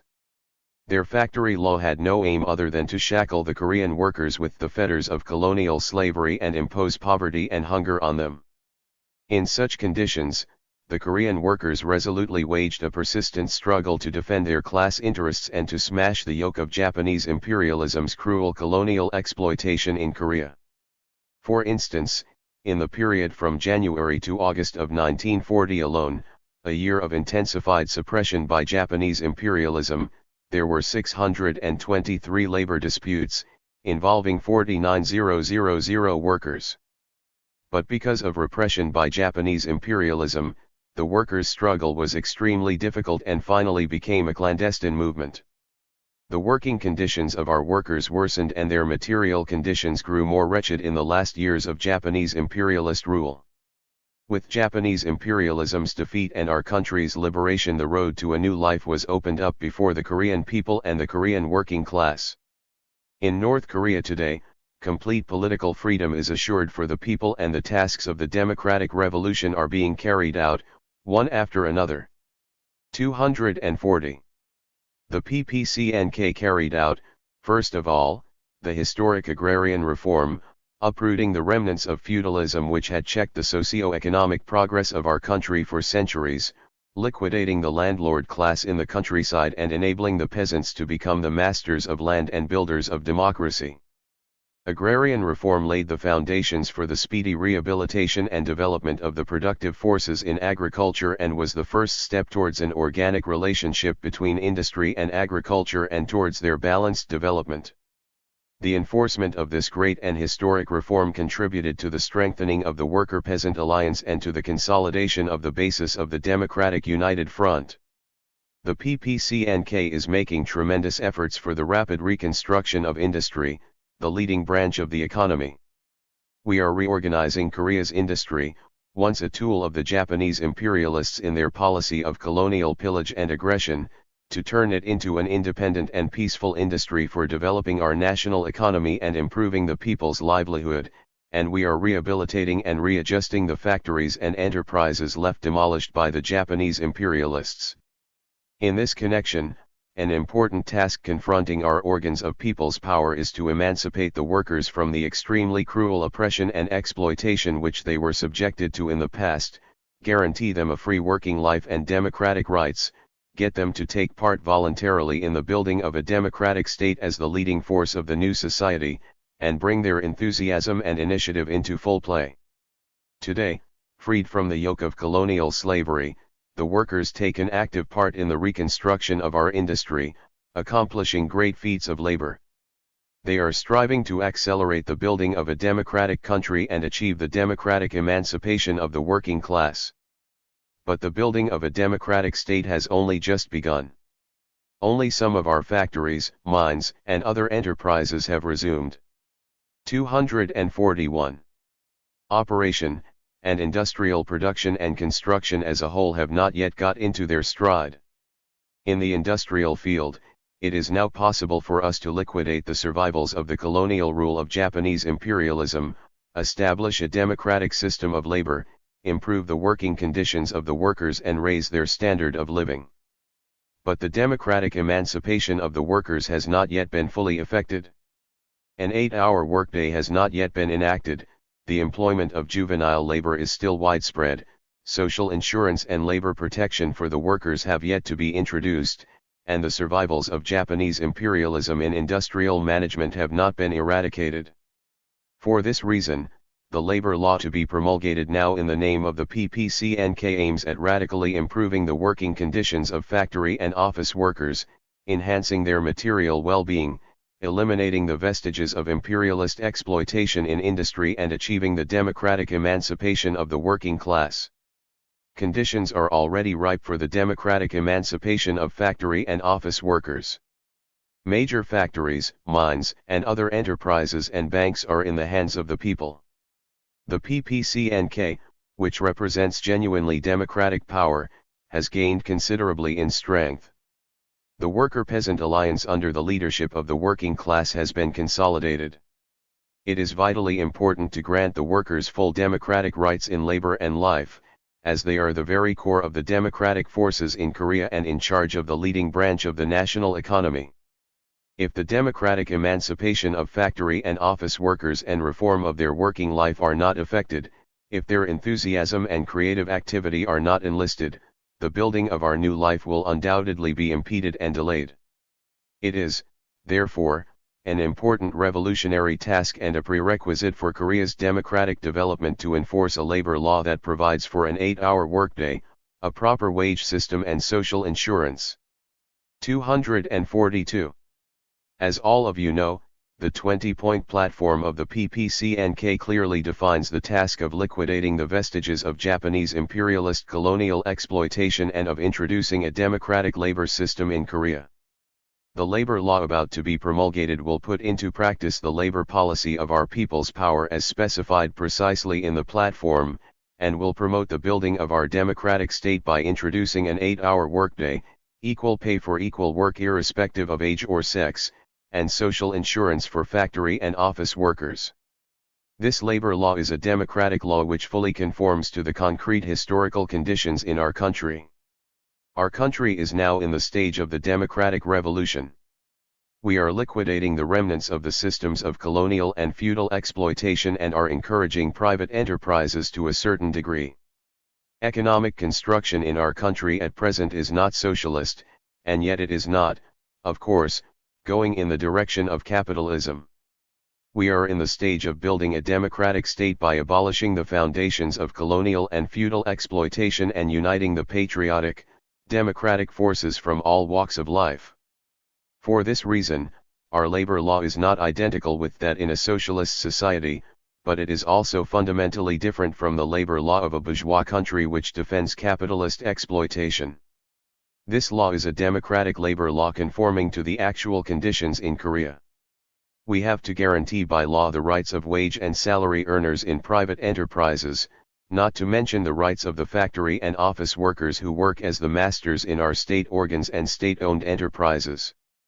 Our people's power allows and encourages the business activities of the national capitalists. But it will not tolerate the unrestrained sweating of the workers by entrepreneurs. The characteristic of the labor law is that it defends the interests of all factory and office workers and ensures their democratic rights. There may be people who think our labor law defends only the interests of the working class and therefore it undermines the 243 Democratic National United Front. This is wrong. The labor law, which defends the interests of factory and office workers, meets and coincides fully with the interests of democratic construction in Korea. It would contravene the underlying spirit of enacting a democratic labor law to lay excessive emphasis on the interests of the factory and office workers in disregard of the realities of our country and to ignore the general interests of democratic construction. However, the labor law which we are going to promulgate is aimed at facilitating the democratic development of Korea in an all-round way, and based entirely on the principle of strengthening the Democratic National United Front.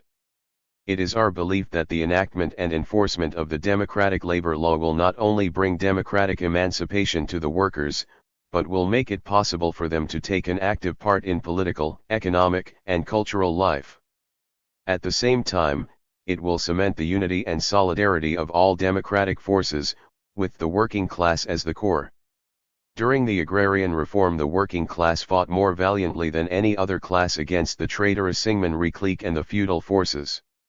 Only by strengthening the central role of the working class can our democratic united front be consolidated. Ours is the first democratic labor law not only in the history of Korea but also in the history of the world's colonial and semi-colonial nations. Agrarian and other reforms have also been carried out in the democratic countries of East and Southeast Europe since their liberation, but none of these countries have so far enacted a democratic labor law. In South Korea, where a U.S. military government has been set up with the support of the traitorous Syngman clique, the workers, far from having a labor law of this type, are forced to do backbreaking slave labor just as in the days of Japanese imperialist rule, and they languish in a living hell, suffering from hunger and lack of rights. Hundreds of thousands of jobless workers roam the streets and suffer all manner of persecution and abuse, without even 244 elementary democratic liberties and rights and any security of livelihood. Moreover, even in the United States, a self-styled democratic country, there is still no democratic labor law, and the working class has no democratic rights in the true sense of the word. After the Second World War, the United States did not reorganize its munitions industry promptly into a peacetime industry but only greatly reduced the number of workers. In consequence, the streets swarm with the unemployed and labor disputes occur one after another. The labor law we want to enact at this time is another striking demonstration of the democratic character of the PPCNK and a graphic illustration of the nature of genuine democracy. It is a fully democratic law inconceivable in capitalist countries, a progressive labor law fully conforming to the interests of the laboring masses and all the people. Enforcement of this law will hasten the victory of the democratic revolution in North Korea and, at the same time, provide a guarantee for the accelerated democratization of the whole of Korea. It will encourage the working class in many countries of the world and the oppressed peoples in the East who are struggling for democratic rights and for their very existence. We should fully explain and bring home to the masses of the people the progressive content and great significance of our labor law, and inspire them to come out as one in the struggle to put it into effect in a thoroughgoing way. The lofty feeling of love for the country and the nation is embodied in our labor law. In the past, the Japanese imperialists worked the children and young people of Korea day and night like beasts of burden, paying them the lowest possible wages, leaving them ragged, hungry, ignorant and ill, and causing them to fall dead or become disabled and wander aimlessly in despair. Furthermore, they cruelly sweated and persecuted our Korean women and went so far as to deny them their elementary rights as mothers. Nevertheless, in our liberated country the Syngman clique is 245. Bent on keeping the same system of exploitation as in the days of Japanese imperialist rule. They are quislings who, far from loving their nation, betray it. They are trying to shackle the liberated people of Korea again with the fetters of slavery and subject them to humiliation and oppression by retaining the old system under which Koreans exploited Koreans and foreign imperialists oppressed and exploited the Korean people. These are out-and-out traitorous, criminal actions. In complete contrast to this, in promulgating the labor law now, the PPCNK aims at liquidating the survivals of heavy forced labor of the colonial type and establishing a new and popular system of labor and, on this basis, speedily making our country a prosperous and powerful, democratic state, so that all our men and women workers and the entire nation will soon be able to live in plenty. Who is against such a labor law and seeks to obstruct its enforcement? It is the traitorous Syngman clique which is trying to turn Korea into a colony of the U.S. imperialists and enslave our nation again. In his ambition to set up a dictatorship, the traitor Syngman is working hard to preserve the feudal system and build a foothold for the reactionary forces in Korea, and is frantically trying to become a colonial puppet president whose mission is to sell out the territory and natural resources of Korea to foreign countries. The U.S. military government, in defiance of the American people's objections, supports and encourages the Syngman Gang in its reactionary activities, and persecutes and exploits the workers and other laboring people of Korea. This is the customary practice of imperialists who invade and plunder other nations. All the Korean people must clearly realize that those who are opposed to our labor law are, as seen above, the US imperialists anxious to make a colony of Korea and the traitorous, reactionary elements led by their stooge, Syngman Rhee. All Koreans who love their country and aspire to its democratic independence and sovereignty will, as a matter of course, unanimously support and approve the enforcement of this labor. 246. Law, and will thoroughly expose and smash the traitorous schemes of the Syngman Rhee clique which opposes this law. In conclusion, I should like to stress that it is thanks to the favorable conditions for democratic development created by the Soviet Army in North Korea that the PPCNK can guarantee, through the enactment and enforcement of the labor law, genuine democratic emancipation and a free working life for the workers. With the defeat of Japanese imperialism and the liberation of our country, our people are now able to build a new, democratic life according to their own will, and freely form democratic organizations such as the trade unions, the Peasants' Union, the Democratic Youth League and the Democratic Women's Union, thus rallying all the patriotic forces. This growth in the patriotic, democratic forces has provided the foundations for strengthening the PPCNK and successfully carrying out the tasks of the democratic revolution. I am confident that all political parties and social organizations and the workers, peasants, intellectuals, and all other sections of the people will consolidate the victory of democracy in North Korea by participating as one in perfecting the labor law through earnest discussion of this draft about to be published and by guaranteeing its early and thoroughgoing enforcement. 247. Labor law for the factory and office workers in North Korea. June 24, 1946. Under Japanese imperialist slave rule over Korea, for 36 years the factory and office workers of Korea were harshly exploited and their workday reached 12 to 14 hours. Particularly because the labor of children and women was widely used and they were ruthlessly exploited, they could not escape being crippled for life. There were no labor safety arrangements and social insurance for the factory and office workers.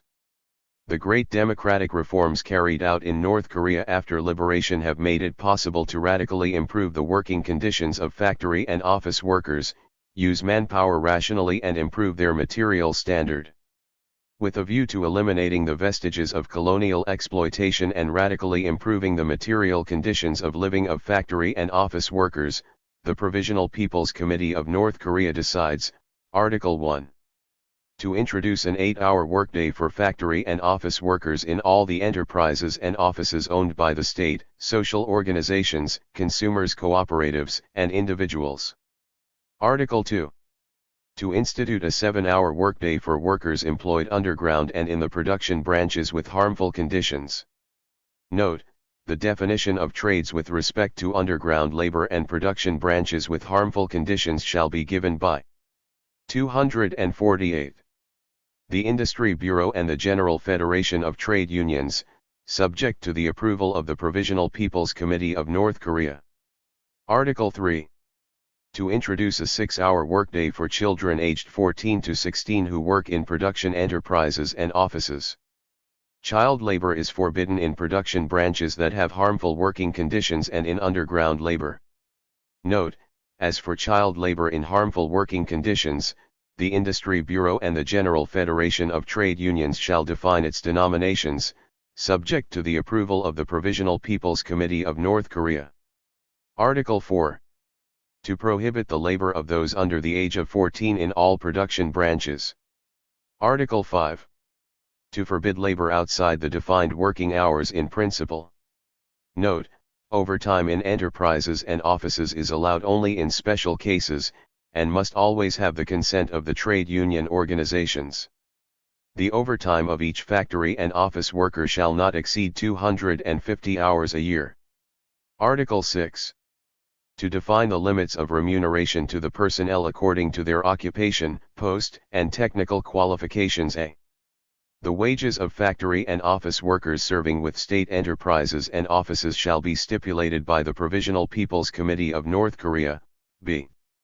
The wages of those who work in privately owned enterprises and offices shall be stipulated through collective bargaining or labor contract. Article 7. To pay an equal wage to the workers who do equal work with equal techniques, irrespective of their age and sex. Article 8. To decide the rates of payment for piecework according to the quantity of standardized goods produced. The production norms of these standardized goods shall be determined through the consultation between employers and trade union organizations. 249. Article 9. The remuneration for labor after working hours, on days off and public holidays shall not be less than 1.5 times the basic fixed wage rates. Article 10. To have the enterprises and offices pay wages to the factory and office workers twice a month within the time limits specified by contract. Article 11. To set every January 1st, March 1st, May Day, August 15th and December 31st as public holidays, and Sundays as days off. Besides the above-mentioned holidays and days off, the local people's committees shall have the right to decide on special holidays not more than 6 times a year in accordance with local, national, and religious traditions. Note: salary earners' wages shall not be cut for holidays and days off. Article 12. To grant all employees on the staff at least a fortnight's holiday a year. To give workers under the age of 16 at least 1 month's annual holiday. To give at least an extra fortnight's holiday besides the regular one to people employed at enterprises where work is especially harmful or dangerous. Employers shall pay wages for the regular and extra holidays, the wage rate being decided in accordance with the average wages for the last 12 months. Note: the General Federation of Trade Unions shall stipulate the production branches and the kinds of jobs to which the extra holiday shall be applied, subject to the approval of the Provisional People's Committee of North Korea. Article 13. An employee has the right to receive non-paid short-term leave for personal reasons after consultation with the employer. Article 14. To provide women workers and office employees in all enterprises and offices with maternity leave, 35 days before and 42 days after childbirth. Article 15. To allow a pregnant woman who needs to do lighter work for reasons of health to be transferred to easier work from the 256th month of pregnancy until she takes the maternity leave, and to pay her on the basis of the average wage for the last 6 months. Article 16. A working woman with a baby under 1 year of age shall be allowed to have a 30-minute feeding break twice a day, during which she shall be paid her average wage. Article 17. It is prohibited to put pregnant or nursing women on overtime or night work. Article 18. To introduce a compulsory social insurance scheme for the workers and office employees of all enterprises, offices, and economic branches as follows: A. To grant allowances to those who are temporarily disabled. B. To grant allowances to women on maternity leave. C. To grant allowances for funeral expenses. D. To allow pensions to those who have been disabled by labor accidents or occupational diseases. E. To allow pensions to those families that have been deprived of their breadwinners. Social insurance contributions shall be paid as follows: A. State and public-owned enterprises, consumers' cooperatives, offices, and organizations shall pay 5 to 8% respectively of the amount of their total wage bill. B. Private enterprises and employers shall pay 10 to 12% of their total wage bill. C. The insured factory and office workers shall pay 1% of their wages. Only the workers and office employees who have paid the stipulated social insurance contributions for more than 7 consecutive months shall be entitled to receive allowances from social insurance. Article 19. The Industry Bureau, with the General Federation of Trade Unions, shall formulate the rules on social insurance for workers and office employees, and these rules shall set out the details concerning the collection of the stipulated social insurance contributions, the regulations on and limits of allowances, pensions and medical treatment. 251. Article 20. The Industry Bureau, with the General Federation of Trade Unions, shall take steps to supervise and check safety devices at wherever the work process is hazardous as well as labor safety techniques in all production branches. Article 21. To authorize the Public Health Bureau to take measures for checking hygiene and cleaning in production branches. Article 22. To authorize the General Federation of Trade Unions, Finance Bureau, Industry Bureau, and Transport Bureau to work out the tables of wage rates and standard wages for the workers, and the tables of fixed salaries according to position for engineers, technicians, and office employees of state enterprises, transport establishments and all other industrial institutions, and the office employees of all administrative organs. Article 23. Labor disputes between employers and workers shall be settled by the employers and the trade unions. Failing agreement between them, the People's Court shall make the final decision on the disputes. Article 24. All workers and office employees are duty-bound to observe high labor discipline in every respect.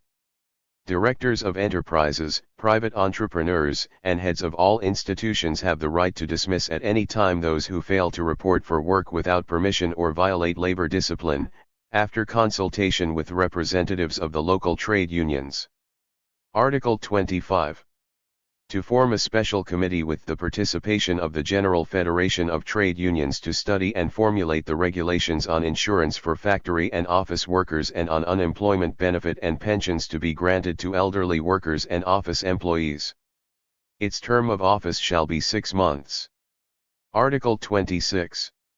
This law shall come into effect upon promulgation. 252. Let U.S. make all efforts to expand the democratic forces. Congratulatory speech delivered at the First Congress of the New Democratic Party of Korea, June 26, 1946. Dear Representatives, I feel honored to offer my congratulations today on the First Congress of the New Democratic Party of Korea, where its representatives are gathered to discuss important questions arising in the building of democracy in Korea. After liberation, the democratic political parties and social organizations have developed smoothly and rapidly in North Korea. All the political parties and social organizations have done their utmost to form the Democratic National United Front and build a new, democratic Korea.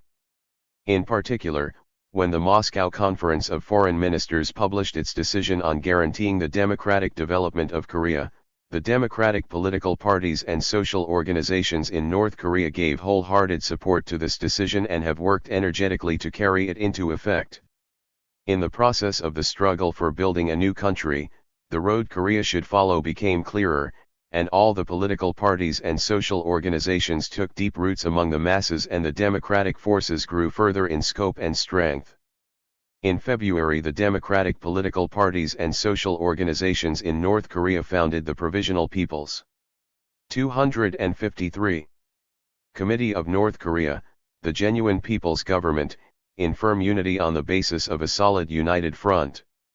All the political parties and social organizations have positively supported and defended the PPCNK and made strong and sincere efforts to carry out its policies.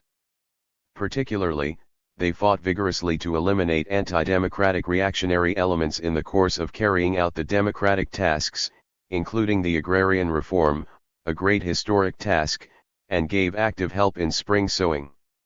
Expressing my thanks for this, I would like to speak to you, the representatives of the New Democratic Party, about a few problems.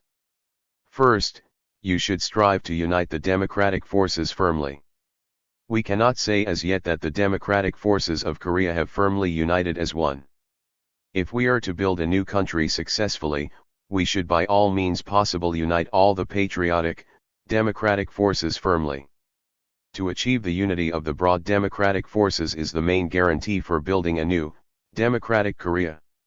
The more the democratic forces grow in scope and strength, the more viciously the pro-Japanese elements and traitors to the nation, including Syngman Rhee, commit arson, murder, and other barbarities, in a desperate attempt to split our nation and hinder the democratic building of Korea.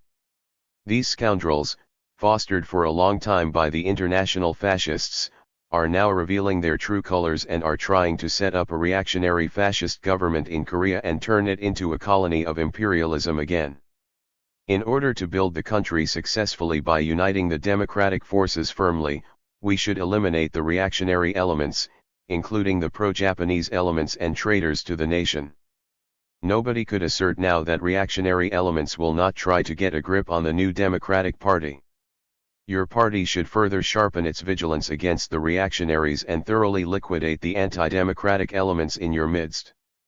We should build a genuine democratic provisional government of Korea by eliminating from the democratic ranks the reactionary elements, including the pro-Japanese elements and traitors to the 254 nation, to the last man, and expanding the democratic forces. Second, you should make every effort to accomplish the democratic tasks. In North Korea, the historic agrarian reform has already been completed successfully. Thus, the feudal production relations which held back the development of society for a long time have been abolished, and the main foundation for the country's democratic development has been laid. On June 24, following the agrarian reform, the PPCNK issued the labor law for workers and office employees. I hope that you, members of the new Democratic Party, will give positive support and aid to the enforcement of this law. Third, the new Democratic Party will have to form a firm united front with other democratic political parties and, in particular, cooperate more closely with the Communist Party. The Communist Party is a revolutionary political party which has deep historical roots in the anti-Japanese revolutionary struggle for the liberation of the Korean nation. Now the Communist Party has put forward the only correct line and is fighting courageously for the democratic development of Korea. Therefore, the new Democratic Party fighting for the democratic building of Korea will have to cooperate closely with the Communist Party. To conclude my brief congratulatory speech, I wish the new Democratic Party a healthy development. 255. Cadres are pillars in building a new Korea. Speech at the opening ceremony of the Central Higher Cadres Training School, July 1, 1946. Comrades. The opening ceremony of the Central Higher Cadres Training School takes place at a time when all the people are working hard to build a new, democratic Korea. The Central Higher Cadres Training School is a cadre training institution where officials are to be systematically reared to administer and manage such administrative and economic establishments as the people's government bodies, factories, and enterprises. Its establishment is of great significance in the struggle for accelerating the building of an independent and sovereign democratic state and for attaining the country's prosperity and development. So far we have had no school that trains personnel in the administrative and economic fields at state expense. But with the formation of the Central Higher Cadres Training School directly under the Provisional People's Committee of North Korea today, we have come to have the first school in our history training our own cadres who will manage and run the state and economic organizations. This means the realization of our people's long-cherished desire. We are very proud that our people are able to train their own cadres. You students have the honor of being the first to study at the 256 Central Higher Cadres Training School, the first of its kind in our history. Bearing deep in mind this honor and pride, you should strive to become pillars in building a new, democratic Korea and servants of the people. In this country freed from Japanese imperialist colonial rule, we are now struggling to build an independent and sovereign democratic state according to the people's desire and will. But our struggle for building a new country is by no means plain sailing, and we are confronted with many obstacles and difficulties. The US imperialists who sneaked into South Korea have imposed military government and cruelly suppressed the patriotic, democratic forces, while they put the Syngman-rhee clique in the forefront to oppose the establishment of a unified, democratic provisional government and attempt to make our country their colony.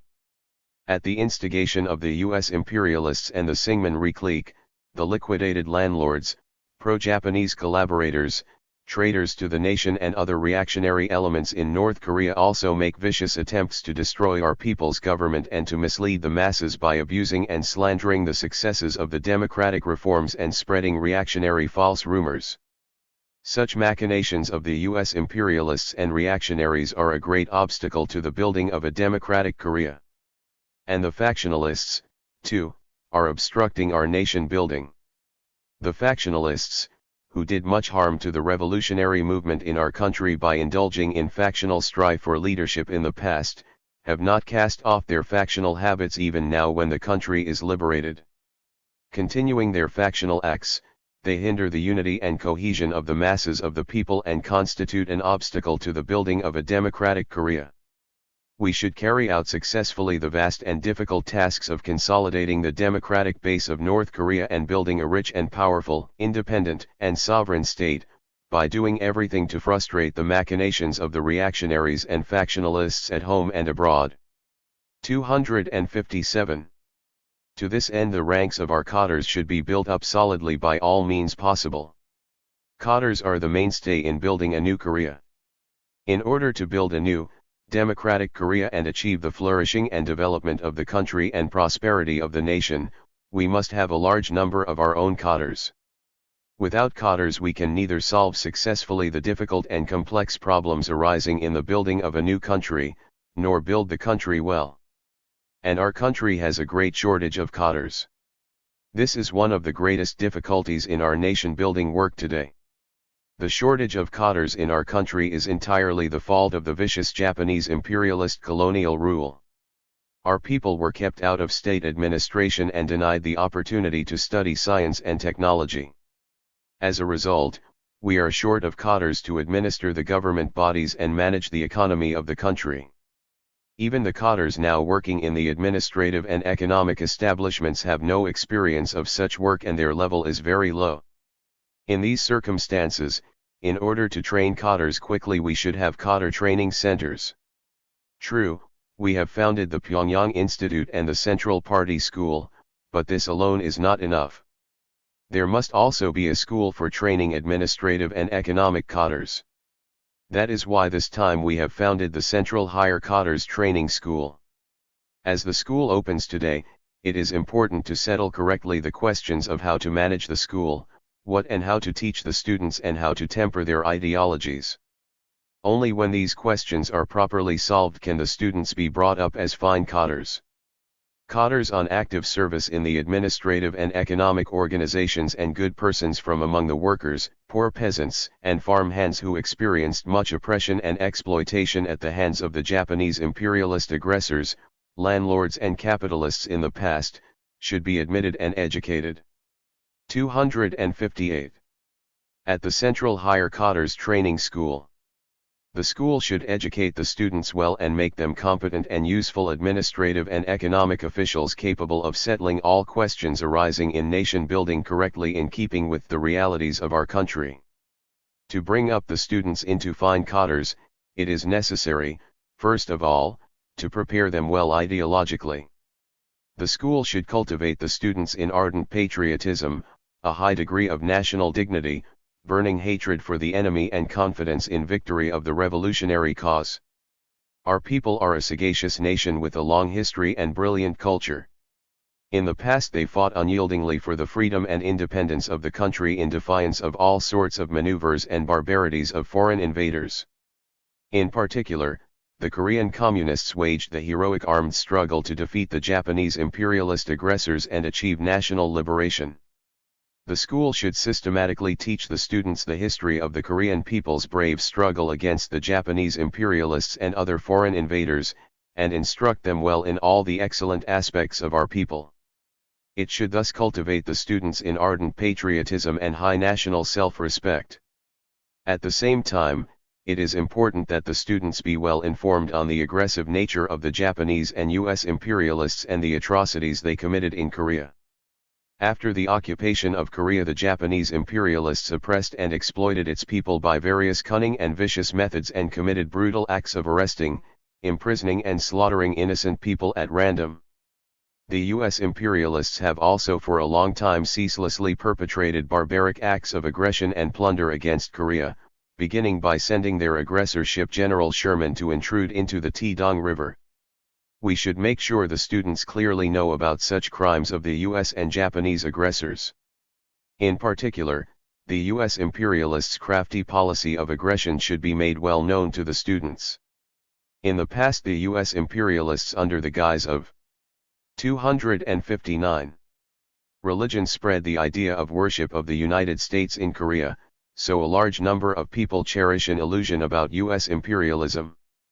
The school should instruct the students with concrete information on the wickedness and craftiness of the US imperialists. It should also give them a good idea of the crimes of the pro-Japanese and pro-US collaborators and traitors to the nation. Thus, all the students should be made to hate the imperialists and their stooges and fight resolutely against them. The school should inform the students without delay of the enemy's plots and schemes and teach them well the ways of struggle against him. The enemy is now bent on frustrating our building of a new, democratic Korea. The US imperialists and the Syngman-rhee clique are sending large numbers of spies and subversive elements and saboteurs into North Korea and making every conceivable attempt to hold back our people's struggle for building a new, democratic Korea. Therefore, we must see to it that the students know how to tell clearly friend from foe with a high revolutionary vigilance at all times, and to organize the struggle against the enemy properly by positively mobilizing the masses of the people without hesitation in any circumstances. The students should be brought to realize deeply the truth that imperialism will fall and that democracy and justice will undoubtedly triumph. We should teach them to know clearly the justness of our revolutionary cause and have a firm faith that the US imperialists and their lackeys will surely fail while the Korean people's struggle will bring victory, so that they become ardent revolutionary fighters who struggle selflessly for the sake of the country and people and for the building of an independent and sovereign democratic state, adhering to the revolutionary stand in any storm and stress. It is also important to inculcate in the students the idea that a new country should be built by the efforts of our people themselves. The school should encourage the students to strive hard through all the difficulties in nation building, always holding fast to the position of master. To do so, it should give them a clear idea that the national 260 economy and culture can be rehabilitated and developed, and a prosperous and democratic, independent, and sovereign state can be built not by the strength of others but only by the efforts of the Korean people themselves. Further, the students should be properly educated to struggle resolutely against factionalism, local separatism, individual heroism, and careerism. Now the tendencies of factionalism and local separatism are much in evidence in many local areas, and some people show the tendency of individual heroism and careerism, too. The school should clearly teach the students the essence and baneful effect of factionalism and local separatism and make them understand well also the harmfulness of individual heroism and careerism. Thus, it should ensure that the students are not infected with factionalism, local separatism, individual heroism, and careerism but are prepared for an uncompromising struggle against such wrong ideological tendencies. One of the important tasks in the education of students is to make them acquire a popular style of work. Under Japanese imperialist colonial rule in the past, our people only saw bureaucratic acts of Japanese imperialist officials and heard only the barking of Japanese imperialists. Consequently, many officials who now serve with the people's government organs, factories, and enterprises, work in a bureaucratic manner after their style. At present many officials make a practice of abusing and shouting at people. Cadres of a certain province regard it as a matter of course to behave like bureaucrats. Such a bureaucratic attitude of officials creates a serious hindrance to building a new country. If the officials resort to bureaucratism under the people's government, then what difference is there between them and the bureaucrats of bygone days under Japanese imperialist rule? No difference at all. Many of our officials are fond of showing off. All this is alien to the work style that must be acquired by those who are working on behalf of the people. The school should acquaint the students clearly with the 261 harmfulness of bureaucratism and make them realize well that those who indulge in bureaucracy and like to show off cannot work efficiently and become servants of the people. We should educate the students to become deeply conscious that they are servants of the people, so that they acquire the genuinely popular traits of always breathing the same air as the people and living with them, trusting and relying on the strength of the masses of the people in work and sacrificing themselves for the sake of the country and people. while equipping the students well politically and ideologically and teaching them to acquire a correct style of work, the school should get them adequately prepared in business practice. At school, a good education should be given to the students so that they obtain the knowledge needed to run the people's government and to manage the economy of the country. In order to train the students to be competent cadres, the role of teachers should be enhanced. Teachers should make every effort to educate students properly. Teachers should, first of all, give substantial lectures. They should teach the students every single subject correctly and make it full of substance and impart to them living knowledge applicable to practical work.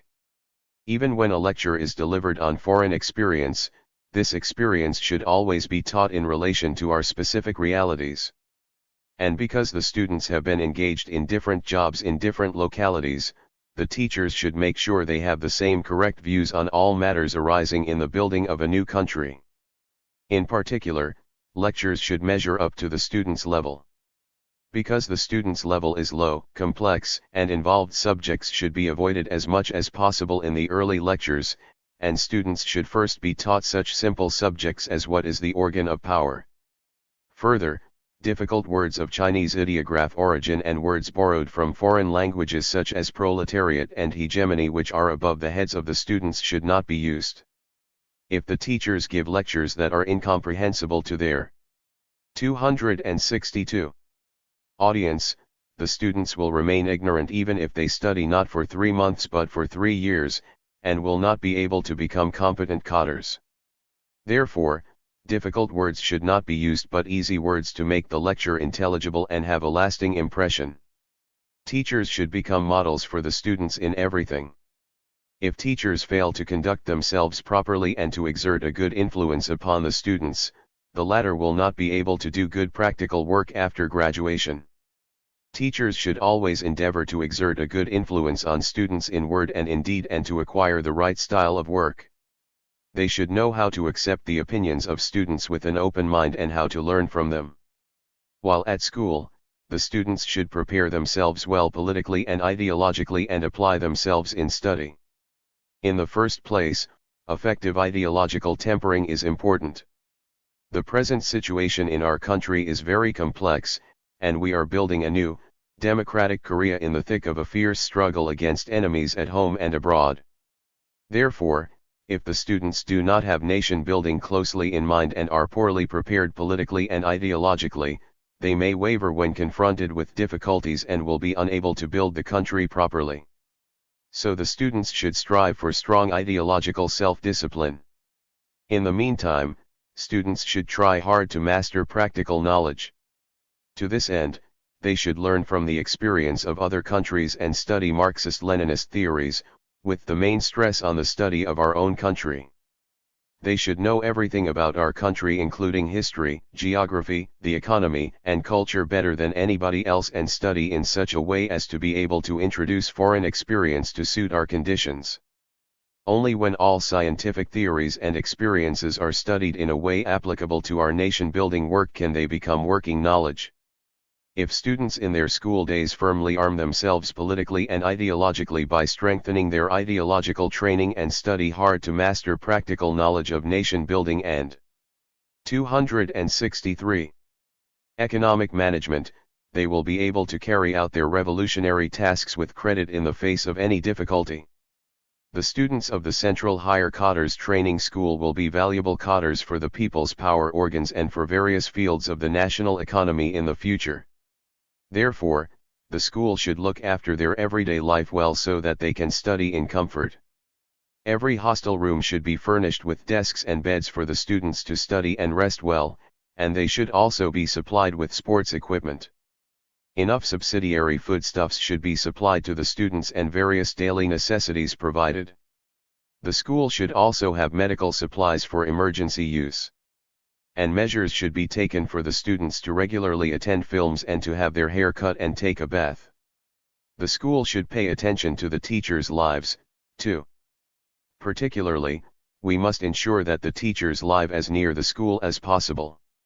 Only then can they have sufficient time to make a deep study of the education program and teaching subjects. All the teaching staff of the Central Higher Cotters Training School should make every effort to train a great many cotters capable of skillfully managing the people's government bodies and the economy, and thus greatly contribute to solving the question of cotters. In conclusion, I hope that all of you students will become good cotters needed by the country and the people through proper ideological tempering and acquisition of a great deal of working knowledge. 264. An open letter to railway employees. July 7, 1946. Dear shop floor and office workers and technicians in the railway sector, dear railway guards, dear brothers who are working with devotion to defend the Provisional People's Committee of North Korea and build democracy, the Japanese imperialists have been driven out of our country. During 36 years, they not only brutally suppressed and exploited the Korean nation but also destroyed our country's economy. During their brigandish war of aggression, they issued too much paper money and overworked the machinery at factories and other enterprises, and when they were fleeing after their defeat, they destroyed Korea's industrial facilities and railways and set fire to the food grain. Worse still, since liberation we have been unable to get access to Northeast China's high-caloric coal and to conduct the exchange of goods with the south of our country. All these constitute disadvantageous conditions for us. However, our workers and technicians, under the correct leadership of the PPCNK, have, by working with devotion in a race against time and by giving play to their creativity and patriotic enthusiasm, rehabilitated a large part of our industry. Thanks to your heroic efforts, the railways are being gradually rebuilt and put into operation, as our people wish. 265. Dear railway employees, should you feel content with this success? Never. The operation of the railways can be likened to the circulation of blood in the human body. Only when rail transport is put on a normal basis can industrial and agricultural production be guaranteed, the building of democratic economy promoted and the people's standard of living improved. The PPCNK, a truly people's government, by enforcing the agrarian reform, satisfied a centuries-old desire of the peasants. On June 24 this year, it published the historic Democratic Labor Law, making it possible to eliminate the vestiges of the imperialist exploitation of shop floor and office workers and radically improve their material and cultural living standards. In addition, it issued the decision on agricultural tax in kind, by which the peasants are freed from the burden of various colonial taxes and the livelihoods of the shop floor and office workers are provided for and stabilized. These facts show that adequate conditions have been created for developing all the sectors of politics, the economy, and culture along democratic lines in North Korea. The current rapid promotion of democracy building in North Korea urgently demands that rail transport be improved further. Dear railway employees, let us look at the current situation of rail transport. Some of you are failing to operate your locomotives on the plea that the coal for the engines is low in quality. Worse still, some of you are transporting freight on behalf of speculators and profiteers, not of the state. As a consequence, rail transport has not been put on a normal track, and this is a great hindrance to democracy building. People in North and South Hamgyong provinces are at a crossroads of life or death because of the shortage of food grain. At this moment rail transport is so inefficient that the beans destined for the provinces have become bean sprouts and rice from Pyongyang is being lost sack by sack along the way. The chemical fertilizers produced in Hungnam are failing to reach the western coastal areas on time, although South Hamgyong and Kangwon provinces have landed a 266 huge haul of mackerel. The fish is going rotten because of the failure to transport salt from the western coastal areas on time. These phenomena prove that in spite of our great successes in building democracy, we are partly committing crimes against the people. This will be a source of pleasure for the reactionaries in the long run. The Syngman Reclique, glad about these phenomena, is clamoring that the democracy building in North Korea is a pipe dream. Moreover, they are making the most of the opportunity to resort to every manner of schemes to hamper the democratic construction of our economy. Dear railway employees, the workers at the Hungnam District People's Factory, a treasure of Korea, are advancing vigorously by bravely overcoming all manner of difficult conditions and giving full play to their creativity and patriotic enthusiasm so as to produce large quantities of the chemical fertilizers which have an important bearing on increasing the production of cereals. Your failure to operate rail transport properly at this time is quite shameful, in view of the huge strides being taken in democracy building.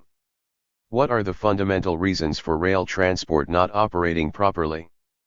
First is the lingering effects of the ideas from the days of Japanese imperialism, which are leading some railway employees to neglect their duties and hampering the building of a democratic country. Second is that some railway employees have failed to launch a drive for increased labor efficiency, as they thought that it was all right to idle away their time even though they were violating the labor discipline, and that they still entertain self-centered and bureaucratic ideas.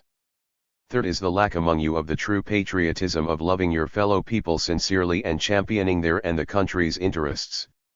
267. Dear railway employees, who love and support the people's government, in order to rectify as soon as possible the mistakes revealed in rail transport in the past and put it on a normal track, I present you, railway employees, with the following tasks. First, you must observe labor discipline to the letter, arrange rail transport properly, including the dispatch of freight cars, and keep to the railway timetable. You must remember that if a train is late even by a minute, then the great undertaking of democracy building may be derailed and face major difficulties. Second, you must value and take good care of state property. You must look after everything, be it a nail or a handful of coal, with care so that it is not lost. In particular, you must prevent accidental fires.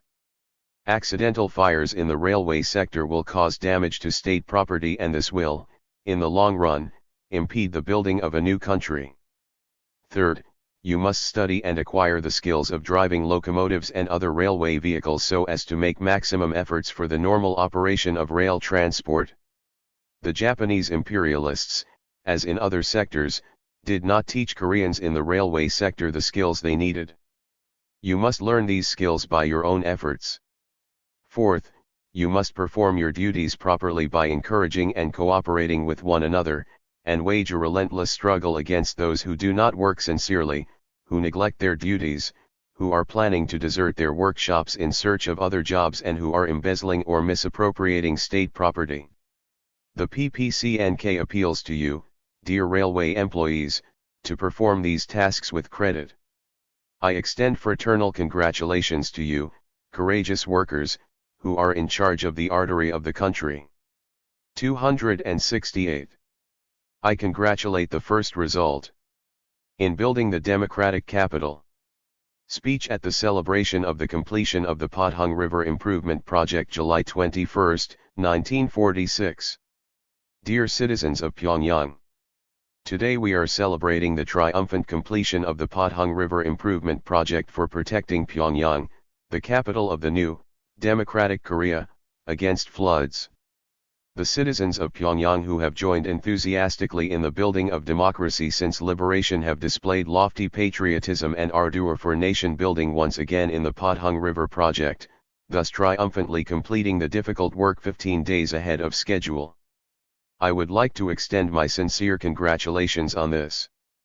Pyongyang is the metropolis not only in the building of democracy in North Korea but in the democratization of the whole of Korea as well. Every undertaking for the building of democracy in Korea is planned in Pyongyang. Pyongyang is the democratic capital of Korea which is leading many countries in the East in building democratic states.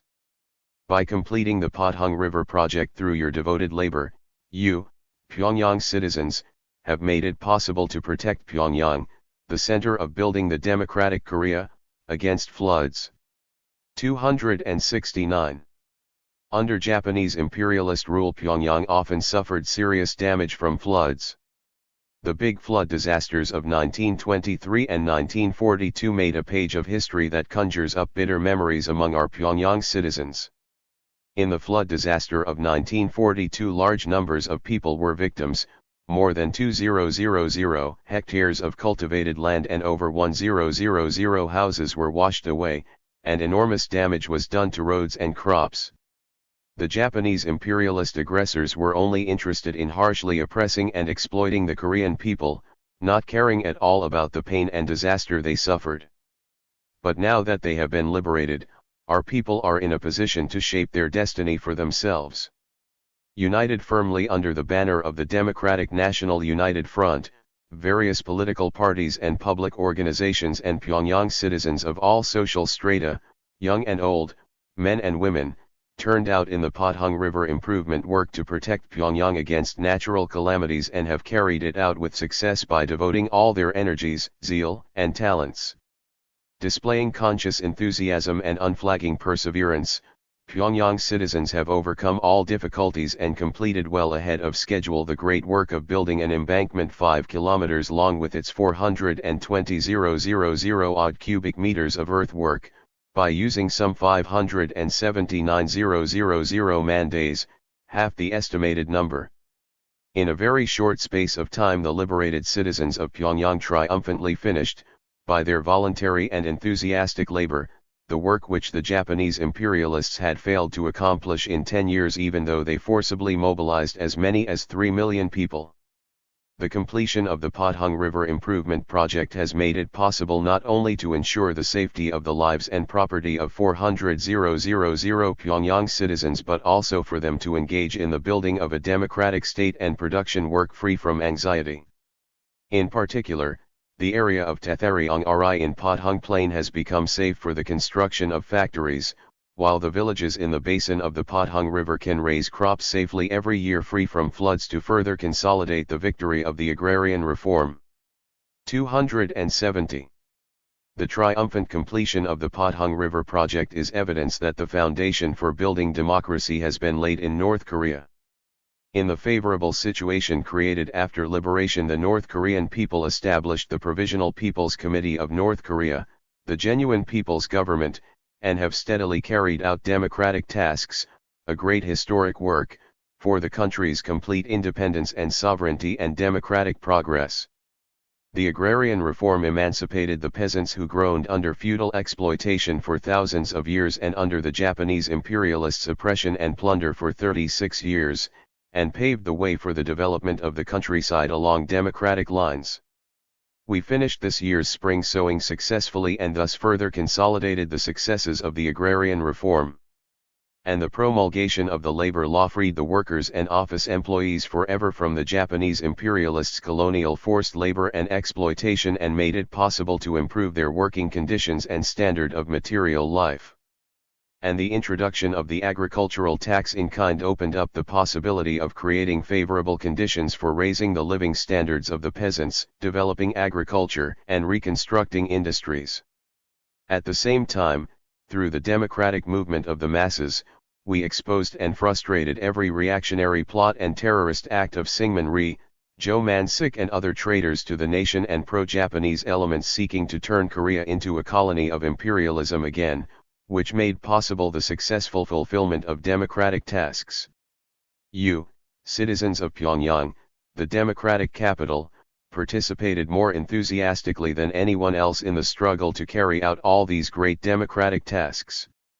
Indeed, you are models of the great Korean people who ardently desire Korea's independence and sovereignty and devote themselves self-sacrificingly to the building of democracy.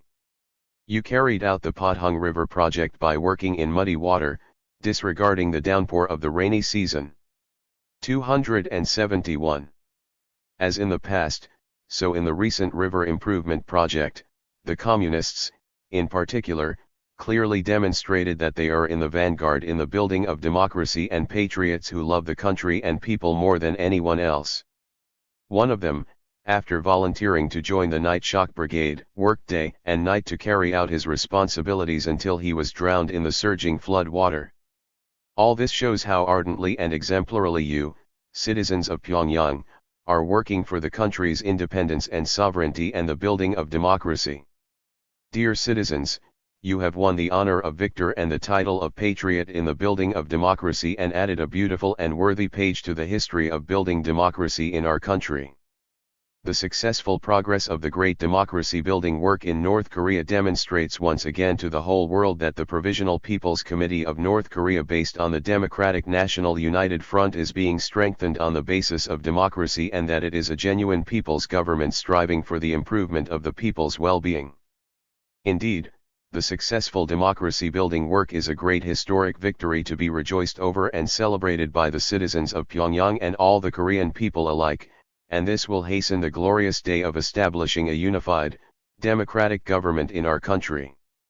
Today, when under the guidance of the Provisional People's Committee of North Korea, the North Korean people are carrying out democratic reforms including the agrarian reform, and conducting a drive for increasing production and building a free and happy life, the Korean people south of the 38th parallel are leading as miserable a life as in the days of Japanese imperialist colonial rule.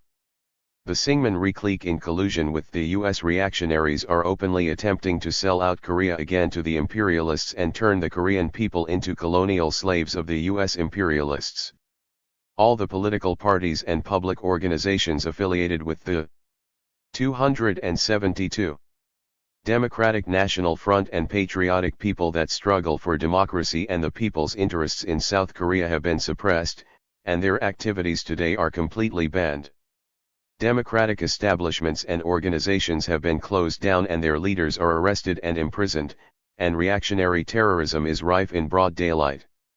Such inhumane, reactionary measures are perpetrated in South Korea because the U.S. imperialists put the national betrayer Syngman-rhee and his ilk in the forefront and carry on a governor-general type administration through the medium of the U.S. military government. The U.S. military government has categorically rejected and is making a frenzied attempt to nullify the decision of the Moscow Conference of Foreign Ministers on giving help to Korea's independence and sovereignty and democratic progress. Just as in the days when the Japanese imperialists maintained colonial rule, the U.S. imperialists have robbed the South Korean people of their political power and taken it into their own hands.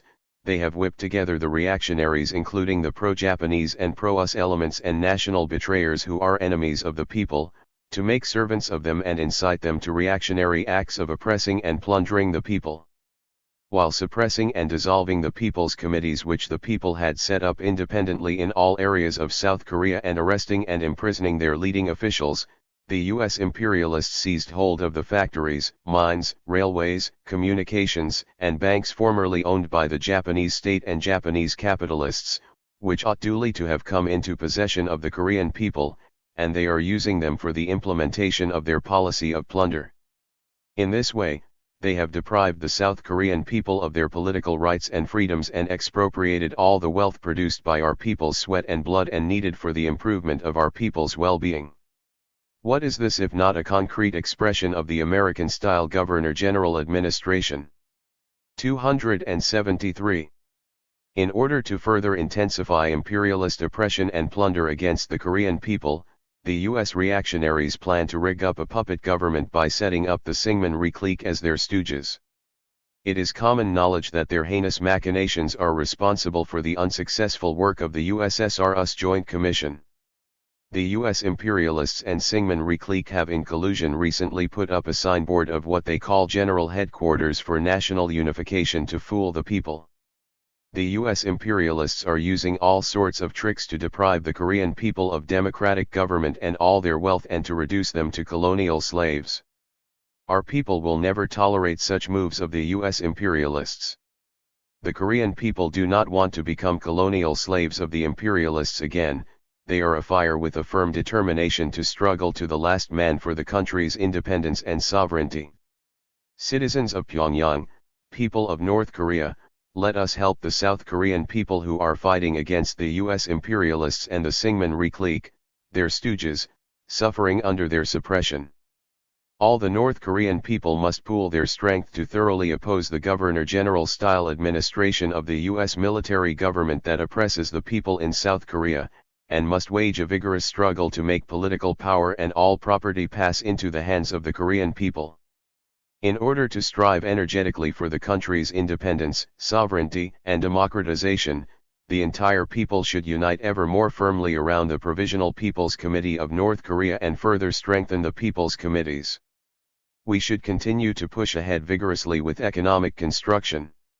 All the factories and other enterprises should be put into operation at an early date and the railways and roads restored and kept in good order. The Unju irrigation project should be started quickly. 274. Anti-epidemic work must be stepped up so that cholera will not infiltrate into Pyongyang, and help must be given to the flood victims in some areas as soon as possible. In particular, urgent measures must be taken to help our compatriots in South Korea without a people's government who are suffering from floods.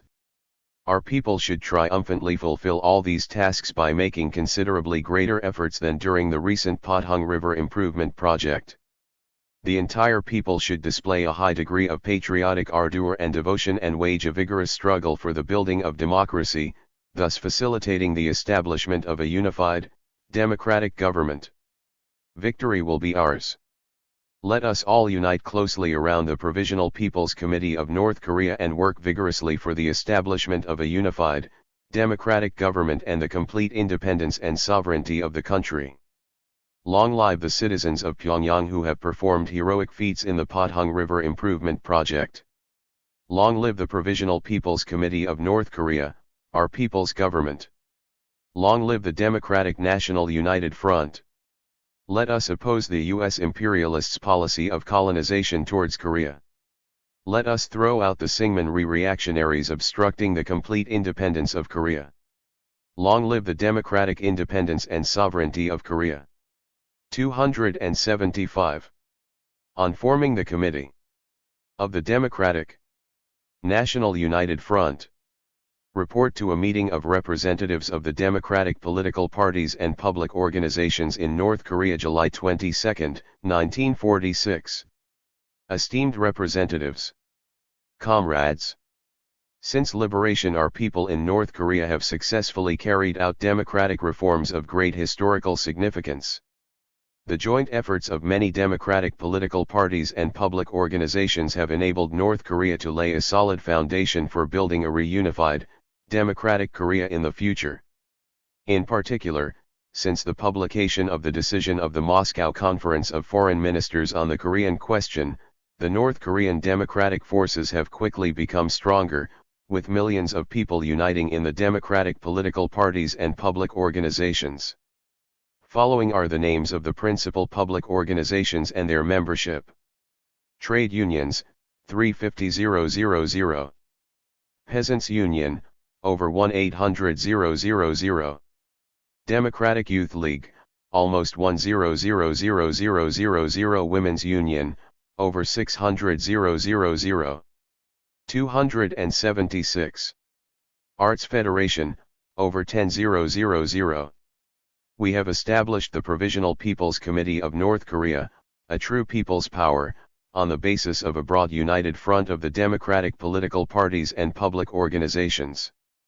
As its first great task, the PPCNK abolished the feudal relations of land ownership and exploitation, which paralyzed and hampered the social development of our country for many centuries, and carried out the agrarian reform to distribute land among peasants on the principle of only those who cultivate land are entitled to have it.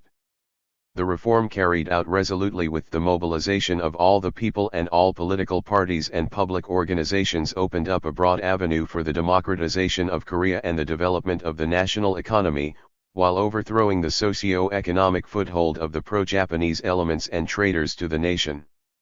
All industrial and transport facilities which had been at a standstill due to the protracted Japanese imperialists' colonial plunder and destruction are returning to normal, and the peasants, now the owners of the land, are making strenuous efforts to increase food production. Besides, the PPCNK promulgated a democratic labor law, with a view to sweeping away the remnants of the colonial exploitation and radically improving the working and material conditions of the factory and office workers, and is putting it into effect with success. The enforcement of the labor law has eradicated the colonial and feudal oppression and exploitation of labor forever, and brought democratic freedom to our working class. As a result, conditions have been created to improve the working conditions and living of the factory and office workers, and to rehabilitate and develop industry. The system of agricultural tax in kind, which was enacted soon after, abolished all miscellaneous levies imposed on the peasants in the days of Japanese imperialist rule, thus rapidly improving their material and cultural standards and following up the victory of the agrarian reform in the countryside. The introduction of this system encouraged the peasants to take part more actively in the increased 277 production of agriculture and nation building, and vitalized the countryside. Thus, our peasants came to realize more keenly that the PPCNK is a government thoroughly defending their interests and those of the rest of the people. Our national culture in North Korea is making rapid progress, keeping step with other fields. The educational and cultural institutions which served Japanese imperialism in the past are now being reorganized into people-oriented ones working entirely in the interests of our nation, and a new national culture, democratic in content, has begun to develop. So far we have set up public educational establishments and various schools and training centers to rear cadres, and many adult schools in the center and all local areas. Now more than 4 or 5 schools including the Central Political Cadres School, the Security Officers School and others have already been functioning in the center. And we are preparing to establish a new university and 16 secondary specialized schools. Before long we will be able every year to send thousands of our own competent cadres who have received new education to the nation-building front.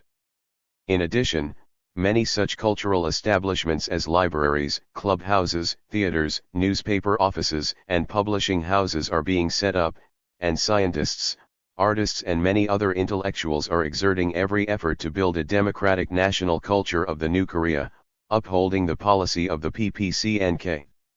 These facts show clearly that in North Korea democratic reforms and economic and cultural construction are being successfully carried out and the cradle of a new, democratic Korea is becoming solid.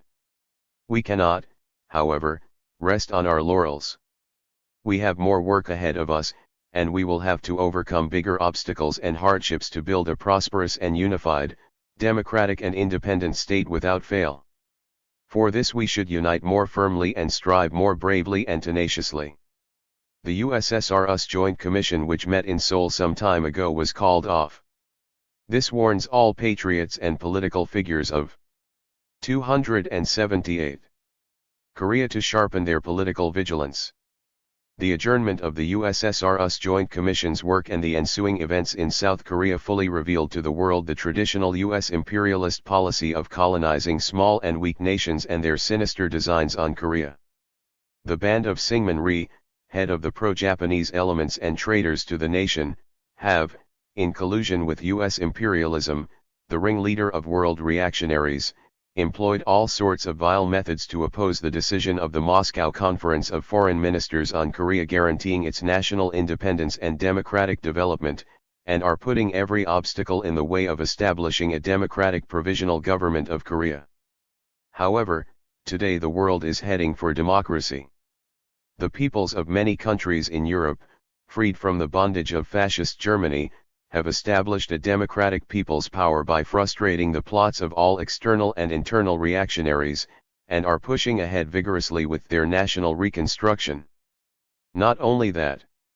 In the East, too, the people of a big country like China are fighting valiantly for the freedom and liberation of their country, crushing the imperialist and domestic reactionary forces.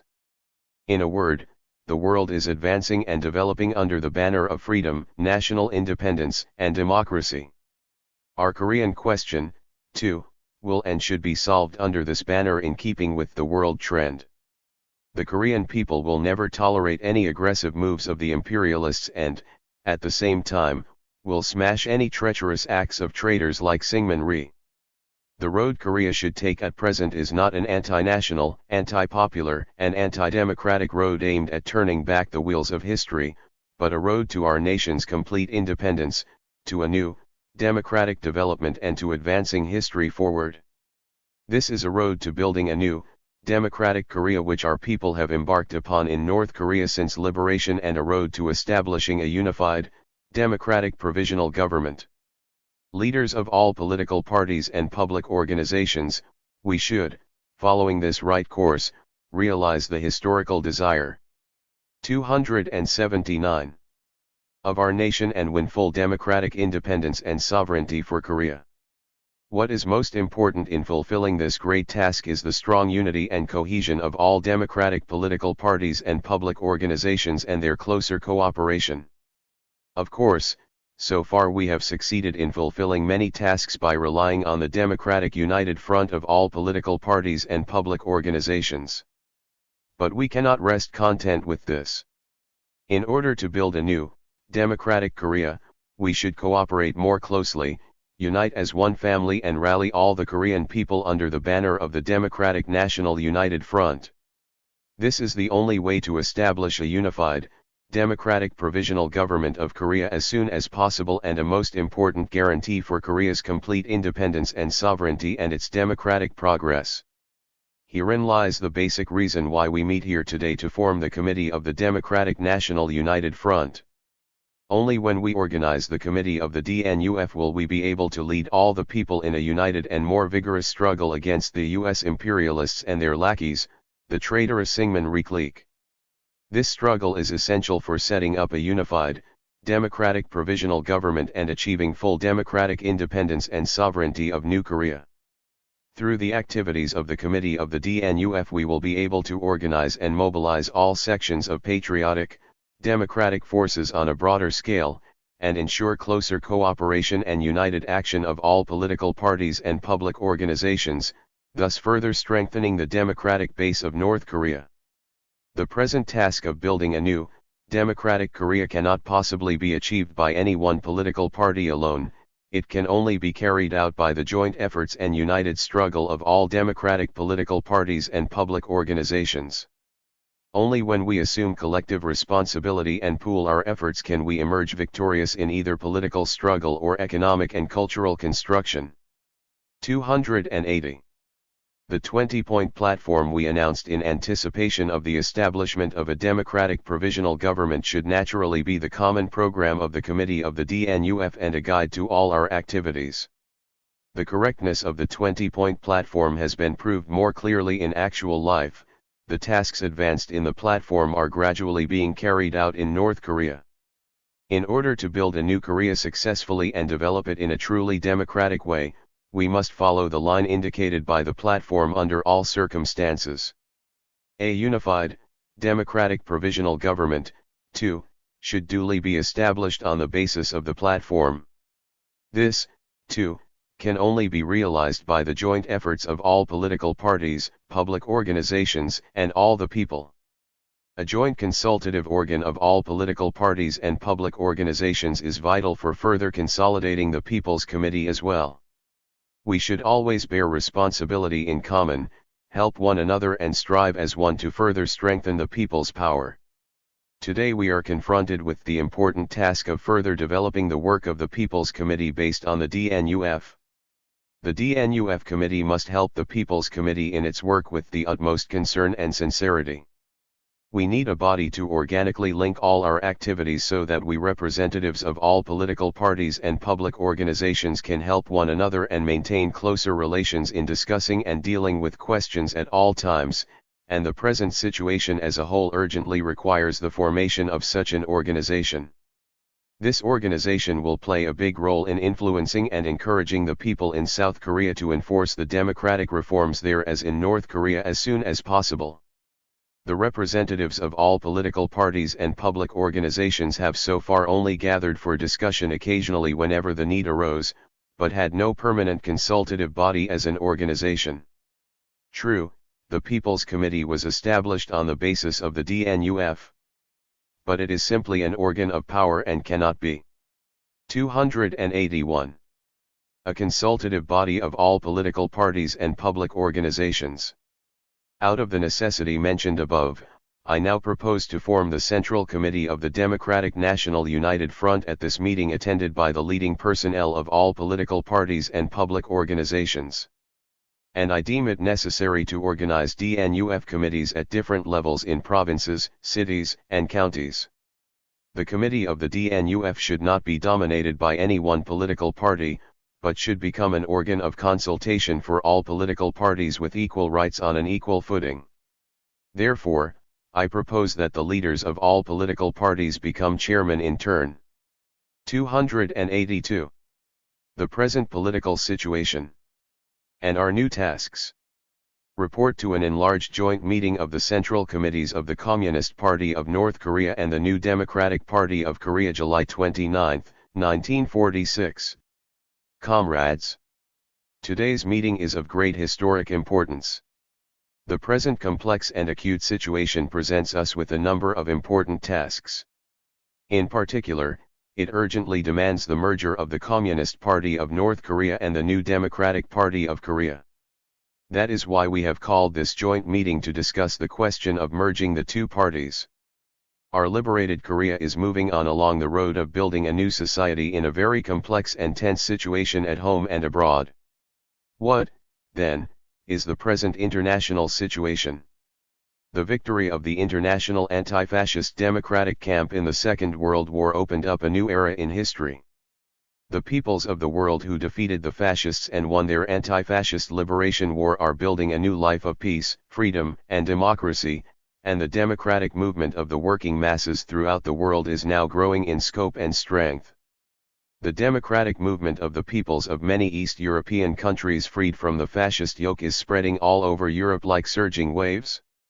These countries have set up democratic governments. 283. In accordance with the wishes and will of their liberated masses of the people, and are carrying out various democratic reforms including the land reform and nationalization of the key industries, railway transport, and banks. Europe of today is not the Europe of the past at the mercy of the imperialist reactionary forces and which, within the imperialist sphere of influence, groaned under the reactionary domination of the imperialists and their stooges. Further, the peoples of those countries still in a colonial or semi-colonial status are conducting a widespread national liberation movement under the slogan, "For National Independence and Freedom." The Egyptian and many other peoples in the Middle East under the sway of Britain are shedding blood fighting to drive out the foreign ruling forces and achieve national independence. In Asia, too, the peoples of such countries as China, Vietnam, and Indonesia are fighting for the complete independence and democratic development of their nations. In short, the history of mankind is now advancing along the road dictated by the masses of the people. However, the world's democratic forces are not by any means growing and developing smoothly without a hitch. Everywhere the democratic forces encounter the resistance of the international reactionary forces and are waging a fierce struggle against them. The international reactionary forces consist of the moribund imperialist forces and the international fascist forces that have survived and are making a last-ditch effort. They are employing every despicable means and method to prolong their days that are numbered even a little more. They are trying to start a third world war even before the bloodshed by the people in the Second World War has dried. Eloquent testimony is the fact that the former British Prime Minister Churchill and reactionary bosses of the United States are openly clamoring about the inevitability of a third world war. Not only externally but also internally, the growth and development of the democratic forces are taking place under complex 284 circumstances, attended with fierce struggle. In our country the democratic forces of the masses are growing rapidly with North Korea as the base. In North Korea the Provisional People's Committee of North Korea, a genuine people's government, has been set up and the work of building democracy is making rapid headway. All industries, railway transport, and banking establishments are being restored fast, and the agrarian reform has triumphed, doing away with the feudal tenant system and opening up the road of free development for agriculture. In addition, North Korea has proclaimed a democratic labor law, instituted the agricultural tax in kind and introduced other democratic reforms. This has eliminated the feudal and colonial leftovers gradually in all fields of politics, the economy, and culture, opened up a wide avenue of social development and laid the material foundations for building a democratic Korea. The struggle for these basic democratic reforms in North Korea has been promoted through the united efforts of the workers, peasants, intellectuals, and all other working masses. The Communist Party of North Korea, the New Democratic Party of Korea and many other democratic political parties and public organizations in North Korea have formed a solid democratic national united front. Already it has organized the masses. 5 million strong rallied around it. The democratic reforms in North Korea enjoyed the approval and support of broad sections of the masses in South Korea. The working masses of South Korea would like to see the same democratic reforms introduced in South Korea too, and are campaigning for them. This nationwide democratic movement is coming up against the stubborn resistance of the reactionaries, internal and external. Traitors to the nation such as Syngman Rhee have set up a den of reactionaries, called the Democratic Assembly, according to the scheme of the U.S. reactionaries for a governor-general type administration and with their aid, and are suppressing all democratic forces in South Korea. They are dissolving the People's Committees established in accordance with the initiative and wishes of the South Korean people after liberation, arresting and imprisoning 285 their leaders for no reason whatsoever. They are also arresting without warrant the cadres and members of the Communist Party, the New Democratic Party and other democratic political parties everywhere. At the instigation of the U.S. imperialists, the terrorist groups of the Syngman Rhee clique are openly raiding democratic organs of the press and the headquarters of political parties and public organizations in broad daylight and murdering their leaders. Indeed, in South Korea under the U.S. military government even the people's elementary democratic rights, freedoms of speech, the press, assembly, and association, are trampled upon completely, and imperialist colonial policies are pursued as in the days of Japanese imperialist rule, oppressing and exploiting the masses, working them like slaves and killing them barbarously. The U.S. imperialists are trying to wipe out all the democratic forces of Korea and in this way realize their ambition for invading Korea. The South Korean reactionaries are also resorting to fraud, slander and other nasty tricks in an effort to undermine our nation's unity, disrupt the democratic forces, isolate and, further, liquidate progressive political parties. The reactionaries are trying by all means to put down every just demand and activity of the Korean working masses, turn them into slaves of the imperialists again and thus suck them dry. What should we do and how in such a situation? We should form a unified, democratic, independent and sovereign state as early as possible. To this end, we should quickly sweep away all pro-Japanese and fascist reactionary forces and carry out democratic reforms throughout the country. This is an urgent demand of the Korean people at present and an important historic task devolving on us. We should strive to meet this basic requirement of the people without fail. North Korea is the base and the main force for the fulfillment of democratic tasks on a national scale. The present complex internal and external situation demands a broader alliance and concerted actions on the part of the workers, peasants, intellectuals, and other. 286. Working masses in North Korea. In order to carry out this demand, a mass political party must be formed to rally the overwhelming majority of the people. Such a party can be formed through a merger of political parties representing the interests of the working masses. The central committees of the Communist Party of North Korea and the New Democratic Party of Korea have already reached a general agreement on founding a workers' party, a mass political party, by amalgamating the two parties. The amalgamation is a necessary step and the only correct one. The amalgamation of the Communist Party of North Korea and the New Democratic Party of Korea into a mass political party is not a step to eliminate conflicts between their lower organizations. Even if there were some friction between the two parties, the question of eliminating it would be solved by expelling the ultra-leftist sectarians from the Communist Party and the ultra-rightist diehards from the New Democratic Party, rather than merging them into one. The amalgamation of the Communist Party and the New Democratic Party is aimed at building a prosperous and democratic, independent, and sovereign state in our country. In their programs, both the Communist Party and the New Democratic Party set the goal of building a prosperous and democratic, independent, and sovereign state and, accordingly, they can easily merge into one to achieve this common goal. The New Democratic Party is a progressive political party fighting for the interests of the working people and the democratization of the country. As for its composition, it is made up mostly of people who are capable of fighting to the end to build a democratic state in our country.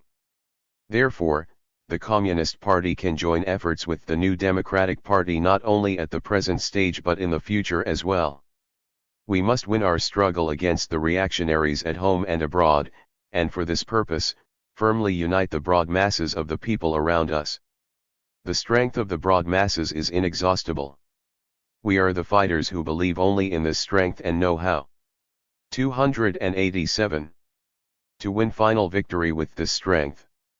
The very key to the Korean question now is to rally the broad masses of the people. The most vital problem in our revolution today is who will win over more people. Whoever brings the broad masses over to his side will emerge as the victor. The Communist Party should not remain a party that expands its forces among the workers only, but should develop into a mass political party admitting large numbers of progressive peasants and working intellectuals who strive to build an independent, sovereign, and democratic state. This alone will enable the party to defeat the anti-democratic forces and bring our revolution to victory. So we should emerge from narrow class bounds and do everything in our power to unite all the working masses. This is necessary not only for victory today but also for freeing the working masses once and for all from all sorts of exploitation and oppression. The amalgamation of the Communist Party and the New Democratic Party does not mean the former winning over the latter or vice versa. The merger of the two parties is designed solely to embrace the broad masses and build a powerful mass political party comprising millions of members, a party capable of fighting for the victory of our revolution not only today but in the future as well, in accordance with the line of building a mass party dictated by the objective demands of the development of our revolution. Therefore, the founding of the Workers' Party, a mass party of the working people, is by no means a retrogression or degeneration, it is the most positive, revolutionary strategy. Our stratagem is not a dead formula.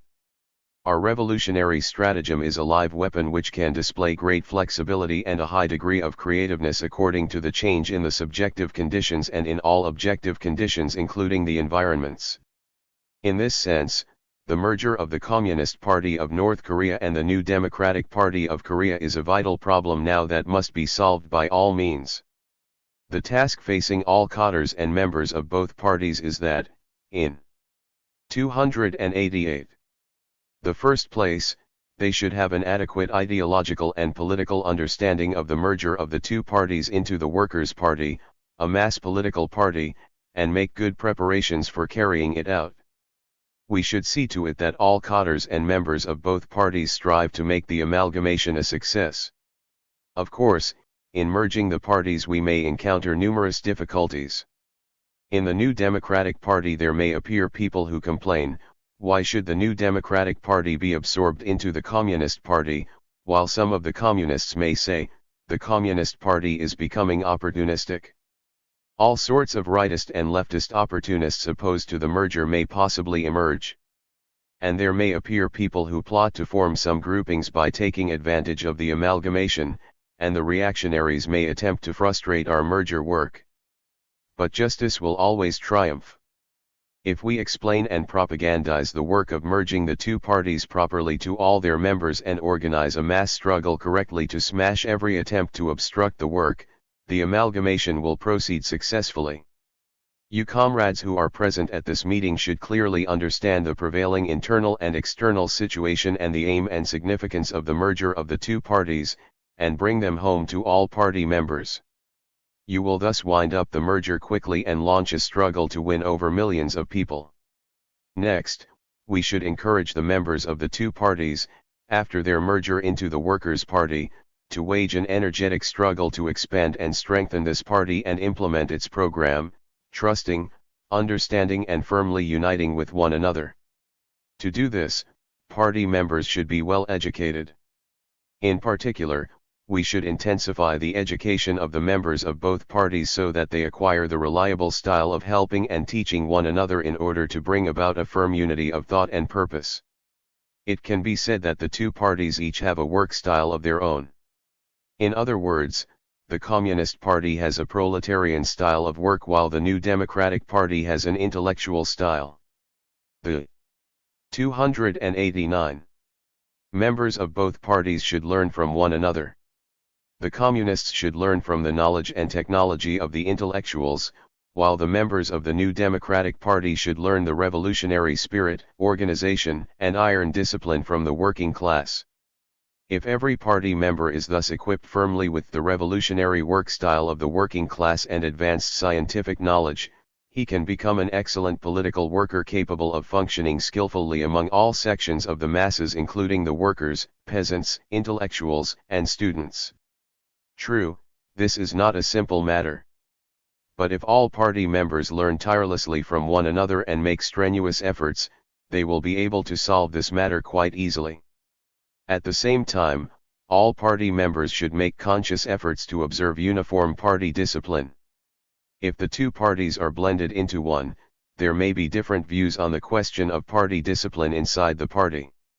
Some of the new Democratic Party members may complain that party discipline is too rigorous. But we cannot slacken party discipline. If it is weakened, the party's militancy will be paralyzed. True, we may have many difficulties in strengthening party discipline, but we must overcome them. We must carry out any task if it is a just one, overcoming all difficulties. We should launch a struggle to strengthen party discipline among members so that they abide by it strictly. One of our most important slogans today is, "Let us drop factional strife." Our country was ruined due to factional strife in the past, and later the revolutionary movement, too, underwent many ordeals because of factional strife. If this is repeated in the future too, our party's very existence will be jeopardized and the revolution brought to naught. In the Communist Party and the New Democratic Party there are people at present who outwardly pretend to be staunchest of Marxists endeavoring to build democracy, but who, in reality, have not given up their factional habits, which benefits the U.S. imperialists and the 290. Singman Recleak. If we tolerate their factional activities, this will undermine the party's unity and solidarity, hinder the strengthening of the democratic forces and do serious harm to the country and the people. We should keep a sharp lookout for factionalist tendencies and wage an uncompromising struggle against them. Then, we will be able to unite all the members of the two parties in a mass party, fully equip them with one and the same ideology and vigorously enlist them in carrying out the revolutionary tasks set before the party. Further, we should watch out for any tendency of weakening the Democratic National United Front that might appear in the wake of the merger of the two parties. On no account should we ignore our united front with many other political parties and public organizations after the merger, acting arrogantly or wielding authority on the assumption that we are the leading force, just because our party has developed into a big, mass political party. The more numerous the party forces grow, the more modest should we be and work for closer cooperation with various other political parties and public organizations. As I have said already, the U.S. imperialists are now making every attempt to disrupt the democratic forces by using the reactionaries. While plotting to undermine the Communist Party and the New Democratic Party from within in South Korea, they are going all out to isolate the Communist Party and to disperse and sap the democratic forces. Even by framing the so-called right-left collaboration plot, they are also sending subversive elements and saboteurs into North Korea in an attempt to break up our ranks. The U.S. imperialists are thus trying to establish a puppet regime and turn our country into their colony by disrupting and weakening the democratic forces. We should heighten our vigilance against the enemy's moves and endeavor to unite the democratic forces closely. Our entire party membership should not merely support the DNUF but strive to consolidate it still further. We should not only carry out the amalgamation of the two parties in North Korea, but also give active help in the merger of the 291. Communist Party, the New Democratic Party and the People's Party in South Korea for the purpose of rallying the broad patriotic, democratic forces. We should set about practical work to merge the two parties immediately after this meeting. We should conduct well the education of the members of the two parties and thus ensure success in their amalgamation from the lowest organizations up to the central committees in a short span of time. Comrades, the merger of the Communist Party of North Korea and the New Democratic Party of Korea is a very important task, but we should not on that account suspend the work of strengthening our democratic base. While carrying out the merger, we should fulfill by all means the important tasks before us now. I am going to stress some immediate tasks. First, the city and county committees of the DNUF should be formed as early as possible. If we are to unite all strata of the masses more closely and enlist them actively in building up the nation, we should strengthen the work of the United Front. To this end, we should set up DNUF committees at all levels. The formation of these committees will make for further cementing our democratic base. Second, efforts should be made to establish a university at an early date, and open specialized technical schools and cadre training schools. In order to train quickly the cadres needed for building a democratic Korea, we have already set forth the task of establishing a university and many other schools. But so far this task has not been carried out satisfactorily. The opening of various schools requires large numbers of cadres. Therefore, we should train cadres for educational work quickly and encourage all political parties to contribute to this work. Third, all efforts should be exerted to solve the immediate food problem. Today the food problem is one of the most important problems. 292. Decisive of success in democratic construction. If we fail to solve this problem correctly, all our achievements in democratic construction may be nullified. At present, party organizations and people's government bodies in the provinces and counties pay no attention whatsoever to the food problem. As a result, wheat and barley payable as tax in kind are not yet collected. This is a very serious drawback.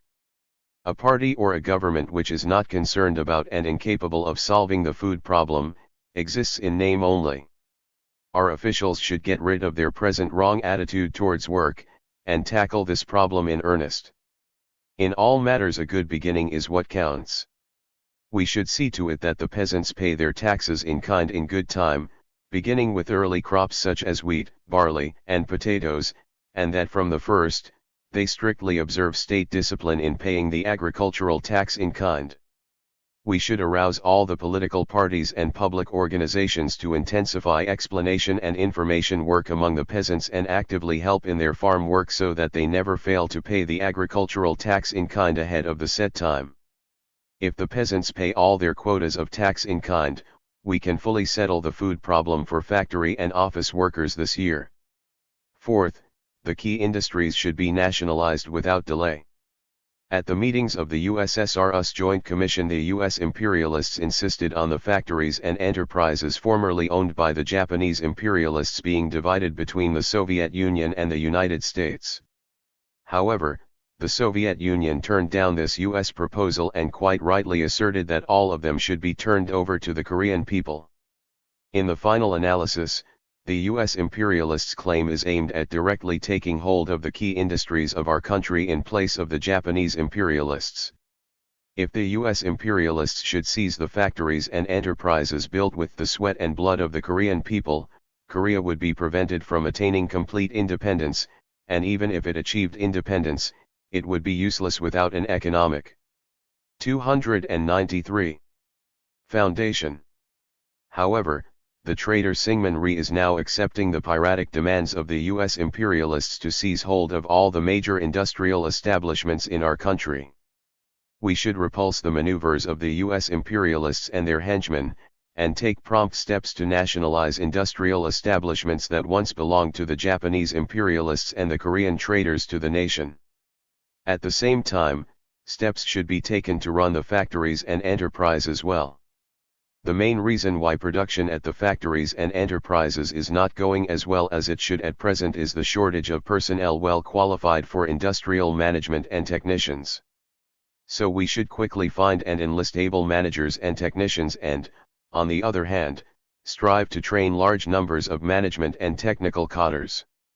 We should struggle to have democratic reforms carried out in South Korea the same as in North Korea.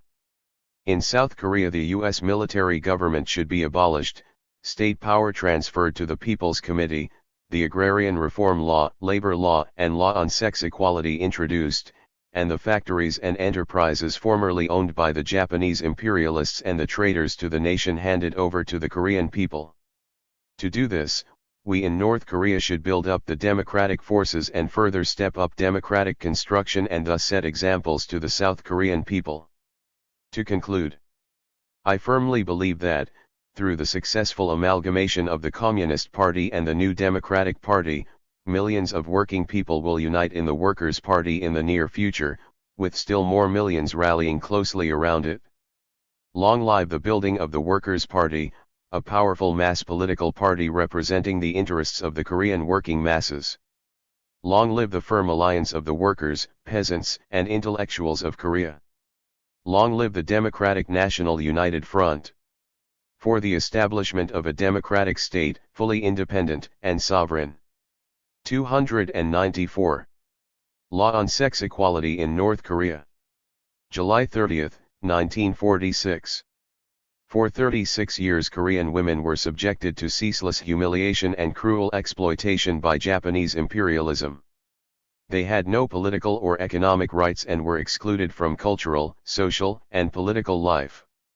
The medieval, feudal relations of the family added to their political and economic oppression. It was the lot of the Korean working women to suffer contempt and humiliation, and remain illiterate.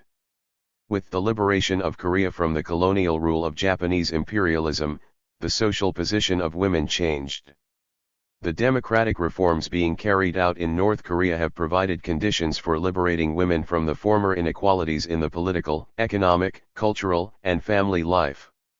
With the aim of sweeping away the remnants of the Japanese imperialist colonial policy, transforming the old feudal relations of the sexes and encouraging women to participate fully in cultural, social, and political life, the Provisional People's Committee of North Korea decides as follows, Article 1.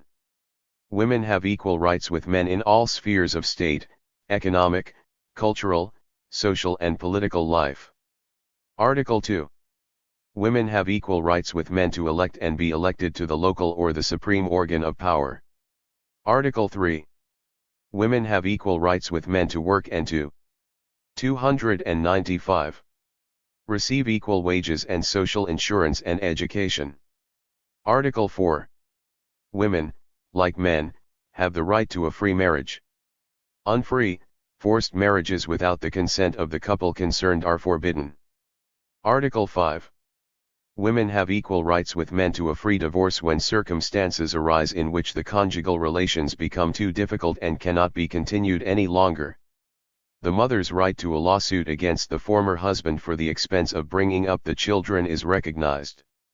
And it is provided that lawsuits for divorce and for the expense of bringing up the children shall be dealt with in the people's courts. Article 6.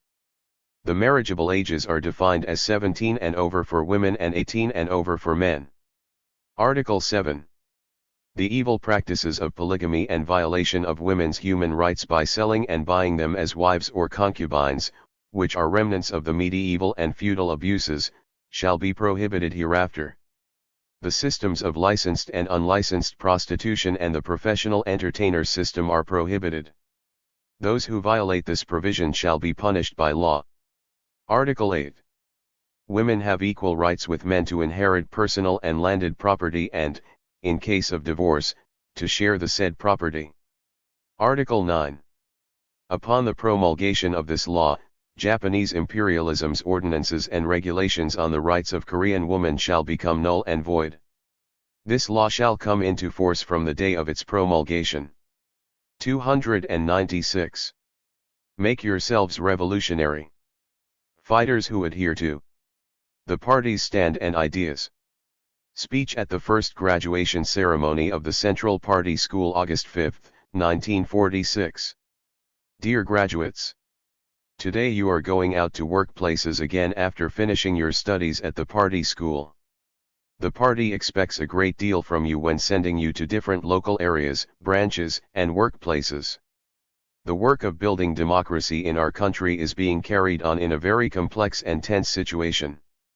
Breaking down the reactionaries' every desperate move of resistance, our party has so far done a lot of work. It has laid the foundation for the building of an independent and sovereign democratic state. However, we cannot rest content with this. In future we should do more work and wage a more arduous struggle than ever. The international reactionaries are now making attempts to undermine world peace and provoke a third world war to drive mankind into another shambles of massacre and darkness. They are making desperate attempts to turn the liberated weak and small nation-states into their colonies once more. However, no matter what desperate efforts the rotten and 297 moribund world imperialism may make while giving out its violent poison, it will be unable to enslave again the people who have become masters of their own destiny and to turn back the wheels of history. If the imperialists start another world war, they will surely be destroyed in the flames of resistance offered by the people of the world who love peace and democracy. With liberation, the Korean people who had been oppressed by the Japanese imperialists for a long time came out as one in the struggle to build a fully independent and sovereign state in accordance with their wishes. Our people have achieved a great victory in the fight for the country's freedom and independence and democracy, and continue to win victory. However, the plots and subversive activities of the U.S. imperialists and the traitor Syngman Rhee and company against the righteous cause of the Korean people are getting more vicious every day. Syngman Rhee is openly prattling about launching a fratricidal war. The enemies of the Korean people are raving like mad dogs in fear of our people's daily increasing strength.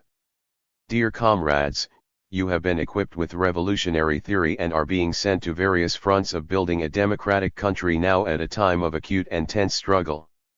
Therefore, you should remember that the party expects very much of you.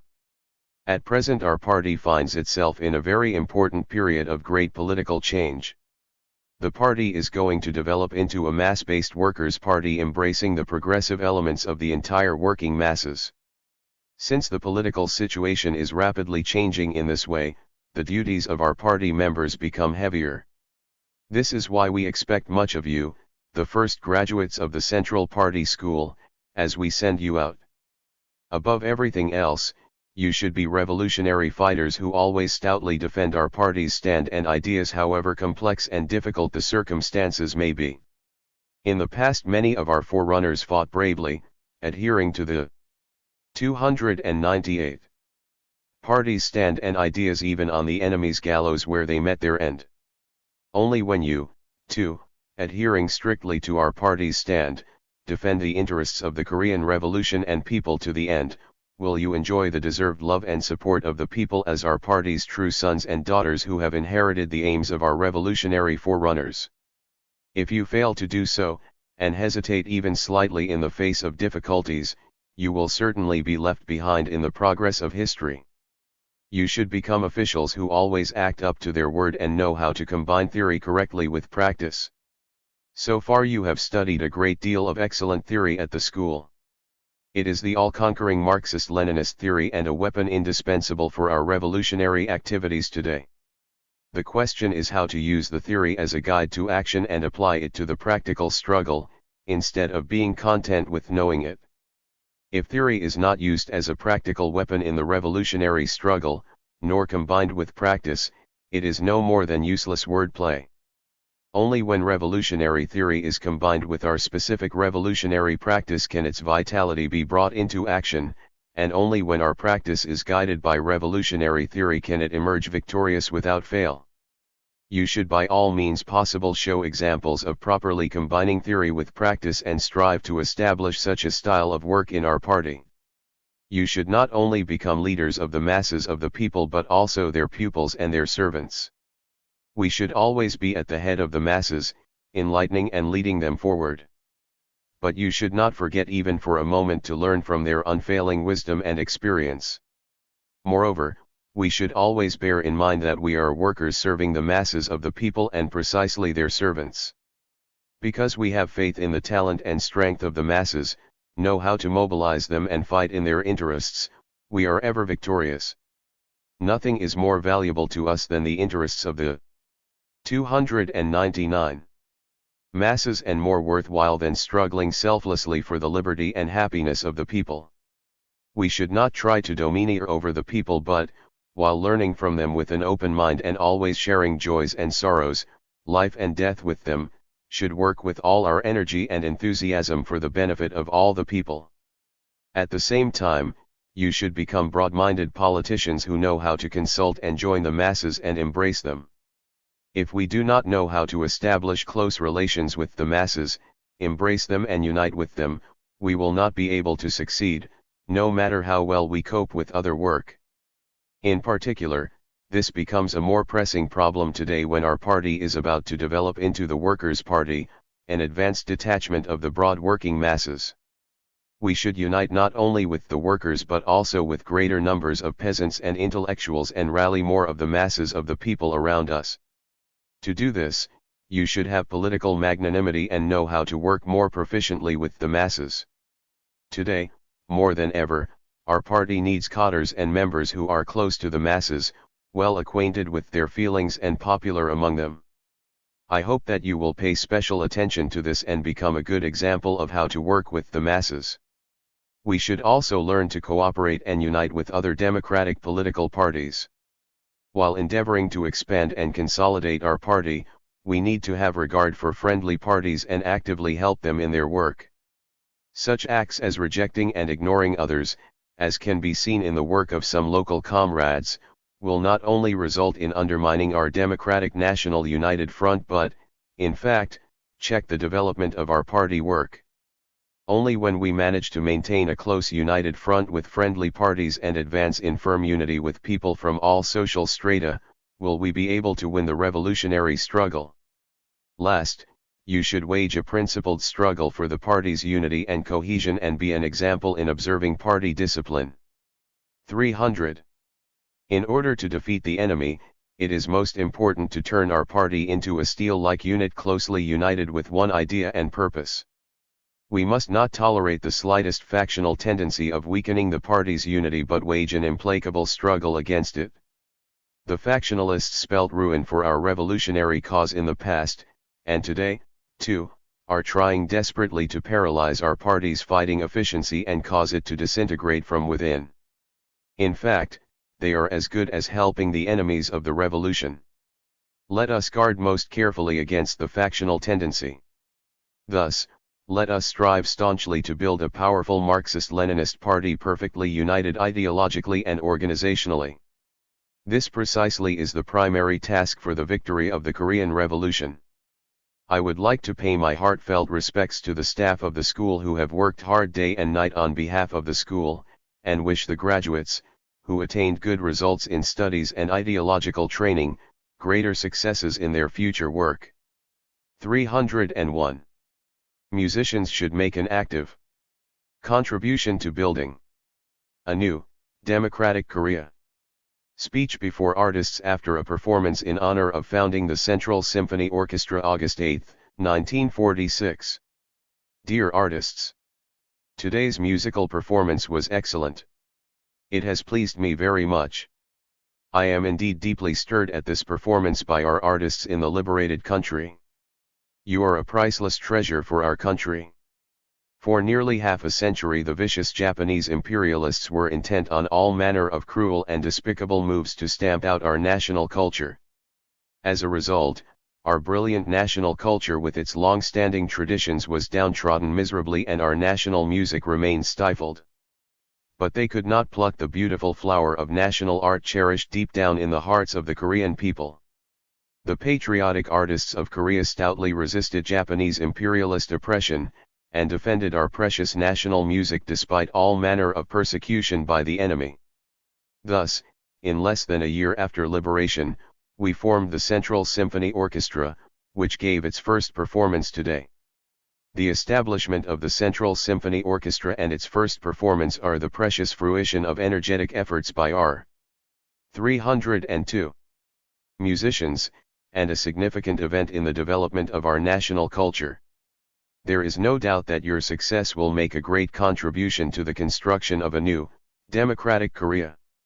In any country or nation, the standards of art are an important yardstick of its development in the political, economic, and all other spheres. The construction of national culture is an important factor in building a new, democratic country. For this reason the rapid development of national culture and art is a primary aim of our people in their struggle to create a new life. Your responsibility for our musical development is indeed great and the party and the people have very high expectations of you. You must not forget, above all, that you are warriors in building a new, democratic Korea. Not only those who fight with bayonets in hand but all those who strive to build a new, Democratic Korea are warriors. 2. While army men are warriors fighting with arms in hand against the enemy, you are soldiers fighting with art as a weapon for the building of a new, democratic Korea. Through all ages and in all countries, fine musicians have been ardent patriots. Likewise, our musicians should actively contribute to the building of a new country with all their energies and talents. Music should be developed in keeping with the requirements of the revolution, preserving the national characteristics. Our music should accord with the sentiments and emotions of our people and with their revolutionary aspirations for building a new country. It should be a really people-oriented and revolutionary music that reflects the joy, pleasure, pride, self-confidence and revolutionary enthusiasm of our people who have achieved national liberation and risen up to create a new life. From olden times our people have loved music very much, and had outstanding ability in this field. At present, our people and youths are longing for nice music. As musicians of the new, democratic Korea, you must create many fine works of music which will propel our people forward along the road to a new life. In order to develop music, the ranks of our musicians should be 303. Firmly built up. They are few in number at present. You should train a large number of musicians to increase their ranks quickly and cause our music to flourish to the full. You should make efforts to uproot the ideological survivals of Japanese imperialism and foster the democratic idea of nation building in art and literature. Only then can writers and artists produce truly democratic, patriotic, and people-oriented works. In conclusion, I hope you will put forth strenuous efforts. 304. Law on nationalization of industries, transport, communications, banks and so on. August 10, 1946. With the aim of making the Korean people their slaves and building a military base and an economic foundation for seizing other countries' territories on the Asian continent and turning their peoples into slaves, the Japanese imperialists occupied Korea and enforced colonial rule for 36 years. From the very first day of their colonial rule in Korea, the Japanese occupationists subordinated the Korean economy to their imperialist interests and built many enterprises, power stations, railways, and so on at the expense of the Korean people's sweat and blood. The liberation of Korea from Japanese imperialist colonial rule opened up the possibility for the Korean people of achieving democratic freedom, protecting their public and private property and rehabilitating the country economically and culturally in a short space of time. All the enterprises, mines, power stations, railways, and so on which Japanese imperialism built in Korea with the aim of exploiting its people and carrying off its resources to Japan, must become its people's possessions and be used for developing this country and improving its people's livelihood. Therefore, the Provisional People's Committee of North Korea promulgates the law on nationalization of industries, transport. 305. Communications, banks, and so on as follows: all enterprises, mines, power stations, railways, communications, banks, trade, cultural establishments, and so on owned by the Japanese state, corporate bodies and individuals or Korean traders to the nation, shall be confiscated without compensation and nationalized, that is, made the property of the Korean people. This law comes into force from the day of its promulgation. 306. Nationalization of major industries, the foundation for building an independent, sovereign state. Speech at the Pyongyang Mass Rally in support of the law on nationalization of industries, August 10, 1946. Dear fellow countrymen, I would like to convey to you some good news, news of great significance to the life of the Korean people. Today the Provisional People's Committee of North Korea has passed and promulgated the law on the confiscation and nationalization of all factories, mines, power stations, railways, communications, banks, trade, cultural establishments, etc., which were held by the Japanese state, by Japanese corporations and individuals or by Korean traders to the nation. This law is of tremendous historic significance. Under it, all these establishments which the Japanese imperialists built in North Korea with the sweat and blood of the Korean people have become the property of the Korean people, who are their sole legal owner. In addition, all factories and enterprises which belong to those who fled with the Japanese, to pro-Japanese elements and traitors to the nation have also been confiscated and placed in the possession of the Korean people. During their rule over our country, the Japanese imperialist robbers 307 did not develop Korea's industries in the interests of the Korean people. They built industrial establishments in order to plunder our country of its rich resources and rake in huge colonial profits by exploiting the labor of our people. Japanese imperialism also made use of quite a number of factories and enterprises in Korea to supply munitions for its aggressive war. Up to the eve of the liberation, the backbreaking labor of the Korean people enriched only the Japanese imperialist colonial marauders, while the people themselves suffered from acute hunger and poverty. This unfair and humiliating system has now been ended for good. Today, the factories, mines, power stations, railways, banks, etc., have all passed into the hands of the Korean people to be used exclusively for the prosperity and progress of our country and the betterment of our people's well-being. There is no doubt that the Korean people throughout North and South Korea will be overjoyed and inspired and warmly approve and support this law enacted by the PPCNK. The law is a new, important step towards the democratization of Korea and the building of an independent, sovereign, and democratic country. In the year since Korea was liberated from the yoke of Japanese imperialism, we have accomplished several democratic tasks in North Korea. The People's Committee, an organ of genuine people's power, was set up and strengthened. The agrarian reform, whereby the land of the Japanese imperialists and the landlords was confiscated and distributed free to the peasants, was carried out. The labor law and the law on sex equality were enforced, and measures were taken to establish a system of public education. We have thus laid the foundations for building an independent democratic state of Korea in the future. 1 year ago, the heroic Soviet army helped our people to rout the aggressive army of Japanese imperialism and liberate their country. After Korea's liberation, the Soviet army assisted our people in establishing genuine people's power and creating a new, democratic 308 life according to their will.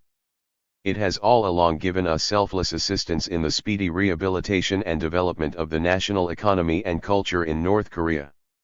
Life has brought the Korean people to the keen realization that the Soviet people are their closest and truest friends. Our people will forever remember the sincere aid given by the fraternal Soviet people.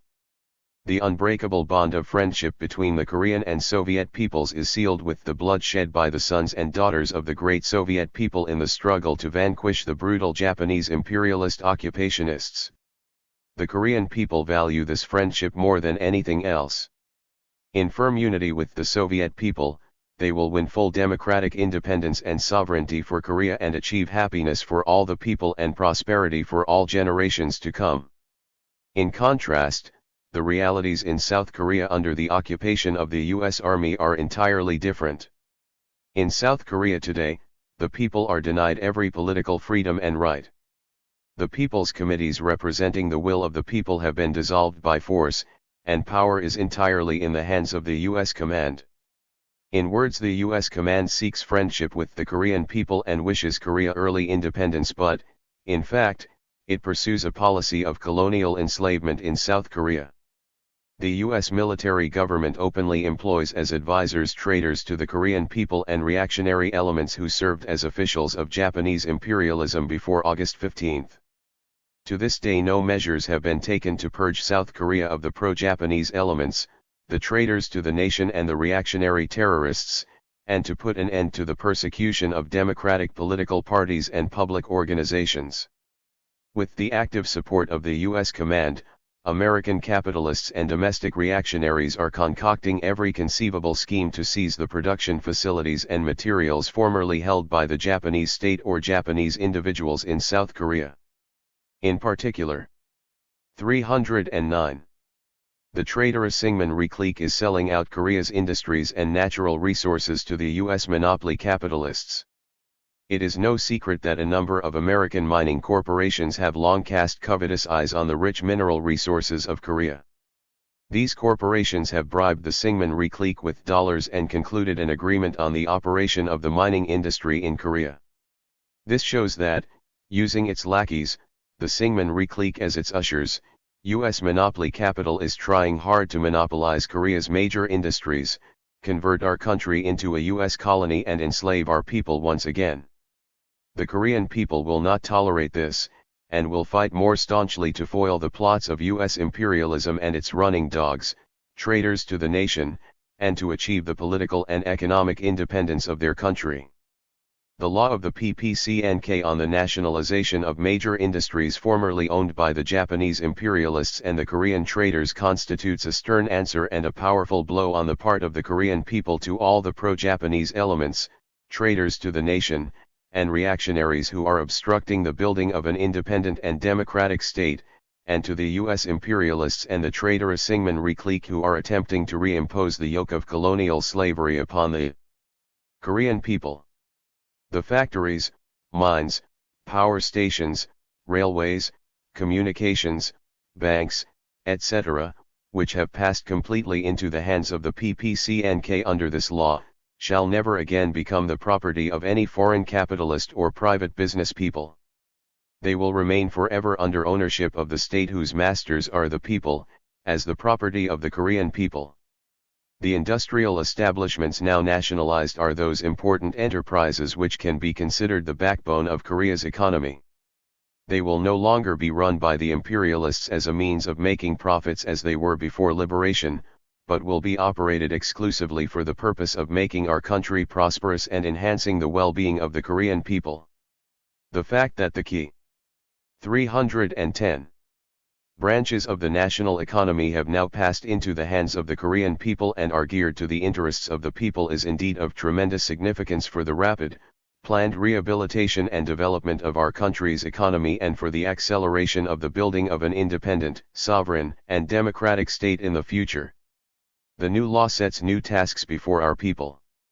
We must learn how to manage and run industry better and ensure that enterprises still closed down are promptly put back into production and that the necessary materials and manpower are secured. A struggle should be waged everywhere to strengthen labor discipline and increase labor productivity. We are no longer working for the imperialists or other exploiters, we are working for our own good, for the welfare of all the people. The better we work, the more goods our factories and enterprises will produce for the people at cheaper prices. Therefore, all factory and office workers should adopt a new attitude towards labor, consciously cherish and thriftily use the property of the state and the people and endeavor to turn out more and better products. All workers and technicians, and particularly the youth, should make tireless efforts to improve their skills and qualifications and assiduously study science and technology. Only by mastering advanced science and technology can we manage our industry and national economy better and develop them rapidly. Our peasants should strive to increase crop yields, deliver the exact agricultural tax in kind to the state punctually, and thereby provide factory and office workers and other urban dwellers with sufficient food. The pro-Japanese elements, traitors to the nation and reactionaries will undoubtedly maneuver to prevent this historic law from being put into effect. These despicable and vicious enemies may destroy our factories and enterprises and even carry out terrorist and subversive activities. However, no force can check the onward march of our awakened 311 and united people. No one can reverse the fast-moving wheel of history. Every political party and public organization, the workers, peasants, intellectuals, and all other sections of the people should give unqualified support to this just measure taken by the PPCNK.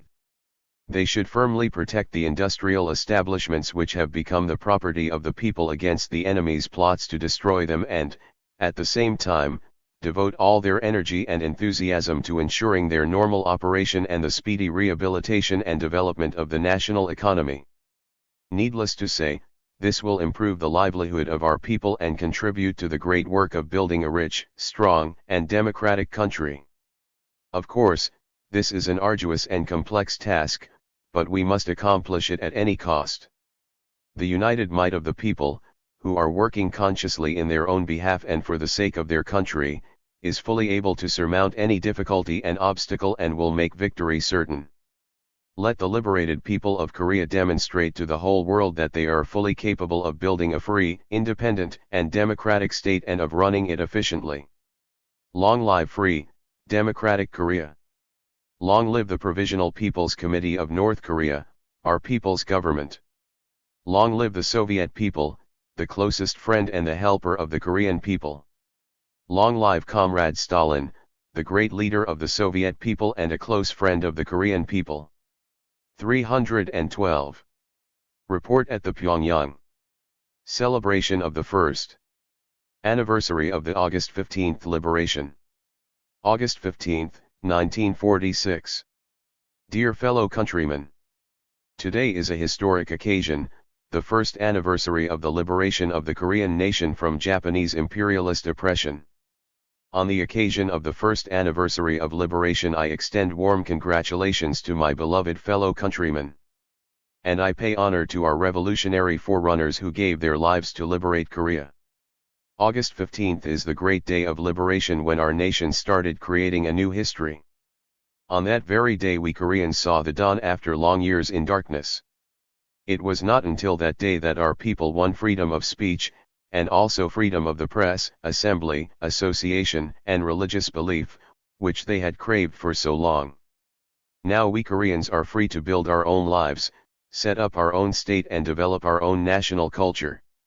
We are well aware that the Korean people's freedom was gained at the expense of the blood shed by many a revolutionary forerunner who displayed peerless valor and heroism in the long drawn-out battles against the enemy, and as a result of the untold sufferings and unwavering struggle of the people. 1 year after liberation is a short time, but it has been a period of 313 epoch-making change in our nation's history. In a matter of just 1 year our people have successfully carried out far-reaching democratic reforms in North Korea which could not have been achieved in centuries. 1. During the past 36 years the Korean nation suffered brutal political oppression, economic exploitation, and cultural outrage by Japanese imperialism. After their occupation of Korea, the Japanese imperialists seized all its resources.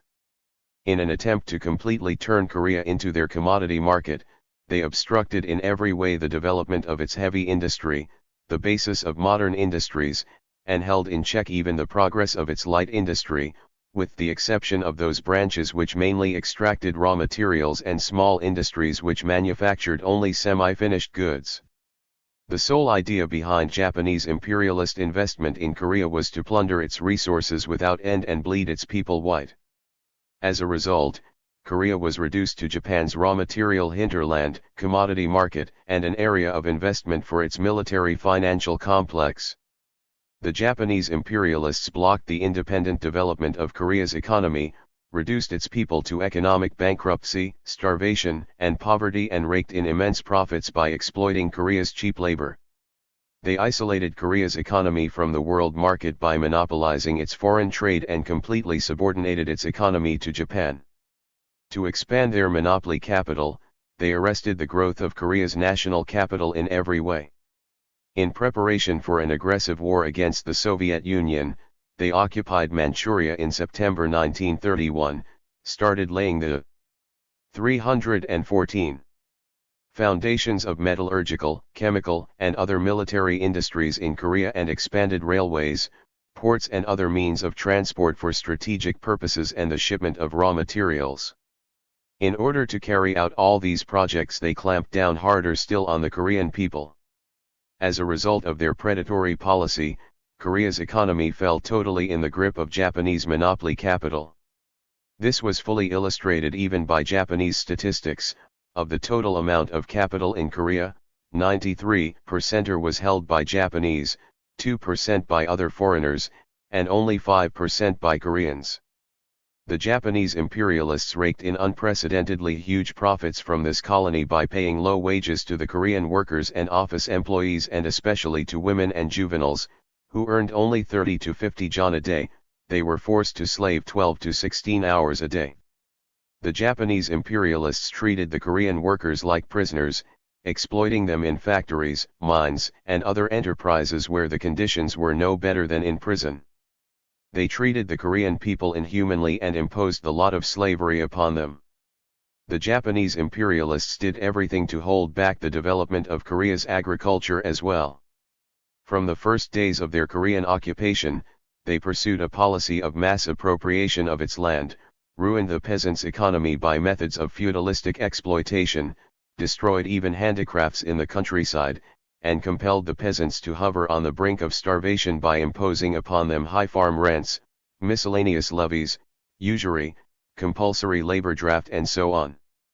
Every year they took away to their country over 10 million sak of rice, the fruits of the labor of Korean peasants. Consequently, in order to keep body and soul together, many Koreans had to eat grass roots and tree bark and millet shipped in from Manchuria, and a large number of farmers were deprived of land and driven to the towns and roamed the streets. Moreover, the Japanese imperialists resorted to a medievally brutal rule of terror, the like of which had never been seen in world history. They deprived the Korean nation of all rights and liberties. 315. Leaving not a trace of freedom of speech, the press, assembly, association, and religious belief. In order to maintain their colonial rule, they set up more than 2,500 police and gendarme posts and stationed over 3 army divisions in Korea on a permanent basis, for military repression and massacre. The Japanese imperialists followed an evil policy also in the field of culture. Their cultural policy towards Korea aimed at obliterating the fighting spirit and patriotism of the Korean people who opposed imperialist and feudalistic oppression and at keeping the Koreans enslaved forever. They had a monopoly over scientific, educational, and cultural establishments, through which they tried to destroy our national traditions, language, consciousness, and pride. Instead of disseminating science and technology, they kept people illiterate, spread superstition, repressed the idea of independence, and forced people to live in a servile spirit with a view to wiping out the valuable cultural heritage of the Korean people and keeping them in ignorance and backwardness, a people with cultural traditions that had flourished for 5,000 years. Besides, the Japanese imperialists imprisoned and killed outstanding scientists, writers, and artists of our nation for no reason whatsoever. The colonial policy of Japanese imperialists was at its fiercest after the September 18 incident in 1931, especially after the outbreak of the war in the Pacific in 1941. In this period they harshly oppressed and exploited the Korean people by means of forced conscription, forced labor, and compulsory grain deliveries. The Korean people, however, survived their political, economic, and cultural repression and fought determinedly for the liberation and glory of their country. Each day witnessed the growing desire and revolutionary stamina of our people struggling to destroy their oppressor and exploiter, Japanese imperialism, and its social foothold, the feudal force, to overthrow the colonial, semi-feudal system and to establish an independent, democratic state of Korea. Neither the bayonets and prison bars of Japanese imperialism nor its torture and massacre 316 could ever check the heroic struggle of the broad masses of Korean workers, peasants, progressive intellectuals, and other patriots for national liberation and independence. The anti-Japanese righteous volunteers movement, which lasted almost a decade before and after the loss of national independence in 1910, was a heavy blow to the Japanese robbers. Although this movement failed under the enemy's brutal repression, the Korean people's anti-Japanese struggle continued and further developed into the Independence Army movement in Manchuria.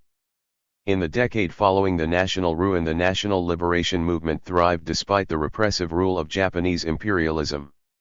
At home, the movement was developed through the formation of underground organizations and in the form of patriotic cultural campaigns, and beyond our borders it was advanced by the formation of revolutionary organizations and struggles against the Japanese. The victory of the Great October Socialist Revolution opened up a new era of awakening, an era of revolutionary upsurge, for the oppressed nations in the East. In Korea, the March 1st movement, the anti-Japanese uprising involving the whole nation, swept across the land. On that day the Korean people rose up in a heroic struggle for Korea's independence and freedom. The March 1st uprising, which is of great significance in the national liberation struggle of the Korean people, ended in failure because of the barbarous suppression inflicted by the Japanese imperialists and because our internal forces were insufficient. Nevertheless, the uprising dealt a blow at their colonial rule and raised to a new high level the national awareness of the Koreans. After the March 1st movement, most of the nationalist leaders from the propertied classes, swayed by their own political indecision and bribed by the Japanese imperialists, and especially alarmed by the revolutionary advance of the working masses, betrayed the cause by surrendering to the enemy. These patriots became faithful stooges of the enemy who reigned over the Korean nation. After that, the national liberation struggle of the Korean people, 317, was carried forward mainly by the sons and daughters of the working class and other working masses. One after another instances of heroic resistance to the Japanese swept the country.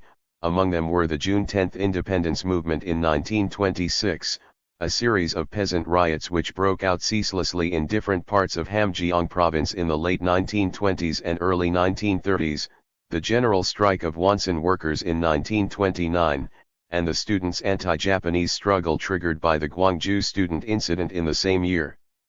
Repression by Japanese imperialism grew fiercer after the Manchurian incident, so the national liberation struggle in our homeland had to gradually go underground. But the anti-Japanese struggle never ceased.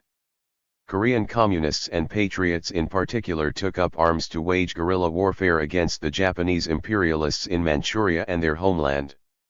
With the firm belief that Korea could be liberated, they waged a prolonged bloody struggle against the Japanese, taking on their shoulders responsibility for the destiny of their nation. The liberation of the country, for which the Korean patriots and the rest of the people had craved and heroically fought, came at long last. 2. The Korean people greeted the August 15th liberation with a great burst of excitement and enthusiasm and embarked upon the road of building a new, democratic Korea. In all parts of the country they formed people's committees as the organs of self-government so as to seize administrative power, maintain public peace and protect and operate public institutions and industrial and transport facilities. The people's committees at all levels set up by the people on their own initiative had been 318. Completely organized in the 6 provinces of North Korea by the end of November last year and started building a new, democratic life. The people's committees active in different parts of the country thoroughly protected the interests of the people and enlisted the broad masses in carrying out the elementary tasks for the cause of democracy. As a result, the workers, peasants, and women who had been completely denied the right to socio-political life in the days of Japanese imperialism, actively participated in the affairs of the people's committees and elected their representatives to the leadership of these committees. The people's committees have made every effort to consolidate their foothold among the masses by purging themselves of pro-Japanese elements, national betrayers, and reactionaries. Meantime, they have applied themselves to the rehabilitation and operation of the industrial, transport and communications facilities destroyed by the Japanese imperialists when they were defeated, and to the reconstruction of educational and cultural institutions for the normalization of our people's democratic life. The masses of the Korean people who for long years had been completely downtrodden by the Japanese imperialist oppressors, deprived of freedom of speech, the press, assembly, and association, emerged on the political arena with claims for the solution of burning problems of all sections of the population and formed democratic political parties, and social and cultural organizations in the free atmosphere quickly created after liberation.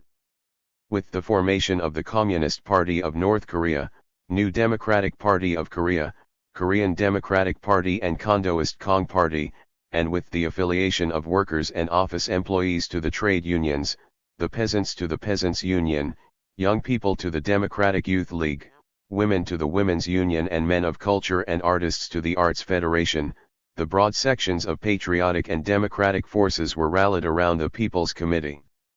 The workers, peasants, intellectuals, handicraftsmen, entrepreneurs, merchants, and the rest of the masses of the people. 319.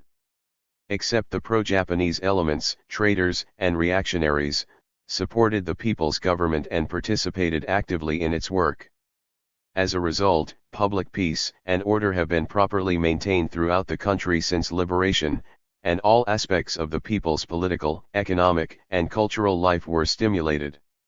The Moscow Conference of Foreign Ministers held in this situation adopted a correct decision on liberated Korea developing along democratic lines. The U.S. side initially proposed military government for Korea over a period of at least 10 years, with a view to turning our country into their colony, instead of giving the Korean people freedom to build an independent state. But, confronted with strong opposition on the part of the Soviet Union, the proposal was turned down, and a decision was passed on handing over political power to our people, establishing a democratic provisional government, liquidating the survivals of Japanese imperialist rule and guaranteeing the democratic development of Korea.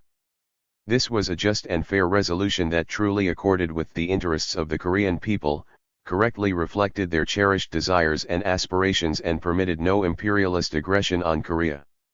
On being published, therefore, the decision of the Moscow Conference of Foreign Ministers on Korea was heartily greeted by all the people of North and South Korea who aspire to freedom and democracy.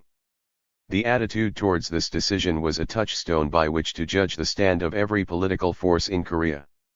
The political situation in Korea is such that the line of demarcation became distinct between the patriotic, democratic force representing all the people who desire the democratic independence and sovereignty of their country as stipulated by the decision and the reactionary force of a handful of traitors who seek to sell out the country to the U.S. imperialists in opposition to the decision.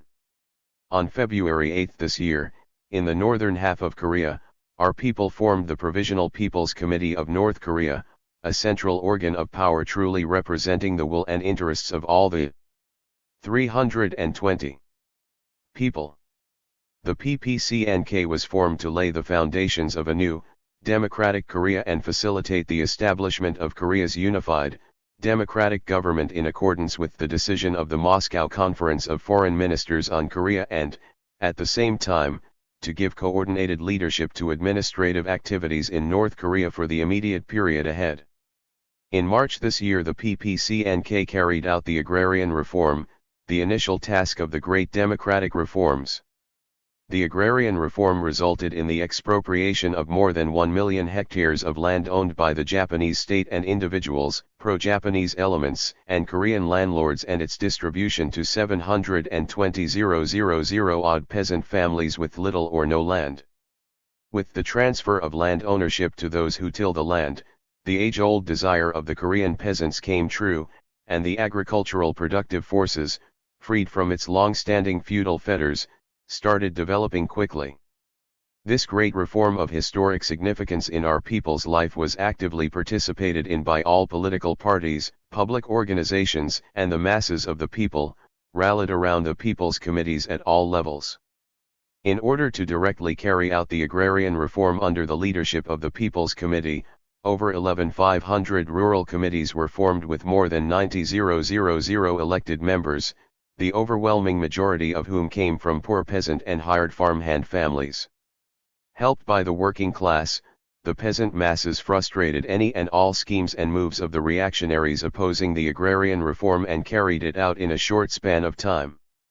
The triumphant agrarian reform encouraged the people to unite closer around the People's Committee, which served the people and safeguarded their interests, and helped towards the expansion and consolidation of the political parties and public organizations and furthered the growth of democratic forces. The joy of the peasants on becoming the owners of land thanks to the agrarian reform knew no bounds, and their enthusiasm for 321 production ran high. Under the slogan, "Let not a square inch of land lie idle," they finished the spring sowing over 1,750,000 hectares of land and did rice transplanting and weeding without a hitch. The total grain output this year is estimated at 14,500,000 sock, or 3,400,000 sock greater than in 1945. The PPCNK has adopted a system of agricultural tax in kind, whereby the peasants are to deliver 25% of their crops to feed the factory and office workers, and the rest is to remain at their disposal. Now the tillers' share of 75% will provide very favorable conditions for improving the living standards of the peasants who formerly had to give up the bulk of their farm products as rent, forced grain deliveries and other levies. This will greatly facilitate the consolidation of the successful agrarian reform, the development of agricultural production, commodity exchange between town and the countryside, and the strengthening of the worker-peasant alliance. The abolition by the PPCNK of the old feudal relations deep-rooted in the countryside was followed by its enactment of the labor law designed to eliminate the survivals of imperialist forced labor and to better the working and living conditions of factory and office workers. This is a genuinely democratic legislation which provides an 8-hour day for factory and office workers, prohibits employment of children under the age of 14, and stipulates the special protection of working mothers and underage workers, social insurance, and so on. In order to show their appreciation of the benefits introduced by the people's government, the factory and office workers are conducting a vigorous shock campaign for increased production, tightening labor discipline, raising labor productivity, and quickly rehabilitating industries. The PPCNK also promulgated the law on sex equality. Under this law, Korean women who were condemned to inhuman, shameful treatment and treble oppression owing to the long-practiced feudal customs and Japanese imperialist colonial policies, have been 322. Given equal rights with men in participating in political, economic, and cultural activities.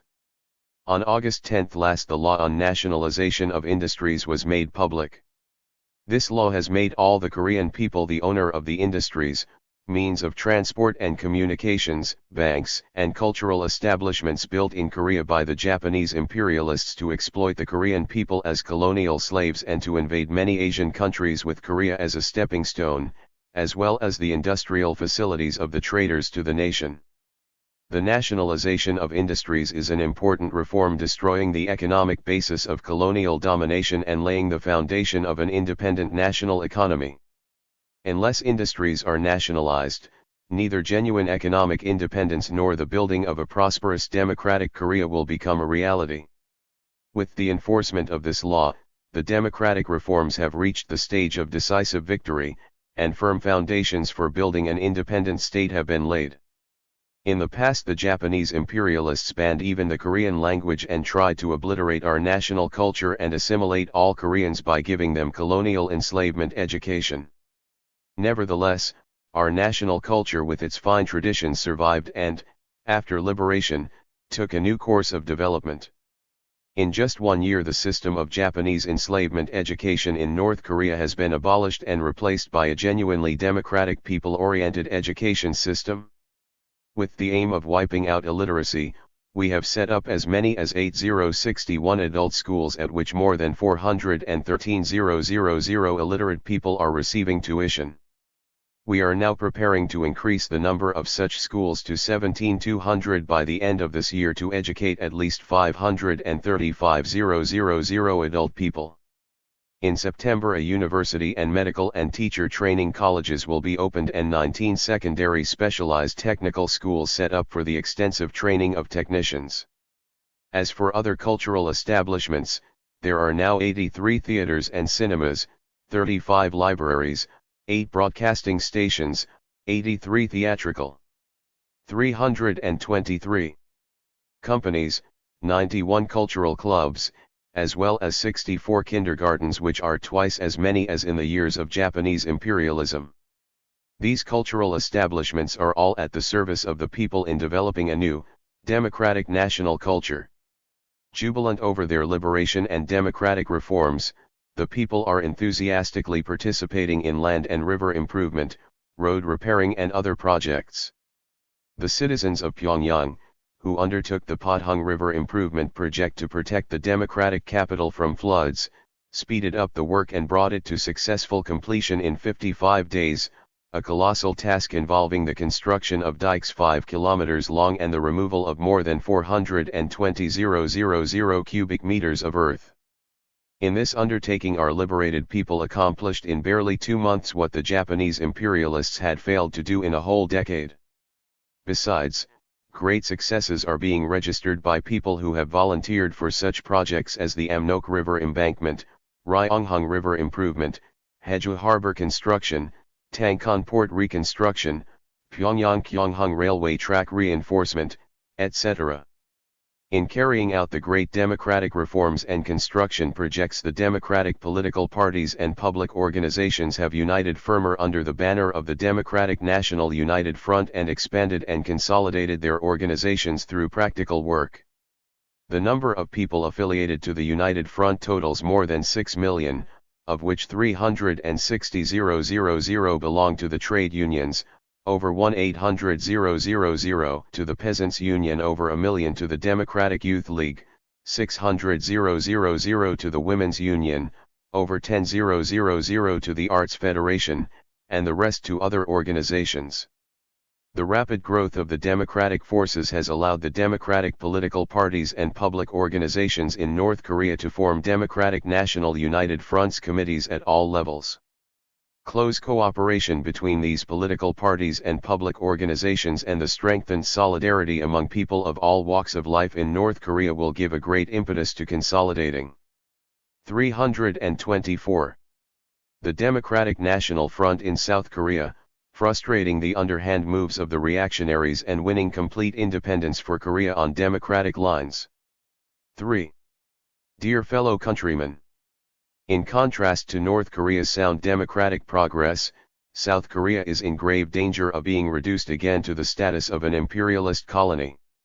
Even now, when the first anniversary of the August 15th liberation is being celebrated, the South Korean people, far from attaining their aspirations, are still denied elementary democratic rights, freedom of speech, the press, assembly, and association.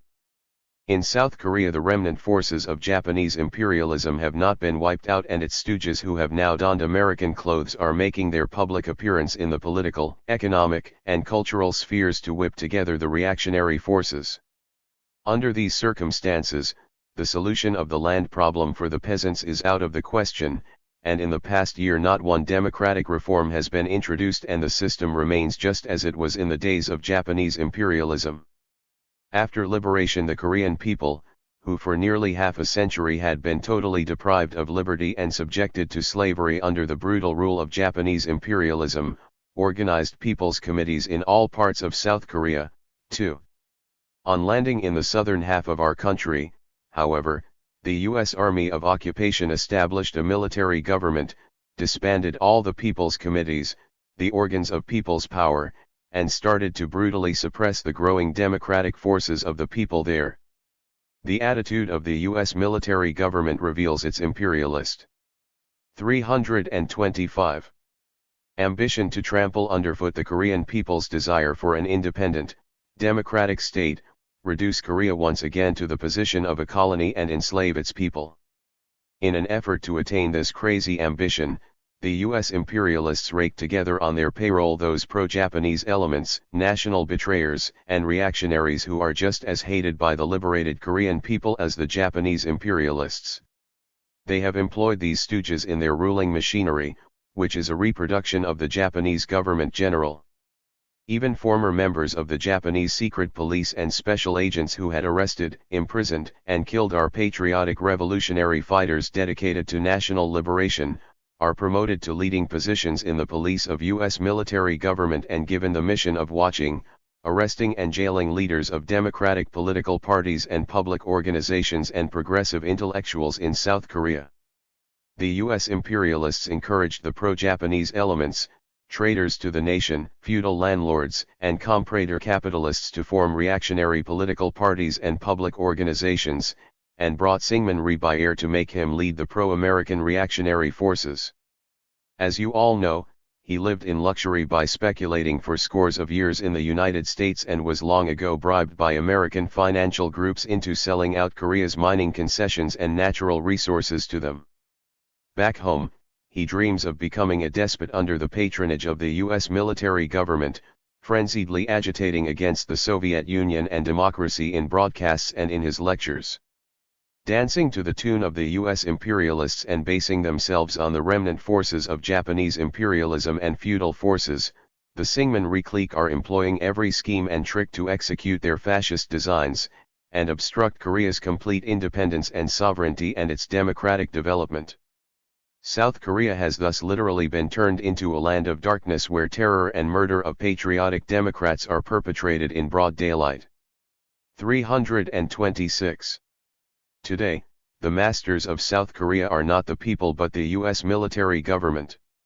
Having seized all power, the military government not only prohibits any democratic reform whatsoever, but holds direct monopoly control of the industrial establishments formerly owned by the Japanese imperialists and national betrayers, or turns them over as private businesses to its faithful lackeys, the pro-Japanese elements and reactionaries, although they ought to have been made the property of the Korean people. Take the Oriental Development Company as an example. It was a vicious Japanese imperialist agency of exploitation which can never be forgotten by the Korean people. Vast farmlands, forests, major factories, mines, and irrigation facilities in Korea were in the grip of this company. Instead of returning these lands and other property to the Korean people, the U.S. imperialists grabbed them for themselves by simply renaming the company New Korea Company. Moreover, the enterprises, land and dwelling houses formerly owned by other Japanese have been brought under the management of this company, adding greatly to its rights and interests. This has provoked growing protest among the South Korean people. The South Korean peasants are still being exploited in a feudalistic manner. Even their struggle for the 3-to-7 farm rent system as their initial objective was frustrated on the threshold of its introduction because of the obstacles raised by the U.S. military government. As a result, the feudal land ownership which holds back democratic progress is taking stronger roots. The South Korean workers still slave at the enterprises run by the pro-Japanese elements, national traitors, and reactionaries, just as they did in the past under Japanese imperialist rule. The workers' struggle for democratic rights and a living is being mercilessly suppressed, and many workers are being arrested and jailed by the U.S. military government and reactionaries. The humiliating position of Korean women with its long, historical background is worsening, rather than improving. The 327. Practice of having concubines, traffic in human beings, licensed and unlicensed prostitution and the professional entertainer system are thriving, encouraged by the U.S. military government. In spite of these abuses and darkness, the masses of the people in South Korea have never given up their ardent aspirations for a unified, democratic government and complete independence and sovereignty. They are fighting staunchly against the maneuvers of the reactionary U.S. military government and its henchmen, the Syngman clique, and making every effort to cement the unity of the democratic forces and increase their strength. They are eagerly yearning for the new, free, and happy life we are creating in North Korea and deriving great strength and courage from the victorious democratic reforms.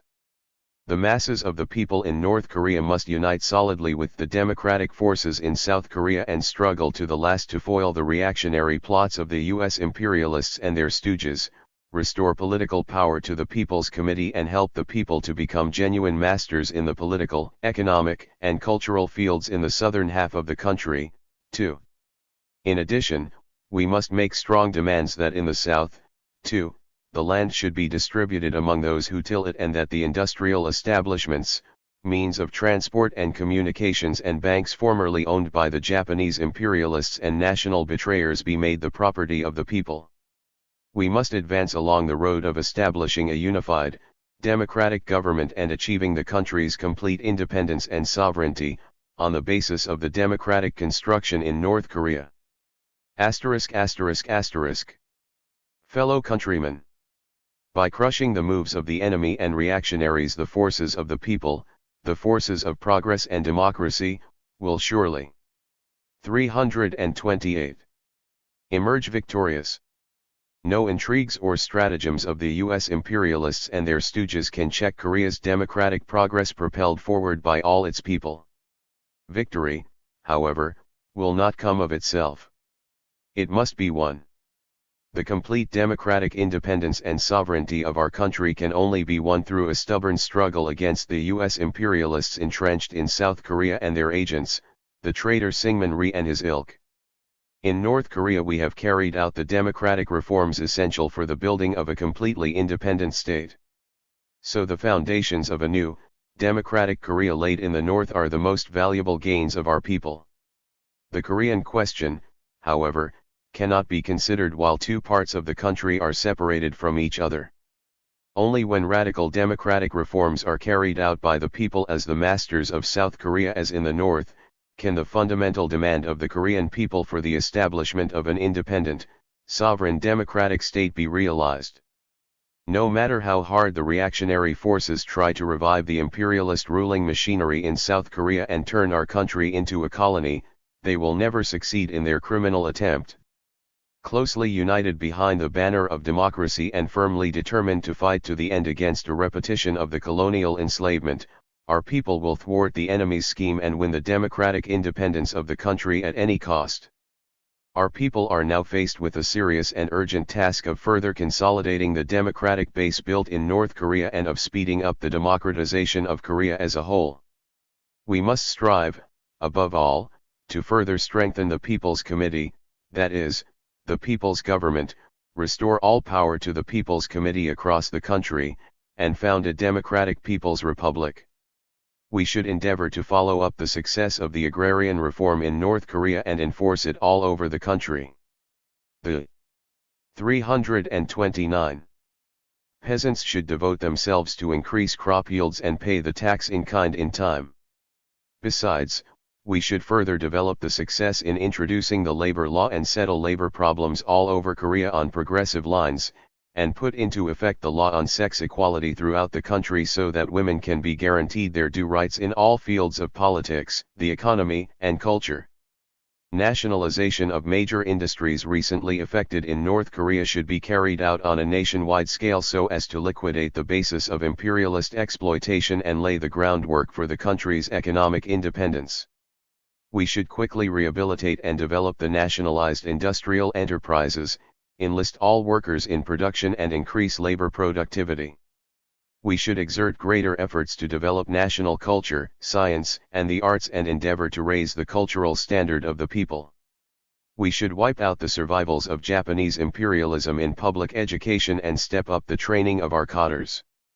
We must further strengthen unity and cooperation among democratic political parties and public organizations and continue to reinforce the Democratic National United Front so as to isolate the band of traitor Syngman Rhee, the henchmen of U.S. imperialism, and win the just cause of our nation. We should consolidate friendship with the people of the Soviet Union who are helping the liberated Korean people in building a democratic state and go forward confidently towards peace, freedom, and a bright future, relying firmly on the daily strengthening world democratic forces. Long live the future Democratic People's Republic of Korea. Long live the Provisional People's Committee of North Korea, the People's Government. Long live the liberation of the Korean nation. 330. For the establishment of a united party of the working masses. Report to the inaugural Congress of the Workers' Party of North Korea, August 29, 1946. Dear comrade delegates, the present Congress, called to inaugurate the Workers' Party of North Korea through the merger of the Communist Party of North Korea and the new Democratic Party of Korea, will go down in the annals of the Korean independence movement and is of great significance in carrying out the tasks of the democratic revolution today. You comrade delegates have assembled here, not only as delegates of the Workers' Party but also as representatives of all the North Korean people, to discuss state affairs and the momentous problems determining the destiny of the country. We, who have been engaged in a great struggle and work of construction for the country and the people, have convened this Congress to found a united party of the Korean working masses for the purpose of accomplishing still greater work in future. The Korean people who find themselves at present in a complex and acute political situation are following the inaugural Congress of our party with the greatest interest and hope today. We should conduct the Congress successfully so that we may live up to the 331 great expectations of the Korean people and meet the urgent demands of the masses of the people. 1. The political situation in Korea. The situation in our country underwent a radical change after liberation. When the anti-fascist World War was brought to a victorious conclusion thanks to the decisive role played by the Soviet Army, the system of barbarous Japanese imperialist rule in Korea also collapsed.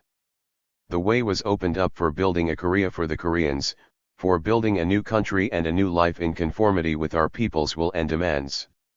As the Korean people were liberated from long years of oppression, their revolutionary enthusiasm and creative power burst forth like a volcano, and this great force has radically changed Korean society in the past year. The democratic reforms carried out in North Korea during this period have put an end to all colonial and feudal relations which so long retarded the development of our country's economy and culture, and paved the way to unhindered development. The past year was indeed a year of great progress and change, the like of which would ordinarily take scores or hundreds of years to achieve. The political consciousness of the Korean people has heightened to an unprecedented degree in the course of the bitter struggle with the enemy. Korea today is precisely the people's Korea, a Korea governed and built by the people themselves. North Korea's democratic reforms are also of great significance internationally. Democratic social reforms as thoroughly carried out as those in our North Korea are rarely to be seen in other countries which have taken the road of creating a new life after the Second 332 World War. North Korea's democratic reforms are a heartening example to the peoples of many Eastern countries who hope for freedom and democracy. Today North Korea is not only the strategic base for democratic advance in the whole of Korea, but it also plays the role as the cradle of democracy in the East. The agrarian reform put an end to feudal relations in land ownership, which were the main cause of the backwardness and stagnation of Korean society, and laid the basis for democratic advance in Korea. In North Korea the tillers have become the owners of land, and landlords and the tenant system have been eliminated once and for all. The peasants now work their own land and are able to use their crops to improve their own life and to expand production after delivering 25% as agricultural tax in kind to the state. The agricultural tax is used not for the enjoyment and enrichment of the exploiters as in the past, but for the development of the national economy as a whole, including agriculture and the improvement of the people's living conditions.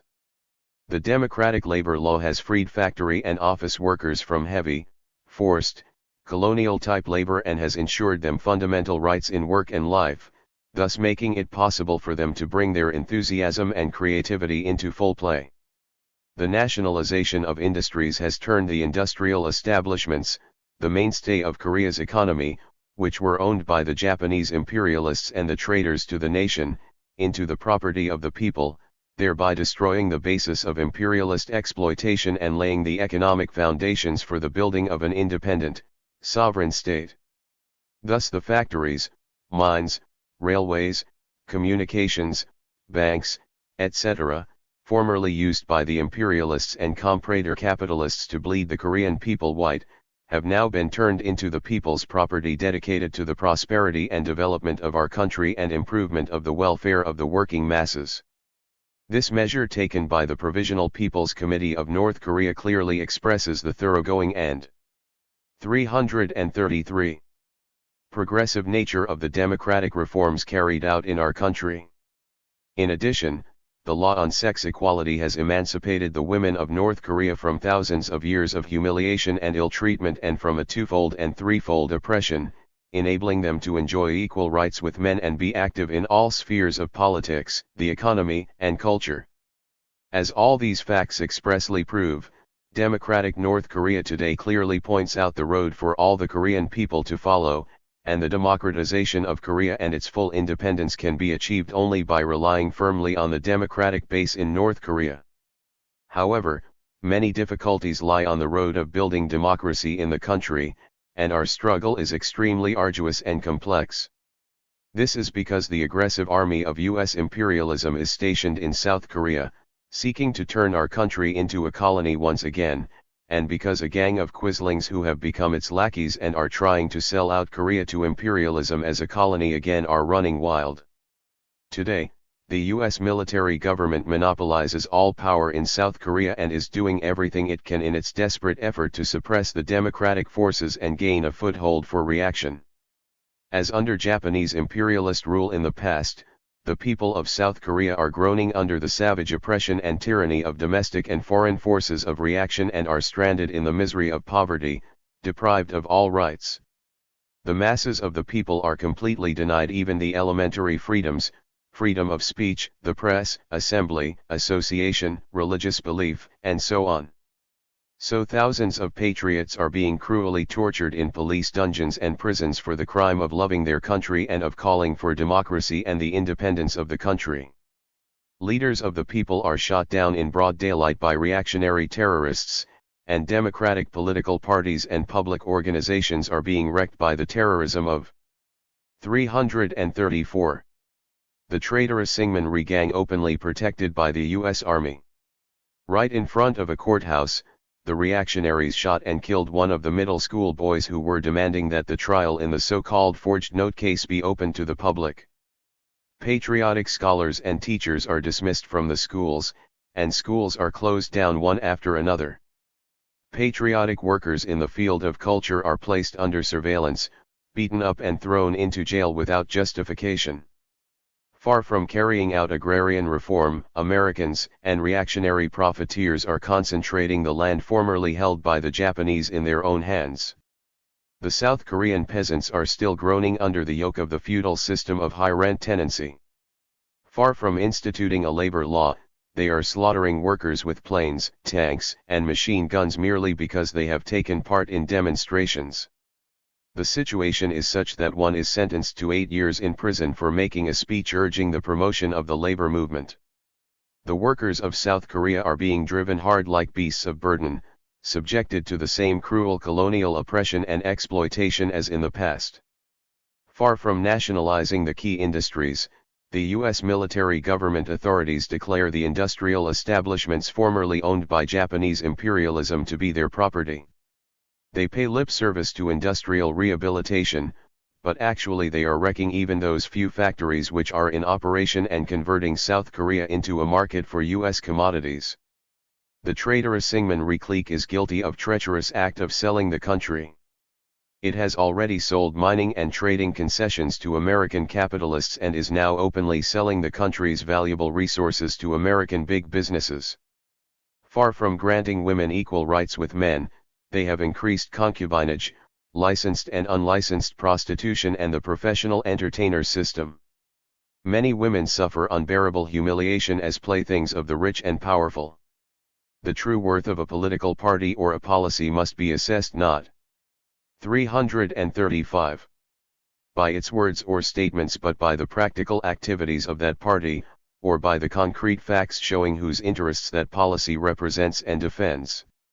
In the past year the reactionary politicians in South Korea made innumerable speeches and promises and pledges over the microphone and from public platforms. What, however, have they actually brought the Korean people? Even the brazen-faced Syngman clique can no longer conceal its true colors which have now been exposed by the stark facts in all their nakedness before all the Korean people. Far from introducing democracy, the traitorous Syngman clique has done nothing but tyrannize South Korea and sell the country to the United States as a colony, on orders of its U.S. masters. Swarms of jobless people roam the streets. Hungry people, begging bowl in hand, crowd the government offices, raising a hue and cry. Youths and students fall under rifle fire, schools are closed down. Newspapers, magazines, and other press organs are closed one after another. Patriots are constantly arrested, jailed, and murdered. Meanwhile, pro-Japanese elements and traitors to the nation resort to despotism and abuse power, as if the days of their glory had returned. This is the true picture of South Korea, a lawless land which the U.S. Army rules like a lord. In striking contrast to North Korea, which is advancing in the direction of genuine democracy and national independence, South Korea is moving backward along the path of reaction and colonial enslavement under the fascist reign of terror of the U.S. imperialists and their stooges, the traitorous Syngman clique. Thus, the southern half of our country is occupied and converted into a colony by the U.S. imperialists, and this very fact presents difficulties to the solution of the Korean question. The most important task facing the Korean people today is to overcome the anti-popular and reactionary line pursued in South Korea at an early date, carry out thoroughgoing democratic reforms in South Korea, as was done in North Korea, and thereby build a new, unified, democratic independent and sovereign Korea. 336. 2. Strengthening the Democratic National United Front, an important guarantee of victory for the revolution. All-round consolidation of the Democratic National United Front, which rallies around itself all the patriotic, democratic forces of Korea, is an important guarantee of victory for our revolution. Democratic reforms in North Korea have been carried out from the beginning through the efforts of all the people, by the joint endeavors of all democratic political parties and public organizations. The Communist Party of North Korea, the New Democratic Party of Korea, the Korean Democratic Party, the Kondoist Kong Party and all the public organizations, acting in concert at all times under the banner of democracy, have liquidated the pro-Japanese elements of all shades, smashed the intrigues and maneuvers of the reactionaries and energetically promoted the cause of building a democratic state. The Democratic National United Front of North Korea, which unites all the patriotic, democratic forces, was formed and grew in the course of the actual struggle to carry out the democratic tasks. It is closely linked with the broad masses and has already rallied around itself more than 6 million of the organized masses. This constitutes a truly great force, and here lies the basic factor contributing to our victory. By relying on the united strength of all the political parties, public organizations, and people in all walks of life, the Provisional People's Committee of North Korea was able to successfully put great democratic reforms into effect in the short period of no more than 6 months after its establishment. Every time a task of the democratic 337 revolution was proposed, all political parties and public organizations gave it unqualified support by issuing joint statements, sending their workers to different districts and sparing neither effort nor zeal in carrying it out successfully. Since the various democratic political parties unanimously support the People's Committee and strive jointly to put its policy into effect, our organs of people's power can implement democratic tasks successfully on a broad mass basis. In North Korea, all political parties, public organizations, and the masses of the people in all walks of life are closely rallied around the People's Committee and give unanimous and active support to the policies of the organs of people's power. Thus, democratic reforms in North Korea are being and will be accomplished by the united strength of the broad masses rallied around the DNUF. All our experience clearly shows that today the complete independence and sovereignty of Korea can be achieved and democratic advances made only through the strength of the DNUF embracing all sections of the masses without exception, workers, peasants, handicraftsmen, intellectuals, tradesmen, and entrepreneurs. In contrast, all the disorder and misery in South Korea under the domination of the U.S. military government can be ascribed mainly to the disunity within our nation. In South Korea, I am told, there were once more than 200 political parties. Such splitting into parties of 3 and groups of 5 and mutual wrangling play right into the hands of the reactionary forces. The enemies of democracy and of our nation want more than anything else to see our working people, workers, peasants, working intellectuals, etc., torn apart and fighting and snapping at one another. For the reactionary forces can exist and achieve their anti-popular ends only by seizing upon this and taking advantage of splits among the democratic forces. Such a divisive policy is an old trick common to reactionaries all over the world. We must not be fooled by it. In South Korea, however, people have been taken in. The democratic political parties and public organizations there are disrupted and engage in factional strife and scramble for 338 hegemony, exactly as the enemy wants. Here lies the principal danger in South Korea today. Developments in South Korea over the past year give us a striking lesson on how precious the unity of all the patriotic, democratic forces is and, particularly, on how urgent and important it is to strengthen the solidarity of the masses of the working people. We must defeat the traitorous reactionary forces and bring the democratic revolution to a victorious conclusion by cementing the united front of all the patriotic political parties and public organizations that aspire to the freedom and independence of the country and to democracy, and by relying on the united strength of all the working people and of the people as a whole. 3. The merger of the two parties is inevitable and most appropriate. Comrade delegates, The merger of the Communist Party and the New Democratic Party is indeed of epochal significance for cementing the unity of the democratic forces in our country. In particular, the merger of the two parties marks great progress in closely uniting the broad masses, workers, peasants, and working intellectuals. In the course of the merger of the Communist Party and the New Democratic Party, diverse opinions were expressed as to what sort of a party the Workers' Party should be and what it should do. The program of our Workers' Party explicitly declares its aims, character, and tasks. As is clearly stated at the beginning of the program, our party is a party that represents and defends the interests of the Korean working masses, its aims being to build a prosperous and democratic, independent, and sovereign state. The Workers' Party is the vanguard of the laboring masses of Korea, and it 339 is rooted in the broad masses, workers, peasants, and working intellectuals.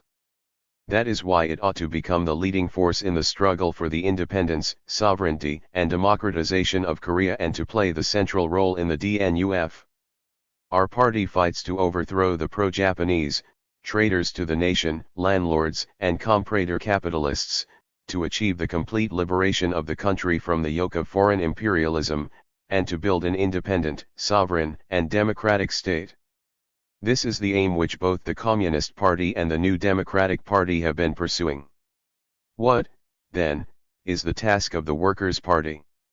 The basic task of our party at the present stage is to carry out anti-imperialist, anti-feudal democratic reforms thoroughly on a nationwide scale, and to establish a democratic people's republic by mobilizing the broad masses of the people.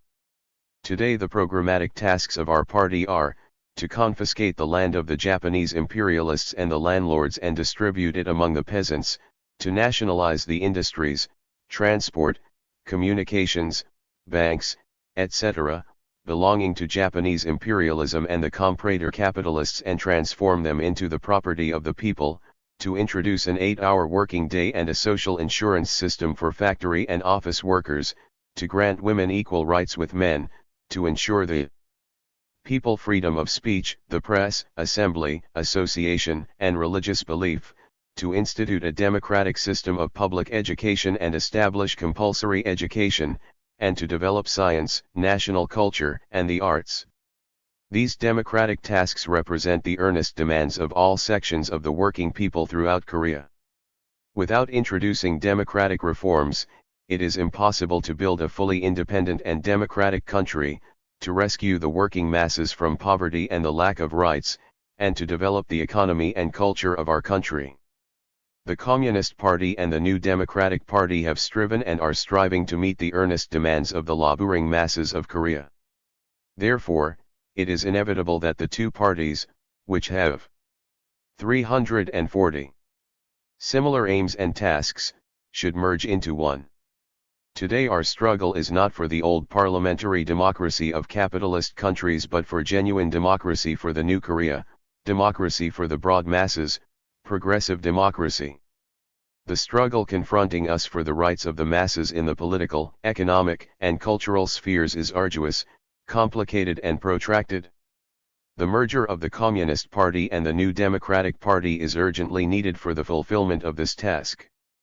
Disunity of the working masses constitutes the greatest danger in their life and death struggle with the enemy.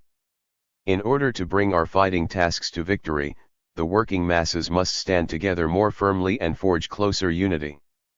Most decisive of all for fulfilling the great democratic tasks facing the Korean people is the formation of a unified general staff of the working masses, the sole militant vanguard of the working people. This problem could only be solved by founding the Workers' Party. Therefore, the Central Committee of the New Democratic Party proposed the merger of the two parties, and this met with the full agreement of the Central Committee of the Communist Party. Then, at a joint session of the Central Committees of the two parties, it was formally decided to merge the two and build them into a party of the masses, the Workers' Party. All the people, not to speak of the members of the two parties, warmly welcomed this historic decision. This was because they were convinced that the merger of the two parties would greatly contribute to strengthening the democratic forces and speeding up the building of democracy. Thus, the merger proceeded smoothly in all provinces, cities, counties, and sub-counties in an atmosphere of very high political enthusiasm created by the entire membership of the two parties and the entire working masses who supported the merger. So we have today convened the inaugural Congress of the Workers' Party. This is graphic evidence that the merger of the two parties was inevitable and most appropriate. 341. In the course of the merger, however, we discovered wrong tendencies in some Communist Party members. Here are a few examples.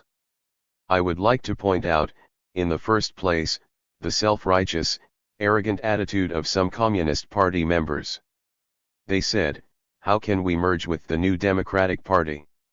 We should ask them, when did you become boy and shooky like that? This is, above all, an expression of self-important attitude of looking down upon others, an exclusionist tendency of thinking oneself the only one engaged in revolutionary work. It is an error resulting not only from ignorance of our party's line and policies but from a lack of understanding of even the simple truth that revolutionary work will be victorious only when all revolutionary comrades are united and all the masses of the people stand together. To put it more strongly, it is a factional tendency, and a dangerous one, against which we must be most vigilant in establishing a mass-based political party. If a tendency of this sort is allowed to grow, it may totally ruin our work. Another grave tendency finds expression in the talk that our party would be diluted in the new Democratic Party or become a party of the petty bourgeoisie. This is, on the one hand, an expression of leftism that does not like the merger but, on the other hand, it contains rightist venom, and it is this, I think, that we especially need to sharpen vigilance against. We should resolutely combat any tendency that impairs the organizational discipline and ideological unity of the party, any tendency that seeks to reduce the party either to a club of the laboring masses or a kind of fraternity of the petty bourgeoisie.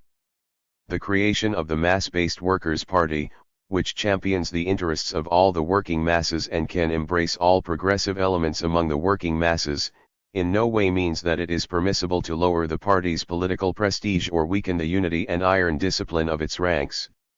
The Workers' Party is an organized combat unit and a vanguard of the working masses. We should at all times firmly defend its unity, purity, and strict discipline. If our ranks 342 are lacking in monolithic ideology, will and discipline, we will be unable to prevail in the fight against the enemy. Another thing I would like to bring to your attention is the speculation that there will be a large-scale purge in the party. This, too, is a manifestation of a passive dislike of the merger and a tendency to distrust the party. It is natural for the party to purge itself of alien elements in order to maintain the purity of its ranks. We should always heighten our vigilance against alien elements, prevent all of their machinations and expel them from party ranks as soon as they are discovered. Such elements, however, are very few in number, and therefore there will be no large-scale purge in our Workers' Party. Any talk about such a purge is quite wrong. 4 immediate tasks of the party. The basic task of our party at the present stage is to build a democratic country, reunified and fully independent, at the earliest possible date.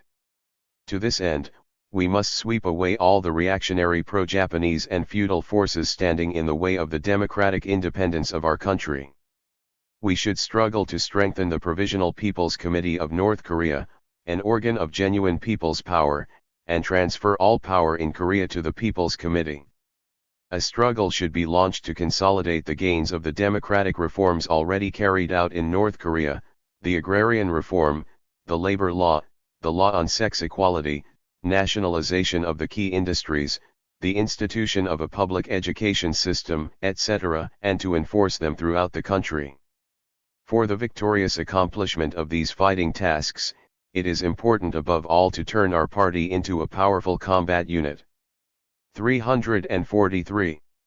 The broader the united front of the masses of the people, the more complex the tasks confronting us and the sharper the fight with the enemy, the more urgent will be the need to strengthen our party, the vanguard of the Korean working masses, both organizationally and ideologically. We must strengthen unity of ideology and will in every way and establish iron discipline within party ranks, and wage an implacable fight against every tendency incompatible with them. Many divergent tendencies may appear within our ranks, because the two parties have just been merged. Therefore, we must arm all members with one and the same ideology based on our party's program, strengthen comradely and principled unity among them and raise their political consciousness. To fight against all and every factional tendency is of special importance in our party life today. We must do away completely with the remnants of the accursed factionalism which historically has done great harm to the Korean revolutionary movement, and thereby build up our party into a united, powerful, iron detachment. Also, our party should take deep root among the masses and at all times maintain the bonds of kinship with them. We should in every circumstance defend the interests of the working masses, listen to their views, learn from them and teach them. We should lead and supervise all the working people's organizations, knit all the laboring masses closely around our party and correctly lead them in building a new, democratic Korea. Whether our party members deal with this correctly or not determines the victory or defeat of our party. Further, the utmost attention should be devoted to the problem of cadres. If there were no cadres competent to put the program and decisions of our party into effect successfully, the program and decisions, no matter how excellent, would only turn out to be empty words. Cadres decide everything. Yet there are shortcomings in our work of getting to know, training and promoting cadres. We quite often hear the expression, "We're hard up for cadres," but we seldom. 344. Hear any talk about where and how cadres have been trained and how new personnel have been promoted. We should do our best to get to know, train and promote cadres. Last, the program of our party and its policies and decisions should be made known to the masses of the people. They can be realized in actual life only if the people grasp them and make them their own. We should see to it that our party's slogans become the slogans of the masses themselves, and that the people themselves are voluntarily mobilized to put them into effect. Let us march vigorously ahead for the freedom and democratic independence of our country, closely rallying all the democratic forces around the Workers' Party we are now founding.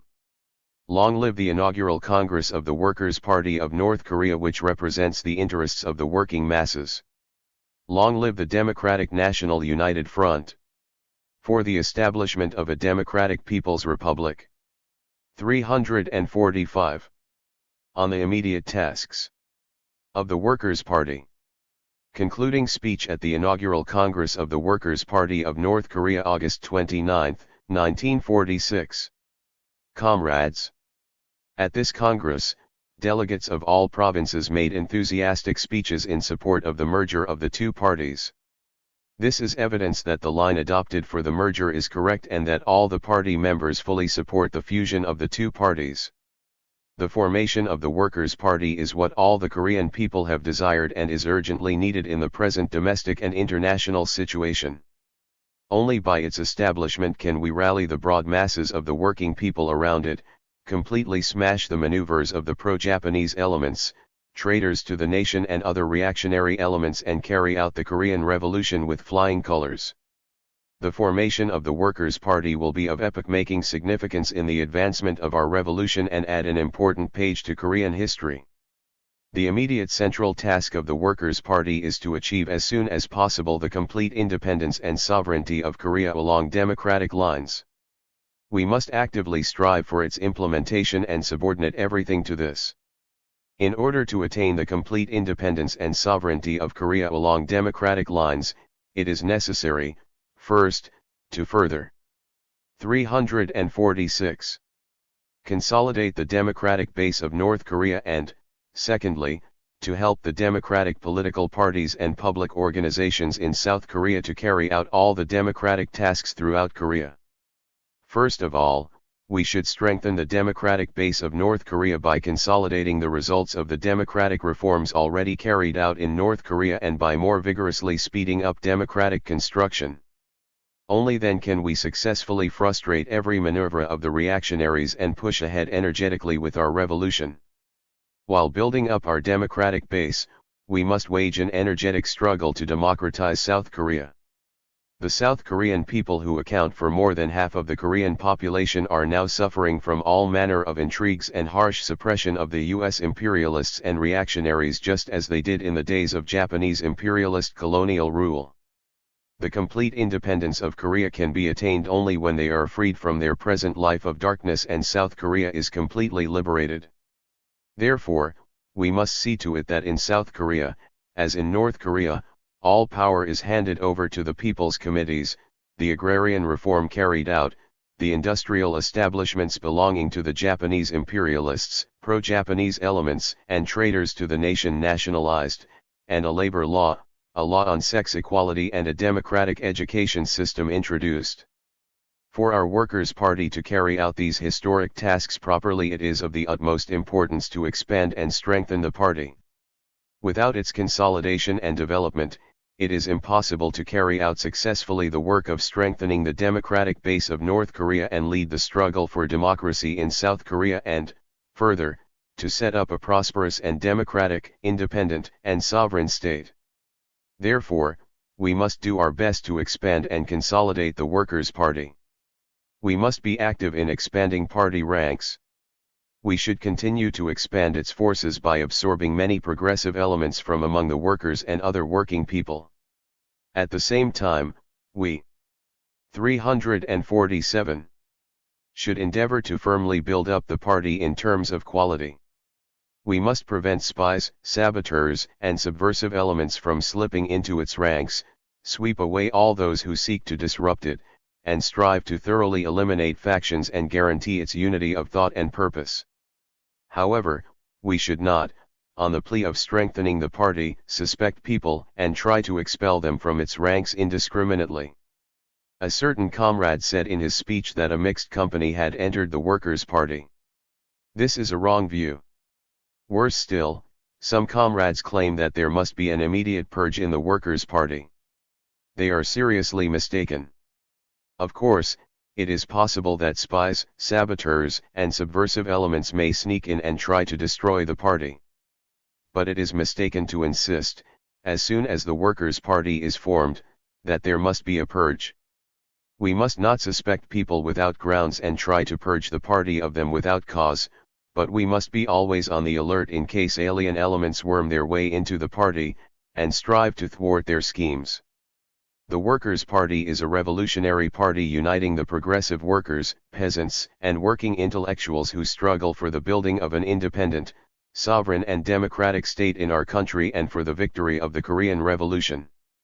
This will be so not only today but in the future as well. In the light of the present internal and external situation, we should transcend narrow class bounds and build up a mass-based party capable of rallying the broad working masses around it. Yet, there are people now who, pretending to be genuine communists, are against the formation of the Workers' Party. These people, as a matter of fact, have no deep understanding of Marxism-Leninism. Marxism-Leninism is not a dogma, it is a guide to action. We must learn to apply Marxism-Leninism creatively to the realities of Korea today. Only through the formation of a mass-based party can we win the victory of democracy. This victory is essential for the complete independence of Korea. The complete independence of Korea means precisely the victory of Marxism-Leninism in Korea. 348. The Workers' Party will always take Marxism-Leninism as its guiding theory. Even when a communist joins the Workers' Party, this does not mean he deserts Marxism-Leninism, nor can he do so. On the contrary, only when he becomes a member of the Workers' Party, a mass-based party required by the Korean Revolution at the present stage, can he become an even stauncher Marxist-Leninist. The fact that Marxism-Leninism is the guiding theory of our party, does not mean that only those who are versed in it can join the party. Even those who have not yet gained a full understanding of Marxism-Leninism can join the Workers' Party if they are active and take a lead in fighting for democracy and the Korean Revolution. Because even people who lack a complete understanding of Marxist-Leninist theory, can play a vanguard role in practice and contribute to the victory of Marxism-Leninism through their devoted struggle for democracy and the Korean Revolution. We must open the door of the Workers' Party to all progressive Democrats from among the workers, peasants, and working intellectuals who work actively for the building of a new, democratic Korea. At present some people fail to clearly understand this and, while claiming that the formation of the Workers' Party is the Communist Party's capitulation to the new Democratic Party, come out against the merger of the parties. This is precisely a leftist deviation. The people who put up such a leftist slogan today are not true revolutionaries but pseudo-Marxist-Leninists. In connection with the formation of the Workers' Party, not only leftist but also rightist tendencies are manifested among some people. They try to desert Marxism-Leninism, weaken inter-party discipline and, regarding the Workers' Party as a national united front, draw the riffraff into it. This is a rightist deviation impermissible in the Workers' Party and a very wicked step to demolish the party. We must fight against such rightist and leftist tendencies mercilessly. And by constantly expanding and consolidating the Workers' Party, we must turn our party into an invincible 349 revolutionary party capable of coping with any difficulties. While fighting for the expansion and reinforcement of the Workers' Party, we should strive to heighten the function and role of the people's government bodies. Some of our party members still try to undertake and monopolize the work of the People's Committee. The People's Committee is not only for the Communist Party but for all the people, including the members of all the democratic political parties and public organizations in North Korea. At present, however, some comrades dislike members of other parties serving on the People's Committee. At the present stage of our revolution, this is a wrong attitude and a very dangerous tendency. If only members of our party are allowed to sit on the People's Committee, the members of other political parties will take no interest in the work of the people's government nor will they support the People's Committee. If the People's Committee relies only on the support of the Workers' Party, our people's government will, in the end, be crippled and fail to carry out its revolutionary task satisfactorily. Under no circumstances should the Workers' Party try to monopolize the work of the People's Committee. Representatives of all political parties and public organizations can work in the People's Committee and are in duty bound to do so. The People's Committee must have as its foothold all democratic political parties and public organizations. Only then will our people's government have a firm basis on which to strengthen and develop. In order to heighten the function and role of the people's government bodies, the ranks of officials in the People's Committee should be built up firmly. On the ground of allowing representatives of all political parties and public organizations to work in the People's Committee, we must not leave incompetent, corrupt, and bureaucratic elements who care for high positions in the people's government bodies. We must not forget that the People's Committee is a government body for the people, and must strive to strengthen the ranks of its officials. We should make sure that those who can work